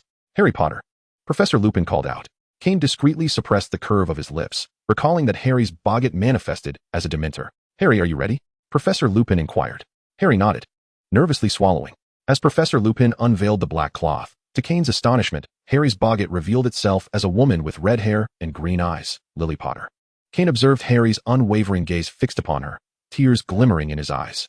Yet, in the next moment, the image of the red-haired woman began to drift further away. No, don't. Harry desperately chased after the shadow until he collided with the box that contained the boggart. It was not the Dementor that terrified Harry, but the fear of losing Lily. What could this possibly mean? How absurd, Professor Lupin noted, recognizing Harry's distress, and promptly banished the boggart back into the box. Harry, are you all right? Professor Lupin asked with concern. Oh, Professor, I'm fine, Harry replied, wiping the slight redness from the corners of his eyes, only to stumble dramatically on his way back, an essential skill for any leading lady in a romantic drama. Laughter erupted around him. Harry felt a wave of misfortune had befallen him in recent days. Hermione quietly approached Kane, her expression laced with worry. It must be an accident. It will pass in time. Kane momentarily pondered, acknowledging that everyone has their share of misfortunes. Perhaps, Hermione sighed, hurriedly going to comfort Harry. Mr. Slytherin. Came the call after Gryffindor's turn, and now it was Kane's turn, standing first in line. Kane took a discreet, deep breath and approached the boggart's box with measured steps, curious about what his own fears might reveal. What do you think Kane will see? Draco queried Theodore, equally intrigued. From a young age, Kane had always exhibited a composed demeanor. In his limited recollection, he had not encountered anything that instilled fear. We'll find out shortly, Theodore concurred with Draco, not believing there was anything in this world that could frighten Kane. Not only the two of them, but others also focused intently on Kane, curious to uncover whether the renowned Kane harbored any fears. Mr. Slytherin, are you ready? Professor Lupin regarded Kane, whose expression remained unperturbed. Truthfully, he too was curious about what could invoke fear in Kane. I am ready, Professor, Kane affirmed with a nod. Unexpectedly, when Professor Lupin unveiled the black cloth, a tangible form of the boggart did not immediately materialize. Instead, a swirling mass of smoke, ever-changing and shifting, emerged. Could it be that there is nothing here to incite my fear? Kane pondered silently. This is the first time I have encountered such a situation, Professor Lupin murmured. Just as Kane was about to depart, the boggart abruptly transformed, taking on Kane's own appearance. What does this signify? Is it possible that Kane fears himself? Shouted Simon from Gryffindor. The students below, hearing Simon's words, erupted into a flurry of discussion. Perhaps it had witnessed too many fears today and could no longer sustain itself. Professor Lupin furrowed his brow, attributing Kane's boggart form to an unexpected occurrence. Kane, you may return for now. Class, we shall conclude here for today.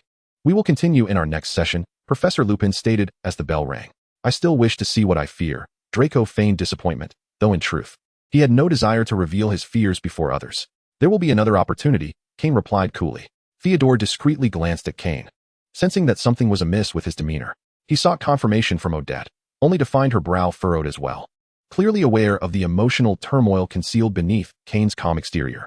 Just as everyone surged towards the classroom door, Harry inadvertently tripped over Simon's leg, landing once more on the floor. Are you all right? Simon scratched his head, surprised by the fall. I'm fine, Harry quickly replied, rising to his feet and hastily pulling Ron away. However, Kane was oblivious to the incident involving Harry. He was lost in contemplation of the boggart's form that had just appeared before him. He understood that he was not devoid of fears. On the contrary, he feared that the present Kane was merely a figment of imagination. More precisely, he feared that everything he possessed as Kane was an illusion. It dawned on him that he had already come to regard this place as his home. Gazing at the radiant sun above and feeling its warmth envelop him, Kane suddenly smiled with a sense of liberation. Farewell, Lin Ning. Henceforth, I am Kane Slytherin, and I shall remain Kane Slytherin. Chapter 37. The long-haired man in the office of the History of Magic professor. Grindelwald regarded Kane with a probing gaze, his mismatched eyes glinting with curiosity. In just a few short days, the content of Professor Lupin's first class had spread like wildfire throughout Hogwarts, with Kane and Neville's boggart forms becoming the most discussed. I was somewhat bewildered at the time, but now I have come to recognize what it is that I truly desire, Kane explained. Before Grindelwald, Professor Lupin's mention of the boggart proved utterly ineffective, prompting Kane to selectively confess. This was satisfactory. Grindelwald did not delve deeper into Kane's realizations. Instead, he spoke with profound significance. Everyone harbors secrets they are reluctant to reveal. All he needed was to ascertain that Kane had not forgotten the grand objective they once shared. Professor, did you and Headmaster Dumbledore embark on a journey during the summer? Kane inquired delicately. He had not forgotten that during the summer, while Harry was at the Black Residence, Dumbledore had not made a single visit, which was rather unusual. Indeed, we ventured to the far north. The far north? Kane echoed, intrigued. When Al and I were still at the Owl Court, we chanced upon a record that stated owls are born in the frigid far north, soaring high upon the winds. Grindelwald seemed to momentarily recall the moment he first encountered that record. Thus, you and Headmaster Dumbledore sought the lair of the Owl Court in the Arctic? Kane was somewhat surprised, yet upon reflection, this indeed aligned with his teacher-esque character. Grindelwald was meant to be boundless, unrestrained by conventions. Regrettably, Al and I spent 2 months searching, yet we found nothing, Grindelwald lamented. I had hoped to take advantage of the shadowy figure's affliction to eliminate him, but without a trace of that individual, all plans were in vain. Professor, you ventured into perilous territory. Who knows what hidden machinations lie within the Owl Court? Kane furrowed his brow. That seemingly divine entity, even if diminished in power, could still have allies, like the mirror spirit he had encountered previously. Rest assured, since Al and I took the initiative, we are confident in our approach. Besides, that elusive owl, which has repeatedly targeted you, shall indeed face consequences. Grindelwald's protective nature was unmistakable at that moment. You promised to witness the moment I transform this world. Do not forget, Kane's eyes momentarily glistened with unshed tears, but he valued his teacher's life above a fleeting triumph over enemies. As for that godlike entity, even if he truly was a deity, Kane vowed that one day he would bring the divine down from its pedestal. Professor, I have a lingering question. During your time at the Owl Court, did you and Headmaster Dumbledore never visit the headquarters? Kane calmed his tumultuous emotions and asked softly. No. As you have observed, we communicated and exchanged information solely through the spirit board. Grindelwald feigned ignorance of Kane's reddened eyes, shaking his head. During my visit to the Weasley family, I gleaned an intriguing piece of information from something Mr. Weasley inadvertently mentioned. He said he once saw a person wearing an owl mask at the Ministry of Magic. Kane relayed the information he received from Mr. Weasley during the summer vacation with utmost honesty. Subsequently, Riddle's associates conducted a thorough investigation within and around the Ministry of Magic, yet their efforts yielded naught. Two possibilities emerged. Either Riddle's henchmen lacked the requisite skill to uncover the lair of the Owl Court, or the Owl Court was indeed not situated near the Ministry of Magic. Grindelwald spoke candidly. Kane, your intention to undermine Riddle's stance is all too evident. Do not presume I am oblivious to the disdain flickering in your eyes. Leave it be. I shall enlist Veda and her companions, Grindelwald declared decisively. Those ancient individuals who owe me favors must finally settle their debts. By the way, Professor, during the holiday, I encountered descendants of the elven race. Kane selectively disclosed his observations regarding the Gringotts family to Grindelwald. As for the matter concerning the resurrection herb seeds, that remained Kane's trump card, one he chose not to mention for the time being. Ah, you see, Kane, in the eyes of those individuals, we wizards are deemed the so-called remnants. What do they intend to pursue? Grindelwald's supremacist sentiments were stirred. We must remain vigilant against them, he emphasized. I am aware, Professor, Kane replied quietly. For even without Grindelwald's admonition, he would remain cautious of the so-called spiritual heirs. In the dead of night, Kane stealthily ventured out once more, making his way to the Dementors' encampment. Sirius had not made an appearance for a day, and Fudge was too apprehensive to be negligent. Hence the Dementors continued to be stationed at Hogwarts. To prevent a noticeable reduction in the number of Dementors within the school, Kane had previously instructed them to return to their stronghold, Azkaban, for reinforcements. As for the potential discovery of diminished Dementor presence at Azkaban, that was of no concern to Kane. He had no direct involvement and remained oblivious to it. However, today was unlike any other. As Kane quietly approached the gates of Hogwarts and was greeted by an unmistakably compelling chime, with the ringing of the bell, he distinctly sensed the chaotic disarray of the Dementors being tempered. In other words, the Dementors could comprehend spoken language and were capable of communication. I desire to consume delectable morsels, the murmurs regarding the resurrection herb seeds echoed. In an instant, Kane comprehended that the object in the possession of the long-haired man had also originated from those so-called spiritual heirs. Who goes there? Step forth, a resonant voice commanded. And in the next moment, a long-haired man wielding a copper bell emerged. Good sir, do show yourself. The long-haired man fixed his gaze directly upon Kane's concealed position. Kane furrowed his brow in secret. Could this individual truly perceive him? Upon first hearing the bell's toll, he had cast a disillusionment charm to conceal himself. As Kane remained silent for a few fleeting seconds, the long-haired man strode purposefully towards him. 5, 4, 3, 2. Counting silently the distance between them, Kane swiftly distanced himself from the approaching figure just as they were a mere step apart. Indeed, it is you, Mr. Slytherin, the long-haired man spoke first. Chapter 38. Another wildsmith high above in the firmament, a radiant full moon stood amidst a cluster of stars. A gust of wind swept through, momentarily shrouding the sky with a blanket of dark clouds. Indeed, it is you, Mr. Slytherin, the long-haired man remarked as he tucked a copper bell into his pocket, unhurriedly donning a pair of black gloves over his exposed hands. Who are you? How do you know me? Kane inquired warily, his excellent memory assuring him that he had never before heard this man's voice.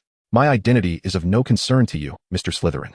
As for how I recognize you, it is simply because I have encountered you at the Ministry of Magic. The long-haired man exuded an air of old-world aristocracy in his every gesture.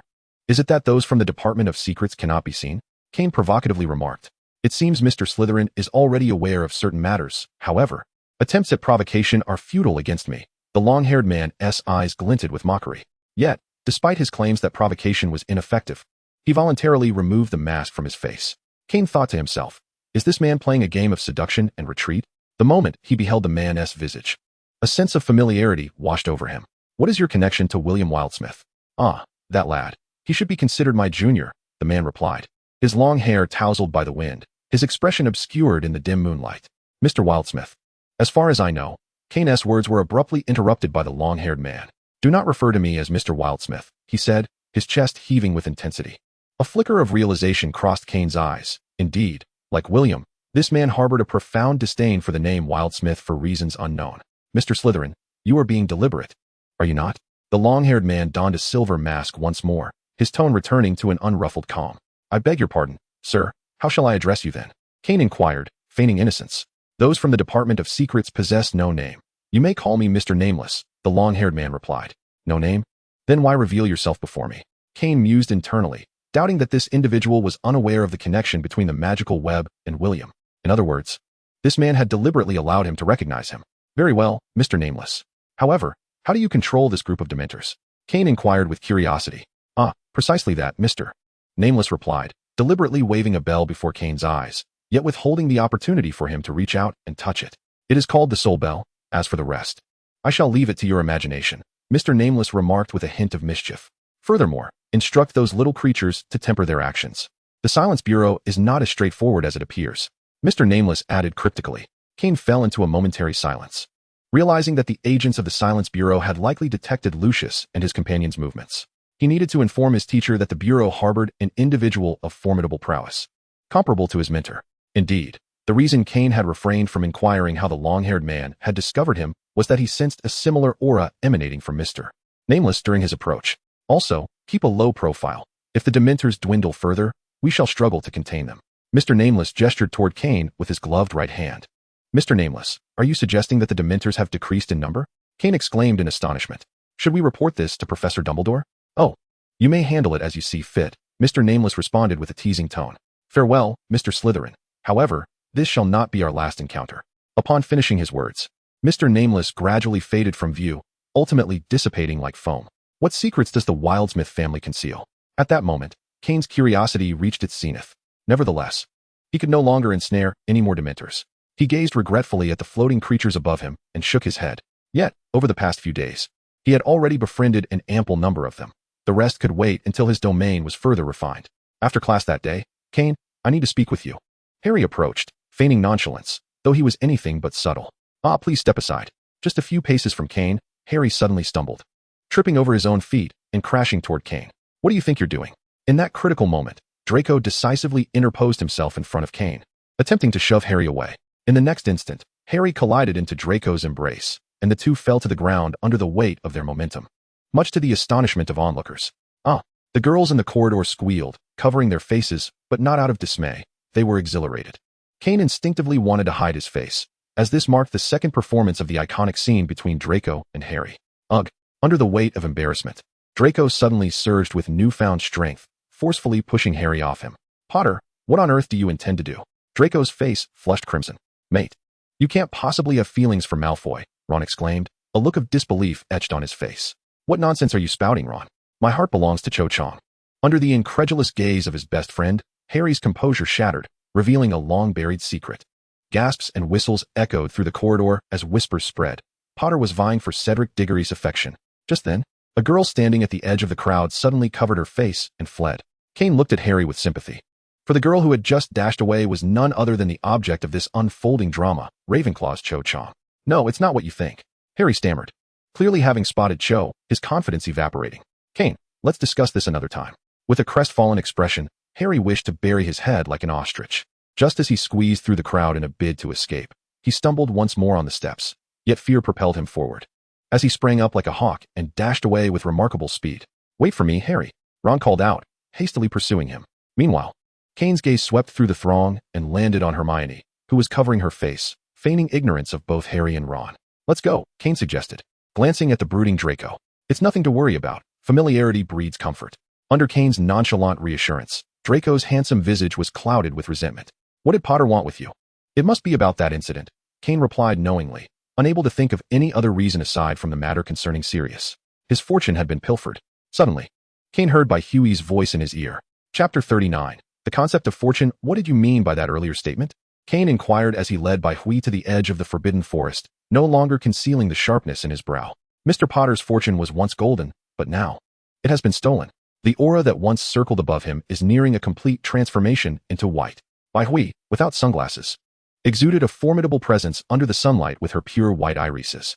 What will happen to Harry if it completely turns white? Kane asked, frowning. Purple signifies the peak of fortune, gold denotes its rarity, blue is next, while white represents the most ordinary and commonplace fortune.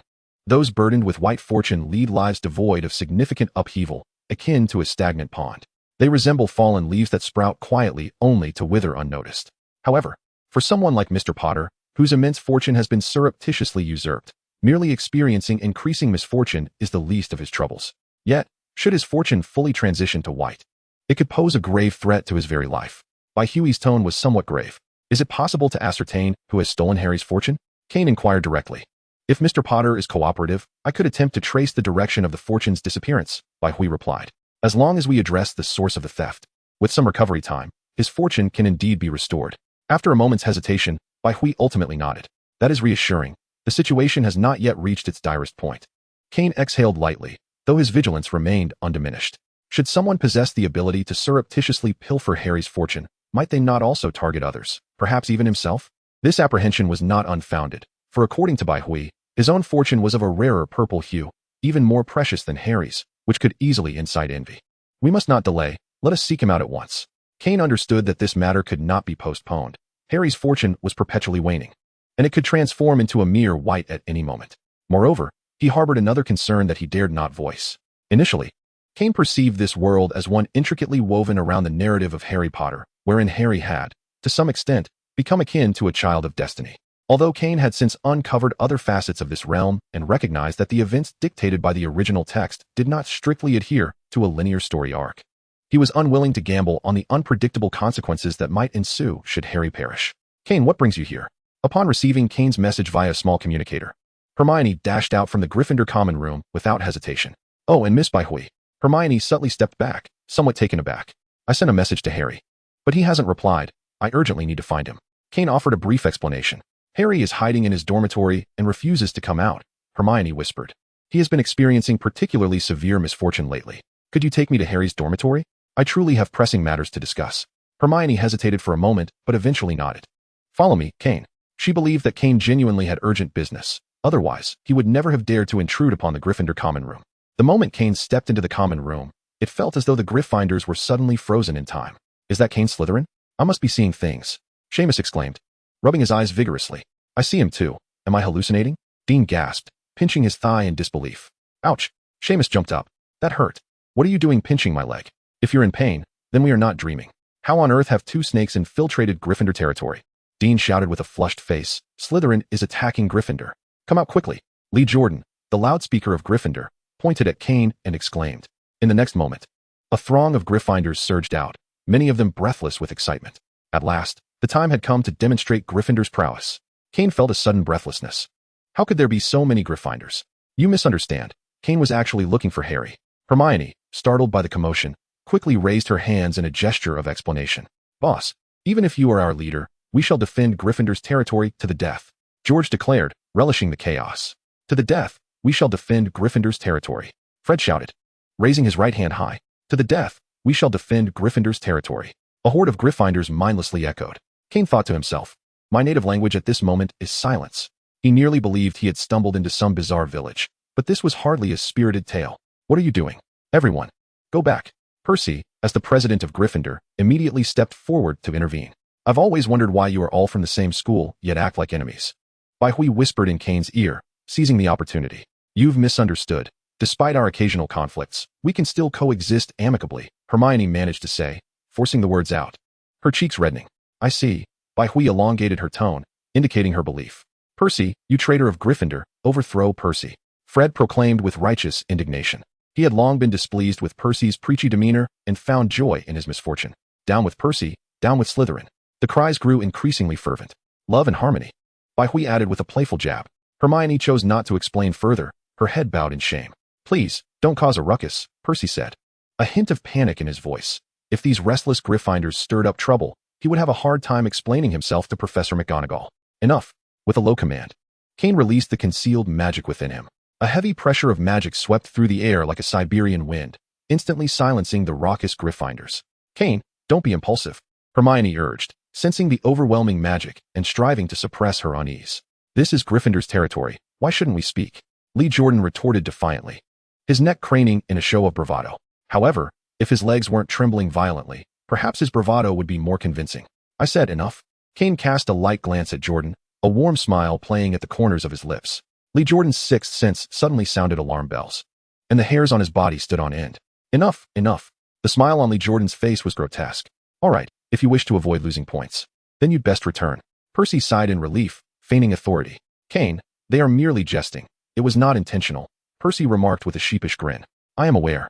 Hence I did not take offense, Kane nodded in response. Mr. Percy, you are soon to graduate, correct? Indeed, my ambition is to join the Ministry of Magic. Percy's initial enthusiasm waned, replaced by a sense of despondency.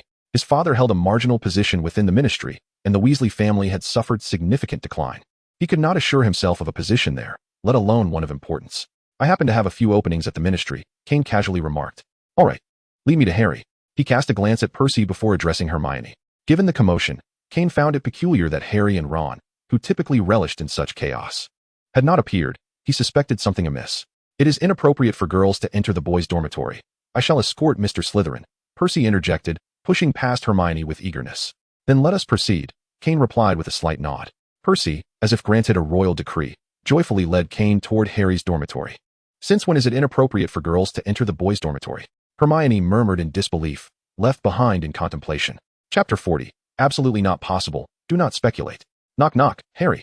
It's Kane, are you there? Kane lightly tapped on Harry's dormitory door. The next moment, a cacophony ensued. Kane, what are you doing here? It was Ron's voice, noticeably flustered. What on earth is happening here? Percy discreetly glanced at Kane before pushing the door open. Kane internally acknowledged Percy's perceptiveness. While his methods of command were currently lacking, these could be cultivated over time. Moreover, he was quite willing to undermine Dumbledore's influence. Do not come in. Harry's terrified shout coincided with Kane's puzzled inquiry. Inside, Harry and Ron were in a disheveled heap on the bed. Kane instinctively reached to cover White's eyes, only to remember that White had no need for such protection. You all. Percy's hands trembled uncontrollably. Was the Weasley family destined to produce a disgrace? You all, Hermione. Finally catching up, covered her mouth in disbelief, her mind a whirlpool of confusion. This was supposed to be a story of three, yet she felt reduced to a mere nameless entity. It is not what you think, Harry explained pale-faced. Kane, are you here to take me to Azkaban? Please don't come any closer. Ron scrambled up, trembling behind the curtain. You fool, George and Fred are just playing tricks on you. How many times must you fall for their antics before you learn? Percy immediately grasped the situation, feeling deeply embarrassed, especially in front of Kane. Really? You wouldn't deceive me, would you? Although Ron directed his words at Percy, his gaze darted towards Kane. Why would I take you to Azkaban? Kane was genuinely baffled by Ron's line of thought. George told me that Scabbers has been hiding in my home for over a decade. I might be held accountable as Scabbers' owner for whatever has been leaked. Ron spoke with a hint of melancholy. That is utterly impossible. Don't let your imagination run wild. Kane wanted to facepalm, but restrained himself out of years of cultivation. That's a relief. Ron exhaled deeply, and it seemed he finally recognized that this was merely a lie concocted by George, leading to his delayed embarrassment and anger. George, I'm going to kill you. Ron stormed out of the dormitory, having mistakenly believed Kane was there to capture him. In his panic, he stumbled, and Harry had finally found the opportunity to explain. Heaven help us, those Gryffindor girls. Every time they see him speaking to a boy, they start to cause a ruckus. It has become exceedingly bothersome. Under their relentless teasing, Harry felt he might eventually develop a fear of men. Percy, Hermione, I need to speak with Harry about something private, Kane indicated to the two. All right, Mr. Slytherin. If you need anything, please do let me know. I'll be in the common room doing my homework. Percy discreetly withdrew. What is it that I cannot know? Hermione frowned. Aren't they friends? Hermione. Kane's tone grew firm, laced with a hint of coldness. Fine, I'll leave then. Hermione covered her face and ran away. Kane, is it about Sirius? Harry directly inquired of the two. As one of the informed, Harry did not shy away from the topic. Kane nodded. I've already had Creature notify Sirius. He will soon be able to appear openly before everyone. However, I came to find you for another matter. Kane dusted off his sleeves and found a chair to sit. What is it? Seeing Kane's serious expression, Harry felt an ominous premonition. Given all the misfortunes you've encountered lately, don't you have any inkling? Kane said impassively, closely observing Harry's reaction. Perhaps I have been rather careless, haha. For a fleeting moment, Harry's gaze faltered. He lowered his head, unable to meet Kane's eyes. It seems, then, that you are not entirely oblivious to your situation, are you? Having known Harry for such a length of time, Kane was acutely aware of his subconscious gestures. I don't know what you were talking about. Harry shot a quick glance at Kane, his words tumbling out like a rapid-fire machine gun. Do you realize that the moment your fortune completely vanishes, you are likely to perish? Interjected White. I am not afraid.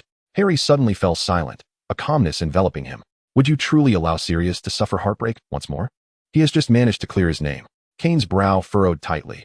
He had not anticipated that Harry, fully aware of the circumstances, would still seek to conceal the truth. If your godfather were to know, he would act similarly. Harry shook his head, speaking with conviction. Do not be foolish, Kane advised. Were Harry not his friend, he would have already resorted to a memory charm. Yet, precisely because Harry was his friend, he had to consider Harry's own choices. Kane, I have truly made up my mind. Harry, realizing that he could no longer hide, decided to speak plainly. In that case, let today be as if nothing has transpired. Kane replied coldly. The urgency to expedite Sirius's exoneration was palpable.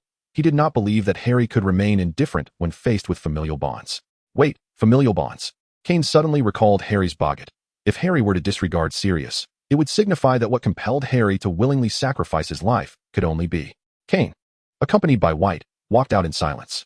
Humph, insufferable Kane. Hermione, who had been waiting in the common room for an explanation, was nearly fuming as she watched Kane stubbornly march ahead.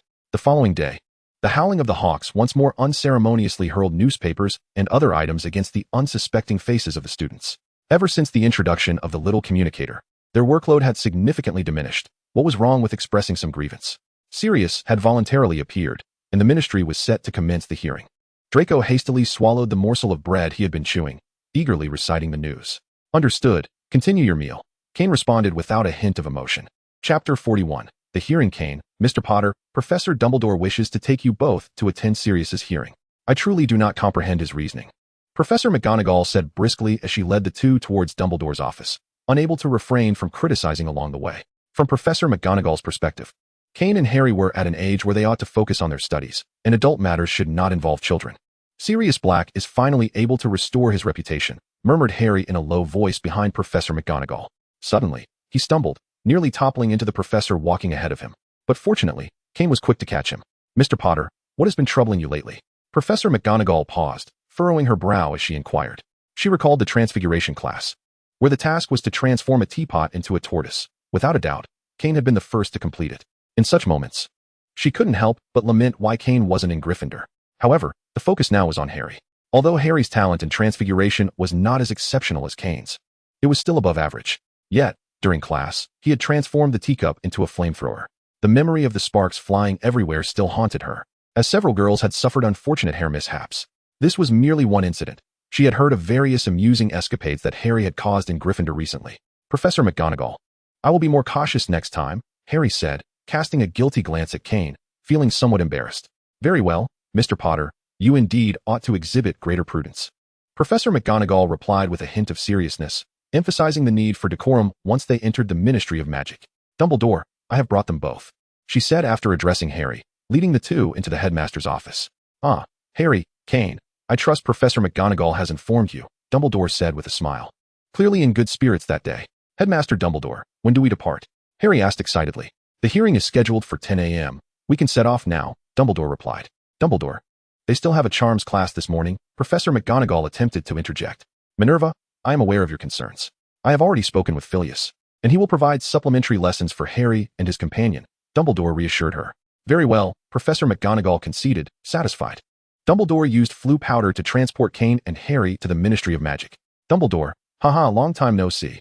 As the group stepped out of the fireplace, a figure clad in a crimson robe, adorned with an intricately embroidered silver emblem, and sporting a distinguished white beard, greeted Dumbledore first. Tiberius, Dumbledore replied with a smile. And who might these young gentlemen be? This is Kane Slytherin, and the other is Harry Potter. Oh, so you are the Slytherin gentleman, Tiberius remarked, eyeing Kane with curiosity. Extending a hand of friendship. Good day, Mr. Ogden, Kane responded with grace. Tiberius is a distinguished member of the Wizengamot, exceptionally skilled in the art of alchemy. Dumbledore interjected at an opportune moment. Oh, you old rascal, are you jesting with me? Am I not the chief of the Wizengamot? Ogden feigned indignation. Well, what can one do? You lack my renown, Dumbledore quipped, playfully winking. Oh, you old codger, how utterly insufferable. Upon this, the two shared a knowing smile. However, I believe that your pupil will undoubtedly eclipse your fame in the future. Ogden's gaze flitted between Kane and Harry, lingering on Kane for a moment longer. Indeed, we have aged. This world must inevitably be entrusted to the youth, Dumbledore remarked with a cheerful demeanor. Mr. Slytherin, many wonders within the Muggle shop are brimming with ingenuity. I have long wished to correspond with you. Oh, forgive me, I am still quite unaccustomed to the modern contrivances, Ogden confessed. I have heard your esteemed name mentioned by my instructors. It is a privilege to discuss alchemy with you. Mr. Ogden, Kane subtly praised him. Master LeMay is aware of my name. What an honor, Ogden exclaimed, his delight evident. When Kane began to shine in alchemy, Ogden had previously written to Dumbledore, expressing a desire to take Kane as his student. However, he was informed by Dumbledore that Kane had already been apprenticed to the singular master of the alchemical realm, Nicholas Flamel. After that revelation, he abandoned his intentions of mentoring Kane, yet his admiration for the young man deepened with the passage of time. Well, old friend, though I do not wish to intrude, the trial is about to commence, and we must be present, Dumbledore interjected. Kane, Harry, you shall sit beside me shortly. As the chief wizard of the Wizengamot, Dumbledore is likely to be preoccupied with matters of significance, Ogden hastily added. Then I must thank you, Mr. Ogden, Kane replied, glancing at Dumbledore, who showed no sign of dissent. Thus he readily acquiesced. Not at all. Come along, Kane. I shall introduce you to some old acquaintances. And you too. Harry. Ogden eagerly ushered the two into the area designated for the WizardingWorld jury. Silence. Dumbledore rapped the gavel. Today we gather to. With Dumbledore's declaration, the trial commenced, with Peter Pettigrew and Sirius Black appearing before the court. Peter Pettigrew was accused of betraying the Potters amidst the tumult. Additionally, he was charged with detonating a street, resulting in the tragic loss of 13 lives. The evidence against Peter Pettigrew was meticulously laid out. Now, esteemed members of the jury, please cast your votes. Is Peter Pettigrew guilty? The verdict was announced. 40 votes in favor, 9 abstentions. Thus, the charges against Pettigrew were upheld. As the gavel fell, the charges against the diminutive Sirius Black were officially established. The jury was then called to vote on Sirius's guilt. With 38 votes in favor of acquittal, 3 against, and 8 abstentions, Sirius Black was declared not guilty. What a splendid moment. Harry, brimming with excitement, vigorously patted Kane on the shoulder. Congratulations, Harry. Kane discreetly shifted to the side, acknowledging that Harry was indeed putting forth considerable effort. I am free, Harry, I am free, Sirius exclaimed, rushing into the open space, joyously expressing the euphoric liberation he felt. He was free. In his exuberance, Sirius accidentally tripped Harry, who fell directly into Sirius's embrace. Haha, Harry. I can take you home now. Sirius joyfully lifted Harry as one would a child, spinning around in delight. The Gryffindors observed, with Ogden shaking his head in resignation. Chapter 42. Department of Mysterious Things, Department of Secrets. Click, click, click, click, click. As Sirius appeared outside the Ministry of Magic, a multitude of flashes erupted simultaneously. They had waited so long for this moment. Change angles. Yes, just like that. Make sure you capture me and Harry looking splendid. Sirius laughed heartily, treating the reporters as if they were his personal photographers. Observing the exuberant Sirius, Kane couldn't help but think of another Black. What would he have become at this age? Kane, let us depart. I believe they require some time alone, Dumbledore remarked, a hint of moisture glistening in his eyes. Family ties, after all, are eternally beautiful. Very well, Headmaster. Kane nodded slightly, realizing that given the warmth between Sirius and Harry, he would likely miss the chance for a private conversation with Sirius. Kane, do remember to write to us old fellows. Ogden and several others expressed in unison. Rest assured. Gentlemen, I shall, Kane promised. Through Ogden's introductions, Kane had become acquainted with wizards who had achieved remarkable success in various fields. This network was invaluable, and he would not forsake it. Observing the satisfaction etched on the faces of those elder gentlemen, Dumbledore felt a sense of pride. He understood that these old comrades had high hopes for Kane's future. Ultimately, the world belonged to the youth, and it was only natural that they began to foster a sense of mentorship. Dumbledore, there is joyous news I must convey to you in advance. Just as Dumbledore was about to lead Kane back to Hogwarts, Fudge approached with a beaming smile. In stark contrast stood the serious and solemn figure of old Crouch beside him. This was to be expected, as Crouch had endured considerable criticism lately, his white hair having noticeably increased in volume. Had he not paid a price for his position, a reassignment would have been inevitable. Let us proceed to the office, suggested Fudge, preparing to invite several members of the WizardingWorld for a discussion. Kane, how about Ms. Umbridge shows you around? Fudge did not forget Kane, gesturing towards the nearby lady in a pink ensemble who wore a sycophantic smile. No need to trouble Ms. Umbridge. I can wait for Professor Dumbledore in the lobby. Kane replied with a smile, jokingly, for he had no desire to create unnecessary annoyance for himself. After Fudge and his entourage departed, Kane intended to seek out Sirius. But regrettably, he discovered that Sirius had already whisked Harry away. Thus, he settled down at the front desk, indulging in the warm hospitality of the staff while savoring his hand-ground coffee. Out of the corner of his eye, Kane spotted a familiar figure. Observing the busy front desk personnel, he gently set down his coffee cup and followed the footsteps of that individual. The person appeared entirely unaware of being trailed, maintaining a leisurely pace. After following the figure through the elevator's barrier, Kane found himself in a rudimentary corridor, at the end of which stood a more unadorned black door. Is this the Department of Mysteries? Kane pondered to himself. Had Wildersmith brought me here? Indeed, Kane recognized the shadowy figure as Wildersmith, previously encountered, the one known as the Dark Lord. After hesitating for a moment, Kane ultimately pushed open the stark black door before him. Creak, the sound of the door opening echoed distinctly in the profound silence that enveloped the space. Upon entering, Kane found himself momentarily taken aback, for everything in sight was shrouded in black, including the ceiling and floor. Within, 12 doors stood, unmarked and devoid of handles, adorned only by a few candles flickering with blue flames, creating an eerie ambience. Mr. Dark Lord, since you brought me here, are you not inclined to greet your guest? Kane's voice, now resonant with age, broke the stillness. I merely wish to observe how long you could refrain from summoning me, came the sardonic response from Mr. Dark Lord. Creak following the voice, Kane glanced up to see Mr. Dark Lord, still donning his silver mask, opening the leftmost door and stepping out with deliberate calmness. A glimmer of intrigue flickered in Kane's eyes, for behind Mr. Dark Lord lay a resplendent expanse of stars, a celestial chamber where the planets felt within reach. Mr. Dark Lord took his time, not in haste to close the door, and spoke languidly. Would you like to know what lies beyond the other doors? To Kane, Mr. Dark Lord's voice now resonated like the sirens of the sea, imbued with mystery and peril. Should I wish to inquire, would the enigmatic gentleman enlighten me? Kane posed this question anew to Wildsmith. Well, since I find myself in a good mood today, allow me to broaden your horizons, the enigmatic gentleman replied, subsequently unveiling the second door. The rhythmic ticking of clocks instantly filled Kane's ears. As he lifted his gaze, he beheld an array of timepieces within the threshold, grand floor clocks alongside portable timekeepers, some suspended between shelves, others adorning a table that stretched the length of the room. It felt as though thousands of minuscule feet were marching in perfect unison, converging into a symphony of ticking. Welcome to the Hall of Time. You may discover your own time within, the enigmatic gentleman tempted. Kane stood resolutely in place, unwilling to venture through the door with haste. Perhaps I have misjudged Mr. Slater's courage. As a Slytherin, I might not find those trinkets necessary, Kane retorted, his intuition suggesting that what lay beyond the door was beyond his current reach. The enigmatic gentleman shrugged. Your words leave me without retort. However, let us not speak too soon. Although Kane could not discern the expression hidden beneath the mask, he sensed a faint malevolence emanating from the enigmatic gentleman, prompting him to grip his wand tightly. Relax, young one. I harbor no intentions against you. The enigmatic gentleman remarked with a hint of amusement, his gaze flickering to Kane's right hand. This third door leads to the Hall of Prophecies.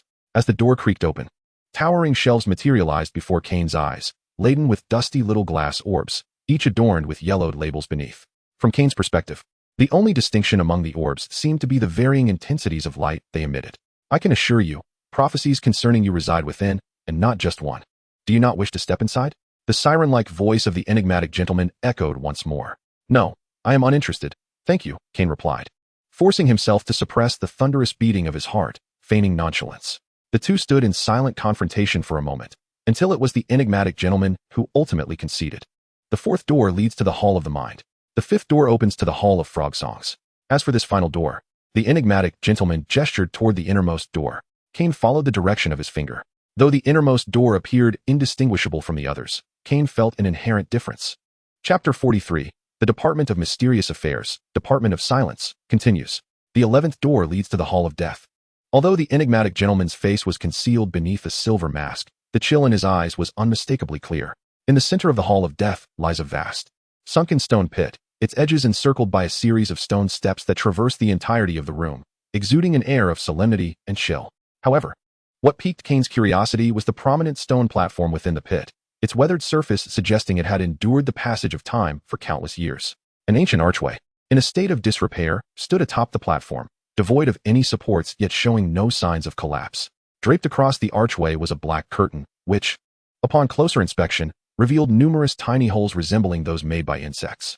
As if aware of Kane's gaze, the curtain swayed gently, seemingly animated by an unseen force. Behind it emanated a palpable aura of the underworld. Kane's pupils constricted. He could not be mistaken. During his first year, his soul had drifted into the realm of the dead, and that scent was indelibly etched in his memory. Mr. Slytherin, have you discerned something? Mr. Nameless inquired, noticing the peculiar expression on Kane's face. Nothing much, but since this place is called the Hall of Death, does it have a connection to the underworld that governs death? Kane feigned curiosity as he posed the question. Who knows? Mr. Nameless replied, his eyes momentarily brightening beneath his mask, yet the words that followed were far from amiable. Kane silently lowered his gaze, pondering Mr. Nameless' earlier demeanor. He seemed ready to divulge something, yet why had he suddenly retreated? Previously, when opening the first 10 doors, Mr. Nameless had provided some insight into what lay within, but this door seemed to seal his lips as tightly as a clam. Only one door remained. Setting aside his confusion for the time being, Kane pointed towards the final door. As for this last door, I have never ventured beyond it. Unlike before, Mr. Nameless did not intend to open it. It is said that within this door lies an immense power, surpassing even death and the forces of nature, something far more wondrous and terrifying. Mr. Nameless' voice momentarily resonated like a whisper from a demon. Kane scrutinized the last door, sensing it was unlike any of the others. This final door felt almost alive, as if he could hear the rhythmic beating of its heart, should he quiet his mind. Find it, The voice of the resurrection grass seed suddenly surged with excitement, an intensity it had never expressed before. Kane's heart raced violently. All that filled his ears was the voice of the resurrection grass seed, compelling him to approach the final door. Tap, tap, tap. Kane's mechanical footsteps echoed in the silent space, creating an eerie resonance. Mr. Slytherin, a sound reminiscent of something rising from the depths, emerged. Crack, a sound akin to breaking bones reverberated through the air. However, Kane remained oblivious to all of this, as if he had lost his very soul, leaving behind merely an empty shell, mechanically moving forward. Creak, even more bizarrely. The final door suddenly opened a crack of its own accord, seemingly without a breeze. All of this sent Mr. Nameless' spirit into a frenzy. It was evident that events had spiraled beyond his control. Kane, halt. Mr. Nameless conjured a grand magical array, revealing none of his strength. If anything were to happen to Kane, how could he explain it to that person? Suddenly, a brilliant light erupted from within Kane, shattering Mr. Nameless' magical formation effortlessly. What? Mr. Nameless was taken aback, yet reality left him no time to marvel, for Kane continued to forge ahead. Whoosh, in the next moment, the path before Kane vanished abruptly, as if erased by an eraser from a pencil sketch. Should Kane take even a single step further, he would plummet into an unfathomable abyss. Kane, awaken. The long-dormant system clamored loudly within Kane's mind. Instantly, Kane's footsteps faltered, with half of his foot already suspended in midair. The system sighed in relief. Fortunately, it had activated just in time to register Kane's notable moment. Otherwise, the sudden disappearance of its host would have been unbearable. What is this? Kane gazed into the abyss beneath him, a wave of fear washing over him. His shoulder throbbed with pain. Kane, in a daze, clutched the right side of his shoulder. I almost thought today would mark the death anniversary of Mr. Slytherin. Mr. Nameless exhaled discreetly, then mockingly added, I am fine now. Kane silently realigned his dislocated shoulder. He recalled that the voice he had heard in the water had been Mr. Nameless' call, urging him to stop. The crisp sound he had faintly perceived was the noise of Mr. Nameless gripping his shoulder so forcefully that his arm had broken. It seemed Mr. Slytherin harbored many secrets. Mr. Nameless spoke with a complex tone. Well, I assume the matters concerning Fudge have been concluded. It is time for you to depart. Indeed, it is time to leave. Kane cast a final glance at the last door, only to find that it had once again become tightly sealed. Where are you going, Mr. Slytherin? As Kane stepped into the hall, he was seized by a panicked front desk attendant, drenched in sweat. Minister Fudge and the others are waiting for you. The attendant breathed a heavy sigh of relief. Fudge had issued a strict order that if Kane was not found, he would be dismissed. Kane, over here. Just as Kane was about to seek out Dumbledore and the others, he collided with Fudge and Dumbledore. We had just concluded our discussion when I noticed your absence, which caused me great concern. Fudge wore a mask of feigned indifference. I apologize, Headmaster. I was merely seeking Mr. Weasley for a spot of tea, Kane offered dismissively. Very well, let us return. A flicker of shadow passed through Dumbledore's cerulean eyes behind his crescent-shaped spectacles. Arthur had indeed been personally tracing Kane's whereabouts. The 11th door? The Hall of Death. I had previously stated that it was not yet the time to draw him in. If Kane were present, he would undoubtedly recognize the voice of the Reaper he had encountered once before. Yet, as these cursed days dragged on interminably, I felt my sanity slipping away. The Nameless One was not currently donning that silver mask, and his contorted expression was all too visible. What have you done? He nearly succumbed to the final door, and the consequences of that event are beyond my foresight. The voice of the Reaper bore an unusual hint of anger. In the Hall of Death, the curtains began to sway violently. He certainly harbored other secrets. Had you not intervened, the Nameless One would have been consumed by rage. I forbid you to probe into his secrets. That is my command. A derisive scoff escaped the Nameless One, and in that moment, a black iron chain materialized, coiling tightly around him, even embedding itself into his flesh. With a sudden burst, crimson blood jetted from his throat. I understand now, he uttered with great difficulty. In the next moment, the chain vanished, and the Nameless One plummeted from the air, crashing heavily to the ground. He slowly wiped away the blood trickling from his lips. Resignedly lying on the floor, his vacant gaze fixed upon the black ceiling above. Chapter 44. The mysterious woman. Upon arriving at Hogwarts, Kane departed under Dumbledore's scrutinizing gaze. Since Dumbledore had not directly inquired, Kane chose to act as if nothing had transpired. Subsequently, he made his way alone to the room of requirement, requesting a chamber that could accommodate only himself. System, do you not intend to share anything with me? Kane exclaimed in frustration, throwing the resurrection herb seeds to the ground. During his time in the silence chamber, there had been a period when his consciousness was clouded, a result of the resurrection herb seeds' influence. The system, personified, swallowed nervously and spoke. Regardless, you must believe that it will not harm you. Kane offered a non-committal laugh, devoid of warmth. And you, resurrection herb seeds, do you plan to remain there feigning death? Kane cast a sharp glance at the seeds lying quietly on the ground. I know you can communicate with me. Time slipped away, second by second, while the resurrection grass seed lay on the ground, feigning death. I understood, since you have nothing to say. You may remain here for eternity. Kane could hardly suppress his laughter, surrounded by enigmas, a feeling he loathed. And you, system, vacate my body. Kane turned and issued an eviction order to the system. He was no longer the feeble novice in the world of magic. Even in the absence of the system and the resurrection grass seed, he could reach heights unattainable by ordinary individuals, for he possessed a heart of a true warrior. Host. The system suddenly grew anxious. Host. Unless your life ceases, the binding cannot be. Oh, really? A glimmer of darkness flickered in Kane's eyes as an insidious plan coursed through his mind. When his domain was fully realized, he might as well make the system his first prisoner within its confines. Host. Sensing Kane's emotional upheaval, the system immediately contemplated fleeing. Just then, a gentle female voice resonated. And in the next moment, Kane collapsed, embraced by a soft, beige sofa. What was once a space meant for one now contained a slender figure. Master Kane. Upon seeing the figure hovering in midair, the system excitedly detached itself from Kane's body. It turned out that the essence of the system was a glowing orb, no larger than a fist. System, you have failed in your duties. The woman's concise words sent a shiver through the orb. Master, I never anticipated he would encounter the silent order so soon. The system weakly defended itself. Indeed, some are far too eager, the woman remarked with a furrowed brow. This time, I shall assist you by sealing Kane's memories of the silent order. Master, will Kane have a chance to recall these memories? The system inquired timidly. That will depend on the strength of his desire to remember, the woman replied, casting a spell upon Kane's head. All done. A burst of white light illuminated the space, accompanied by Kane's even breaths. Reduce your consumption of soap operas. They will inevitably corrode the little intellect you possess, the woman admonished sternly. Had it not been for that individual insisting on infusing his whimsical side into the system, it would not have turned out so unreliable. Remembering that carefree friend, the woman shook her head with a resigned smile. Return now, and watch over him closely. After issuing her instructions to the system, she cast a cold glance at the resurrection grass seed, which lay motionless on the ground, before vanishing. Bounce, bounce. Once the woman departed, the resurrection grass seed sprang back to life in an instant. It began to hop around the floor, striving to attract the system's attention. Understood, understood. I shall assist you this once. As soon as the words left his lips, a luminous orb enveloped the resurrection herb seeds and concealed them within Kane's attire. The system insisted on escorting him back to the dormitory, reminding him of the debt he owed. With a murmuring voice, it guided Kane through a secret passage leading directly to the Slytherin common room. The following day, having enjoyed a restful slumber, Kane could not resist stretching his limbs, relishing the comfort he had not experienced in ages. A glance at the curtain revealed that several strands of bright sunlight had quietly cast themselves upon the floor. Suddenly, Kane paused, then snapped his fingers. Upon noticing the time displayed as 11 o'clock a.m., he leaned back in acceptance of the harsh reality. Not only had he missed breakfast, but he was also on the verge of missing the magical creatures care class that he had promised Hagrid he would attend. Why had Draco not awakened him? Host, you are awake, the system inquired cautiously. System, what prompted you to log on?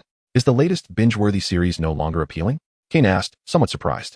Oh, you seem to have forgotten that you checked in for a new iconic scene, and the tally is yet to be settled, the system quickly replied. Very well. Let us settle it, Kane responded, sensing an air of guilt in the system's tone. Ding. The iconic scene check-in system is processing. You participated in and created the iconic scene of Sirius Black's exoneration. As a reward, your talent points have increased by 1. Allocate it to potions. Kane, recalling Riddle's exquisite potion-making skills, ultimately made his choice. Ding. Potions, 6 points. Host, is there anything else you require? The system inquired with a hint of flattery. Have you done something to wrong me? Typically, you would have logged off long ago, Kane questioned suspiciously. I was merely concerned for your well-being, the system replied, its nervousness becoming more palpable. Just as Kane was about to inquire further, a flurry of commotion erupted from outside the door. You should log off now.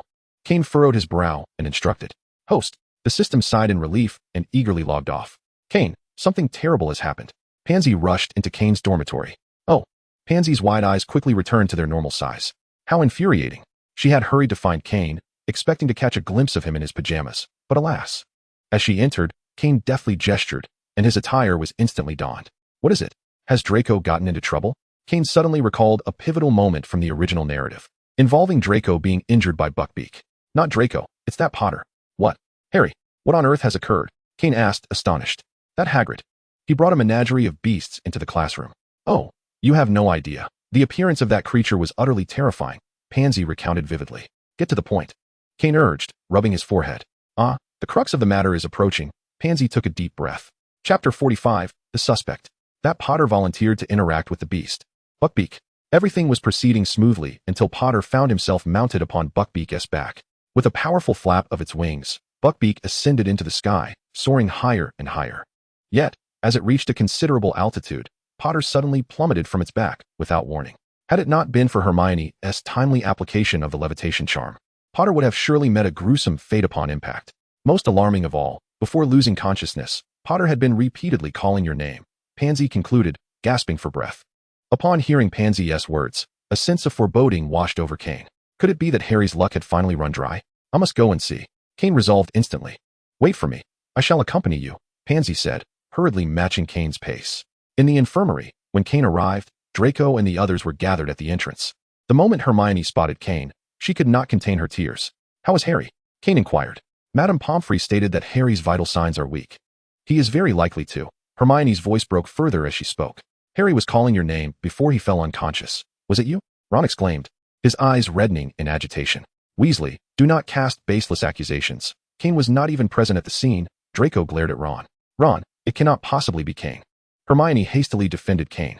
Ron, I can empathize with your feelings, but Harry is also my friend. Regardless of the circumstances, I would never harm him. Kane forcibly restrained his displeasure. I'm sorry, Kane. I acted too hastily. Ron immediately regretted his words after they left his lips. Kane, Dumbledore wishes to see you. You lot, disperse. Return to your activities. Professor McGonagall emerged from the infirmary, instructing them. Professor McGonagall, how is Harry? Hermione cautiously asked. I believe Mr. Potter will be fine. Professor McGonagall replied in a pale tone. Kane, come with me, she said. Unable to bear the sadness of the children any longer and swiftly leading Kane to where Harry was being attended. It is all my fault that Harry is in this predicament. Oh, I am truly wretched. Hagrid wept like a child. Hagrid.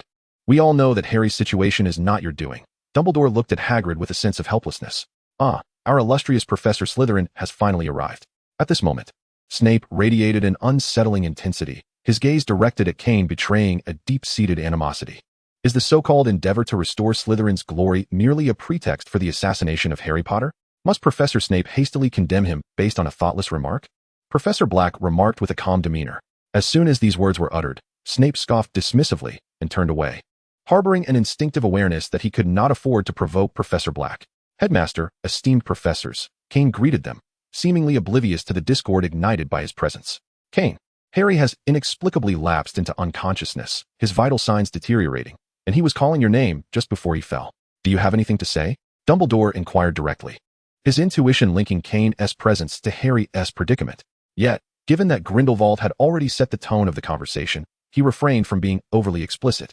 I have nothing to say. Kane intended to clarify the situation, but upon perceiving Dumbledore's accusatory demeanor, he retorted with irritation. A soft chuckle escaped from Professor Black at the side. Kane, Mr. Potter's life hangs by a thread. If you possess any knowledge, I implore you to share it honestly. Professor McGonagall urged earnestly. Harry, what has happened to him? Just as Kane was about to respond, Sirius burst into the room, followed closely by Professor Lupin. Harry. Upon seeing Harry unresponsive on the bed, Sirius faltered, overwhelmed by despair. He had just cleared his name and had yet to make amends with Harry. Sirius, calm down. Your anger will not resolve the issue, Dumbledore said wearily. Professor McGonagall, I believe you should summon Miss White. She ought to know how to address Harry's condition. Kane interjected at the opportune moment. Miss White. Professor McGonagall paused momentarily before glancing at Dumbledore. Then it falls upon you to make that trip, Minerva, Dumbledore replied softly. Kane, what on earth is happening? Sirius now appeared exceedingly anxious, instinctively looking towards Kane for an escape from this turmoil. I am not entirely certain. I inadvertently overslept today. And upon awakening, I was informed that Harry was in trouble. Kane recounted his morning's events succinctly. At this juncture, he could not afford to acknowledge his prior knowledge of the cause of Harry's unconsciousness, lest Dumbledore heighten his vigilance against him. How fortuitous. You took a nap. And Potter encounters calamity. Snape's sardonic voice cut through the tension unexpectedly. Kane involuntarily furrowed his brow. Perceiving Snape at that moment as a frenzied dog on the brink of madness, ready to bite anyone who crossed his path. If Professor Snape possesses evidence linking me to Harry's predicament, then let him present it, rather than indiscriminately attacking others, Kane remarked bluntly. Snape's countenance darkened to a shade reminiscent of a soot-blackened pot. You impertinent fool, what nonsense are you spewing? He retorted. I firmly believe Kane would never harm Harry. Upon hearing Kane's words, Sirius's eyes sparkled with sudden clarity. Snape's current demeanor indeed resembled that of a rabid dog. You insolent mutt, what do you know? Snape exclaimed, brandishing his wand threateningly. Come on, do you think I fear you, you impertinent fool? Sirius barked defiantly, brandishing his own pristine wand in response. Enough. Just as the two were poised to engage in combat, Remus, the ever-reliable voice of reason, interjected with a fierce shout. Harry is still lying in bed, his fate uncertain. Can you not exhibit some semblance of understanding? The moment Remus's words echoed, both men fell into a sudden silence. Indeed, Harry remained unconscious. Dumbledore, Miss White has arrived. Amidst the tense atmosphere, the sound of polished shoes echoed, heralding the arrival of Professor McGonagall alongside Miss White. Miss White, Kane mentioned you are aware of Harry's current condition? Dumbledore inquired first. Instead of responding directly, White cast a fleeting glance at Kane with her alabaster eyes. Yes, I am indeed aware, she replied calmly. Chapter 46. Life in peril. You suggest that Harry's condition is due to someone stealing his fortune? Dumbledore abruptly stood, his wizarding robes billowing as if caught in an unseen wind. His immediate reaction was to glance at Professor Black, and upon receiving an affirmative nod, he realized that matters had grown increasingly complex. I bear some responsibility in this matter as well, Kane murmured, his gaze lowering, shadows of sorrow flickering in his dark eyes. Harry has been particularly unfortunate for a time. Miss White previously mentioned the concept of fortune, which I dismissed at the time. But I never anticipated this is not your fault, Kane, Professor McGonagall said sympathetically, her gaze softening towards the remorseful boy. This notion of fortune was entirely new to her, especially considering Kane was merely in his early teens. Yet now, how could they uncover the individual who had pilfered Harry's fortune? Professor Lupin voiced the collective concern of those present.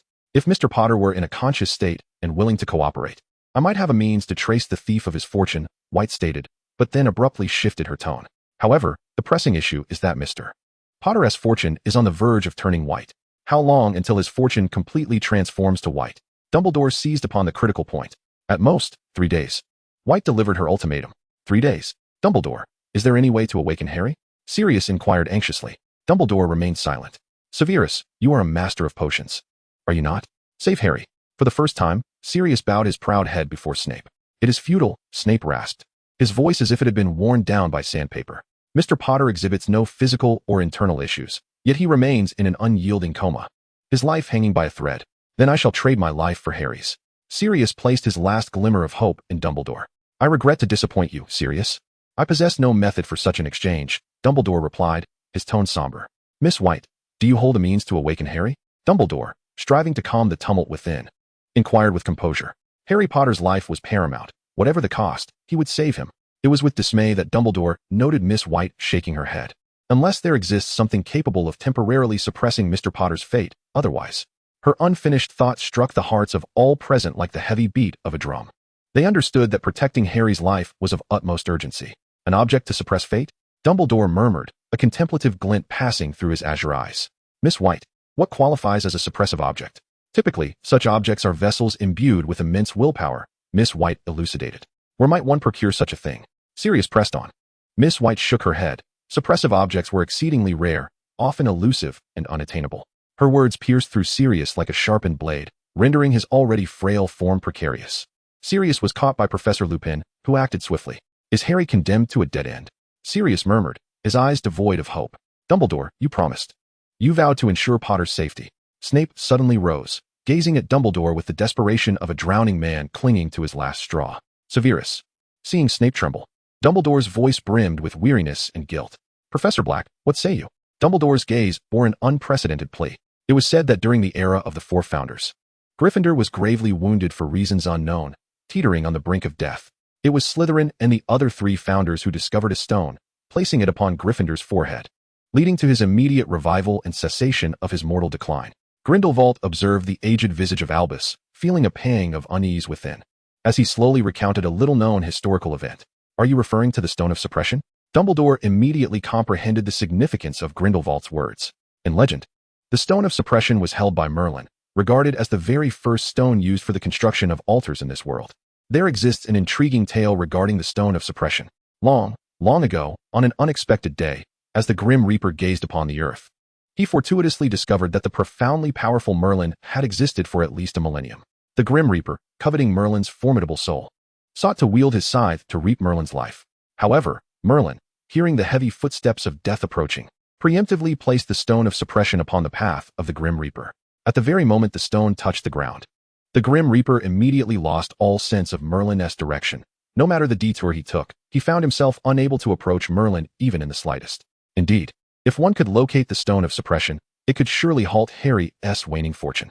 If the stone could impede the Grim Reaper's steps, it must undoubtedly possess immense power.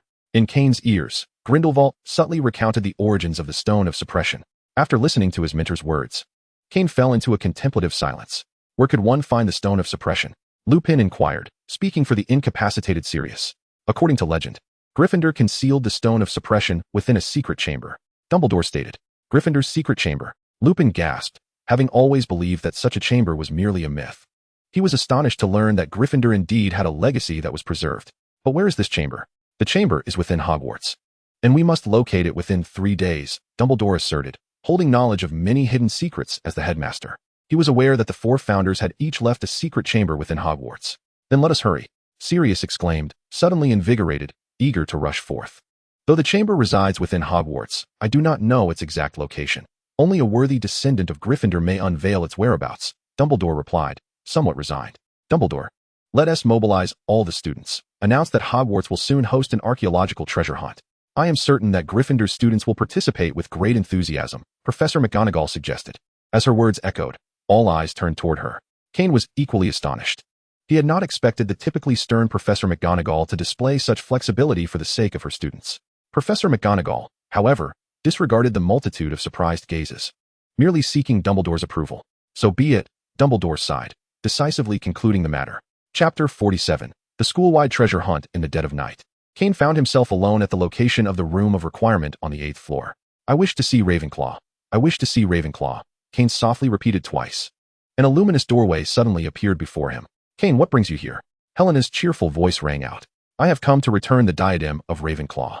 Kane retrieved the restored diadem from the ring and spoke. Ever since he had taken the diadem, which had been transformed into a Horcrux, its fragment of soul had been used to resurrect Riddle. Subsequently, he and Riddle had repaired the diadem, restoring it to its original beauty.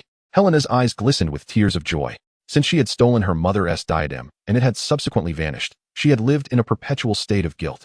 Today, the shackles on her soul finally dissolved. As she spoke, a radiant glow began to emanate from her. Panic surged within Kane. He had come seeking Ravenclaw's assistance. If her daughter were to be lost, it would not only thwart his request for help, but might even incur Ravenclaw's wrath upon him. Helena, my daughter, come here. Just as Kane's anxiety peaked, Ravenclaw timely intervened, calling Helena back into the portrait, causing the luminescent particles surrounding her to momentarily halt. Sleep now, child. All will be well upon your awakening. Ravenclaw tenderly stroked Helena's hair, gently humming an ancient lullaby. Kane observed this heartwarming scene in silence, refraining from interruption. You sought me. What is it you desire? Ravenclaw expressed skepticism over Kane's mere intention of returning the diadem. Ah, your insight is as keen as ever, Professor, Kane acknowledged. A hint of admiration in his tone. It concerns Harry's unconscious state and the need for the Sword of Gryffindor, he explained.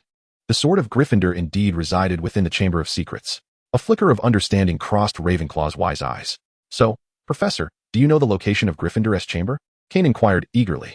You are already aware of Gryffindor's chamber's whereabouts, Ravenclaw replied with a glint of mischief in her gaze. Where? Kane leaned in, all ears. Right here at Hogwarts, ha ha ha. When the 4 of us originally designed the chambers, we agreed not to interfere with one another. So I do not know the exact location of Gryffindor's chamber. Professor, Kane lamented, elongating his tone, is it customary for mentors to tease their students? Is this amusing to you? It is indeed rather entertaining, Ravenclaw admitted, though she struggled to suppress a smile at Kane's complaint. Very well, I shall give you a hint. Despite the widespread belief that Slytherin and Gryffindor are sworn enemies, among the 4 of us, their relationship is actually the most amicable, Ravenclaw stated calmly. So, you imply that Gryffindor's chamber may be situated near Slytherin's? Kane immediately grasped Ravenclaw's insinuation. I have said nothing. All of this is your own deduction. I have not violated our original agreement. Ravenclaw finished speaking and waved his hand at Kane. I believe the treasures left by Gryffindor must be hidden within the Forbidden Forest. Just think about it. We are inherently drawn to freedom. What place embodies that spirit more than the Forbidden Forest? Not long after Kane exited the Room of Requirement, he heard Lee's booming voice. That makes sense, my friend. I never anticipated you possessed such wisdom. George and Fred each draped an arm over Lee's shoulder, sauntering toward Kane. Kane, Fred, with keen eyes, was the first to spot Kane's figure. He couldn't have overheard my brilliant idea, could he? Lee exclaimed anxiously. Lee, my ears. George pushed Lee aside, retreating to a corner, rubbing his ears, feeling small and helpless. Their friend, while amiable in every respect, had a voice akin to a trumpet, leaving them with incessant ringing in their heads. If you're suggesting that you are off to the Forbidden Forest in search of Gryffindor's treasures, I haven't heard a word of it. Kane arched an eyebrow, casting a glance at Lee, yet his steps remained unimpeded. Well, that's a relief, Lee Jordan sighed heavily. Relieved that Gryffindor's treasure was safe for now. George and Fred had long since lost hope in Lee Jordan's intellect. Kane, wait for us. They exchanged glances before dashing after the already distant Kane. Hey, wait up, George called out as he caught up to Kane.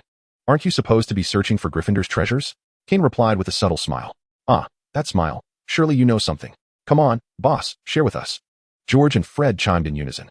Even if I did know, why would I divulge it to you? Kane halted and questioned. Because this treasure belongs to Gryffindor. And only we, as Gryffindors, can uncover it, right? George countered, as if it were self-evident. Oh, well, I wish you the best of luck in finding Gryffindor's treasures, Kane said, patting George on the shoulder. Wait, boss, if you truly have some insight, we could assist you. Fred's eyes sparkled with cunning as he positioned himself as a supportive ally. Indeed, George eagerly nodded in agreement. Kane observed the eager expressions of both, contemplating silently. Godric once mentioned that he had left something for Kane in his chamber, indicating that those who could find Gryffindor's chamber need not be Gryffindor alone. However, Kane understood the personalities of the four founders. Godric surely left items for his fellow Gryffindors. Bringing along the twins would be a prudent precaution. Fine. Once I have confirmed news of Gryffindor's treasure, I shall inform you, Kane finally declared after a moment of contemplation. Hooray. The Weasley twins embraced each other with exuberance in the Hogwarts kitchen. Sasha, how have you become so plump? Kane exclaimed, his eyes widening at the sight of the rotund creature before him. Hiss. Oh, master, you finally remembered Sasha. The basilisk awkwardly turned its head away, attempting to feign anger. Yet its corpulence, coupled with the sunglasses perched atop its head, rendered the scene somewhat comical. I truly should not have indulged you so, Kane sighed, gazing at the portly basilisk. Weight loss is a necessity. Who has been responsible for feeding Sasha? He directed his query towards the gathering of house elves. Young master. It was I, a house elf adorned with a bow excitedly stepped forward. Please prepare a weight loss meal for Sasha. Was it Barbie's fault? The house elf's bulging eyes brimmed with tears, as it glanced around, seemingly searching for something to punish itself with immediately. No, you have done splendidly. It is merely that Sasha is a lady and must manage her weight, Kane replied wearily, feeling an inevitable fatigue whenever interacting with the house elves. Yes, young master. Upon hearing Kane's praise, Barbie's face brightened instantly. After instructing the house elves, Kane scooped Sasha into his pocket, intending to take her near the Slytherin chamber to search for traces of the Gryffindor chamber. Chapter 48. Discovery of clues as night descended. A white mist began to envelop Hogwarts, shrouding it in an ethereal haze, concealing its unknown secrets. Sasha, having resided in the Slytherin chamber for so long, have you sensed any other secret spaces? Kane inquired while traversing the Slytherin chamber, casting exploratory spells. Hiss, master. Sasha has been sleeping soundly in the place built by the former master, and has not encountered any similar rooms, the basilisk replied, tilting its head in a self-proclaimed adorable manner. Never mind. It seems you are utterly useless, Kane remarked, unable to suppress his disdain for the unusually corpulent creature, which now seemed fit only for a bowl of serpent stew. With that, he disregarded the futile Sasha and diligently resumed his search of the vicinity. Time passed slowly. Yet Kane found no clues related to the Gryffindor chamber. Where could the Gryffindor chamber possibly be? He murmured. Suddenly, another potential location struck him. Without hesitation, he transformed into a wisp of smoke and drifted out of the Slytherin chamber. Hiss, what about Sasha, master? The basilisk inquired anxiously, raising its head. The days spent in the kitchen could be described as the apex of its serpentine existence, and having witnessed the splendor of life, it could no longer endure the meager existence of sporadic feasting in the dim confines of the chamber. Hiss, stay put. Kane's voice wafted down from above. Hiss, Sasha. No, the serpent creature began to roll about, attempting to sway Kane's heart. However, after a tumultuous commotion, Kane did not return, and the creature sadly coiled itself up. Hiss, master, please do not forget that Sasha is still here tonight. The moonlight was particularly radiant, with some beams even cascading into the depths of the dark lake, allowing Kane to discern the scene beneath the surface. A colossal octopus waved its tentacles, stirring up murky waters. Suddenly, Kane's pupils constricted. One of the giant squid's tentacles appeared to be vanishing into thin air, disappearing without a trace. There must be the location of the chamber left behind by Gryffindor. Kane murmured with conviction, a bitter smile gracing his lips. Gryffindor, oh Gryffindor, you remain as unpredictable as ever. In his first year, Kane had noticed that the giant squid would periodically appear at a fixed location. At that time, he had thought little of it, merely considering it to be the squid's nesting site. Had it not been for the exceptionally bright moonlight today, illuminating the lake, he would never have witnessed the tentacle's mysterious disappearance. Gryffindor boldly placed the chamber right within the lair of Slytherin, thus playing the entire Slytherin house for fools. Reflecting on Gryffindor's audacious nature, akin to that of the twins, Kane shook his head in resignation. If Godric were to see his expression now, he would surely be laughing with delight. Barbie, discreetly informed the Weasley twins to come find me at the Black Lake. Kane instructed the house elf that had answered his call. Lightning was currently preoccupied with the construction in Diagon Alley and was not at Hogwarts. Of course, Lightning was a purchase Kane had arranged through the board. Boss, are you certain that Gryffindor's treasure lies in the Black Lake? George shuddered from a sudden gust of cold wind. Should we not come back during the day? Fred glanced apprehensively at the dark waters of the lake, feeling an unusual urge to retreat. Gryffindor. Kane had his own methods to handle Gryffindor. He needn't say much, just a dismissive scoff would suffice. Moreover, Harry had only a day left, and this matter could not be delayed any further. Let us set off now. I can hardly wait to become a champion of Gryffindor. George and Fred instantly transformed into embodiments of valor, determined not to let Slytherin underestimate them. Very well, listen to my command, and follow closely behind me. Kane nodded slightly, casting warmth, bubble, and agility charms on the two companions. With a resounding splash, Kane and the Weasley brothers plunged into the depths of the Black Lake, swimming towards the location of the giant squid. As they ventured deeper, the light within the lake grew increasingly dim. With a flick of his wrist, a sphere of light, the size of a football, detached from his fingertips and descended, illuminating the path ahead. Fortunately, the trio encountered no perilous creatures like mermaids along their journey. As for minor beings such as the Grindylow, Kane dispatched them with ease. As they neared the giant squid's domain, Kane gestured for the twins to keep their distance. The Gryffindor's hidden chamber lay just behind the colossal creature, necessitating its diversion for entry. Given the squid's immense size and agility in the water, a moment's carelessness could result in harm to the twins. At that moment, Kane observed the giant squid motionless, its tentacles swaying gently with the currents, as if ensnared in slumber. Yet, he remained vigilant. With a swift motion, a strand of waterweed transformed into a large-mouthed fish, gliding toward the giant squid. The fish circled the squid's head repeatedly, yet the creature remained unresponsive. Kane patiently maneuvered the fish, feigning relaxation as it lingered near the squid's tentacles. Suddenly, in a swift motion akin to a blade of wind, the squid's tentacle lashed out. Fortunately, Kane was prepared. The fish dodged the advancing appendage with a tilt of its head. Thereafter, Kane persistently directed the fish to provoke the giant squid. At last, the creature became enraged, thrashing all its arms in pursuit of the fish. Now was the moment. Kane beckoned the twins, and as they approached, he dove into the very spot where the giant squid had been. Where's Kane? Fred's eyes widened in disbelief as he gestured furiously, puzzled by the sudden disappearance of such a large figure. Let us follow him. George inhaled deeply and swam towards the direction Kane had vanished. It was simply unbelievable. Upon reuniting with Kane, the twins found themselves awestruck by the scene before them. Indeed, it was breathtaking. Kane surveyed everything silently. If he were not absolutely certain he was in the depths of the Black Lake, he would never believe that this utterly vaporless realm could exist underwater. From Kane's perspective, it was a sprawling expanse of stone edifices, rugged yet majestic. At the heart of this stony cluster was an opening, flanked on either side by a row of intricately carved stone knights clad in medieval armor. However, this was not the most striking aspect. The most captivating feature was the lively relief of a lion on the door, ceaselessly patrolling and issuing a warning roar directed at Kane and his companions. Fred, can you believe we have truly discovered the location of Gryffindor's treasure? George exclaimed, gripping Fred's shoulder with excitement. Oh, my brother, we are actually standing here, Fred replied, equally exhilarated. All right, let's not celebrate prematurely. We should enter first, Kane suggested, taking a deep breath as he resolutely approached the entrance. Chapter 49. The time for an intellectual challenge has arrived. Roar. As Kane and his companions drew near, the relief lion let out a thunderous roar. Suddenly, the stone warrior statues displayed at the entrance sprang to life, brandishing their dual swords and lunging toward Kane and his friends. Oh, brother, it is time to showcase our heroism. Fred felt his blood surging with enthusiasm. Charge, George shouted, raising his wand and rushing ahead of Kane. Is it really necessary to get this carried away? Kane, being a Slytherin, simply did not comprehend their fervor. In the next moment, simultaneous gasps echoed. George and Fred were toppled by the stone warriors, crashing to the ground with a heavy thud. Kane, these stone warriors are formidable. You must be cautious.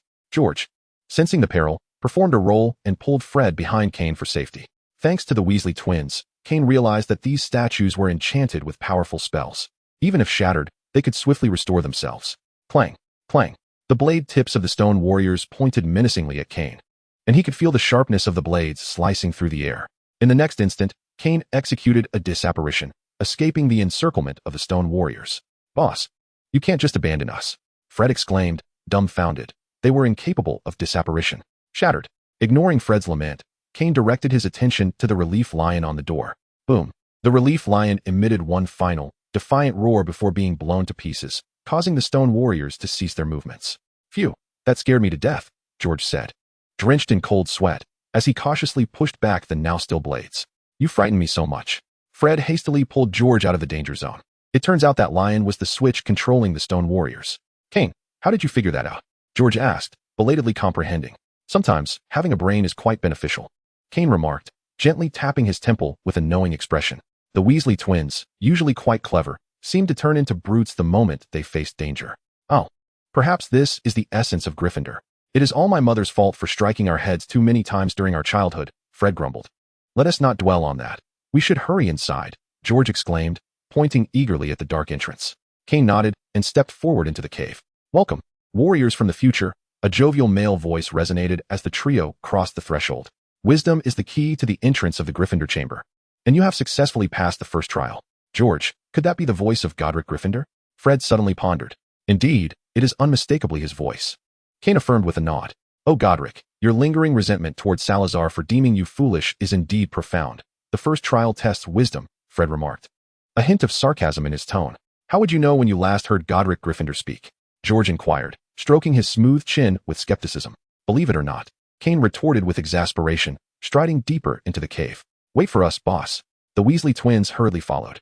The cave was shrouded in darkness, devoid of light. With a flick of his wand, Kane illuminated the tip, casting a warm glow. Look, there are so many paintings carved into the walls, George exclaimed, his eyes wide with curiosity. This seems to depict a great explosion, Kane mused, gazing thoughtfully at the uppermost illustration. The topmost painting illustrated a shattered planet engulfed in flames. As a robed figure raised a wand, looking up at the falling meteors, Kane then examined the subsequent images. In the second, an increasing number of wizards donned their robes. In the third, wizards confronted a group of winged beings, with casualties on both sides. The fourth painting depicted wizards celebrating around a grand bonfire, seemingly reveling in victory. While in the shadows, the bloodied winged beings lurked, watching the wizards from the darkness. Ah, it ends here, Kane noted as they leaned in to inspect further, only to find the remaining paintings obscured, rendering them indecipherable. Is this a mythological tale? Fred scratched his head in confusion. Perhaps, Kane replied, his expression darkening. He recalled Grindelwald's mention of the Great Explosion and contemplated the relationship between the survivors and the wizards. Could those winged beings be the survivors? Engaged in a war with the wizards, ultimately leading to the wizards' triumph? But what transpired afterward? Why were the paintings defaced? There is no path ahead, they realized after walking for a while, only to encounter a wall, with no other routes to the left or right. Let the great Gryffindor warrior venture forth to investigate, Fred declared, preparing to charge ahead. Do not rush, Kane exclaimed, but before he could finish his sentence, a gaping chasm suddenly opened beneath Fred's feet. Fred barely had time to emit a terrified scream before plummeting into the abyss. Fred, George shouted, ready to leap forward. Hold on, let us first investigate, Kane interjected, restraining George. After performing a careful magical probe, they cautiously approached the edge of the hole from which Fred had fallen. Peering down, Kane discovered that the pit was unfathomably deep, its depths obscured from view. Simultaneously, a mesmerizing shimmer of undulating light filled the cavern, emanating from an immense spider's web. Fred, Kane's voice reverberated through the void, his brow furrowing in concern. It seems rather empty down there. Just as Kane contemplated turning back, George impulsively leapt into the chasm. Without a moment's hesitation, Kane transformed into a wisp of smoke and dove into the opening. Thud! During the descent, Kane felt as though he had collided with some gelatinous substance. In the next instant, the spider's web ensnared the cloud of smoke that was Kane, rendering him invisible. Oh, little Kane, how does it feel to be the prey? The web suddenly vanished, revealing a familiar malevolent voice. Godric, Kane replied, lifting his gaze. Surprised, aren't you? A millennium has passed, yet fate has conspired to reunite us. Godric leapt from a large stone, landing before Kane. What of the two who accompanied me? What has become of them? Kane surveyed the surroundings, noticing the absence of the two brothers. Oh, they are likely reduced to mere pulp. Poor souls, Godric lamented, his once vibrant red hair now seeming to lose its luster, his tone heavy with regret. Chapter 50. The second trial. Oh, Kane replied, devoid of any emotional fluctuation. TSK. Grown up now, difficult to deceive, Godric shook his head in disappointment. That opening was my design for the second trial, testing one's courage. Then how come I? Kane queried, perplexed. I recall mentioning that I had left something for you in the Chamber of Secrets. Thus, I was certain that one day you would come. When faced with the unknown, Gryffindors charged forth, while Slytherins, Godric's expression held a hint of amusement. As Salazar would say, your initial instinct is self-preservation. However, self-preservation does not equate to abandoning your comrades, hence you would undoubtedly employ a spell. If no spell had been invoked, this web would not have activated. But once a spell triggers it, it will bring you to me. Godric proudly articulated his intricate plan. Ultimately, it seems my audacity is lacking. Upon hearing Godric's words, Kane felt a wave of frustration. However, how can you be so certain that the one who arrives will indeed be me? Ah, that is of no concern to you. I have my own means. Godric tossed his red hair with an air of unrestrained elegance. You are merely taking a gamble, are you not? Kane unrelentingly exposed Godric's words. You young rascal, how can you speak to your ancestor in such a manner? Godric playfully delivered a light smack to Kane's head. Kane, why do you not inquire why I have appeared before you? Godric gestured towards himself. What is so extraordinary about that? I have encountered the specters left by Salazar before. Kane replied, his expression impassive. Salazar has stolen the lead again. How infuriating. Godric gritted his teeth in frustration. Kane remarked, must we even compete over precedence? He is Salazar's descendant, naturally seeking the legacy left by his forebear. Is it not justified? How many secret chambers have you located thus far? Godric inquired curiously. Aside from Hufflepuff's chamber, I have found all the others, Kane replied honestly. Have you encountered Helena Ravenclaw? Godric asked. Indeed, in a sense, we have already been reunited. That is splendid news indeed. Godric exclaimed with a smile. Do you require me to furnish you with some clues regarding Helga's chamber? Did you not agree to refrain from disclosing the locations of each other's chambers? Kane regarded Godric with a hint of skepticism. As long as you remain silent. Who would be the wiser? Our initial agreement was merely verbal. So what do you say? Godric's expression was one of eager anticipation. Never mind. Let us give Hufflepuff students a chance. Kane shook his head. He had no intention of claiming all the secret chambers for himself. He would let things unfold naturally. Quite right. I did not misjudge you, young one. Godric's eyes sparkled momentarily. Come, see what I have left for you. With a flourish of his hand, a stone pedestal adorned with a sword began to rise slowly. Kane remarked, is it truly acceptable to blatantly imitate the design of Excalibur? Go forth, brave warrior. This sword beckons to you, Godric proclaimed with exuberance. Kane suppressed the embarrassment of his youthful bravado and, with little effort, drew forth the magnificent sword. Aside from the differently embedded gemstone on the hilt, it bore a striking resemblance to the Gryffindor sword. Kane raised an eyebrow towards Godric. Indeed, at that time, I commissioned the fairies to forge 2 swords. One remains at Hogwarts, while the other is here. Oh, and there is this as well, which is also meant for you. What is this? Kane asked as he accepted the item Godric handed over. It was a palm-sized, rusted iron fragment, so obscured that Kane could barely discern its original form. I cannot reveal much now, but it is imperative that you keep it with you. In due time, its significance will unveil itself, Godric spoke enigmatically. The murals I observed on the wall earlier. Hush, Kane, you will understand in the future. It appeared that Godric had no intention of providing a clearer explanation. Have the Weasley twins retrieved the other items you left behind? Does it contain the mountain stone? Kane inquired, sensing the familiar riddle-like nature of their interaction. Oh, you guessed it, Godric shrugged nonchalantly.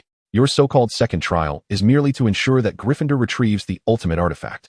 Kane retorted with a hint of irritation. Huh. One must leave a legacy for posterity, Godric remarked, scratching his nose. You may proceed to the entrance. They have acquired what they sought. And you? Kane probed cautiously. Of course, I shall return whence I came. Surely, you won't miss me. Dear Kane, Godric replied with a playful twinkle in his eye. You think too highly of yourself. Farewell. Kane turned away, his expression stoic. Fear not. One day, but before Kane could finish his thought, he turned to find Godric had vanished without a trace. One day, I shall seek you out, Kane murmured to himself. As Kane stepped out of the cave, he was greeted by the twins. Are you all right?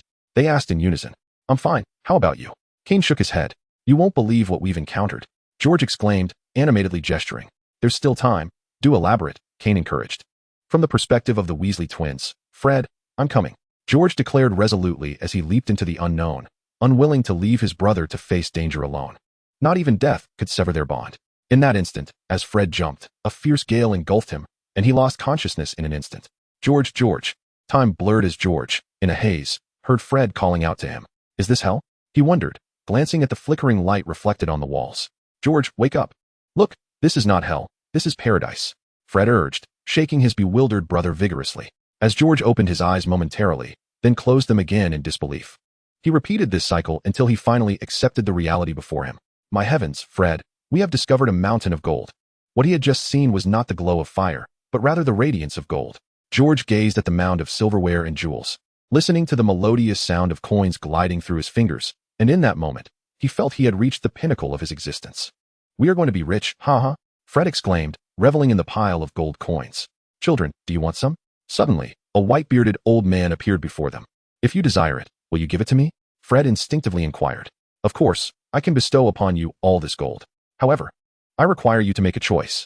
The old man suddenly produced an object from his hand. "This item in my possession, along with all the wealth here. You may choose only one. Have you made your decision? Which will it be?" The kindly old man asked. "We choose this. In Chapter 51, I and Fred selected this." George flipped his right hand, revealing a blood-red gemstone in his palm. "The mountain settling stone?" Kane instinctively called out its name. "Indeed, that is what the individual said as well." Fred nodded, recalling the earlier scene. "Behold, the item I hold is known as the mountain settling stone. It is generally of little use. But for those whose fates are perilously threatened due to external circumstances, it proves to be particularly valuable." The old man stroked his beard and regarded the two boys. "Now, make your choice. Will you take it or the mountain of gold?" "The mountain settling stone, Harry." George suddenly thought of Harry, who remained in a deep coma. "But this money, we might never earn in our lifetime." Fred gazed at the alluring gold before him, struggling to part with it. "Never mind. I believe that as long as the two of us strive, we will surely earn plenty of money in the future. Let us choose the mountain settling stone, George." Before George could voice his thoughts, Fred made his decision. "My brother, we will surely amass an abundance of wealth." George patted Fred's shoulder firmly. "We have made up our minds. We choose the mountain settling stone," they both declared in unison. "Are you certain you do not wish to change your choice?" The old man confirmed once more. "We do not wish to change," they reiterated. "Very well." The old man gently pushed his hand forward, and the mountain settling stone appeared in George's palm. Simultaneously, the seemingly endless mountain of gold vanished. "Brother, I feel a pang of sorrow," George said, looking as though he might faint. "What a coincidence, my brother. I feel the same," Fred mirrored his gesture. "The current state of Gryffindor is indeed quite amusing, haha." Amidst a few hearty laughs, the white-bearded elder suddenly transformed into a handsome young man with flowing red hair. "You are a Gryffindor." George gazed at the youth in disbelief. "Oh, you actually recognize me?" Godric responded, somewhat surprised. "We came across a book depicting the 4 founders in Nocturne Alley, which contained your photograph from your youth," Fred quickly added from the side. "So, who do you think is more handsome, I or Salazar?" Godric teased. "Without a doubt. It is you, Gryffindor," the brothers replied in unison, exchanging glances. "Ha ha, honest children." Godric laughed heartily. "You have successfully passed the 3rd trial, and I shall grant you another reward." "Trial?" The brothers were somewhat perplexed. "I set 3 trials in the Chamber of Secrets. The first is wisdom. The second is courage, and the final one is choice. A true Gryffindor must possess not only extraordinary bravery, but also profound insight. Of course, making the right choice is equally vital." Godric explained the purpose of his trials. "George, did you hear that? We are true Gryffindors," Fred exclaimed proudly, standing tall. "Uh-huh. True Gryffindors." George placed his right hand on his chest, his face aglow. "Indeed, you are both true Gryffindors," Godric said, waving his hand, causing a ring to appear on Fred's finger. "Inside is a collection of items I gathered during my travels. Present it to your headmaster. He will know what to do." Godric instructed. "By the way, are there any Gryffindors more talented than Kane in the current academy?" "Well, even if there aren't any now, there will be in the future." George pondered, struggling to think of any Gryffindor who could rival Kane. "Salazar, oh Salazar," Godric sighed. "If he were here, he would surely boast about how extraordinary Kane is. Your friends are still waiting for you. It is time to depart." Godric waved his hand, and the two instantly found themselves at the entrance. "Aside from this foundational stone, did Godric leave anything else?" Kane inquired deliberately. "Of course, my friend. How could I deceive you?" George raised his voice suddenly, feigning hurt at Kane's distrust. "George is right. There truly is nothing else," Fred chimed in, catching his brother's subtle cue. "All right. I believe you." Kane quietly observed the two for a moment, taking in their comically anxious yet determined expressions before finally nodding. Phew, the two simultaneously sighed in relief. The precious materials delivered by Godric were vital for the resurgence of Gryffindor. Under no circumstances should Slytherin be made aware of this. "My apologies, Kane." The moment the trio stepped out of the secret chamber, they were met with the wrath of a raging giant squid. The tentacles of the colossal creature stirred up tumultuous waves as they desperately dodged its onslaught. Azkaban. Confronted by the furious giant squid, Kane summoned his half-finished domain. The creature thrashed violently within Azkaban, causing the black walls to bulge outward. "Hurry!" Kane beckoned to his wide-eyed companions. Once they had gained a sufficient distance, Kane swiftly released the giant squid, knowing his domain could not hold for long. With a loud splash, the squid regained its freedom and swiftly pursued the trio, its tentacles sweeping them out of the black lake. To their surprise, they did not crash to the ground, but were caught instead. Kane turned to see that Dumbledore and a host of professors were present. Away with the water. Professor McGonagall stepped forward, magically drying the trio's robes. Thank you, Professor McGonagall. Kane expressed his gratitude. Mr. Slytherin, Mr. Weasley, out for a midnight stroll, I see, she remarked, her tone shifting to one of stern reprimand. Might we allow them a moment to explain their presence here? Dumbledore interjected swiftly. Headmaster Dumbledore, we found the Stone of Resurrection, Kane revealed without hesitation. Handing the stone to Dumbledore. Oh, is this truly? Professor McGonagall asked, momentarily losing her composure. Professor Black, take a look, Dumbledore said, passing the blood-red stone to Grindelwald. Indeed, it is the Stone of Resurrection, Professor Black confirmed, having weighed it in his hand. Splendid. Harry is saved. Professor Lupin exclaimed, exhilarated. Children, how did you come upon it? Professor Flitwick inquired with curiosity. Phileas, let's discuss this later. We must head to the infirmary, Dumbledore remarked, his furrowed brow finally easing. Yes, let us talk on the way, Professor Flitwick agreed cheerfully. Kane then recounted, selectively, the peculiarities he discovered in the Slytherin common room and the treasure-hunting process. Who would have thought? Gryffindor audaciously placed the secret chamber within sight of the Slytherin common room. Professor Flitwick marveled at Gryffindor's boldness and ingenuity. Humph. Among the professors eavesdropping on Kane's account, only Snape wore a scowl. Kane profoundly understood Snape's feelings at this moment. After all, it was evident that Gryffindor's actions were nothing less than a provocation towards Slytherin. By the way, Professor Flitwick, what brings you all here? Kane inquired at an opportune moment. It is the giant squid. It has suddenly gone berserk, the mermaid leader reported to Dumbledore. Chapter 52. The true identity of the one who steals fortune under the cover of night. Kane and his companions arrived at the infirmary, placing the Stone of Resilience upon the still unconscious Harry's forehead. How is he, Miss White? Dumbledore asked from the side. His fortune has ceased to drain, for now. His life is not in danger, replied White, summoned by Snape, casting a brief glance at the still comatose Harry. A collective sigh of relief escaped the group. Now, the paramount concern was how to locate the individual who had usurped Harry's fortune. The Stone of Resilience could only serve as a temporary measure, White added. But Harry remains in a state of unconsciousness, Professor McGonagall remarked with a furrowed brow. Wait, it seems Harry's eyelids are fluttering, Kane observed, his gaze fixed on Harry. Noticing the change immediately, Severus, Dumbledore turned to Snape. Understanding Dumbledore's intent, Snape approached Potter's bedside, forcefully prying his mouth open to administer a restorative potion. Nearby, Kane remarked. Snape's limited edition concern vanished quite swiftly upon learning that Harry was out of immediate danger. What are you doing? Sirius, who had rushed in upon receiving the news, immediately recognized Snape's actions towards Harry. I am administering poison, you fool. Snape retorted without looking up as he put away the vial, his words laced with disdain. How dare you harm Harry? Sirius exploded, drawing his wand towards Snape. Observers pondered whether Snape had placed a curse on Sirius, perhaps one that diminished his intelligence upon encountering him. Sirius, calm down. Fortunately, Remus, being sensible, swiftly intervened to restrain the increasingly volatile Sirius. Fool. Snape shot back defiantly. Enough. Professor McGonagall, unable to bear it any longer, declared. Just because I do not roar like a lion, do not mistake me for a tabby cat. True to her reputation, McGonagall's authoritative voice silenced the room. Just as the atmosphere grew heavy with silence, Harry's weak, hoarse voice suddenly emerged. Harry, you're awake. Sirius, forgetting his anger towards Snape, rushed to Harry's side, completely oblivious to the fact that he had knocked McGonagall off balance. Sirius? Harry's consciousness began to awaken, and he slowly surveyed his surroundings. Kane, I'm sorry. Harry spotted Kane in the distance, his heart heavy with regret. Harry, do you know who has stolen your fortune? Seeing Harry on the verge of fainting, Kane dared not delay and immediately asked the most pressing question.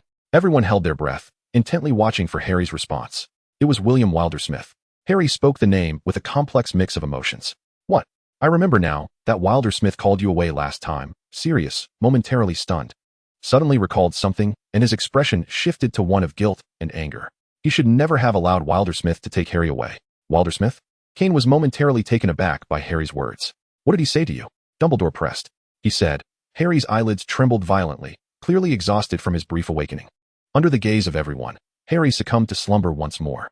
Kane, I need to speak with you, Dumbledore said gravely to Kane. Kane nodded and followed Dumbledore into the corridor. Kane, you have seen it yourself. Harry's condition is urgent. I hope you can travel to America and find that Wildersmith. Dumbledore glanced at the sky, which was beginning to pale, and then fixed his hopeful gaze on Kane.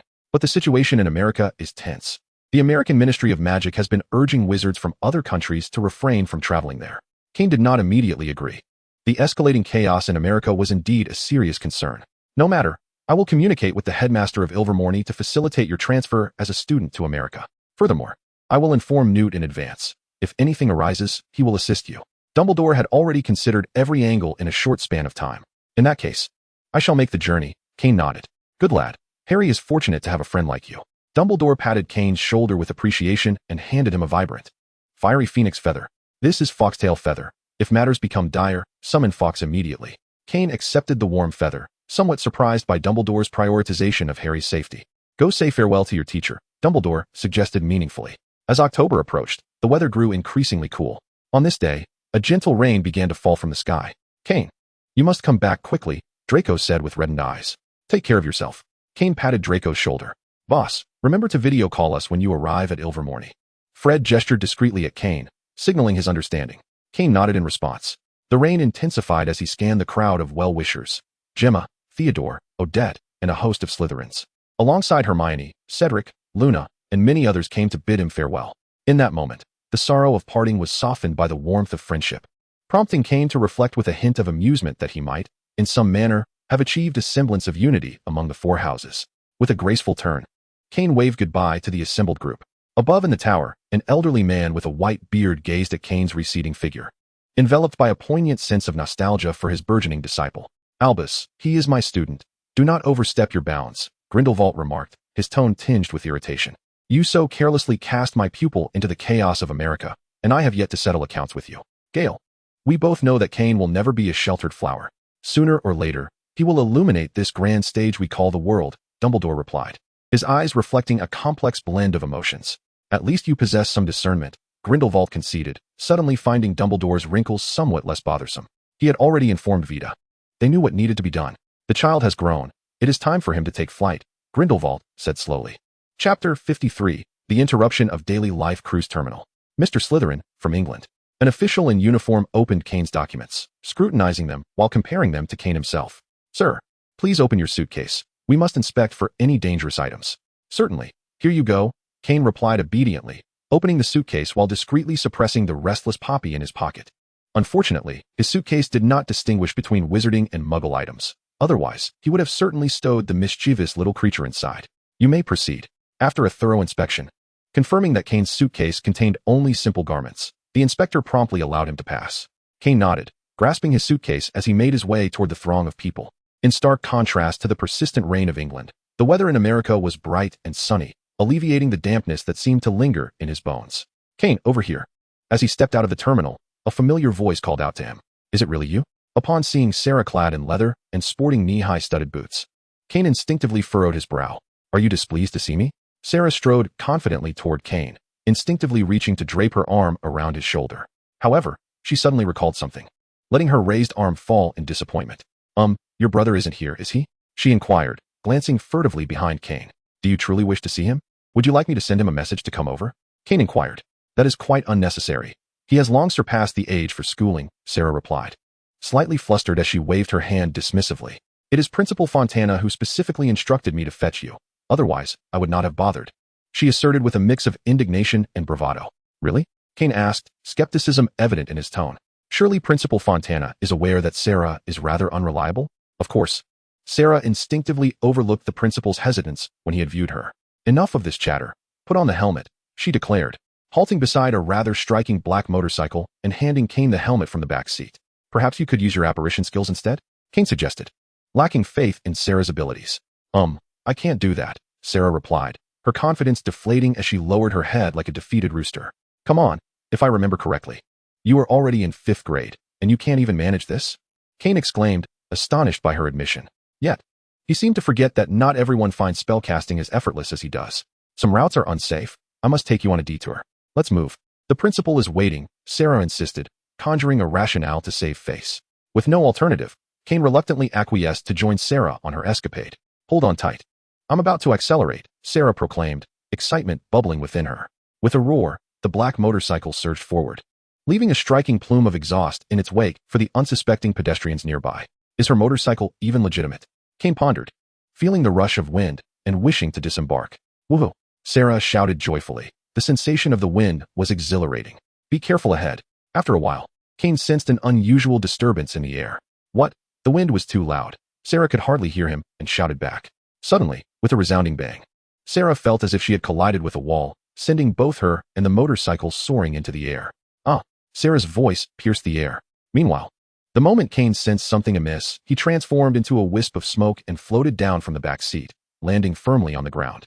Observing Sarah in midair, Kane raised his right hand, and she landed safely. Who goes there? Kane inquired warily. A series of giggles erupted from a nearby source. You didn't come alone, did you? Kane asked Sarah, who was now close beside him. In such chaotic times, surely Sarah wouldn't be foolish enough to venture out alone. Rest assured, I have brought along 2 exceptionally powerful wizards, Sarah declared, patting her rather modest bosom. If you are referring to these 2, they have already succumbed to sweet dreams. She added with a chuckle. With a thud, the 2 flamboyantly dressed wizards were unceremoniously tossed before Kane. Is this what you deem powerful wizards? Kane remarked, exasperation evident in his tone. Since you are here, do not hide in the shadows. Step forth, he said, addressing the air ahead. Ah, Lord Slytherin, since you command. I dare not disobey, came a dulcet voice as a woman clad in a white kimono adorned with pink cherry blossoms and holding a crimson parasol materialized before Kane. Accompanying her were 4 middle-aged men dressed in black ninja attire. Wizards from the island nation? Kane instinctively furrowed his brow. I hail from the Empire of the Rising Sun. The Aikawa family. I am Aikawa Yuka, she introduced herself. Aikawa, Kane murmured. To his knowledge, there were 3 illustrious families in the Japanese magical community, the Ando, Suzuki, and Aikawa. These families were intricately intertwined, and they were the principal shareholders of the magical society, with the headmaster merely a puppet under their control. What brings the Aikawa family here? Kane inquired, seemingly oblivious to the tension in the air. Who is it that has betrayed us? Sarah suddenly interjected. Her voice raised in indignation. Kane replied, Sister, is that even a question? It must surely be the school's spies. Oh, I come merely to extend an invitation to Mr. Slytherin for a brief visit, Aikawa Yuka said with a charming smile. As for Miss Stewardess matter, I find it rather inconvenient to address. Just a visit? Kane pressed further. Of course, there will also be some tea gatherings, where we can casually discuss the future of this nation. Aikawa Yuka giggled behind her hand. You wish to win me over, but I believe you lack the standing to do so. Kane had long been aware of the collusion between the forces from the island nation and the rebels led by Jacob Stone. However, he had not anticipated they would set their sights on him. I am well aware of my humble position, and once Mr. Slytherin and I return, my elders will graciously host you. Aikawa Yuka appeared unfazed by Kane's dismissiveness. And what if I decline? Kane slowly drew his wand. In that case, I shall be compelled to resort to some coercive measures. Aikawa Yuka's smile dimmed slightly. As her words fell, the 4 men behind her clasped their hands together. What are they doing? Is this some new sort of game? As 2 groups of individuals faced off, 2 passing muggles whispered to each other, believing their voices to be hushed. Unbeknownst to them, their seemingly muted tones were clearly audible to Kane and his companions. How dare these lowly beings discuss our affairs?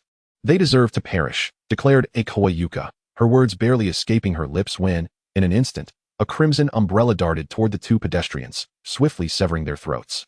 A gasp erupted from onlookers nearby, who fled in terror. You dare to slaughter muggles? Sarah exclaimed, her eyes wide with disbelief. The removal of 2 insignificant souls poses no inconvenience, Aikawa Yuka replied, once again adopting her beguiling demeanor. Have you not discerned? This is intentional. They are now resorting to desperate measures to breach the secrecy laws. Kane's gaze darkened. Enough prattle, let us proceed. I have classes to attend. Since the esteemed Lord Slytherin has spoken, I shall not defy. Aikawa Yuka bowed gracefully before Kane, issuing commands to those behind her. Advance. The 4 individuals immediately positioned themselves before Aikawa Yuka, their hands clasped in a gesture of prayer. Kane noticed that each of them held a piece of parchment inscribed with red ink. After a flurry of rapid incantations in their native tongue, the papers shattered simultaneously. From behind them, colossal skeletal warriors arose, towering at approximately 5 meters, as Kane estimated. The magic of the East is distinct from ours. They engage in battle by summoning what they call shikigami, Sarah murmured, although she had heard of it before. This was Kane's first encounter with the unique combat style of the East. Truly, Lord Slytherin is well versed in such matters, Aikawa Yuka remarked proudly, applauding. I offer Lord Slytherin another chance. Please reconsider. No need for that. Proceed directly. Kane shrugged nonchalantly, eager to witness these peculiar entities. Observing Kane's indifference, the 4 men shifted their stances, and the skeletal warriors raised their massive blades in unison.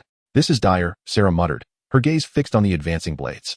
How could they possibly contend against such formidable beasts? Kane targeted 2 of them, casting a soul-stealing curse at each. Aikawa Yuka's enchanting facade faltered, astonished at the unexpected turn of events. At the moment Kane's spell struck true, the 2 controlling the skeletal warriors abruptly turned their blades upon their own comrades. It appears the essence itself is indeed a vulnerability, Kane remarked, arching an eyebrow. Impressive, you young scoundrel, Sarah exclaimed, taken aback by the swift shift in the tide of battle. The air resonated with the clash of blades. Useless fools. Aikawa Yuka uttered a quiet curse, having underestimated the Lord of Slytherin. Nevertheless, she resolved to confront him personally, repeating the motion of the man behind her. Aikawa Yuka held 2 talismans adorned with golden characters on a red background. Come forth, Hanya and Tamamonome, my esteemed predecessors. No sooner had she spoken than a figure donning a grotesque mask with peculiar limbs and a stunning woman in a red kimono, with 9 tails billowing behind her, appeared at Aikawa Yuka's side. Both Shikigami towered over the skeletal warrior. Be cautious, Lord Slytherin. Petrify them all. Sarah attempted a sneak attack, but was effortlessly evaded by Aikawa Yuka. Why isn't it working? Sarah questioned, perplexed, as she glanced at Kane. In a game, Aikawa Yuka would surely be a low-level character. It makes sense that she differs from those weaklings, Kane replied. I am unlike those worthless beings. As Aikawa Yuka spoke, she gestured with her hands, forming various signs. Hanya emitted a chilling, eerie laughter, extending her elongated, ashen-gray limb towards Kane, toppling several structures deemed bothersome along the way. Meanwhile, Tamamonome's 9 tails, previously drooping, suddenly danced in the air as she wielded 2 paper fans that unleashed a flurry of petals, slicing everything in their path. This is intriguing, Kane mused, his eyes glinting with interest. Oh no, I have never even had a boyfriend. I am truly doomed, Sarah lamented despondently. Observing Aikawa Yuka keeping her distance, Kane realized he could not directly confront her and would have to face the 2 Shikigami head-on. Come on, he murmured, instructing Sarah to find a place to hide. With a graceful flourish, he drew the magnificent sword gifted to him by Gryffindor. Against such Shikigami, an enchanted weapon was undoubtedly the most fitting choice. As Kane recited the enchantment left by Slytherin, his magical energy infused the sword, manifesting a luminous blade approximately 10 meters in length. Allow me to treat you to the taste of this grand sword. Do not hold back. Swinging the radiant sword, Kane severed Hanya's outstretched limb in one stroke. In another swift turn, he reduced the storm of petals unleashed by Tamamonome to mere ashes. Ah, Aikawa Yuka gasped, blood trickling from the corner of her mouth. Yet Kane did not pause. He swung again, striking the invisible barrier that had obstructed their path. With a resounding crack, it seemed to trigger a domino effect, the sounds echoing relentlessly. Heavens, how dare you wield magic in the Muggle world? A group of casually dressed Aurors finally bore witness to the unfolding scene. Amidst the chaos, the police from the Muggle world hastily approached in their squad cars. The crimson umbrella twirled once more, and the 4 cloaked figures accompanying Aikawa Yuka fell lifelessly to the ground. Lord Slytherin, Lord Wildersmith sends his regards, she declared. As the obstacles they had set were dismantled, the Aurors entered, and Aikawa Yuka vanished after uttering a single phrase. Raise your wands. You are under arrest by the American Ministry of Magic. Several Aurors encircled Kane, gradually closing in. What were you doing, allowing that woman to escape? Sarah finally gathered her composure and demanded fiercely. You are Miss Stewart. The lead Auror recognized Sarah, the heiress of the Stewart family, causing a cold sweat to break out on his brow. The American Minister of Magic treated Mr. Stewart with utmost deference, let alone the ordinary employees of the ministry. Do you know who he is? Sarah charged towards the Aurors surrounding Kane, forcibly swatting their wands aside. I believe, gentlemen, you should contemplate how to manage these muggles. Kane pointed at the police cars that had encircled them.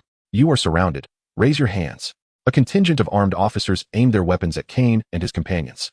Chapter 55. Newt is reluctantly drawn back to his old profession. A throng of armed officers slowly closed in on Kane and the others, with helicopters roaring ominously overhead.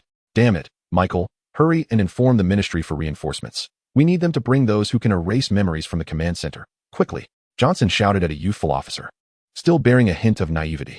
Initially, they had only sensed the presence of wizards using magic in front of muggles, but had not brought many personnel.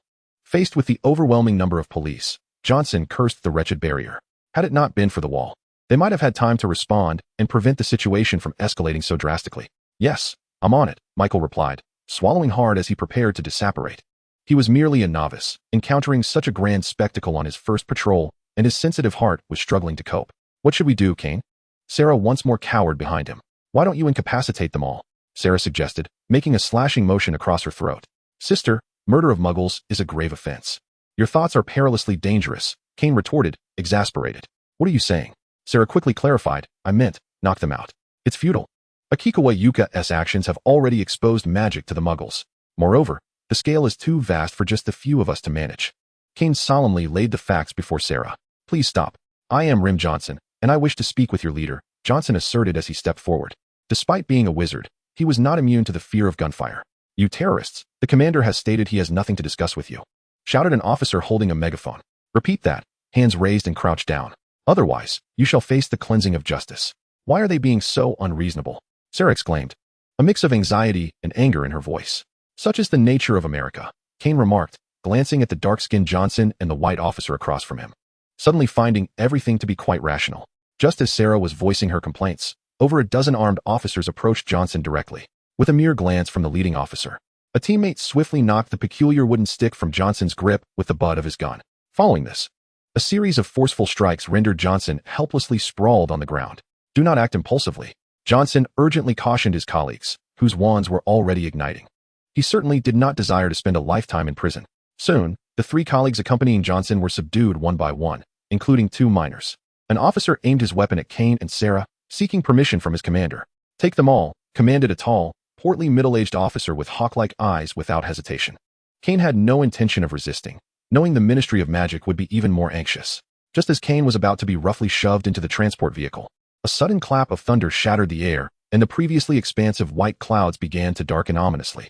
Kane glanced at the sky, realizing that something resembling wings had flashed past the clouds, sparking a thought in his mind. Let me lend you a hand, Kane murmured, discreetly curling his fingers behind his back. In the next moment, the sky transformed into a deep black at an astonishing rate. Torrential raindrops began to pelt down relentlessly upon Kane and the others. The officers who had been escorting Kane seemed to forget their purpose entirely, frozen in place. Not just them, but the entire state of Massachusetts fell into an eerie silence beneath the sudden downpour. Ugh, what is this smell? Sarah remarked, wiping the rainwater from her face with a hint of disdain. My old bones are truly nearing their limit. Just as Kane was about to respond, a familiar figure appeared before him. Newt, Kane exclaimed. You've arrived and already caused such a stir. Newt stretched his back, acutely aware of the passage of time. With Newt's arrival, a dozen members of the Obliviator Department, clad in civilian attire, rushed forth before the Muggles. To be cautious, they intended to finish off any lingering threats, just in case some individuals had particularly sharp memories. However, Newt, what brings you here? Kane inquired with curiosity. I received a commission indicating that there were wild magical creatures causing harm in this area, so I came to investigate. I was searching when, unexpectedly, the ministry personnel pulled me over without a word, Newt replied, twisting his neck in resignation. That must be the Thunderbird in the sky, Kane whispered. Indeed. It is the descendant of the first Thunderbird I treated, Frank, Newt responded cautiously. His suitcase, while somewhat of an open secret within the magical communities of various nations, could not be overtly acknowledged, as it is illegal to carry magical creatures in public. Mr. Scamander, is the peculiar scent in this rain the venom of the alchemy? Sarah asked, belatedly realizing. There is indeed diluted alchemy venom within. It can be used to erase certain undesirable memories. Newt gestured slightly. Miss Stewart, Mr. Scamander, Mr. Slytherin. I have arranged for some escorts to take you back, Johnson interjected after Kane and the others had exchanged pleasantries. Chief, they have yet to take statements. The naive Michael reminded, trying to be helpful. Silence, Michael. That is not the case. Please do not take offense. Johnson shot him a glare, laughing awkwardly. Witnessing this, Kane gained a deeper understanding of the differences between the British and American ministries of magic. In the United States, it was evident that capital held more weight than he had initially anticipated. We should hurry, Kane. The headmaster is still waiting for us, Sarah said, feeling a bit guilty at the thought of the old headmaster's instructions. Let us go, Kane nodded slightly. Ithaca's headmaster's office. Why haven't they arrived yet? Headmaster Fontana had lost count of how many laps he had paced in his office. Had he known, he would never have entrusted the task of fetching Mr. Slytherin to the unreliable Sarah. Headmaster, something terrible has happened. Miss Stewart has been attacked. A panicked voice suddenly called from outside. What? Fontana felt as if the world had spun out of control. Chapter 56, Arrival at Ithaca. This is Ithaca, Kane remarked with a sense of wonder, then began to survey the renowned magical school that had risen to prominence over the past 2 centuries. Similar to Hogwarts, Ithaca was surrounded by a vast forest. On either side of the grand entrance stood 2 marble statues. If Kane's intuition served him right, these statues depicted the founders of Ithaca, Isaucer and her husband, James Stewart. However, what truly captured Kane's attention was the serpentwood swaying gently in the breeze before the main entrance. He approached it, fondly caressing the lush foliage of the tree. The serpentwood sensed Kane's emotions, its leaves rustling even more vigorously. This must be the wand left behind by the great Salazar, Kane murmured. Indeed. Salazar replied with a proud nod, though a hint of concern crept into his voice. However, this serpentwood has now become a symbol of Ilvermorny. I implore you not to entertain any mischievous thoughts. Thank you for your warning. Rest assured, once I depart, I shall take this tree with me. Kane replied with a charming smile, expressing his gratitude. The notion of taking the tree was, of course, a jest. Having inherited the legacy of Slytherin, Kane found little interest in the serpent wood, which held more symbolic significance than practical utility. Yet, he relished the sight of Salazar's anxious demeanor. Mr. Slytherin, please do not jest. Just as Salazar glared at Kane in indignation, a group emerged from within Ilvermorny. Father, Headmaster, Salazar greeted reluctantly. Children, it is truly wonderful to see you return safely. A bespectacled wizard with an air of scholarly elegance spoke first. Heaven knows the sense of despair he felt upon learning that Salazar and Kane had been ambushed. Mr. Slytherin, I am Headmaster Fontana of Ilvermorny, and I welcome you to our institution. I am confident this esteemed school will provide you with ample opportunities for growth. Hello, Headmaster Fontana, Kane replied courteously. This gentleman beside me is a member of the board and Salazar's father, Mr. Stewart. Headmaster Fontana introduced Kane. Good day, Mr. Stewart, Kane greeted in turn. Kane, I have long anticipated our meeting, Mr. Stewart said, stepping forward and scrutinizing Kane unabashedly. Kane instinctively frowned. However, this serpent wood is not on Salazar's dowry list, so do not entertain any thoughts about it. Indeed, it was Mr. Stewart who had just interrupted Kane. Mr. Stewart, I believe you are mistaken. I have not made any commitments to Salazar, Kane replied coldly. Newt and Headmaster Fontana exchanged glances, taken aback by the startling revelation. What is it that displeases you? If you were to marry Salazar, you would become the largest shareholder of Ilvermorny. Moreover, the wealth and resources amassed by the Stewart family over the years are certainly noteworthy. As I have said, if you marry Salazar, all of this would be yours, Mr. Stewart stated directly. Mr. Stewart, Kane interjected firmly. I have come to pursue my studies. And beyond that, I do not wish to expend even the slightest effort. Setting aside the fact that he lacks the items mentioned by Stewart, Kane instinctively sensed something amiss due to Stewart's eager demeanor. More importantly, he felt indifferent towards Sarah, even somewhat annoyed by her presence. He would never consider marrying a girl who served only to add to his frustrations, without any other merit.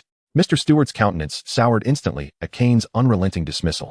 Mr. Scamander, you have faced an attack. You must be quite fatigued, Principal Fontana remarked, hastily diverting the conversation as he observed the tension between the two. Oh yes, Newt responded, momentarily taken aback, but instinctively nodded upon catching the plea in Principal Fontana's gaze. Mr. Stewart, perhaps we should allow them to rest for a while, Fontana suggested, looking towards Mr. Stewart for his approval. Humph, Mr. Stewart scoffed, dismissing the notion with a wave of his sleeve, turning away to head towards Ilvermorny without waiting for the larger group. Humph, Sarah echoed, swiftly following in Mr. Stewart's wake. Although she had long anticipated Kane's refusal of the proposal, she wished he could have refrained from such a blunt rejection in front of everyone. Did he not care for her dignity at all? Kane, this is Professor Wilson, who will be teaching you Transfiguration. And this is Professor Rodriguez, responsible for your defense against the dark arts class. Principal Fontana introduced the accompanying professors with a certain self-assured grace after Mr. Stewart departed. Kane acknowledged each in turn without further comment. You and Mr. Scamander should rest for now. Ilvermorny has arranged a welcome feast for you this evening. By the way, Mr. Slytherin, Ilvermorny comprises 4 houses, Horned Serpent, Thunderbird, Wampus, and Pukwudgie. Do you have a preference for any particular house? Or perhaps an interest in participating in Ilvermorny's sorting ceremony? After introducing the accompanying professors, Fontana spoke enthusiastically about the forthcoming arrangements, occasionally seeking Kane's input. If possible, I would like to experience Ilvermorny's unique sorting ceremony, Kane replied succinctly. Internally, he compared Fontana to Stewart, easily concluding that in terms of understanding human nature, Fontana surpassed Stewart by several tiers. To put it bluntly, Stewart was hardly comparable to Fontana. Once Kane was settled, Newt expressed his intention to take his leave. He had been summoned by the Ministry of Magic and, now that matters were resolved, he needed to embark on a quest to locate the injured magical creature. Kane, my grandson Rolf is in the Pukwudgie house. He is in his 4th year. Should you require any assistance, do not hesitate to reach out to that little rascal, Newt advised. Moreover, Dumbledore had previously instructed that if any difficulties arose, I should send him a message. Newt lowered his voice and made a fashionable gesture reminiscent of an old-fashioned communicator. Understood. Thank you. Kane expressed his sincere gratitude. Newt was indeed such a person. Though sometimes lacking in eloquence, he was always meticulous in his actions. Newt cautiously glanced at the individuals from Ilvermorny who were maintaining their distance. Kane quietly chuckled. For Newt's behavior instantly revealed a strong sense of secrecy. Hogwarts truly was the finest. After Newt finished speaking, he rushed away before Kane could respond. Indeed, Hogwarts is the finest, Kane murmured in deep agreement while watching Newt's retreating figure, finding the situation somewhat amusing. Newt harbored quite a grudge regarding his descendants not attending Hogwarts. But what could one expect from someone so controlled by his wife? Chapter 57. A small shock for Ilvermorny. This was the circular hall where Ilvermorny held its sorting ceremony, adorned with 4 wooden sculptures symbolizing the 4 houses. Today, all the faculty and students of Ilvermorny gathered here, standing on the circular balcony of the hall, openly scrutinizing the young man at the center. The boy was not only handsome, but was also rumored to hail from the illustrious Slytherin lineage. They were all curiously speculating which house this esteemed young man would be sorted into. Meanwhile, Kane stood above the Gordian knot in the center of the hall, pondering which house he would be placed in. Although the founder of Ilvermorny had some connection to the Slytherin descendants, the qualities valued in this institution differed from those at Hogwarts. The former resembled a composite of the latter. The horned serpent represented wisdom, favoring those who cherished learning. Its characteristics lay between Slytherin and Ravenclaw. The Thunderbird embodied the spirit of witches and wizards, attracting adventurous souls. Its traits fell between Gryffindor and Hufflepuff.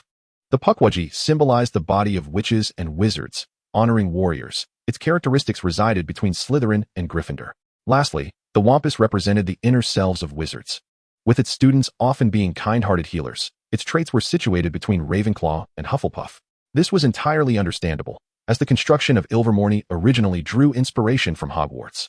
As time passed, the wooden sculptures in the hall remained unresponsive. The whispers on the balcony gradually grew louder. Yet, Kane stood there with poise, seemingly oblivious to the discussions around him.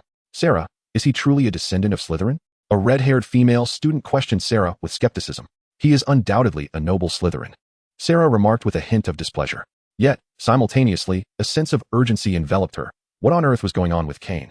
In the annals of Ilvermorny, there had never been a precedent for all four houses to reject a candidate. Oh, Professor Rodriguez, I am certain this situation is quite familiar to you. Amidst the murmurs of the crowd, Headmaster Fontana suddenly interjected, capturing everyone's attention. Indeed, my dear senior, Miss Pickery. Yes, she is the legendary Minister of Magic you are all acquainted with. She too began her journey in such a manner. Rodriguez smiled at the restless students, recounting tales of that formidable senior.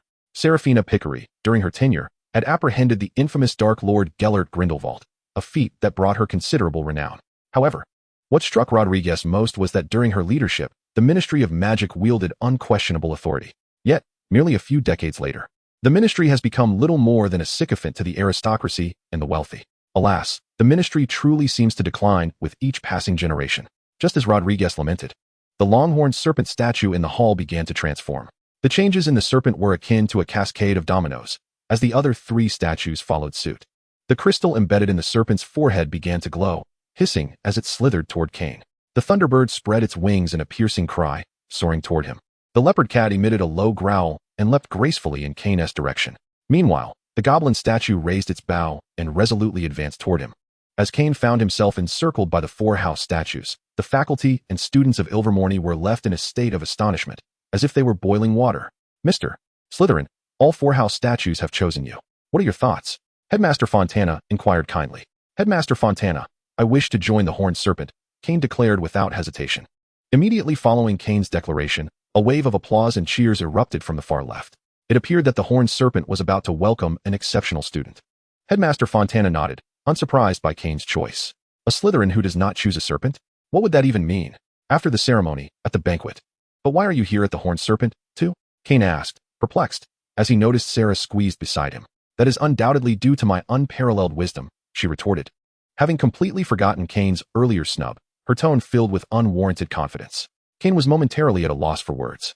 Regarding a warrior like Sarah, who possesses an exceptionally long reflex arc, she wields the wisdom akin to that of a hammer. However, Kane discreetly glanced at Mr. Stewart, who was seated next to Principal Fontana, only to discover that Mr. Stewart was likewise scrutinizing him and Sarah. Noticing the satisfaction reflected in Mr. Stewart's gaze, Kane hastily distanced himself from Sarah. He had no desire to incite any unrealistic associations in this father-daughter duo, who were brimming with self-confidence, yet lacking in other areas. There is something I have long wished to inquire of you. Kane lowered his voice and asked. What is it? Sarah tilted her head and gazed at Kane. Never mind. We shall speak of it later, he replied, for in the periphery of his vision, he observed that the members of the Longhorn Watersnake Academy were closely monitoring his every action, prompting him to seek another opportunity. After the banquet, good day, Mr. Slater.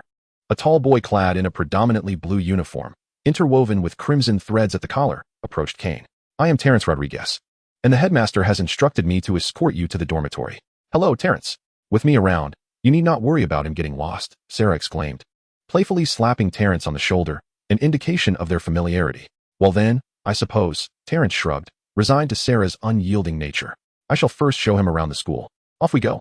Sarah casually fabricated an excuse that Kane found rather flimsy. With Sarah as your guide, I am certain Mr. Slater will experience the allure of ifamoni. Terence remarked with a smile. The two engaged in light-hearted banter, seemingly oblivious to their surroundings, while Kane astutely noted Terence's almost indulgent demeanor towards Sarah. Terence is the nephew of Professor Rodriguez. We have grown up together since childhood, and he is my closest companion, Sarah volunteered as they walked. Yet his gaze upon you hardly conveys innocence, Kane thought to himself, casting a sidelong glance at Sarah. Nevertheless, Terence might serve as a useful ally to divert the attention of Mr. Stewart and his daughter from him. Here we are, follow me. Sarah led Kane to an abandoned classroom, where a dusty goat sculpture loomed in the corner. She tapped the sculpture thrice with her wand, and a small passageway appeared in the floor, just wide enough for a single person to pass through. This is my secret hideout. Had it not been for your handsome visage, I would not have brought you here. Sarah illuminated the opening with her wand and stepped inside. Well, I truly appreciate it. Kane replied, somewhat speechless. Chapter 58. The fishing plan. After traversing a narrow path, Kane and Sarah arrived at a space approximately 20 square meters in size. To his surprise, the area was warmly decorated, evoking the impression of a lady's chamber.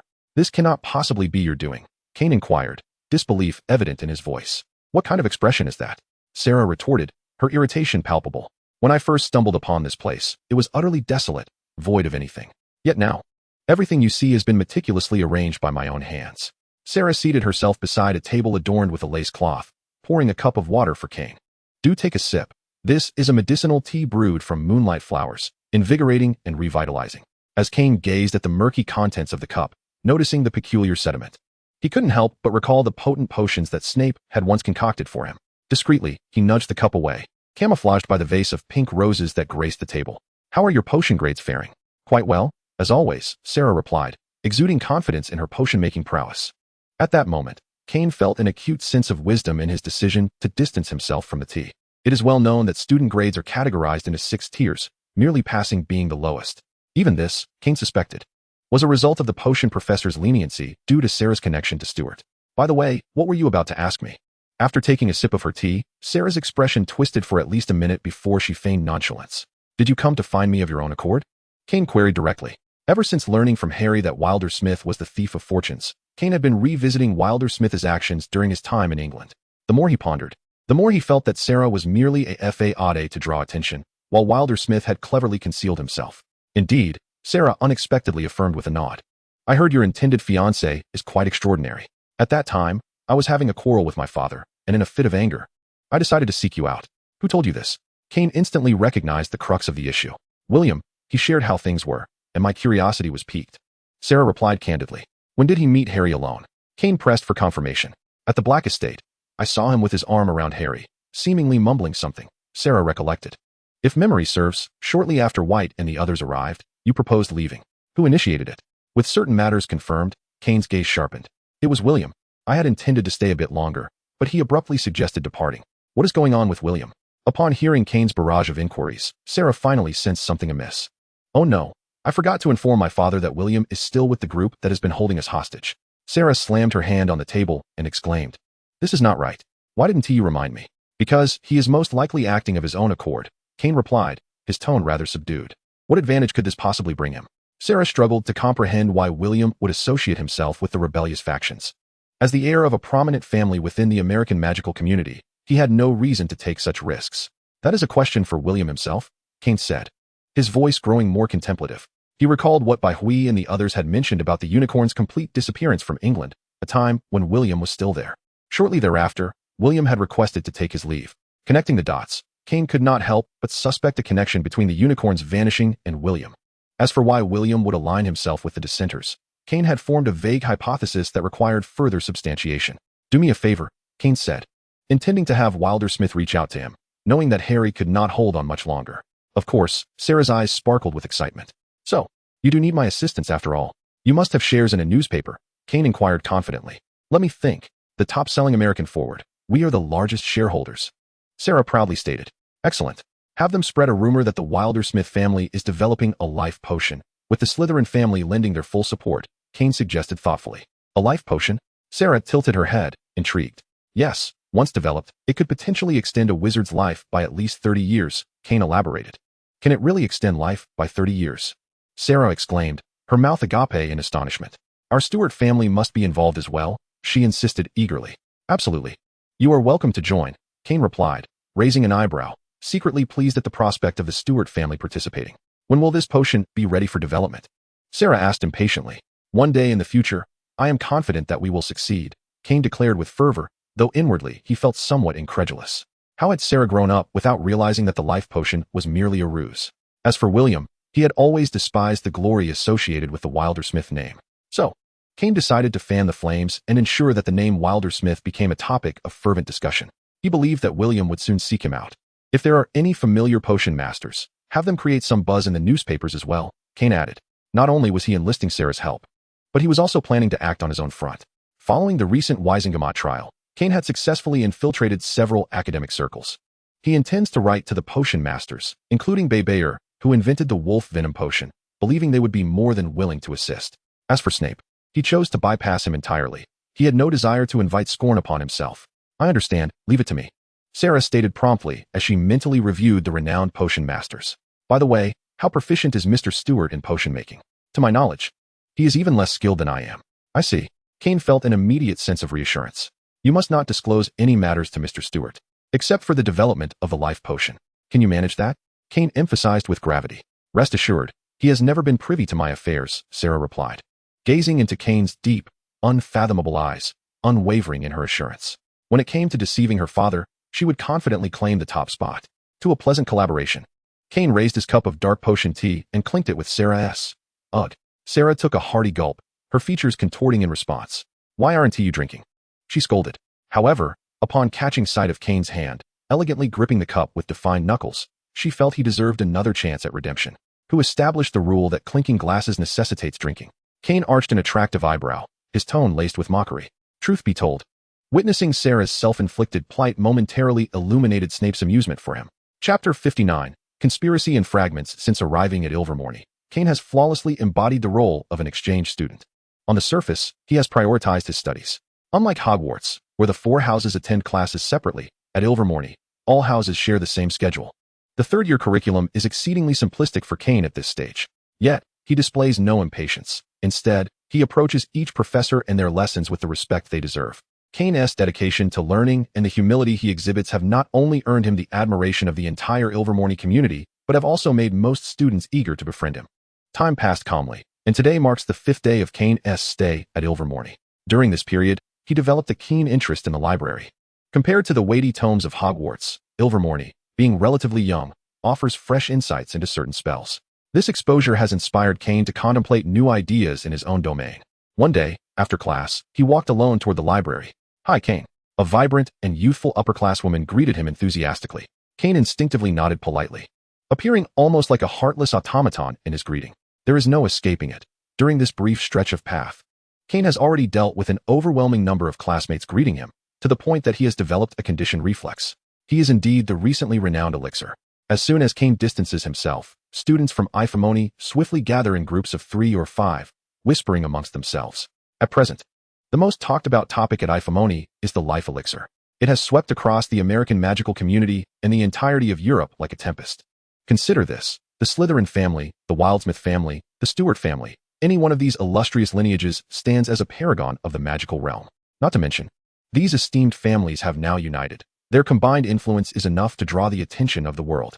Furthermore, many renowned potion masters have voiced their support.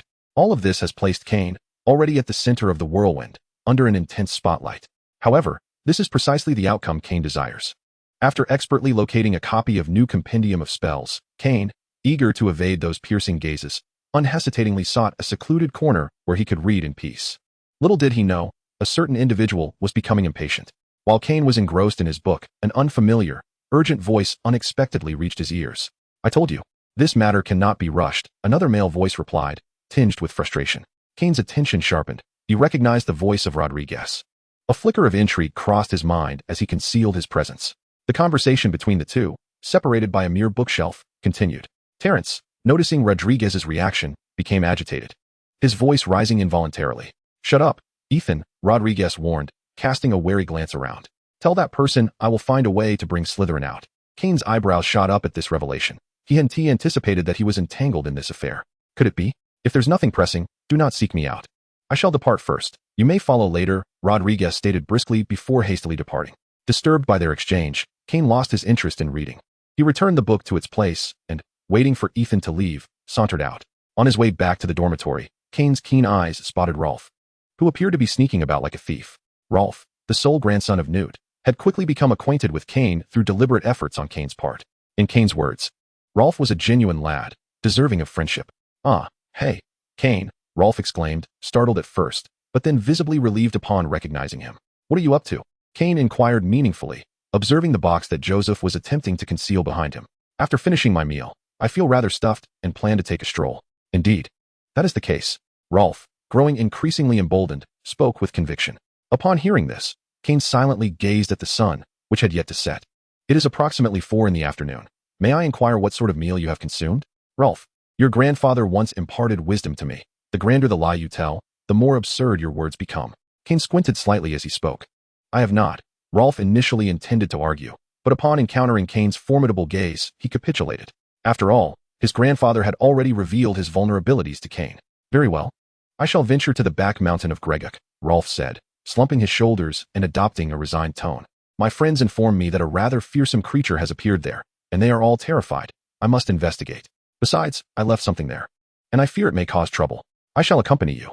A word eluded Kane's understanding, yet upon hearing Rolf's words, his heart began to race. He instinctively sensed that the creature Rolf mentioned might bring unexpected surprises.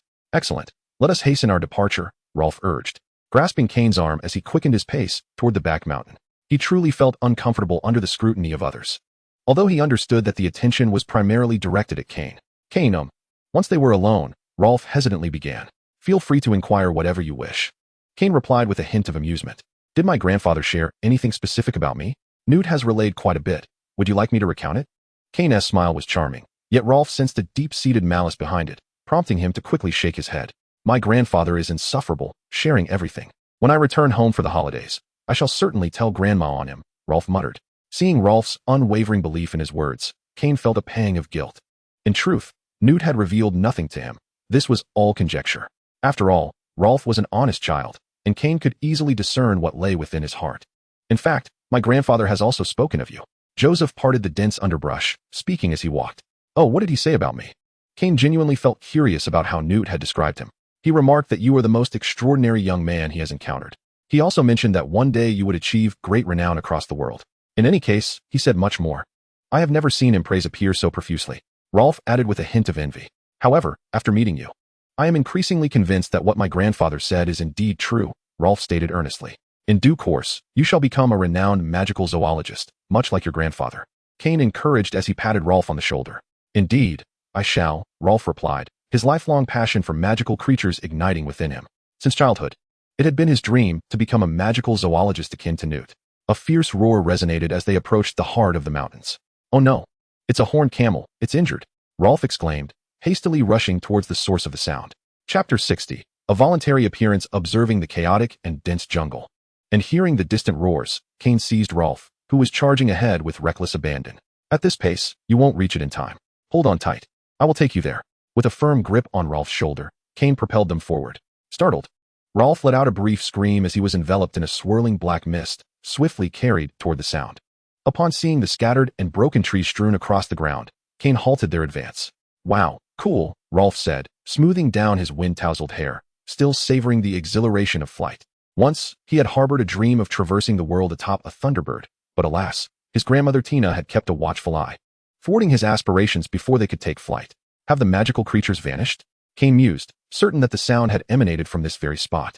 "Peach, where are you?" Kane's words disrupted Rolf's reverie. Once he regained his focus and observed the signs of a recent struggle, he called out anxiously, "Apple, help me find Peach."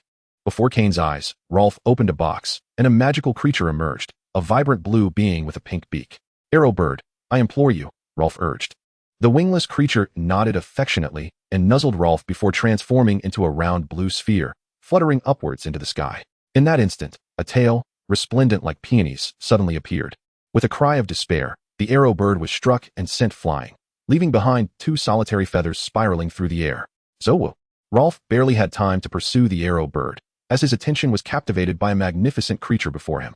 A furious horned camel, brandishing tentacles from its mouth, emerged alongside the Zowo. The 2 creatures were engaged in a fierce battle, blood spilling onto the ground. "Peach, stop!" Rolf implored, attempting to intervene. "Step back." I shall separate them. Kane grasped Rolf firmly, raising his wand in readiness. Kane, do not harm them. They will not harm me, Rolf urgently intervened. Are you certain? Kane frowned. Although he had witnessed Newt's seemingly extraordinary affinity for magical creatures, he was uncertain whether Rolf had attained such a level of connection. Trust me, Kane. Rolf's eyes were filled with sincerity. He conjured a cat toy and slowly approached the battleground. This time, Kane did not intervene, yet he remained vigilant, wand in hand. Should any anomaly arise, he would not hesitate to act against the two magical beings. Peach, good child, stop. Zowu, do not be afraid. I will not harm you. Under Rolf's seemingly reckless reassurance, a wondrous scene unfolded. Zowu's eyes followed the cat toy back and forth, transforming into a silly, endearing expression. The enraged eyes of the horned beast returned to calmness. Rolf delightedly petted one with each hand. This sight even stirred a hint of envy in Kane, who unconsciously moved his right hand. He too yearned to caress the fluffy feline. Good children, let me tend to your wounds. Rolf radiated a nurturing aura, gazing compassionately at the injured magical creatures. Suddenly, a chirp echoed from behind Kane. He turned to see the winged bird flapping its tiny wings, soaring back up and down. Ah, Zowu nuzzled Rolf, producing a nonchalant sound. You mentioned you had companions here. Rolf naturally continued the conversation. They have appeared, a signature skill of the Scamander family. Kane exclaimed, suddenly excited as Rolf pointed towards him. Just as Kane felt puzzled, a faint pressure on his calf caught his attention. He looked down to find a small creature resembling a deer, with two long whiskers protruding from its mouth, gently bumping against him. Yo-yo. The little one gazed up with lively eyes, as if trying to curry favor with Kane. It's a Cheelin, Rolf whispered, cautious not to startle this beautiful creature. Kane bent down to stroke the Cheelin's head. In addition to the dragon and serpent magical beings, and the submissive Boppy under monetary influence. Now this Cheelin had drawn close to him. Yo-yo. The little one nuzzled Kane's palm, and even extended its tongue to lick him. Feeling that warm touch, Kane's previously melancholic and handsome features softened. This sensation was rather pleasant, he mused, unconsciously twirling his fingers. Kane, bring the little one here. It is weak and requires immediate care, Rolf urged, beckoning Kane towards the suitcase. Kane gazed at the little creature's trusting eyes, pausing for a moment before cradling the Cheelin in his arms. Kane, along with Orange, also known as Zowu, revealed that they had escaped from a peculiar place. A prison for many diverse magical beings. During their healing process under Rolf's care, they managed to extract information from Zowu with remarkable ease. His expression was grave, and the flames of indignation within him burned ever brighter. The despicable poaching group. How utterly inhumane. Could Zowu guide us back to that place? Kane scarcely had time to comment on Rolf's peculiar penchant for naming magical creatures after fruits. An immediate thought of the hidden Tiansher sect crossed his mind. However, it was likely not feasible now. Zowu was far too injured. Moreover, Zowu mentioned that the cages confining them had inexplicably thinned today, allowing it to escape with the Cheelin. Rolf shook his head and spoke, I understand. Kane nodded slowly. After all, magical creatures possess a distinct understanding that often diverges from that of wizards. The mere fact that Zowu could disclose such information was already a rarity. I shall write to my grandfather and ask him to visit. He surely has better methods to heal them, Rolf murmured. You may write, but do not summon your grandfather just yet, Kane interjected. The loss of Zowu and the Cheelin would undoubtedly attract the attention of the Tiansher sect. Newt had only just departed from Ilvermorny. Frequent visits would only draw the sect's scrutiny. He intended to remain steadfast and await the emergence of the puppet master, William Wildersmith. I wonder how much longer you can endure, Kane scoffed inwardly. Chapter 61. The Reason for Rebellion. Principal Fontana. After class, Kane knocked on the door of the principal's office. Earlier, during Transfiguration class, Professor Wilson had specifically asked him to stay behind, mentioning that the principal wished to speak with him. Kane, do come in, Principal Fontana said warmly. Have you been adjusting well at Ilvermorny these past few days? Is there anything you require assistance with? The professors have all been very caring, and their classes are quite fascinating. I am thoroughly enjoying this time, Kane replied with a faint smile. That's splendid to hear. You have no idea how many letters Dumbledore has written to inquire about your well-being these past few days. He has penned more letters in this short time than in the last decade combined. Haha, Fontana teased. Was Dumbledore genuinely concerned for him? Or was he merely preoccupied with the progress of reclaiming Harry's fortunes? While Kane wore a mask of gratitude for the principal's concern, internally, he found himself making comparisons. Fontana, observing the bashful young man before him, nodded with a sense of deep satisfaction. Ah, the touching bond between teacher and student. In truth, he had been well aware of Kane's conduct during this period. Although Kane has only been here for a few days, the students and faculty of Ilvermorny speak of him with nothing but admiration. If Lucas were here, you would undoubtedly become fast friends, sighed Headmaster Fontana regretfully. What has happened? Kane sensed an unusual tone in the headmaster's voice. I fear you may laugh. Fontana's face was etched with sorrow. Lucas, like you, is young and extraordinarily gifted. There is no one at Ilvermorny who does not hold him in high regard. Unfortunately, he has chosen the wrong path. At an age when he should be in 6th grade, he decided to follow Jacob in rebellion. Kane could tell that these words had weighed heavily on Headmaster Fontana's heart for quite some time. Headmaster Fontana, I am uncertain if I should inquire. Kane's concern was evident as he gazed at the headmaster. Kane, feel free to ask anything. Noticing Kane's hesitation, Fontana encouraged him. The boy was indeed considering his feelings. How could he refuse to address the child's curiosity? Boldly ask. When I was still in England, I had heard whispers of unrest here. But why do they act in such a manner? Kane inquired, a look of perplexity on his face. In truth, he was genuinely curious about what had compelled the former vice principal of Ilvermorny to breach the confidentiality laws. Kane, you have already interacted with individuals from the American Ministry of Magic. What are your thoughts on them? After a prolonged silence, Fontana suddenly posed the question. They exhibit considerable respect for the elite, Kane replied, choosing his words carefully. Haha, there is no need to spare their feelings. They are merely fawning over the powerful. Acting as mere sycophants to the noble class, Fontana retorted with sarcasm. Of course, Kane, you are different. Your endeavors with Little Wizard, the Magic Net, and the magical realm have provided numerous job opportunities for the European magical community, while also broadening their horizons. Fontana concluded with a statement that carried profound significance. Headmaster Fontana, you flatter me. All I do is for my own benefit, Kane humbly responded. Yet, most people do not possess your talent. They simply exploit their power for personal gain. Akin to leeches that cling to the populace, draining them dry. You may not know that in America, less than 10% of the nobility holds at least 90% of the wealth. Do you understand what this implies? A deep sorrow resonated in Fontana's voice, signifying that the lower-class magical community would struggle to survive. Kane understood the headmaster's meaning. Indeed, to survive, they must change. Principal Fontana's countenance radiated resolute determination. Thus, Jacob's intention to breach the confidentiality statutes became evident. They sought to claim their rights in pursuit of a better existence. However, the repercussions of their actions were profoundly unpredictable. As I believe the American magical community is ill-prepared for such exposure, Kane solemnly remarked. To his knowledge, the magical realm would find it exceedingly difficult to reveal itself before achieving a unified voice. You are correct, Principal Fontana said, gazing at Kane with admiration. Yet, my old friend finds himself in a predicament. Indeed, Jacob and I have not only been colleagues for many years, but also kindred spirits. He regards Ilvermorny as his home and treats every student as his own child. He once confided in me that he intends to dedicate his entire life to Ilvermorny. Principal Fontana was filled with nostalgia for his old companion.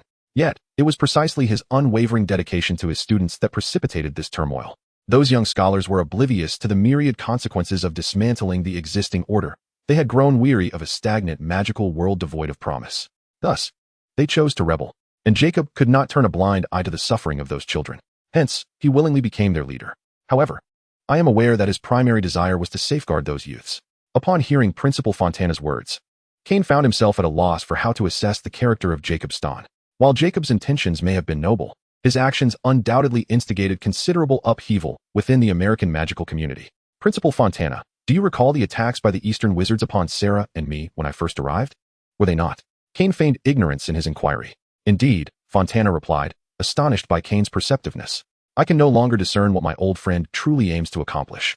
He is now entangled with various factions, unable to extricate himself. It is not solely the Eastern Wizards, even families like the Wildsmiths, who operate with ease within the American magical community, have become involved.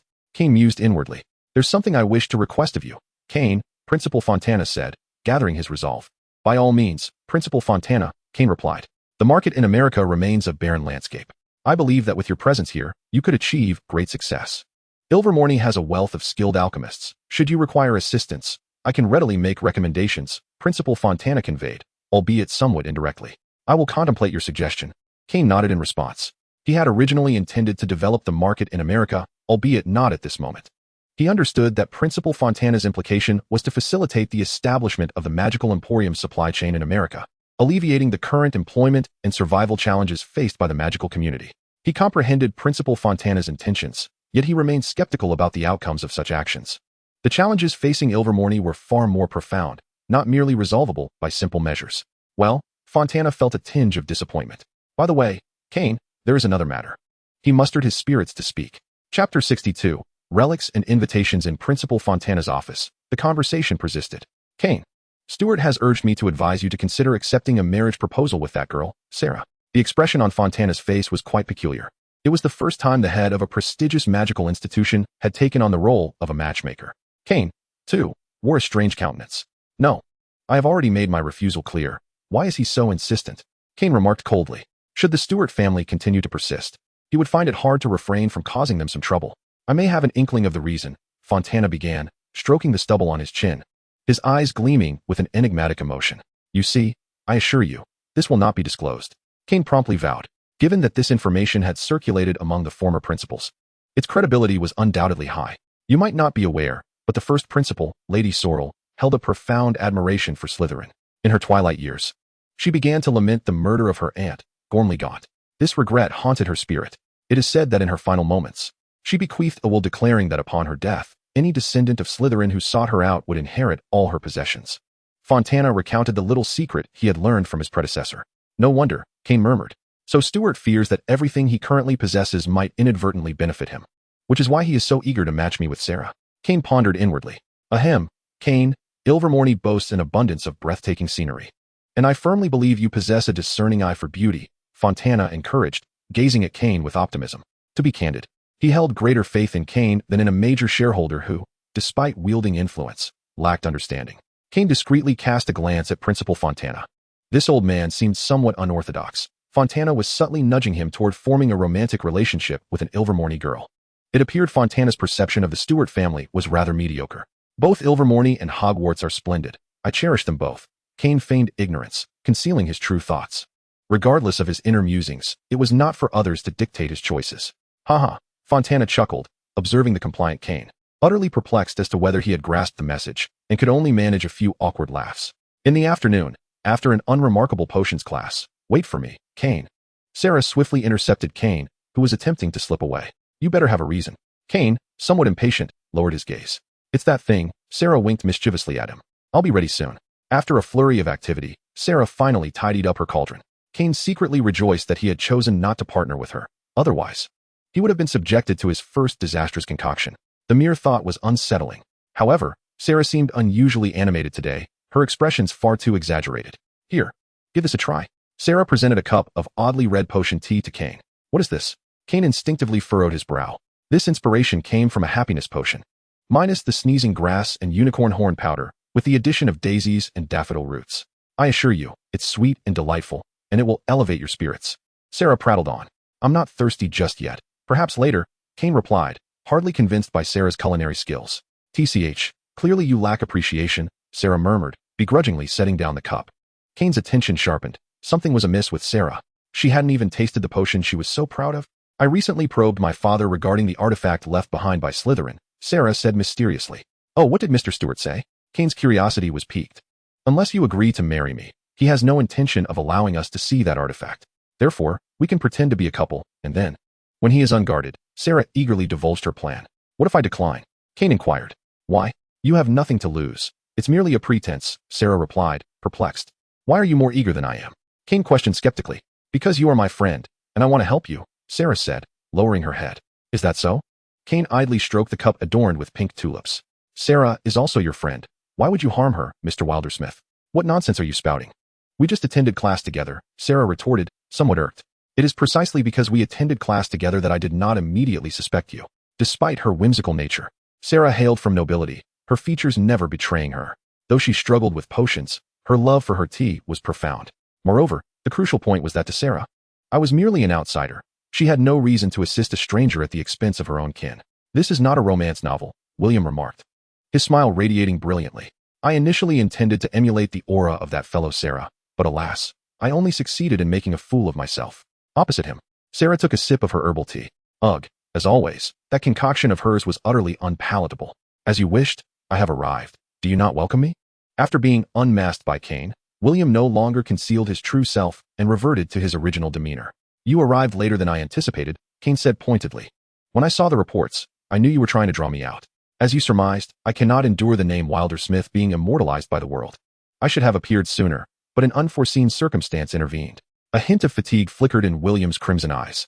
Is it because of the lost Chelan? Bai Hui and the others have already come to America as special agents of the Ministry of Magic, and Kane decided to be forthright. How did you know it was me? William tightened his grip on the cup, but did not deny it. Was it Sarah? A sudden thought crossed William's mind. Next time you choose a partner, Remember to select someone more reliable, Kane said with an air of significance. I am 4 years older than Sarah. I practically watched her grow up. I tend to subconsciously overlook her unreliability, William admitted with a hint of resignation. So, would you be willing to be my partner? William looked at Kane with anticipation. Are you willing to join me in toppling this old world? Chapter 63, Gentle as a Maiden. So, would you be willing to be my partner? The words of Wilder Smith lingered in Kane's ears. In what capacity do you wish to collaborate with me? Kane asked coolly. As a rebel, the head of the Wilder Smith family, or the puppet master of the Heavenly Principle sect? A rebel? No, I am not a rebel. I merely seek mutual benefit with them. As for being the puppet master of the Heavenly Principle sect, do you truly wish to know? William's gaze suddenly sharpened like a keen sword, piercing directly at Kane. Today's lesson has concluded. I have ample time to hear your elaboration. Now I shall ask, and you shall respond. Kane gently set down the cup he had been toying with, fixing William with an unwavering gaze. Of course, since we are to collaborate. I shall certainly demonstrate my sincerity, William nodded. Whom do you serve? Kane inquired bluntly. What are you implying? No one can command Wilder Smith. William was taken aback by Kane's question. You are lying, Kane stated plainly. You initially drew my attention with Sarah, stealing Harry's fortune. When I first arrived in America, Eastern wizards attacked me. What were they after from me? I surmised that they were drawn to me due to the profound aura of fortune that envelopes me. As for the Chelan you have captured, it has an affinity for those favored by destiny. Everything, indeed, revolves around the concept of fate. And you, Wilder Smith, harbor a profound disdain for your surname. It is evident that your motivations do not stem from familial loyalty. Thus, the question arises, aside from the possibility of external manipulation, I cannot conceive of any other rationale. By the way, there are still some matters I have yet to disclose. Shall I enumerate them for you? The curve of Kane's lips deepened suddenly. Kane Slytherin, you truly possess a serpent's cunning. Your gaze is astutely piercing. William poured himself a full cup of herbal tea, his expression unwavering as he downed it in one gulp. I expected you would continue to inquire about the rebels or the Church of Heaven's justice. Yet I never anticipated your ability to pierce through the mist and strike at the core, which genuinely astonishes me. William erupted into laughter, although to Kane, it sounded more akin to the lament of a juvenile beast. What exactly are you concealing? Kane pressed. Kane, do you know what it feels like to be a mere substitute? William retorted with a question of his own. No, I suspect you do not. William continued to muse aloud. He refilled his cup of herbal tea, seemingly indulging in it as one would in a fine wine, becoming increasingly entranced. Kane remarked, your words are rather incoherent. Could it be that the magical realm also harbors tales akin to those of Guangguan? Could it be? Suddenly, Kane recalled another Wilder Smith encountered at Hogwarts. What relation do you bear to Mr. Wilder Smith of the Silence? Ah, so you have already met him, William replied, somewhat taken aback. In terms of bloodline, he is indeed my father. Your father? The surprise was now on Kane's side. So, you are your father's substitute? William fell silent, though he did not deny it. How could this possibly be? Kane struggled to comprehend how a father-son relationship could devolve into that of a mere stand-in. Do you genuinely wish to know? This may involve the divine. William's pupils dilated involuntarily. Ah, I recall mentioning the Owl Court when I first encountered you. From your reaction then, it was clear that you understood the significance of the Owl Court. Why now, I wonder, do you pose such a trivial question? Kane's sharp tongue spared no mercy. They are different, William replied, a bitter smile gracing his lips. You have lured me into this exchange, seeking to reclaim Harry's fortune. I presume. Here. William promptly handed Kane a sphere the size of a light bulb, within which swirled golden mist. As Kane grasped the orb, he felt a slight dampness. A portion of his fortune had already been bestowed upon that individual. However, this should suffice to restore his vitality. Harry once confided in me that he willingly offered his fortune to you. What deception did you employ to convince him? It must have been his parents. Kane asserted with conviction. Indeed, I told him that in order to resurrect his parents, he had to sacrifice his most treasured possession. How foolish he was to agree without a second thought. William recalled the events of that day. You are truly despicable, Kane remarked with a furrowed brow. You cannot possibly achieve that, can you? Indeed, I am not a reaper, so I cannot fulfill such a promise. It was all a ruse on my part. Kane's fingers twitched, and he delivered a piercing blow reminiscent of the agony felt by the Black family across 3 generations. Harry is my friend. Thus, I cannot allow you to humiliate him in my presence. Friend, what a charming term. As William endured the searing pain, he erupted into laughter. Do you know what I wish to do now? Kane narrowed his eyes dangerously, akin to a deep abyss, as he looked down at the prone William. I want to delve into your mind and discover the purpose behind all your actions. No, Kane, you mustn't. I am your friend too. At that moment, William, who had been indifferent to the torment, suddenly broke down. I beg you, Kane, at least allow me to retain some dignity. Tears glistened in the corners of William's eyes as he implored Kane. For the sake of our acquaintance, I shall spare you this time. Should you dare to act against me or my friends again, I assure you, you will taste the bitterness of regret. Kane warned. Thank you, Kane. William struggled to rise from the ground. Due to your mercy, I shall reveal a secret to you. The relic of Slytherin preserved by Stewart is intricately linked to the individual behind me.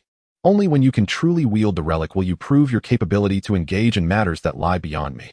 At that time, I will divulge everything to you. Kane cast a cold glance at William, remaining silent. He did not require others to assess his abilities. The endeavors he wished to accomplish would not be contingent on waiting for others to bestow their favor. By the way, consider this a friendly warning. Vice Principal Jacob is currently orchestrating a significant plan, so do exercise caution. William advised. Don't tell me you are entirely oblivious to the specifics of their plan. Kane regarded William with a hint of disdain. Do not conflate me with them. I have stated that our relationship is merely one of mutual benefit. William shrugged. I merely wish to confirm one thing. Is this plan concerning me? Kane inquired, fiddling with the wand in his pocket. Chapter 64. A second chance. I merely wish to confirm one thing. Is this plan concerning me? Kane asked, arms crossed. His demeanor calm. Dear Mr. Slytherin, you shall be quite safe at Ilvermorny, William remarked with a hint of implication. I hope so, Kane replied somewhat coldly. It seems that Terence and William are not of the same ilk. How the situation grows ever more intriguing. We shall meet again, William's crimson eyes fixed intently upon Kane. However, you have yet to inquire about Sarah's whereabouts. Truly, you are heartless. In comparison to me, you are the one who cares more for Sarah. I trust you will not harm her, Kane asserted confidently. Huh, Slytherin, William chuckled briefly, his tone laced with complexity. Tap, tap, William's polished shoes echoed against the floor. He retrieved a small brown vial from his pocket, grimacing slightly as he steeled himself to take a sip. It was a potion infused with Sarah's hair, and it always had a rather spicy tang. She is likely still slumbering soundly in her dormitory, he mused. I must take my leave. I look forward to our next encounter. Sarah and Kane waved goodbye, smiles dancing on their faces as they prepared to depart. I had thought you would inquire about the Chelan's whereabouts, Kane asked just as William was about to step away. It is no longer of consequence, Sarah replied without turning back as she strode away. After William departed, Kane fell into a contemplative silence, his mind racing with thoughts. After a moment, he caressed the orb containing Harry's fortune and sighed. He needed to return to Hogwarts post-haste. When he emerged, the sky had donned its dark gown once more. Adorned with crescent moons and twinkling stars, it appeared both beautiful and enigmatic from afar. Kane ambled through the corridor, feeling as though something was amiss. Indeed, he found himself missing the mischievous Peeves and the creaking suit of armor. Ilvermorny lacked the likes of the Howling Filch as a night watchman. The entire expanse of Ilvermorny was shrouded by a vast detection enchantment that activated at night. Should any wayward student dare to wander the halls, an immediate alarm would sound. Thus, Ilvermorny students had largely bid farewell to nocturnal escapades. Of course, some stubborn students could not be deterred. They pursued points deductions with reckless abandon. Others possessed enough skill to easily evade the enchantment. Arcane undoubtedly belonged to the latter category. Before long, Kane arrived at the dormitory area. This was yet another aspect in which Ilvermorny diverged from Hogwarts. All students at Ilvermorny resided in close proximity within the dormitory quarters. Upon returning to his room and seeing the solitary bed, Kane unexpectedly recalled Draco's chaotic assortment of flying magical dragon models. He truly wished he could return to Hogwarts at any moment. The following day, did you sleep well last night, Sarah? Kane inquired meaningfully. Not really, my head is pounding. It feels as though someone struck me with a blunt object, Sarah lamented, rubbing the back of her head with a hint of frustration. Kane stifled a laugh. William certainly had a heavy hand. You seem off. Why the sudden concern for me? Sarah regarded Kane with suspicion. Could it be that Kane had developed feelings for her? Because I am going back to Hogwarts, Kane replied, taken aback by Sarah's quick response, and resorted to a ready excuse. Back to Hogwarts? You've only just arrived a few days ago, Sarah said, puzzled. I'm just taking a brief trip back. I will return. Kane planned to mention his intended visit to Headmaster Fontana after the morning classes. That's unfortunate. My father was planning to invite you to the Stewart family home, Sarah remarked. It's all right. It won't be too late to go when I return, Kane replied, raising an eyebrow. The relics of Slytherin remained with the Stewarts, and he needed to make that trip. Very well, I will inform my father, Sarah nodded in agreement. As Kane conversed with Sarah, he did not deliberately lower his voice. His intention was to ensure that Terence was aware of his impending departure. Indeed, out of the corner of his eye, he noticed Terence furrow his brow momentarily, his expression darkening. After exiting Headmaster Fontana's office, Kane was surprised to see Sarah lingering outside. At that moment, he felt a strange sense of familiarity with the unfolding events. Kane, you finally emerged. You mentioned to the headmaster that you would be returning to Hogwarts, didn't you? Sarah asked. Kane remained silent, merely nodding slightly. Is there something you need? I've discovered a secret place containing something truly wondrous.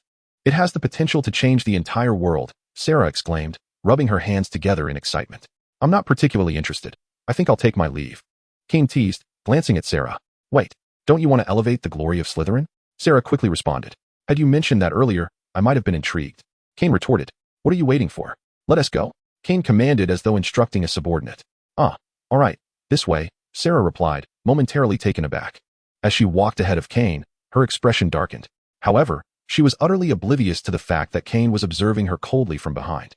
Sarah led Kane to the abandoned basement, where he stood before a portrait of a girl holding a bouquet of flowers. Give me a fulcrum, and I shall move the entire earth, Sarah exclaimed with remarkable rapidity. The young girl, previously lost in the fragrance of flowers with her eyes tightly shut, immediately opened them. She smiled gently at the two and then revealed the door behind her. Come on, Kane, what lies within will undoubtedly exceed your expectations, Sarah urged, leading the way. I certainly hope so, Kane replied with a nod, his curiosity piqued about the mysterious figure behind Terence. Indeed, from the very first moment Kane laid eyes on Sarah, he discerned the faade. Had she been the genuine Sarah, she would have dashed into the headmaster's office to seek him out. The Stewart family was known for their audacity. Yet, Sarah had been rather unfortunate, having been knocked out twice in succession by her childhood friend. All he could do was hope for Sarah's resilience. Mr. Slytherin, a pleasure to meet you. I am Lucas Bellucci. A tall and handsome young man with golden hair extended a hand of friendship towards Kane. Lucas Bellucci? Kane raised an eyebrow, remaining unmoved. You know me? Bellucci inquired, somewhat taken aback by Kane's reaction. Principal Fontana has mentioned you to me. So, you are the one behind Terence, Kane remarked. A hint of disappointment creeping into his tone as he already anticipated Bellucci's forthcoming words. Terence, you were recognized from the very start, Bellucci teased. I didn't foresee that, Terence said, his expression one of embarrassment as he borrowed Sarah's visage. Kane found it rather painful to behold. All right, Terence, please step outside. I have matters to discuss privately with Mr. Slytherin, Bellucci said in a voice that could only be described as gentle. Chapter 65. Kane becomes an unexpected brother in the room. Kane stood tall, yet his mind wandered in various directions. That fellow William still had the audacity to claim that he would be safe at Ifamoni. Indeed, it was quite safe, rivaling even Hogwarts. Mr. Bellucci, if your intention is to persuade me to join the ranks of the villains, I must decline. I am not particularly interested, Kane stated candidly, scrutinizing Bellucci. He held no interest whatsoever in endeavors born of impulse and devoid of planning, even feeling a natural aversion to them. To his surprise, Mr. Slytherin saw through him. Bellucci, unperturbed, responded with an accommodating smile. Yet, Mr. Slytherin, do we not share the same ideals? As I understand it, with the advent of this remarkable invention known as the magic world, a wave of curiosity about muggles has swept through the European wizarding community. I have closely studied your actions over the past few years. Everything you have done indicates that you too wish to alter this world. Do you believe you truly understand me? Kane chuckled, though his laughter was rife with scrutiny. I wonder if you have ever heard the ancient Eastern adage. Those who walk different paths do not conspire together. It seems we have little more to discuss, Kane remarked bluntly. In the realm of manipulation, we are both seasoned foxes. Let us not indulge in tales of the supernatural. Moreover, in Kane's eyes, the fox known as Bellucci still appeared rather inexperienced. The only individual capable of earning his genuine admiration in the art of understanding hearts was his mentor, Grindelwald. Mr. Slytherin, your reputation indeed precedes you. Bellucci mused in response to Kane's incisive remarks. However, Mr. Slytherin, are you truly going to neglect your brother? Bellucci abruptly shifted the topic. Brother? If you are referring to Wilder Smith, I regret to inform you that he is of no relation to me, Kane replied coolly, harboring no belief that Bellucci and his associates would be foolish enough to engage in infighting before matters were settled. No, not him. I mean your blood-related brother, Mr. Slytherin. Bellucci gently shook his head. TSK. I generally do not lose my temper, but I detest when others attempt to drag me into unfounded matters, Kane scoffed, his smile growing ever more pronounced. Should anyone familiar with Kane have been present, they would surely have recognized the genuine anger brewing within him. I would never jest about the honor of Slytherin. This is his hair. You might try the bloodline tracing spell, Bellucci hastily refuted, producing a small black pouch from his pocket, revealing the black strands of hair contained within. Please, he gestured towards Kane. With skepticism, Kane scrutinized the twisted locks of hair. Given Bellucci's knowledge of the bloodline tracing spell, he found himself momentarily unable to ascertain the truth. Could it be that the main soul still possessed remnants of the past? After lingering on the black hair for a moment, Kane finally resolved to act. He deliberately drew his wand, slowly directing it towards Bellucci. Unfazed, Bellucci merely smiled at him. Damn! Bellucci's gaze, akin to that of an adult observing a child misbehaving, ignited a surge of anger within Kane. He lightly grazed his wand across his own hand, and blood immediately welled from his palm. Bloodline tracing, Kane intoned, invoking the ancient incantation. Under the spell's influence, his blood soared towards the black hair. Before their eyes, the droplet of blood, upon nearing the strands, dissolved instantly. Kane's expression froze. The fact that his blood could merge with the hair indicated a genuine blood relation to its owner. That old soul, despite having lost his nose, still dared to meddle with others, leaving Kane inexplicably with a brother he had never before encountered. In his heart, Kane silently scoffed. The blood had mingled, and it was certain that Mr. Slytherin had already drawn his conclusions. At the opportune moment, Bellucci inquired, "What is his name?" After a fleeting moment of surprise, Kane swiftly regained his composure. Hieronymus Gaunt. Bellucci gently uttered a name. "He has always lived in America. Was he brought over by you?" Kane subtly initiated a soul extraction spell, a technique he had learned from Old B.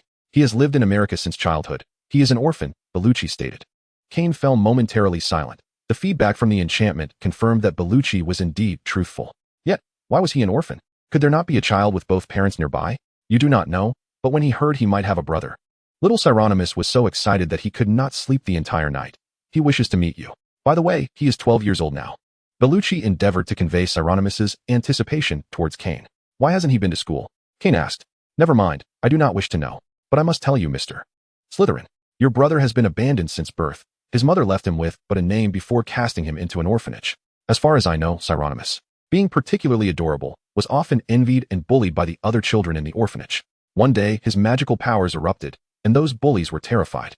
They ceased their torment but grew increasingly wary of him, labeling him a monster."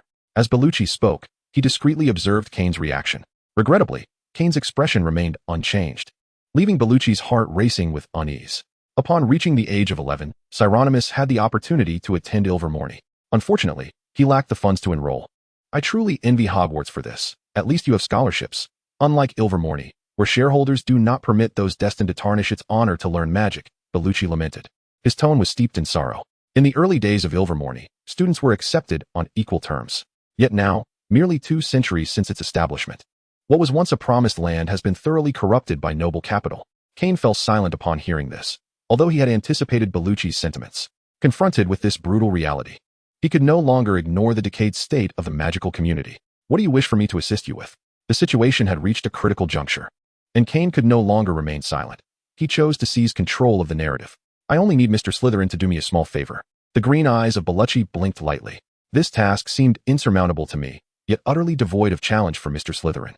Upon hearing the request proposed by Bellucci, Kane instantly realized that the resolve of the rebel was even more steadfast than he had anticipated. "Let us collaborate, Mr. Bellucci," Kane declared, uttering a statement that reverberated with astonishing clarity. Chapter 66. Not in Vain, Massachusetts. Cruise Terminal. "Thank you for your escort." Kane acknowledged with a slight nod to the air before turning to enter the terminal. Upon learning of his return to Hogwarts, Principal Fontana promptly dispatched several professors to accompany him. Furthermore, Principal Fontana personally visited the Ministry of Magic to arrange for an order to ensure Kane's safe return. "Let us depart." Kane addressed a somewhat frail young boy. "Brother, I am afraid," said Hieronymus, his round green eyes wide with trepidation as he timidly grasped Kane's hand. Observing the little boy, who appeared as gentle as a kitten, Kane found it difficult to extricate himself from the boy's grasp, choosing instead to feign ignorance of the boy's small gesture.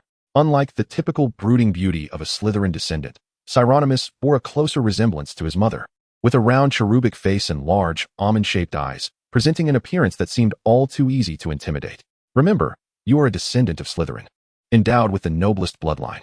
Therefore, raise your chin and never reveal your vulnerabilities before others." As a Slytherin heir, little Hieronymus was bound to attract attention from various quarters. Kane worried that his gentle nature might render him susceptible to manipulation.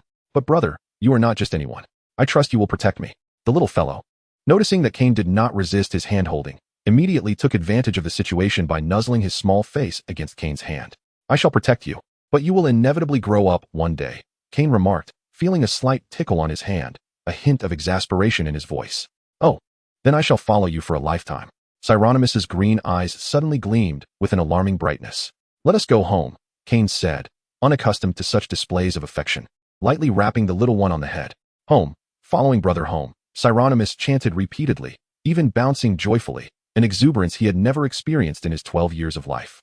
Kane decided to let the little one stay at Hogwarts. Draco and the others would look after him.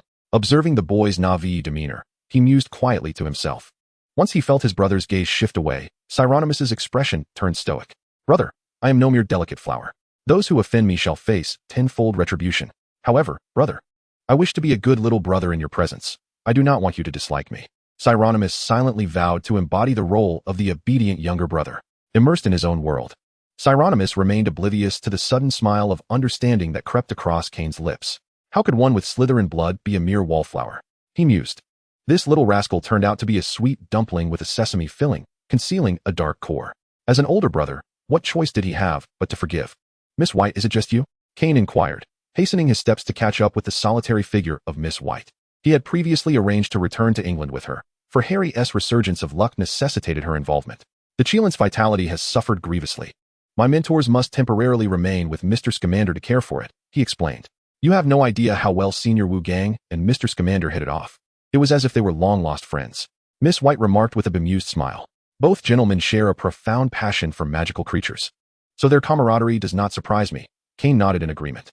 By the way, who is this little fellow? Miss White's vacant gaze drifted over to the small Soren. He is a new member of the Gunter family, essentially my younger brother, Kane replied, affectionately patting the little one nestled close to him. Younger brother? Your trip was certainly worthwhile. Miss White exclaimed, her interest piqued as she scrutinized the child. You two have found what you were desperately seeking. It was not in vain. Kane teased lightly. All thanks to you. By the way, my mentor asked me to convey his gratitude to you.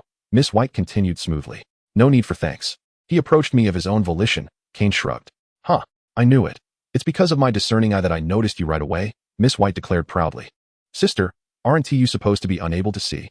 Little Soren blinked innocently before making a startling proclamation. Annoying big sister, why do you keep bothering my brother? He doesn't even have time to pay attention to me. How infuriating. You little rascal, don't think I want to discipline you just because you are younger. Miss White threatened, her authoritative nature evident. She had always been the bossy older sister, adept at managing her bothersome younger siblings with a tried-and-true method, a combination of an iron fist, a steadfast bull, and a heart of stone, an unbeatable series of moves. Without exception, he is hardly more than 2 years my junior, Kane interjected, enjoying the unfolding drama. Then why does he appear to be only 8 or 9 years old? Miss White hastily removed her sunglasses, eager to see more clearly. Brother, little Soren murmured, burying his head in Kane's embrace upon catching sight of Miss White's pure white eyes. It's all right, Kane gently reassured him, patting his back. TCH. Ignorant little brat. Miss White hastily adjusted her sunglasses. Not having pupils is not her fault, you ignorant little brat. Let us be off. The cruise ship is about to depart. Bai Hui raised her head, once again regaining her aloof demeanor. She should continue to embody her role as the reticent elder sister. How peculiar this sister is, Xiao Shiluo remarked with difficulty, leaning toward Kane's ear. There was no help for it. Kane had already grown to about 175 centimeters. Although Xiao Shiluo was less than 2 years his junior, her height was somewhat disheartening. What did you say, little imp? Bai Hui tightened her fist. Brother. She is so fierce.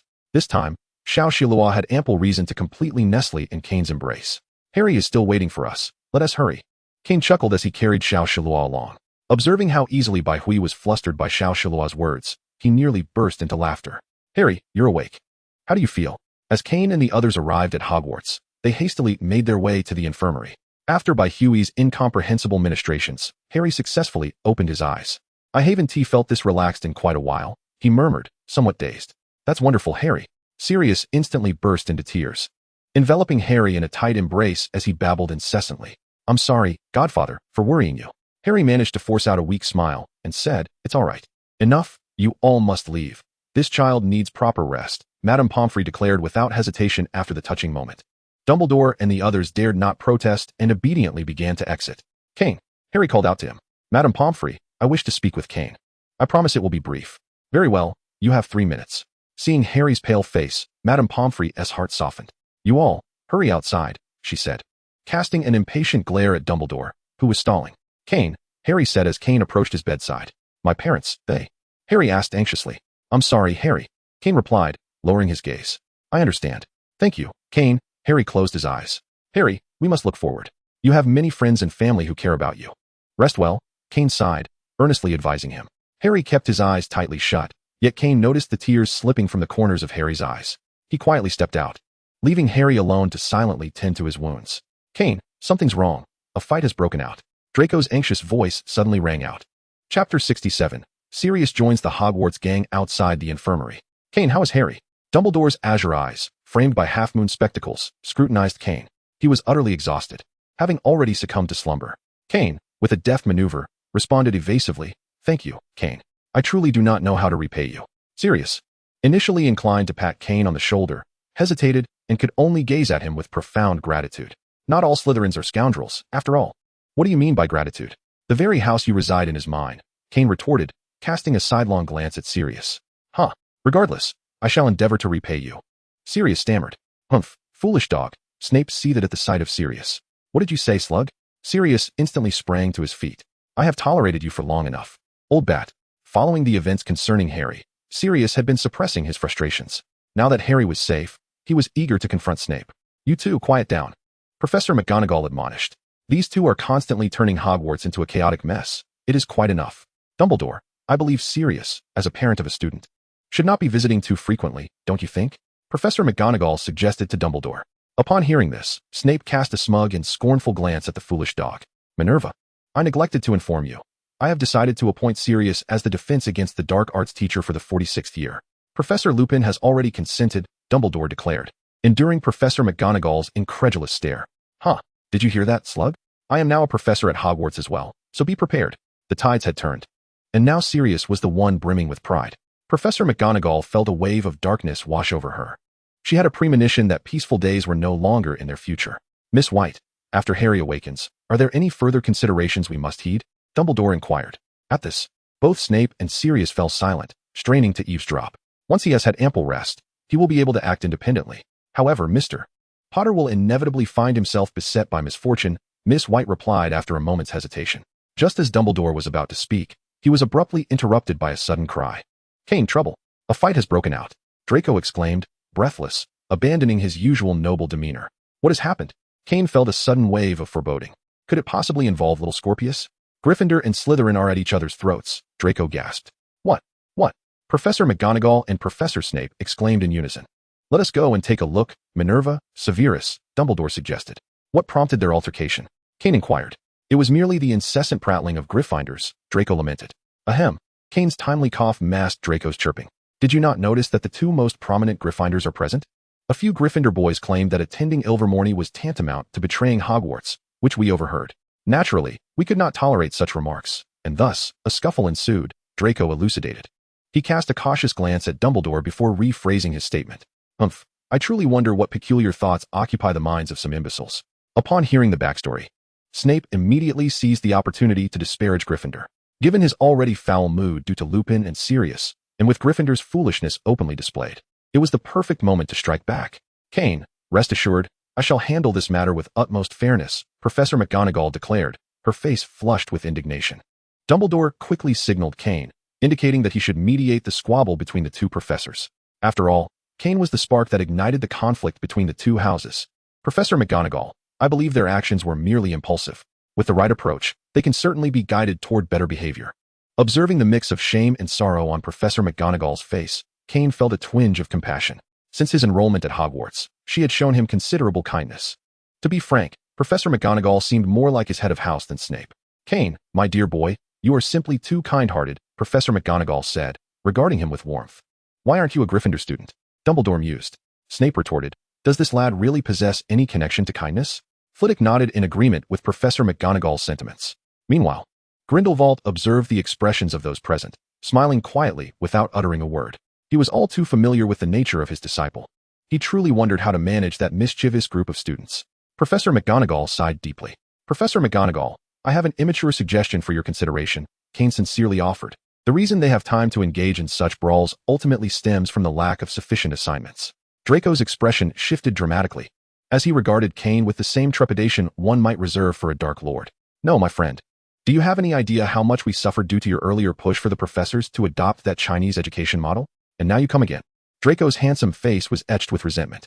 Kane, however, chose to disregard the subtle expression on Draco's face and leaned closer to Professor McGonagall, embellishing his words. If you and the other heads were to devise 10 or more sets of examinations, they would surely lack the energy for mischief.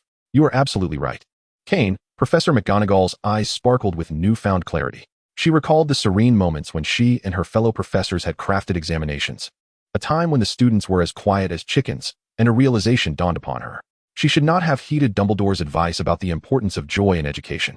She had ceased to create examinations then, but now, She resolved to revive that esteemed tradition. Minerva, Dumbledore still wished to salvage the situation for those students. Why don't you take charge of this school? McGonagall declared, ready to strike. No, no. Minerva, I have faith in your decision. Dumbledore hastily stroked his beard. Accustomed by now to being a hands-off administrator, just the thought of the towering pile of parchment documents gave him a headache. Then it is settled. McGonagall's spirits soared once she reached her conclusion. She was determined that with 10 or more examinations unleashed, those mischievous rascals would have no energy left for tomfoolery. At that moment, Kane and his companions approached the scene of the incident. Chapter 68. One sentence that drives all the witches mad for me. Upon witnessing what could only be described as a one-sided brawl, the professors were taken aback, unable to intervene in time. Sister, you're amazing, exclaimed Cyronimus, energetically pumping his small fists in encouragement. Opposite him, girls clad in the uniforms of the four houses were fiercely attacking several male wizards. The witches, spurred on by little Soren's cheers, fought with great vigor.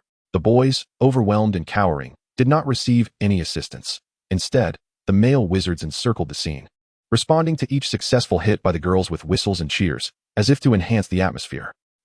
Professor McGonagall could no longer contain her voice. The professors have arrived. Lee Jordan's booming voice resonated throughout the area. Brother. Cyronimus's eyes lit up upon spotting Kane, and he sprinted towards him. Slow down. Kane instinctively extended his arms to catch him. Oh, the witches present could not help but gasp in delight. The scene was undeniably heartwarming. We want more of this. We love watching it. Professors, you have finally arrived. The bruised male wizards, now nursing swollen faces, looked up and for the first time perceived the professors in a heroic light. Professors, they are bad. They spoke ill of my brother. Cyronimus pointed at the boys. Reporting to Professor McGonagall. Good children, rest assured, I shall ensure they recognize their errors. Professor McGonagall's expression softened noticeably. What a delightful child. Though Kane is unlikely to join Gryffindor, this child is a treasure worth pursuing. You three, each of you shall lose 20 points. Furthermore, the boys' restroom requires cleaning. It shall be your responsibility to ensure it is spotless. Remember, no magic allowed. Professor McGonagall, undeterred by Professor Snape's peculiar gaze, pronounced the fate of several students with a steady demeanor. What? Is it acceptable for you, Snape, to scrub the toilet by hand while I, McGonagall, cannot? The boys felt as if the sky had fallen. They had already endured a beating. Should not the ones who struck first be punished instead? Yet, confronted with McGonagall's unwavering gaze, they silently swallowed their grievances. You all return to your dormitories now. McGonagall gestured for the heads of houses to escort their students back. Professor, young Scorpius is already 12. He claims to favor Gryffindor, Hermione stated first, meeting the eyes of the crowd. He distinctly said he preferred Ravenclaw. Luna retorted defiantly. You all misheard. Young Scorpius is fond of Hufflepuff, Hannah asserted with conviction. How dare you? Scorpius is Kane's brother. Without a doubt, he belongs in Slytherin, declared Pansy. The girls from the four houses began to bicker fervently over Scorpius. What have you done?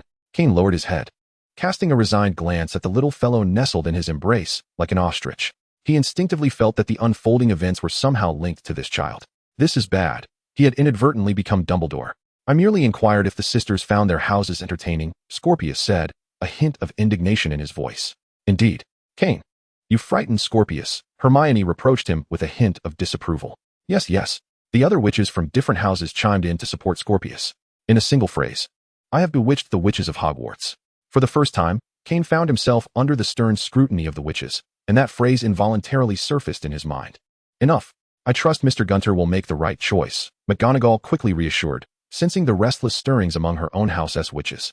Reluctantly, the witches from the various houses cast lingering glances at Scorpius before, under the professor's pressure, departing with hesitant steps. Does he possess the blood of a charming one? Draco whispered to Kane, casting a glance at Scorpius. You are the charming one, Scorpius shot back, lifting his head abruptly to glare at Draco. You must call me brother. Draco proclaimed proudly, his chest puffed out. After so many years, a brother had suddenly appeared. He could finally experience what it was like to be an older sibling. No. Scorpius muttered defiantly before burying his head back into Kane's embrace. Merely a cousin, not quite his brother. If you call me brother, I shall bestow upon you an abundance of gifts, Draco attempted to entice. My brother would also shower me with presents. Little Shillual remained unmoved. Very well, Draco. You must grant little Tanguan some time to accept you, Kane interjected, casting a sidelong glance at the professors who were engrossed in the spectacle. Little Tanguan? Draco inquired, puzzled. Is that a term of endearment from my brother? Xylonius's face flushed crimson, yet his eyes sparkled with remarkable brightness. Indeed, Little Tanguan, Kane nodded. With its white exterior and dark interior, the name suits him perfectly. Furthermore, from an outward appearance, Kane surmised that little Tanguan and Draco resembled brothers more than anything else. However, Draco's cunning might not surpass that of the little one nestled in his arms. In the headmaster's office. This little one is the descendant of the Gunter family you inadvertently discovered in America. Dumbledore observed the seemingly shy child, a wave of emotions surging within him. The long-extinct Gunter family is on the verge of revival. Although he was well aware that Xylonius's origins were far from simple, he had no desire to delve too deeply. The lurking shadows were stirring, and he simply lacked the energy to remain vigilant against a child. Mr. Gunter, I hear you have reached the age for schooling. Which house would you prefer to join? Dumbledore inquired with palpable warmth. I wish to attend Slytherin. Little Tanguan declared without hesitation. He wanted to follow his brother, to tread in his footsteps. Moreover, he relished the familiar scent of survival of the fittest that wafted from Slytherin. He adored it there. At this, the professors reacted in various ways. Though Professor Snape's expression remained impassive, his pride was unmistakable. The heads of the other 3 houses regarded Shiloah, unwilling to concede so easily. They could not let little Shiloah's brother slip through their fingers. Mr. Gunter, every student entering Hogwarts must undergo the sorting ceremony, just as your brother did. Professor McGonagall said with a pleasant demeanor. Yes, the sorting hat will undoubtedly place you in a suitable house, added Professor Sprout hastily. Very well, little Shiloah nodded in agreement. Oh, would you like to hear the new song I have specially woven for you, young one?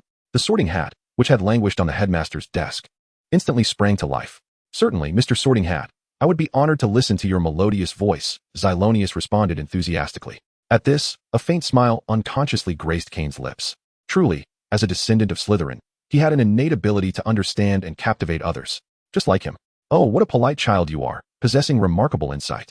The Sorting Hat joyously leapt upon the table. Ahem, it cleared its throat, and immediately, a cacophony of wailing filled the headmaster's office.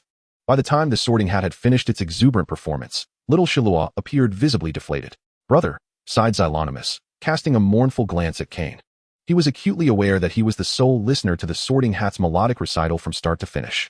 Ah, has it concluded already? Kane removed his earplugs, chuckling mischievously. If the younger brother were not meant for amusement, then there would be no joy in it.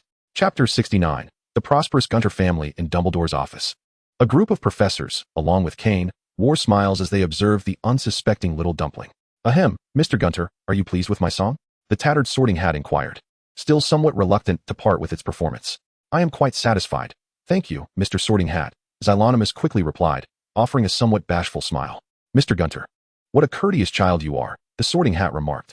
Now, place me upon your head. I can hardly wait to engage in a heartfelt conversation with you. The Sorting Hat expressed its excitement, eager to converse with a young wizard who appreciated its talents. It was determined to assign the young wizard to the most suitable house. Brother, please assist me. Xylonimus directed his gaze toward Kane. This hat is truly filthy, but if brother helps him wear it, he would begrudgingly accept. Kane, upon hearing this, silently sought Professor McGonagall's approval. She had always presided over the sorting, and he was reluctant to overstep. Kane, you may proceed, Professor McGonagall assented without hesitation. Kane nodded and swiftly approached the table where the Sorting Hat rested, subtly curling his pinky finger. Oh, how refreshing. The Sorting Hat suddenly sighed. Little Kane and little Shiloah were indeed brothers, both equally polite.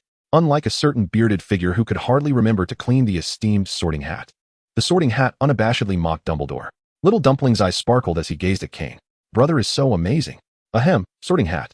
It is time for you to fulfill the responsibilities bestowed upon you by the 4 founders. Dumbledore interjected, clearing his throat to halt the Sorting Hat's incessant complaints. Should the Sorting Hat continue, his reputation among the professors would be irreparably tarnished. Very well, for little Shiloah's sake, the Sorting Hat conceded grudgingly. Having witnessed the delightful spectacle, Kane felt elated as he grasped the Sorting Hat, preparing to place it upon little Dumpling's head. Slytherin, however, the moment the Sorting Hat touched the strands of little Dumpling's hair, it immediately made its decision. Oh, the Sorting Hat seemed a bit dazed, letting out a couple of bewildered sounds. Kane discreetly cast a silencing charm on the hat to prevent it from uttering anything inappropriate. Hooray! I'm in the same house as my brother, exclaimed little Tanguan joyfully. He was certain he would be placed in Slytherin. Kane, however, regarded little Tanguan with a composed expression, knowing well that the boy had no alternative choice. Are you serious, Sorting Hat? Professor Flitwick said incredulously. Little Zyro seems like an exceptionally clever child. He undoubtedly belongs in Ravenclaw, not Slytherin. The other 2 house heads cast skeptical glances at the currently mute Sorting Hat. The Sorting Hat stammered, Snape shot a triumphant look at the 3 incredulous house heads. It would indeed be strange if a member of the Gaunt family did not end up in Slytherin. Dumbledore chose to close his eyes, realizing that hoping for a little white flower to sprout from the Gaunt lineage was indeed a fanciful wish. Professor Snape, please escort little Zyro to familiarize him with Slytherin. Kane and I have some matters to discuss. Moments later, Dumbledore stated. Snape wore a faint expression of resignation as he led the hesitant little Zyro away. The other professors also found excuses to depart, leaving only Kane, Dumbledore, and Grindelwald disguised as Professor Black in the office. Now, let us converse about Harry's destiny. Dumbledore's azure eyes glinted with a hint of coldness. After a considerable time, Kane said to Draco, I must take little Tanyuan back for a visit. He had previously mentioned little Tanyuan's existence to Riddle, but Riddle's reaction had not aligned with his expectations. It was neither a welcome nor a rejection, but rather a complex emotion. Kane decided he would personally introduce little Tanyuan to Riddle, as he intended to remain at Ilvermorny for the foreseeable future. Suddenly, a flash of green light erupted from the fireplace at the Riddle Manor, and the house elf Dora appeared in the living room without delay. The young master has returned, and he has brought a little lord with him. Dora's initially excited tone took a turn. He is Xyronimus, the brother of Norman and me. Kane patted little Tanyuan on the shoulder. Oh dear, the Gaunt family is becoming increasingly prosperous, Dora exclaimed, her eyes brimming with tears of joy. She must find an opportunity to return to Malfoy Manor and inform her former companions that the young masters of the Gaunt family had far surpassed them. The sound of polished shoes echoed as they struck the wooden floor. As Kane looked up, he realized it was Riddle descending from the second floor. Who is he, brother? Little Tanyuan asked with curiosity, gazing at the young man who bore an uncanny resemblance to his brother. He is Norman Gant, our blood-related brother, Kane replied, suppressing his peculiar feelings. This was the arrangement he made with Riddle, to withhold the truth about Riddle's identity from little Tanyuan for the time being. Big brother. Little Tanyuan shyly greeted first. Riddle stood expressionless beside him, silently scrutinizing him for a moment, his face revealing a complex array of emotions. How could a mere night of passion result in such a significant offspring? Upon hearing about little Tanyuan from Kane, he racked his brain to recall the past. Eventually, he unearthed a vague silhouette of a witch from the shards of the diadem's Horcrux. The witch was named Delphine Billy, a pureblood filled with fanciful illusions. She embraced Voldemort's ideology and traveled from America to England, aspiring to achieve great things. However, upon seeing Voldemort for the first time, she was captivated by his handsome visage and referred to him as her own deity of love. Though Delphine was rather dim-witted, she was undeniably beautiful. Thus, Voldemort, in a moment of whimsy, went along with it. Later, when the witch witnessed Voldemort's cruel nature, she was horrified. One fateful night, she sneaked back to America. At that time, Voldemort was consumed with rage over the prophecy and paid no heed to this foolish woman. Little did he know, she had fled while carrying his child. After concluding that painful recollection, Riddle uttered a soft hum, bending down to pinch little Tanyuan's cheek. You're too thin. Dora, hurry and prepare some nourishing food for the young master. Riddle's voice carried a chill. How dare that woman? Yes, master, I shall do so at once. Dora bowed deeply and vanished with a crack. Big brother, I will try my best to grow as tall as you and brother. Little Tanyuan's eyes glistened with unshed tears. How wonderful it is to suddenly have two brothers. Indeed, I believe in you, little Tanyuan. Riddle scooped him up into his embrace. Brother. Little Tanyuan glanced at Kane with a hint of confusion. Kane shrugged and settled down, enjoying the spectacle. Just relish Riddle's overflowing paternal affection. Ha.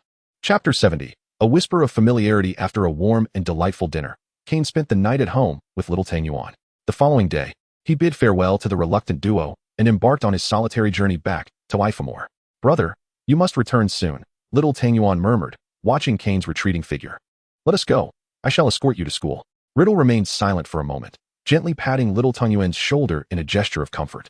If I'm only, Kane, there is something I must convey to you, Sarah said, a hint of embarrassment in her voice. What is it? Kane softly closed the tome titled On the Possibility of Conjoined Magic Circles and turned his gaze toward Sarah. Sarah involuntarily swallowed hard. The twilight hour enveloped them. As the warm orange sunlight filtered through the window, casting a soft glow on Kane's profile, blurring his sharp features. In that fleeting moment, she felt as if she beheld the legendary Narcissus. Well, my father has heard that you accepted the invitation and has been boasting about your impending visit to Stuart Manor. Consequently, some individuals cannot contain their excitement. Those uncles and elder gentlemen, they too wish to meet you, Sarah said, her head bowed. The sudden influx of guests was quite impolite, and she wondered what her father was thinking. For instance, Kane raised an eyebrow, inquiring further. Lacheus Aston, Noah Osborne, Elijah Audley. Sarah listed off the names one by one, each a prominent figure within the American magical community. Kane listened intently, his expression devoid of impatience. Very well. Let it be arranged thus, he nodded in agreement. Is that all? You do not mind? Sarah exclaimed, her mouth agape in surprise. She still had numerous arguments to present, Yet Kane had agreed so readily? If you did not hear it, then forget it, Kane replied coolly. No, I heard you. You said you agreed, Sarah hastily countered. But why does Kane not seem angry? Could it be that he truly harbors feelings for me? If there is nothing further, you may take your leave, Kane remarked, frowning slightly. What is the matter with Sarah? Why is she fanning herself like that? Her face flushed as if it were a monkey's bottom. This Saturday at 8 o'clock. I have already discussed the banquet time with Principal Fontana. Sarah reminded Kane once more before hurriedly departing. How perplexing, Kane mused, shaking his head. His slender fingers traced the spine of the book, finding the page he had been reading, and he resumed his immersion in study. Upon their arrival at Stewart Manor, it was already a gathering of the elite. Sarah, my precious daughter, Mr. Stewart called out from the crowd, enveloping her in a warm embrace. Welcome, Mr. Slytherin, Mr. Stewart said, appraising Kane, who stood tall in a tailored black suit, a glimmer of satisfaction in his eyes. Ladies and gentlemen, allow me the honor of introducing to you. Mr. Stewart, beaming with pride, lavished praise upon Kane and Sarah as if presenting a prize collection. Kane's lips curled into a calculated smile, effortlessly navigating among the luminaries of the American Magical Society. The atmosphere of the banquet grew increasingly fervent. Why is my father so enthusiastic today? Sarah murmured beside Kane. Her voice lowered. Kane cast a meaningful glance in her direction but remained silent, fully aware of the underlying reasons. To illustrate simply, one might consider a scenario where a beggar appears outside a king's castle. The benevolent king generously provides sustenance for the beggar's survival. Then, one day, the beggar inadvertently stumbles into the mountains and suddenly acquires a fortune. One might wonder whether this beggar would choose to repay the king or immediately flaunt his newfound wealth before him. Kane believed it to be the latter. Similarly, these so-called luminaries of America, heavily influenced by the British Magical Society, find it nearly impossible to break free from its grasp. Their history is too shallow, akin to that of a destitute beggar, nearly devoid of possessions. By the time they finally possess something of their own, they become eager to seek the validation of the British Magical Society, once the realm of the king. Kane had heard of more than one instance where American nouveau riches sought to wed the daughters of fallen British nobility. As a descendant of Slytherin, the aristocrat among aristocrats, Kane's presence afforded Mr. Stewart a sense of validation, a validation exclusive to the upper echelons of nobility. Thus, Mr. Stewart's inexplicable warmth becomes understandable. Mr. Slytherin, I am merely one of the seldom seen grandees, eagerly greeting Kane, remarked one aristocrat. Kane, in turn, met their expectations with a poised yet distant demeanor, embodying the essence of a true noble. Ladies and gentlemen, you are all aware that the Stewart family and the Slytherin lineage share a common ancestry. Moreover, Kane's relationship with my only daughter, Sarah, is quite intimate, Mr. Stewart interjected, perceiving that he was becoming a mere backdrop in his own gathering. Upon hearing this, the attendees exchanged glances, scrutinizing the dynamic between Kane and Sarah. Whispers circulated, hinting at the Stewart family's desire to unite their daughter with a Slytherin heir.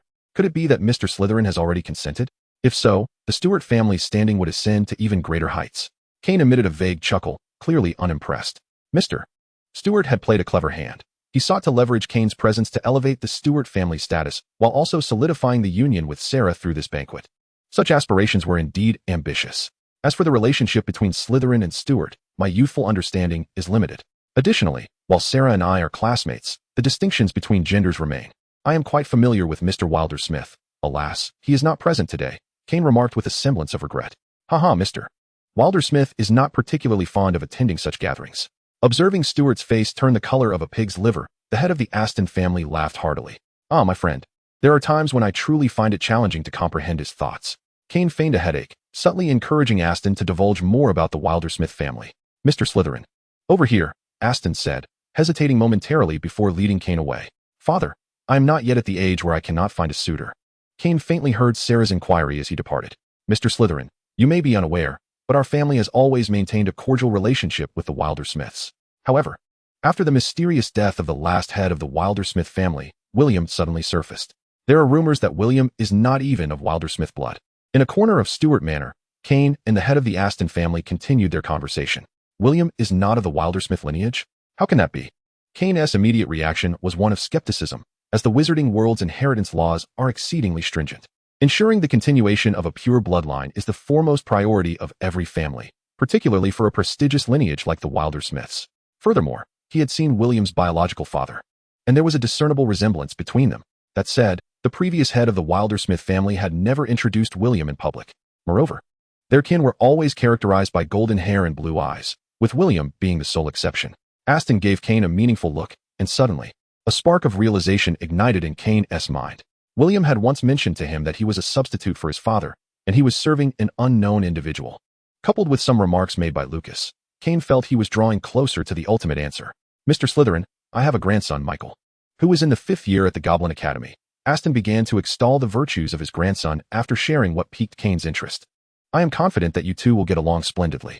Kane patiently awaited the conclusion of Aston's pitch, indicating that he would not mind acquiring another friend. However, it was indeed surprising to discover that such a cunning old fox as Aston had a grandson attending an academy predominantly for healers. Haha. You young people will undoubtedly find more common ground, Aston chuckled with evident satisfaction. After the essential matters were addressed, Kane engaged in a casual conversation with the head of the Aston family, his demeanor rather indifferent. The Aston patriarch, quite perceptive, took the initiative to introduce a few old friends, mentioning that they too had children at HPFanfiction and were eager to exchange experiences of schooling with Kane. Kane, accommodatingly, agreed to this. Suddenly, amidst the congenial discourse, a sharp exclamation from Sarah shattered the atmosphere. Father, you cannot. I refuse. What has transpired? The Aston patriarch glanced at Kane, exchanging bewildered looks with the others. Let us investigate, Kane suggested, setting aside the gilded cup he had been tracing with images of grapevines, and leading the way towards the source of the commotion. Sarah, I apologize. I never intended to disrupt your family. I merely came to be a part of it. A woman clad in a flowing purple gown, with striking features, whimpered helplessly as she leaned against Mr. Stewart for support. You, Sarah stammered, her anger rendering her speechless. How could it be her? The Aston patriarch gasped in astonishment. Do you know her? Kane inquired, raising an eyebrow. Her name is Eva Green. She emerged unexpectedly into our lives 5 years ago. A hint of disdain and trepidation flickered in the Aston patriarch's gaze. This woman has organized the rogue wizards and werewolves, taking control of York Street. Strangely, the Ministry of Magic seems oblivious to her actions, allowing her to operate unchecked. The Osborne patriarch added cryptically. She is a viper, he continued, by which I mean she is exceedingly ruthless and prone to turning against those who trust her. I never imagined she would entangle herself with old Stewart. Realizing his faux pas after catching the Aston patriarch's warning glance, the Osborne patriarch quickly amended. Oh, I meant. Indeed, Kane replied, casting an emotionless glance at old Osborne. The Aston patriarch felt an urge to cover his face. Surely, this old fool had left his wits at home today. How could one speak of a viper in the presence of Slytherins? This would certainly provide an entertaining spectacle. The accompanying Audrey patriarch, with a knowing glance towards old Stewart and then at old Osborne, allowed a smirk to surface. Silence is golden, he mused, clearly pleased with the unfolding drama. Sarah, cease this nonsense. Mr. Stewart's face flushed with embarrassment. Where could he possibly hide his dignity when publicly confronted by his own daughter? You promised your mother that you would not seek a stepmother when she departed, Sarah exclaimed, her voice filled with fervor. It is entirely my fault. I should not have appeared here, Green interjected, covering her face. Please, let me leave. I do not wish to cause discord between you two. Eva, you are truly a kind and magnanimous woman, an observer remarked. Sarah, you must behave. Eva will become your mother. You ought to show her respect. Under the surging tide of emotions, the elder Stewart, in a moment of impulsivity, made a promise. Oh, Ben, I am merely an ordinary woman devoid of possessions. How could I ever be worthy of you, with your handsome demeanor and gentle disposition? Please, allow me to leave. Green gazed at the elder Stewart with profound affection. In that instant, the world around them faded, leaving only each other in their eyes, while everyone else became mere backdrops to their love. Kane glanced sideways at the elderly gentleman beside him. Their expressions resembled a vividly dyed palette, utterly remarkable. No, dear Eva, you are precisely the woman I desire. The elder Stewart felt his heart melting. Bah, you shameless woman. Sarah's eyes blazed with fury. My father's belly is so large he could nearly give birth, and he has but a few strands of hair left. How can you still dare to call him handsome? Your hypocrisy is astounding. A collective cough rippled through the room in response to Sarah's words. Old Audrey, however, paid no heed to the elder Stewart's increasingly grim visage and laughed uproariously. Sarah, you don't understand. Green's mere 3 words sent Sarah spiraling into a frenzy. Get out. Just go away. Sarah pointed at Green, her voice filled with indignation. Sarah, be quiet. The elder Stewart's cheeks quivered with anger. If you cannot learn to show respect, then you shall never return to Stewart Manor. You want to expel me? Sarah's eyes brimmed with disbelief. The elder Stewart had completely lost his senses. Old Audrey furrowed his brow, remarking, a dalliance with an outsider is one thing, but to compare it with one's own bloodline is utterly absurd. Moreover, among the noble attendees, how many have not been seduced by Green? Only this fool, elder Stewart. Dear Ben, I truly do not deserve you. Green wept incessantly, her tears wrenching the elder Stewart's heart. No, you do deserve it. You are worthy of the most exquisite treasures. The elder steward spoke with deep emotion. I do not believe you. Do not deceive me. Green shook her head in disbelief. What must I do for you to believe me? The elder steward felt as though he would dig out his heart to prove his love for Eva. You once mentioned that the Stewart family possesses a relic of Slytherin, Green recalled. I swear, that relic will stand as a testament to our love. Without hesitation, the elder steward uttered these words. Chapter 72. Unexpected twists within Stewart Manor. Upon the elder steward's proclamation, the entire assembly turned their attention to Kane. Who would have thought that this seemingly simple welcome party would involve the relic of Slytherin? They were eager to discover how Kane, as a descendant of Slytherin, would respond. Is it the default assumption that the Stewart family can handle Slytherin's artifacts, or is it Mr. Stewart? While the beauty of love is indeed worthy of witness, I believe you lack the qualifications to manage the relics of Slytherin. Kane's calm voice resonated in the hushed assembly. You are correct, Kane. You are the descendant of Slytherin, and only you possess the rightful claim to Slytherin's heirlooms. Sarah inhaled deeply and asserted. To consider gifting that item to that woman? It is utterly preposterous. I shall never permit it. Kane cast a satisfied glance at Sarah. She was finally proving her worth. Dear Ben, is that not an artifact of the Stewart family? How can that be? Green's visage was one of confusion. Eva, you speak the truth. That indeed belongs to the Stewart lineage. Mr. Slytherin, I believe I have the authority to dispose of the relics as I see fit, the elder steward stated resolutely. With his words, a palpable tension enveloped the room. Could it be that the elder steward has fallen under the influence of a love potion? How dare he offend Slytherin? Surely, you haven't been bewitched. Otherwise, how could you be so foolish? Sarah boldly voiced the collective concern. Silence, Sarah, I am perfectly lucid. Moreover, you are not yet wed to him. Presently, you must submit to your father, the elder steward admonished. Sarah, my love for your father is genuine. Green shyly buried her face in the elder steward's shoulder, a hint of embarrassment coloring her cheeks. You, Sarah nearly erupted in frustration. Can someone please instruct her on how to deal with such an audacious woman as Green? Mr. Stewart, if you have not succumbed to senility, you ought to remember that is a Slytherin relic. Kane coldly emphasized.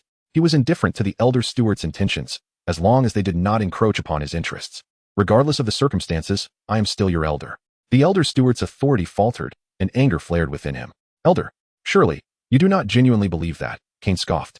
Huh, elder steward, if Lady Sorrel were present, she could still claim a blood relation to Mr. Slytherin. As for you, a distant relative, how dare you? Old Audrey finally seized an opportunity and spared no words as he ruthlessly stripped away the elder steward's pretense. He has long disapproved of the elder steward's self-aggrandizing attitude, claiming noble blood as a reason for superiority. We are all nouveau riche. Why must the elder steward cling to such pretensions? Bah! Kane cast an approving glance at old Audrey. Well done. Yes, indeed, elder steward. Do not let a woman cloud your judgment. As others observed the unfolding drama, they too chimed in to support the sentiment. This is an opportunity to make a lasting impression before Mr. Slytherin. I must perform. I am so afraid. Green's ample physique trembled with trepidation. Old Stewart's face reflected a tender affection. Sarah exclaimed, No, this woman is such a skilled actress. Where on earth did she receive her training? She genuinely yearned to learn the craft. The crowd murmured, This woman Green is truly terrifying. Just think. She once shed rivers of blood on York Street to seize territory, yet now she feigns fragility. TCH, only old Stewart, with his muddled mind, would fall for such a ruse. This is Stewart Manor. You all must leave, as you are unwelcome here, declared old Stewart firmly. His woman is his to protect. Mr. Stewart, I shall grant you one final opportunity. Kane approached old Stewart. The latter instinctively stepped back, revealing Green nestled in his embrace. This must be Mr. Slytherin. Green elegantly curtsied.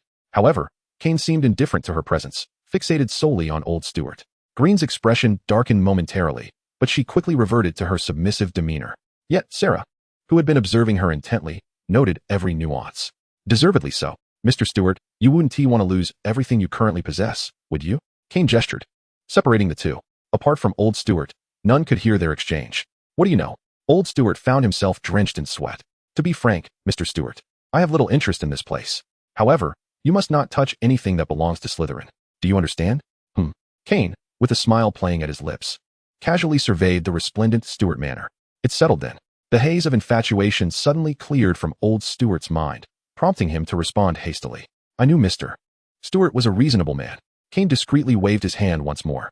This declaration was audible to all present. The crowd's eyes glimmered with anticipation, awaiting old Stewart's next move.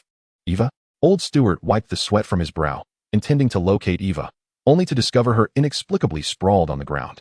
Kane, this woman attempted to eavesdrop on your conversation, but fortunately, I intervened in time. Sarah interjected, demonstrating her newfound cleverness. My hair, Green lamented, helplessly cradling the strands that Sarah had cruelly yanked from her head, quietly sobbing. Eva, please bear with it for now. Old Stewart cast a fierce glare at Sarah, torn between offering assistance to Eva and refraining from doing so in Kane's presence. Ben, what are you saying? Glenn stared at Ben in disbelief. Her green eyes filled with sorrow. Eva, you have always been sensible. Do not let me down.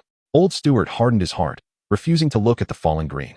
Observing the scene, Kane could only conclude that Old Stewart was a consummate egotist. How selfish and hypocritical. Ben, Green lowered her head, stifling a sob. She did not even dare to make a sound, fearful of provoking Old Stewart. Yet, no one noticed the chilling expression on Green's face, obscured by her long hair. I declare that the relic of Slytherin rightfully belongs to the descendants of Slytherin. The Stewart family has kept it for long enough. It is time for it to return to its rightful owner, Old Stewart insisted. No, you cannot do this. Green suddenly lifted her head, her striking features contorted in anguish. Old Stewart was taken aback. Was this truly the gentlewoman he once knew? No. Ben, isn't this a testament to our love? Green swiftly reverted to her fragile demeanor, so quickly that Old Stewart momentarily questioned his own vision. Eva, our love has been witnessed by so many. That is more than sufficient, Old Stewart said affectionately as he approached Eva. Kane, come, follow me. I know where that thing is, Sarah urged excitedly. Chapter 73, Entanglement. Sarah? It can wait until the banquet is over. I believe Mr. Stewart will not change his mind, Kane interjected, halting Sarah's exuberance. After all, he was the centerpiece of this gathering, and it would be somewhat inappropriate for him to leave prematurely. More importantly, he still had matters to attend to. Certainly, the Stewart family will fulfill their promise. Old Stewart nodded repeatedly. Mr. Slytherin, please forgive my earlier offense. With Old Stewart's support, Green stood, tears brimming in her eyes. Lady Green, perhaps it would be best for you to leave such words for Mr. Stewart, Kane remarked coldly, his voice unyielding. He was not Old Stewart, and would not be swayed by such tactics. Green was clearly taken aback by Kane's directness. She momentarily froze before covering her face and sobbing. Eva, dear, let me take you to rest, Old Stewart said, his heart aching, yet he dared not offend Kane, so he assisted Eva in descending to rest. Well done, Sarah exclaimed, excitedly patting Kane on the shoulder. Kane shot her a frosty glance. Sarah froze in place, stammering an apology to Kane. However, he dismissed her entirely, turning away as he strode towards Audrey and the others. As the moon ascended to its zenith, the banquet drew to a close. Kane loosened his collar and exhaled deeply, relishing a rare moment of relaxation. He found himself both detesting and enjoying the gathering. The source of his disdain lay in the pervasive scrutiny of the attendees, each seemingly endowed with countless ulterior motives, causing him to tread carefully with each utterance. Yet, he simultaneously relished the thrill of navigating the delicate boundaries of others' psyches. Reveling in the art of manipulation, I increasingly perceive myself as a most suitable candidate for villainy. Kane mused with a hint of self-deprecation. Kane, are you ready? Sarah whispered conspiratorially as she leaned closer. Spare me the trivialities. I would rather delve into the art of language than engage in this nonsense, Kane retorted sharply. The art of language? Perhaps mastering it would empower me to verbally vanquish that woman. Green, Sarah exclaimed, her heart racing with intrigue. Kane chose silence, instead directing his gaze beyond Sarah, where he discerned the discontented voice of Old Stewart emerging from behind her. Are you attempting to frighten me? Sarah's eyes reddened at the sight of Old Stewart. The man before her was no longer the caring father she once knew. Sarah, my precious daughter, I was overly stern with you during the banquet. Please forgive your father. Old Stewart implored, his tone softened. And what of her? Sarah's eyes glistened with unshed tears, but she persisted with her inquiry. Eva is bearing my child. I cannot abandon her, Old Stewart declared proudly, clasping Green's hand. Sarah, born when he was in his 30s, was astonished to learn that he could embrace fatherhood once more in his 50s, an unexpected joy. What? Sarah felt as though struck by lightning. You shall not marry her. I will not permit it. Kane, let us depart, she insisted, eager to escape the presence of the insufferable Green. Wait, Sarah, Old Stewart called after her. For once, father, show some semblance of decency. I am not entirely heartless. I shall provide Green with a sum to raise the child, he added, attempting to placate her. Misinterpreting his intentions, Sarah's demeanor brightened at the notion that he had come to his senses. No, I wish to accompany Green to witness the relics of Slytherin, Old Stewart feigned nonchalance, casting a glance at Kane. Kane, say something. Sarah's face flushed with frustration. She was profoundly disillusioned with Old Stewart. Mr. Stewart, since Sarah is aware of the location of Slytherin's relics, let her guide me. We shall not intrude upon your delightful romantic escapades, Kane interjected gracefully. Though Kane's words were gentle, his tone remained resolute. From the very outset, Green had been subtly guiding Old Stewart to bestow upon her the relic of Slytherin. Now, Finding it impossible to obtain the artifact from Old Stewart, she sought every possible means to approach it. Uncertain of Green's true intentions regarding the Slytherin relic, Kane decided to thwart her ambitions at their inception.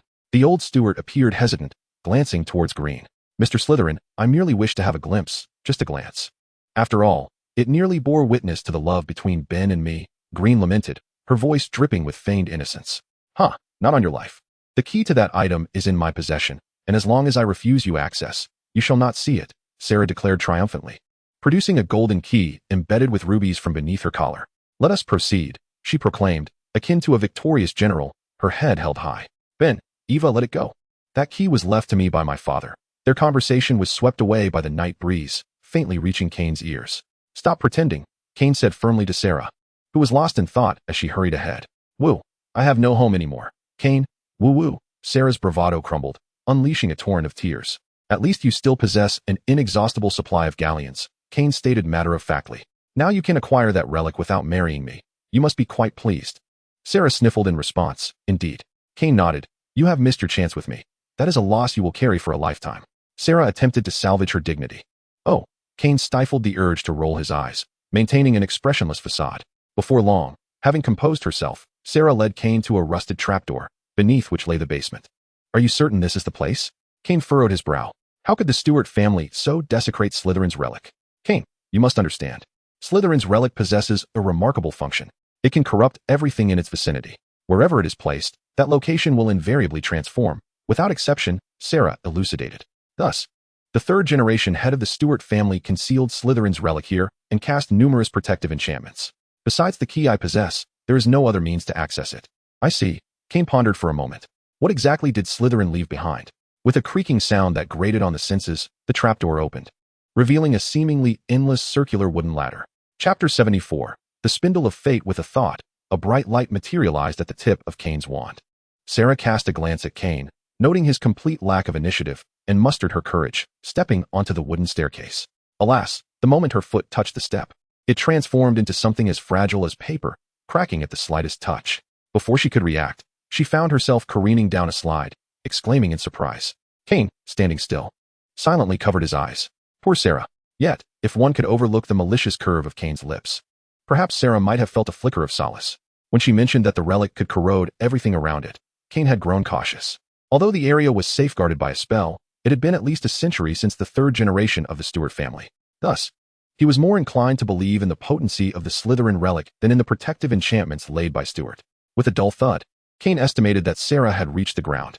He inscribed a spell upon the trapdoor. Should anyone touch it, the trapdoor would transform into thorns, ensnaring them.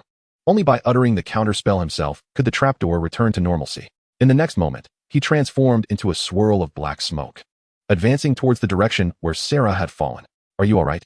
he inquired with a hint of genuine concern, observing Sarah sprawled on the ground, her eyes vacant. "Do I look like I'm all right?" Sarah huffed in response. She brushed her hair, which had become disheveled from the tumble, inadvertently sending a cloud of dust into the air. Kane subtly stepped back. As he surveyed the basement, he noted its ashen hue. The slightest touch sent dust cascading down. "I once saw a photograph of this basement in my youth. It was quite exquisite back then," Sarah mumbled. "Now, it has become so unsightly. By the way, that's where the Slytherin relic is kept," Sarah suddenly exclaimed, pointing excitedly to a specific spot. Kane hurried a few steps in her direction, but only beheld a heap of clutter, so obscured that its original form was unrecognizable. With a flick of his wand, the mountain of debris vanished, revealing a silvery box beneath. Get it, get it!" the eager voice of the resurrection herb seed exclaimed. Kane paused, his gaze fixated on the box. Could the item left by Slytherin truly be connected to the relics?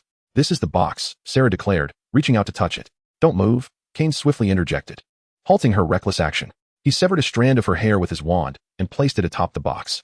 In an instant, the hair was enveloped in a grayish hue. Kane exhaled, and the strand of hair disintegrated into ashes. Sarah glanced at her hand, which had just reached for the box, her heart racing with trepidation. Had Kane not intervened in time, her hand would surely have met the same fate. "What now?" She turned to Kane, seeking guidance. "I have my methods," Kane replied, subtly curling his fingers. Thud, thud. In the next instant, the sound of heavy objects hitting the ground echoed through the air. Indeed, the adage that it is better to arrive fortuitously than early proved true. A languid voice emerged from Green. "You," Sarah exclaimed in surprise, staring at the woman before her. In just a short while, how had she transformed so dramatically? Little Sarah, I absolutely detest being pointed at, Green remarked, a glimmer of coldness flashing in her eyes. Mr. Slytherin, I salute you. With a graceful bow, Green continued, it seems that this is the true essence of you. Kane finally regarded Green with newfound interest. No longer was she the affected, delicate flower. She resembled a poised serpent, ready to strike, which endeared her to Kane. Indeed, Mr. Slytherin. You cannot fathom the revulsion I felt enduring each second in the presence of that old man. Green inhaled deeply, savoring her newfound freedom. Only a dashing youth like you, Mr. Slytherin, could ever be my true love. She extended her hand, adorned with a hint of spice, attempting to caress Kane's cheek. Get away, you shameless woman, Sarah exclaimed, swatting Green's inappropriate hand away. You're carrying my father's child, yet here you are, trying to seduce Kane. Little Sarah, do you realize how amusing you look when you stomp around in anger? Green retorted with a cold laugh. If that repugnant father of yours hadn't been born into the Stewart family, with his pitiful intellect, he would have long been devoured and left with nothing. How could he ever be worthy of being the father of my child? Huh? Green laughed unabashedly. Since you are here, it must mean that the Stewart manor is now under your control, Kane stated with certainty. Astute. I find myself liking you even more, Green said, pressing her elongated fingers firmly against her crimson lips, regarding Kane with predatory eyes. You, Sarah stammered, rendered speechless by indignation. She had believed herself to be quite liberated, only to encounter someone of an even higher caliber. The situation was utterly suffocating. Is this what you like? I can make you like it even more. You've worked so hard to entice Mr. Stewart, all for this relic left behind by Slytherin, I presume. Do you know what lies within? Kane inquired, a playful smile gracing his lips. Of course, thanks to that old man. I learned that it contains a spindle that reveals one's destiny, Green replied, a hint of triumph adorning her features. Kane cast a discreet glance at Sarah's expression, perplexed by her confusion. The mention of the spindle seemed to leave her utterly bewildered. At that moment, Kane was convinced that old Stewart was indeed aware of the true nature of the relic. Yet, he had neither disclosed the secret to Kane nor to Sarah, instead choosing to share it with a scheming mistress. How ironic. To perceive one's fate? Kane lowered his gaze, murmuring to himself. Indeed, this is the lament of the insignificant. Green chuckled bitterly. Since the day of my birth, I was abandoned by my parents on York Street. Oh, but perhaps the esteemed young gentlemen and ladies have never even heard of York Street. It is a place teeming with homeless wandering sorcerers, notorious werewolves, and deceitful vampires. Everything you heard as grotesque tales in your childhood exists there. Daily, they engage in fierce battles for territory, and human lives are the most worthless currency. And I, as an infant, would have perished long ago had it not been for the mercy of a dark sorcerer who took me in. From the moment I became aware, I have been swindling and deceiving under my adoptive mother's guidance, merely to stave off hunger. At least you had a mother. Hearing Green's seemingly fantastical tale, Sarah was left utterly astounded, instinctively yearning to say something. Ah, mother. Are you referring to that woman who would beat me at the slightest provocation? Or the one who, as I grew older, pushed me onto old men? Huh. She is hardly deserving. A glimmer of tears welled in the corners of Green's eyes. I can no longer endure this existence. I must seize my fate into my own hands. Shaking off the fleeting vulnerability, Green lunged towards the silver box. Chapter 75, A Life Borrowed Weight. Just as Kane observed coldly and Sarah gasped in alarm, Green reached out for the silver box. Yet, just as her fingertips were about to make contact, she inexplicably halted. Gru, you go and retrieve it. Green gestured to one of the towering figures accompanying them. Gru, brimming with arrogance, pushed past his companions and strode confidently towards the silver box. Upon seeing the rugged man emerge from the shadows, Sarah was taken aback. She instinctively inched closer to Kane, seeking a semblance of safety. Fear not, they are merely werewolves, Kane remarked deliberately. Werewolves? Sarah's face paled at the mention. Mr. Slytherin has an eye for talent, it seems. After all, Mr. Slytherin is the bane of werewolves, Green remarked with a charming smile. Grr. At Green's words, Gru's head suddenly transformed into a fierce wolf's head. He growled at Kane, with rancid drool dripping onto the ground, stirring up a cloud of dust. Gru, you are exceedingly rude. Green let out a displeased huff. Master, that pretty boy dares to call himself the nemesis of werewolves. Gru, chastised, immediately reverted to his human form, yet he continued to glare fiercely at Kane. Gru, I have told you repeatedly to immerse yourself in your studies. It was during the summer break of his first year that Mr. Slytherin single-handedly eradicated the rogue wolf pack, led by Frank. Mr. Slytherin was even awarded a Merlin medal for this feat. I wonder if I am correct in my assertions. Mr. Slytherin? Green inquired, casting a scrutinizing glance at Kane. It appeared that Miss Green had devoted considerable effort to gathering information about me. Kane raised an eyebrow. However, you have erred in one aspect. I was not alone. I was accompanied by Mr. Scamander. Mr. Slytherin, you are indeed modest. This only endears you to me further, Green said, casting a flirtatious glance at Kane. She was utterly outrageous. You're being too much, Sarah whispered into Kane's ear. Kane shot a blank look at Sarah, this coward. What? Are you frightened at the sight of a werewolf? Where's that fierce spirit you had when you scolded Green for being shameless? All right, Gru. Let us pause our reminiscing for now. Bring me that box, Green commanded, her alluring demeanor vanishing as she spoke imperiously. Yes, master. Gru shot a final glare at the pretty boy Kane and lunged for the silver-white box. Kane's expression hardened. How could that werewolf dare to seize the box containing Slytherin's relic? Master, I have it, Gru announced, a triumphant look on his fierce face. Well done, Gru. Quickly. Hand it over. Before Green could finish her sentence, an unprecedented event unfolded that caused her cold heart, forged amidst the fires of corpses, to leap violently. Just as Gru intended to place the box in Green's hand, a sudden transformation occurred. The veins throughout Gru's body erupted, coiling like worms across his skin. His eyes bulged uncontrollably, bloodshot with crimson veins. Gru screamed in agony. Master. Gru instinctively sought Green's aid, only to be met with her wary retreat. Gru. I command you to hold on. Green raised an eyebrow coldly. No sooner had she spoken than the veins in Gru's calves burst, and he collapsed in pain. He attempted to throw the box away, but it seemed to be glued to his hand, refusing to budge. With a resounding crack, the veins in Gru's hands began to rupture as well. Blood mingled with dust, releasing a noxious odor that permeated the basement. What on earth is happening to him? Sarah grasped Kane's arm tightly. The relic of Slytherin, is it poisonous? Kane did not respond, but instead fixed his gaze intently upon Gru, who was writhing on the ground. Just as Gru began to spew blood, teetering on the brink of death, a vivid projection suddenly illuminated the mottled walls of the basement. The image began with the wailing of a newborn boy.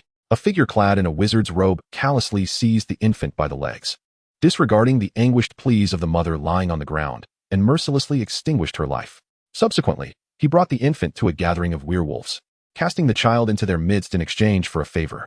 Soon after, the leader of the werewolves sank his teeth into the infant. The poor child, after enduring a fierce fever, transformed into a lowly werewolf.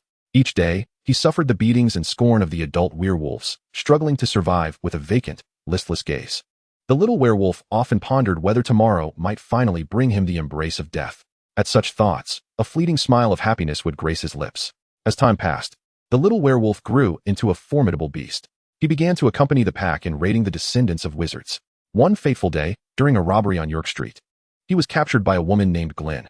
Believing his end was nigh, he was taken aback when Glenn spared him, on the condition that he pledge his allegiance to her. The great werewolf acquiesced. After all, serving someone was the same regardless of whom it was. Little did he know, an unexpected transformation was about to unfold.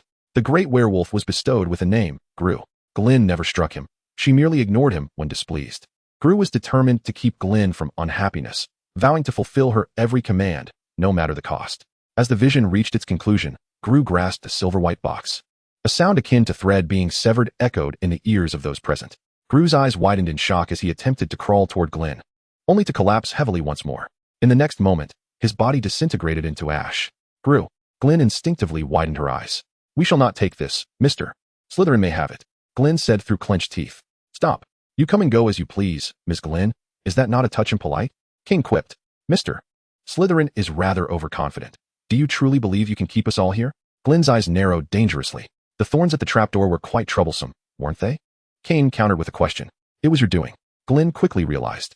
What do you intend to do? A hint of weight lingered in Glenn's tone.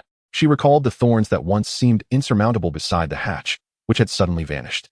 It turned out that all of this was orchestrated by Kane. I want you to witness certain events with their lives, Kane said coldly, pointing to several figures lurking in the shadows.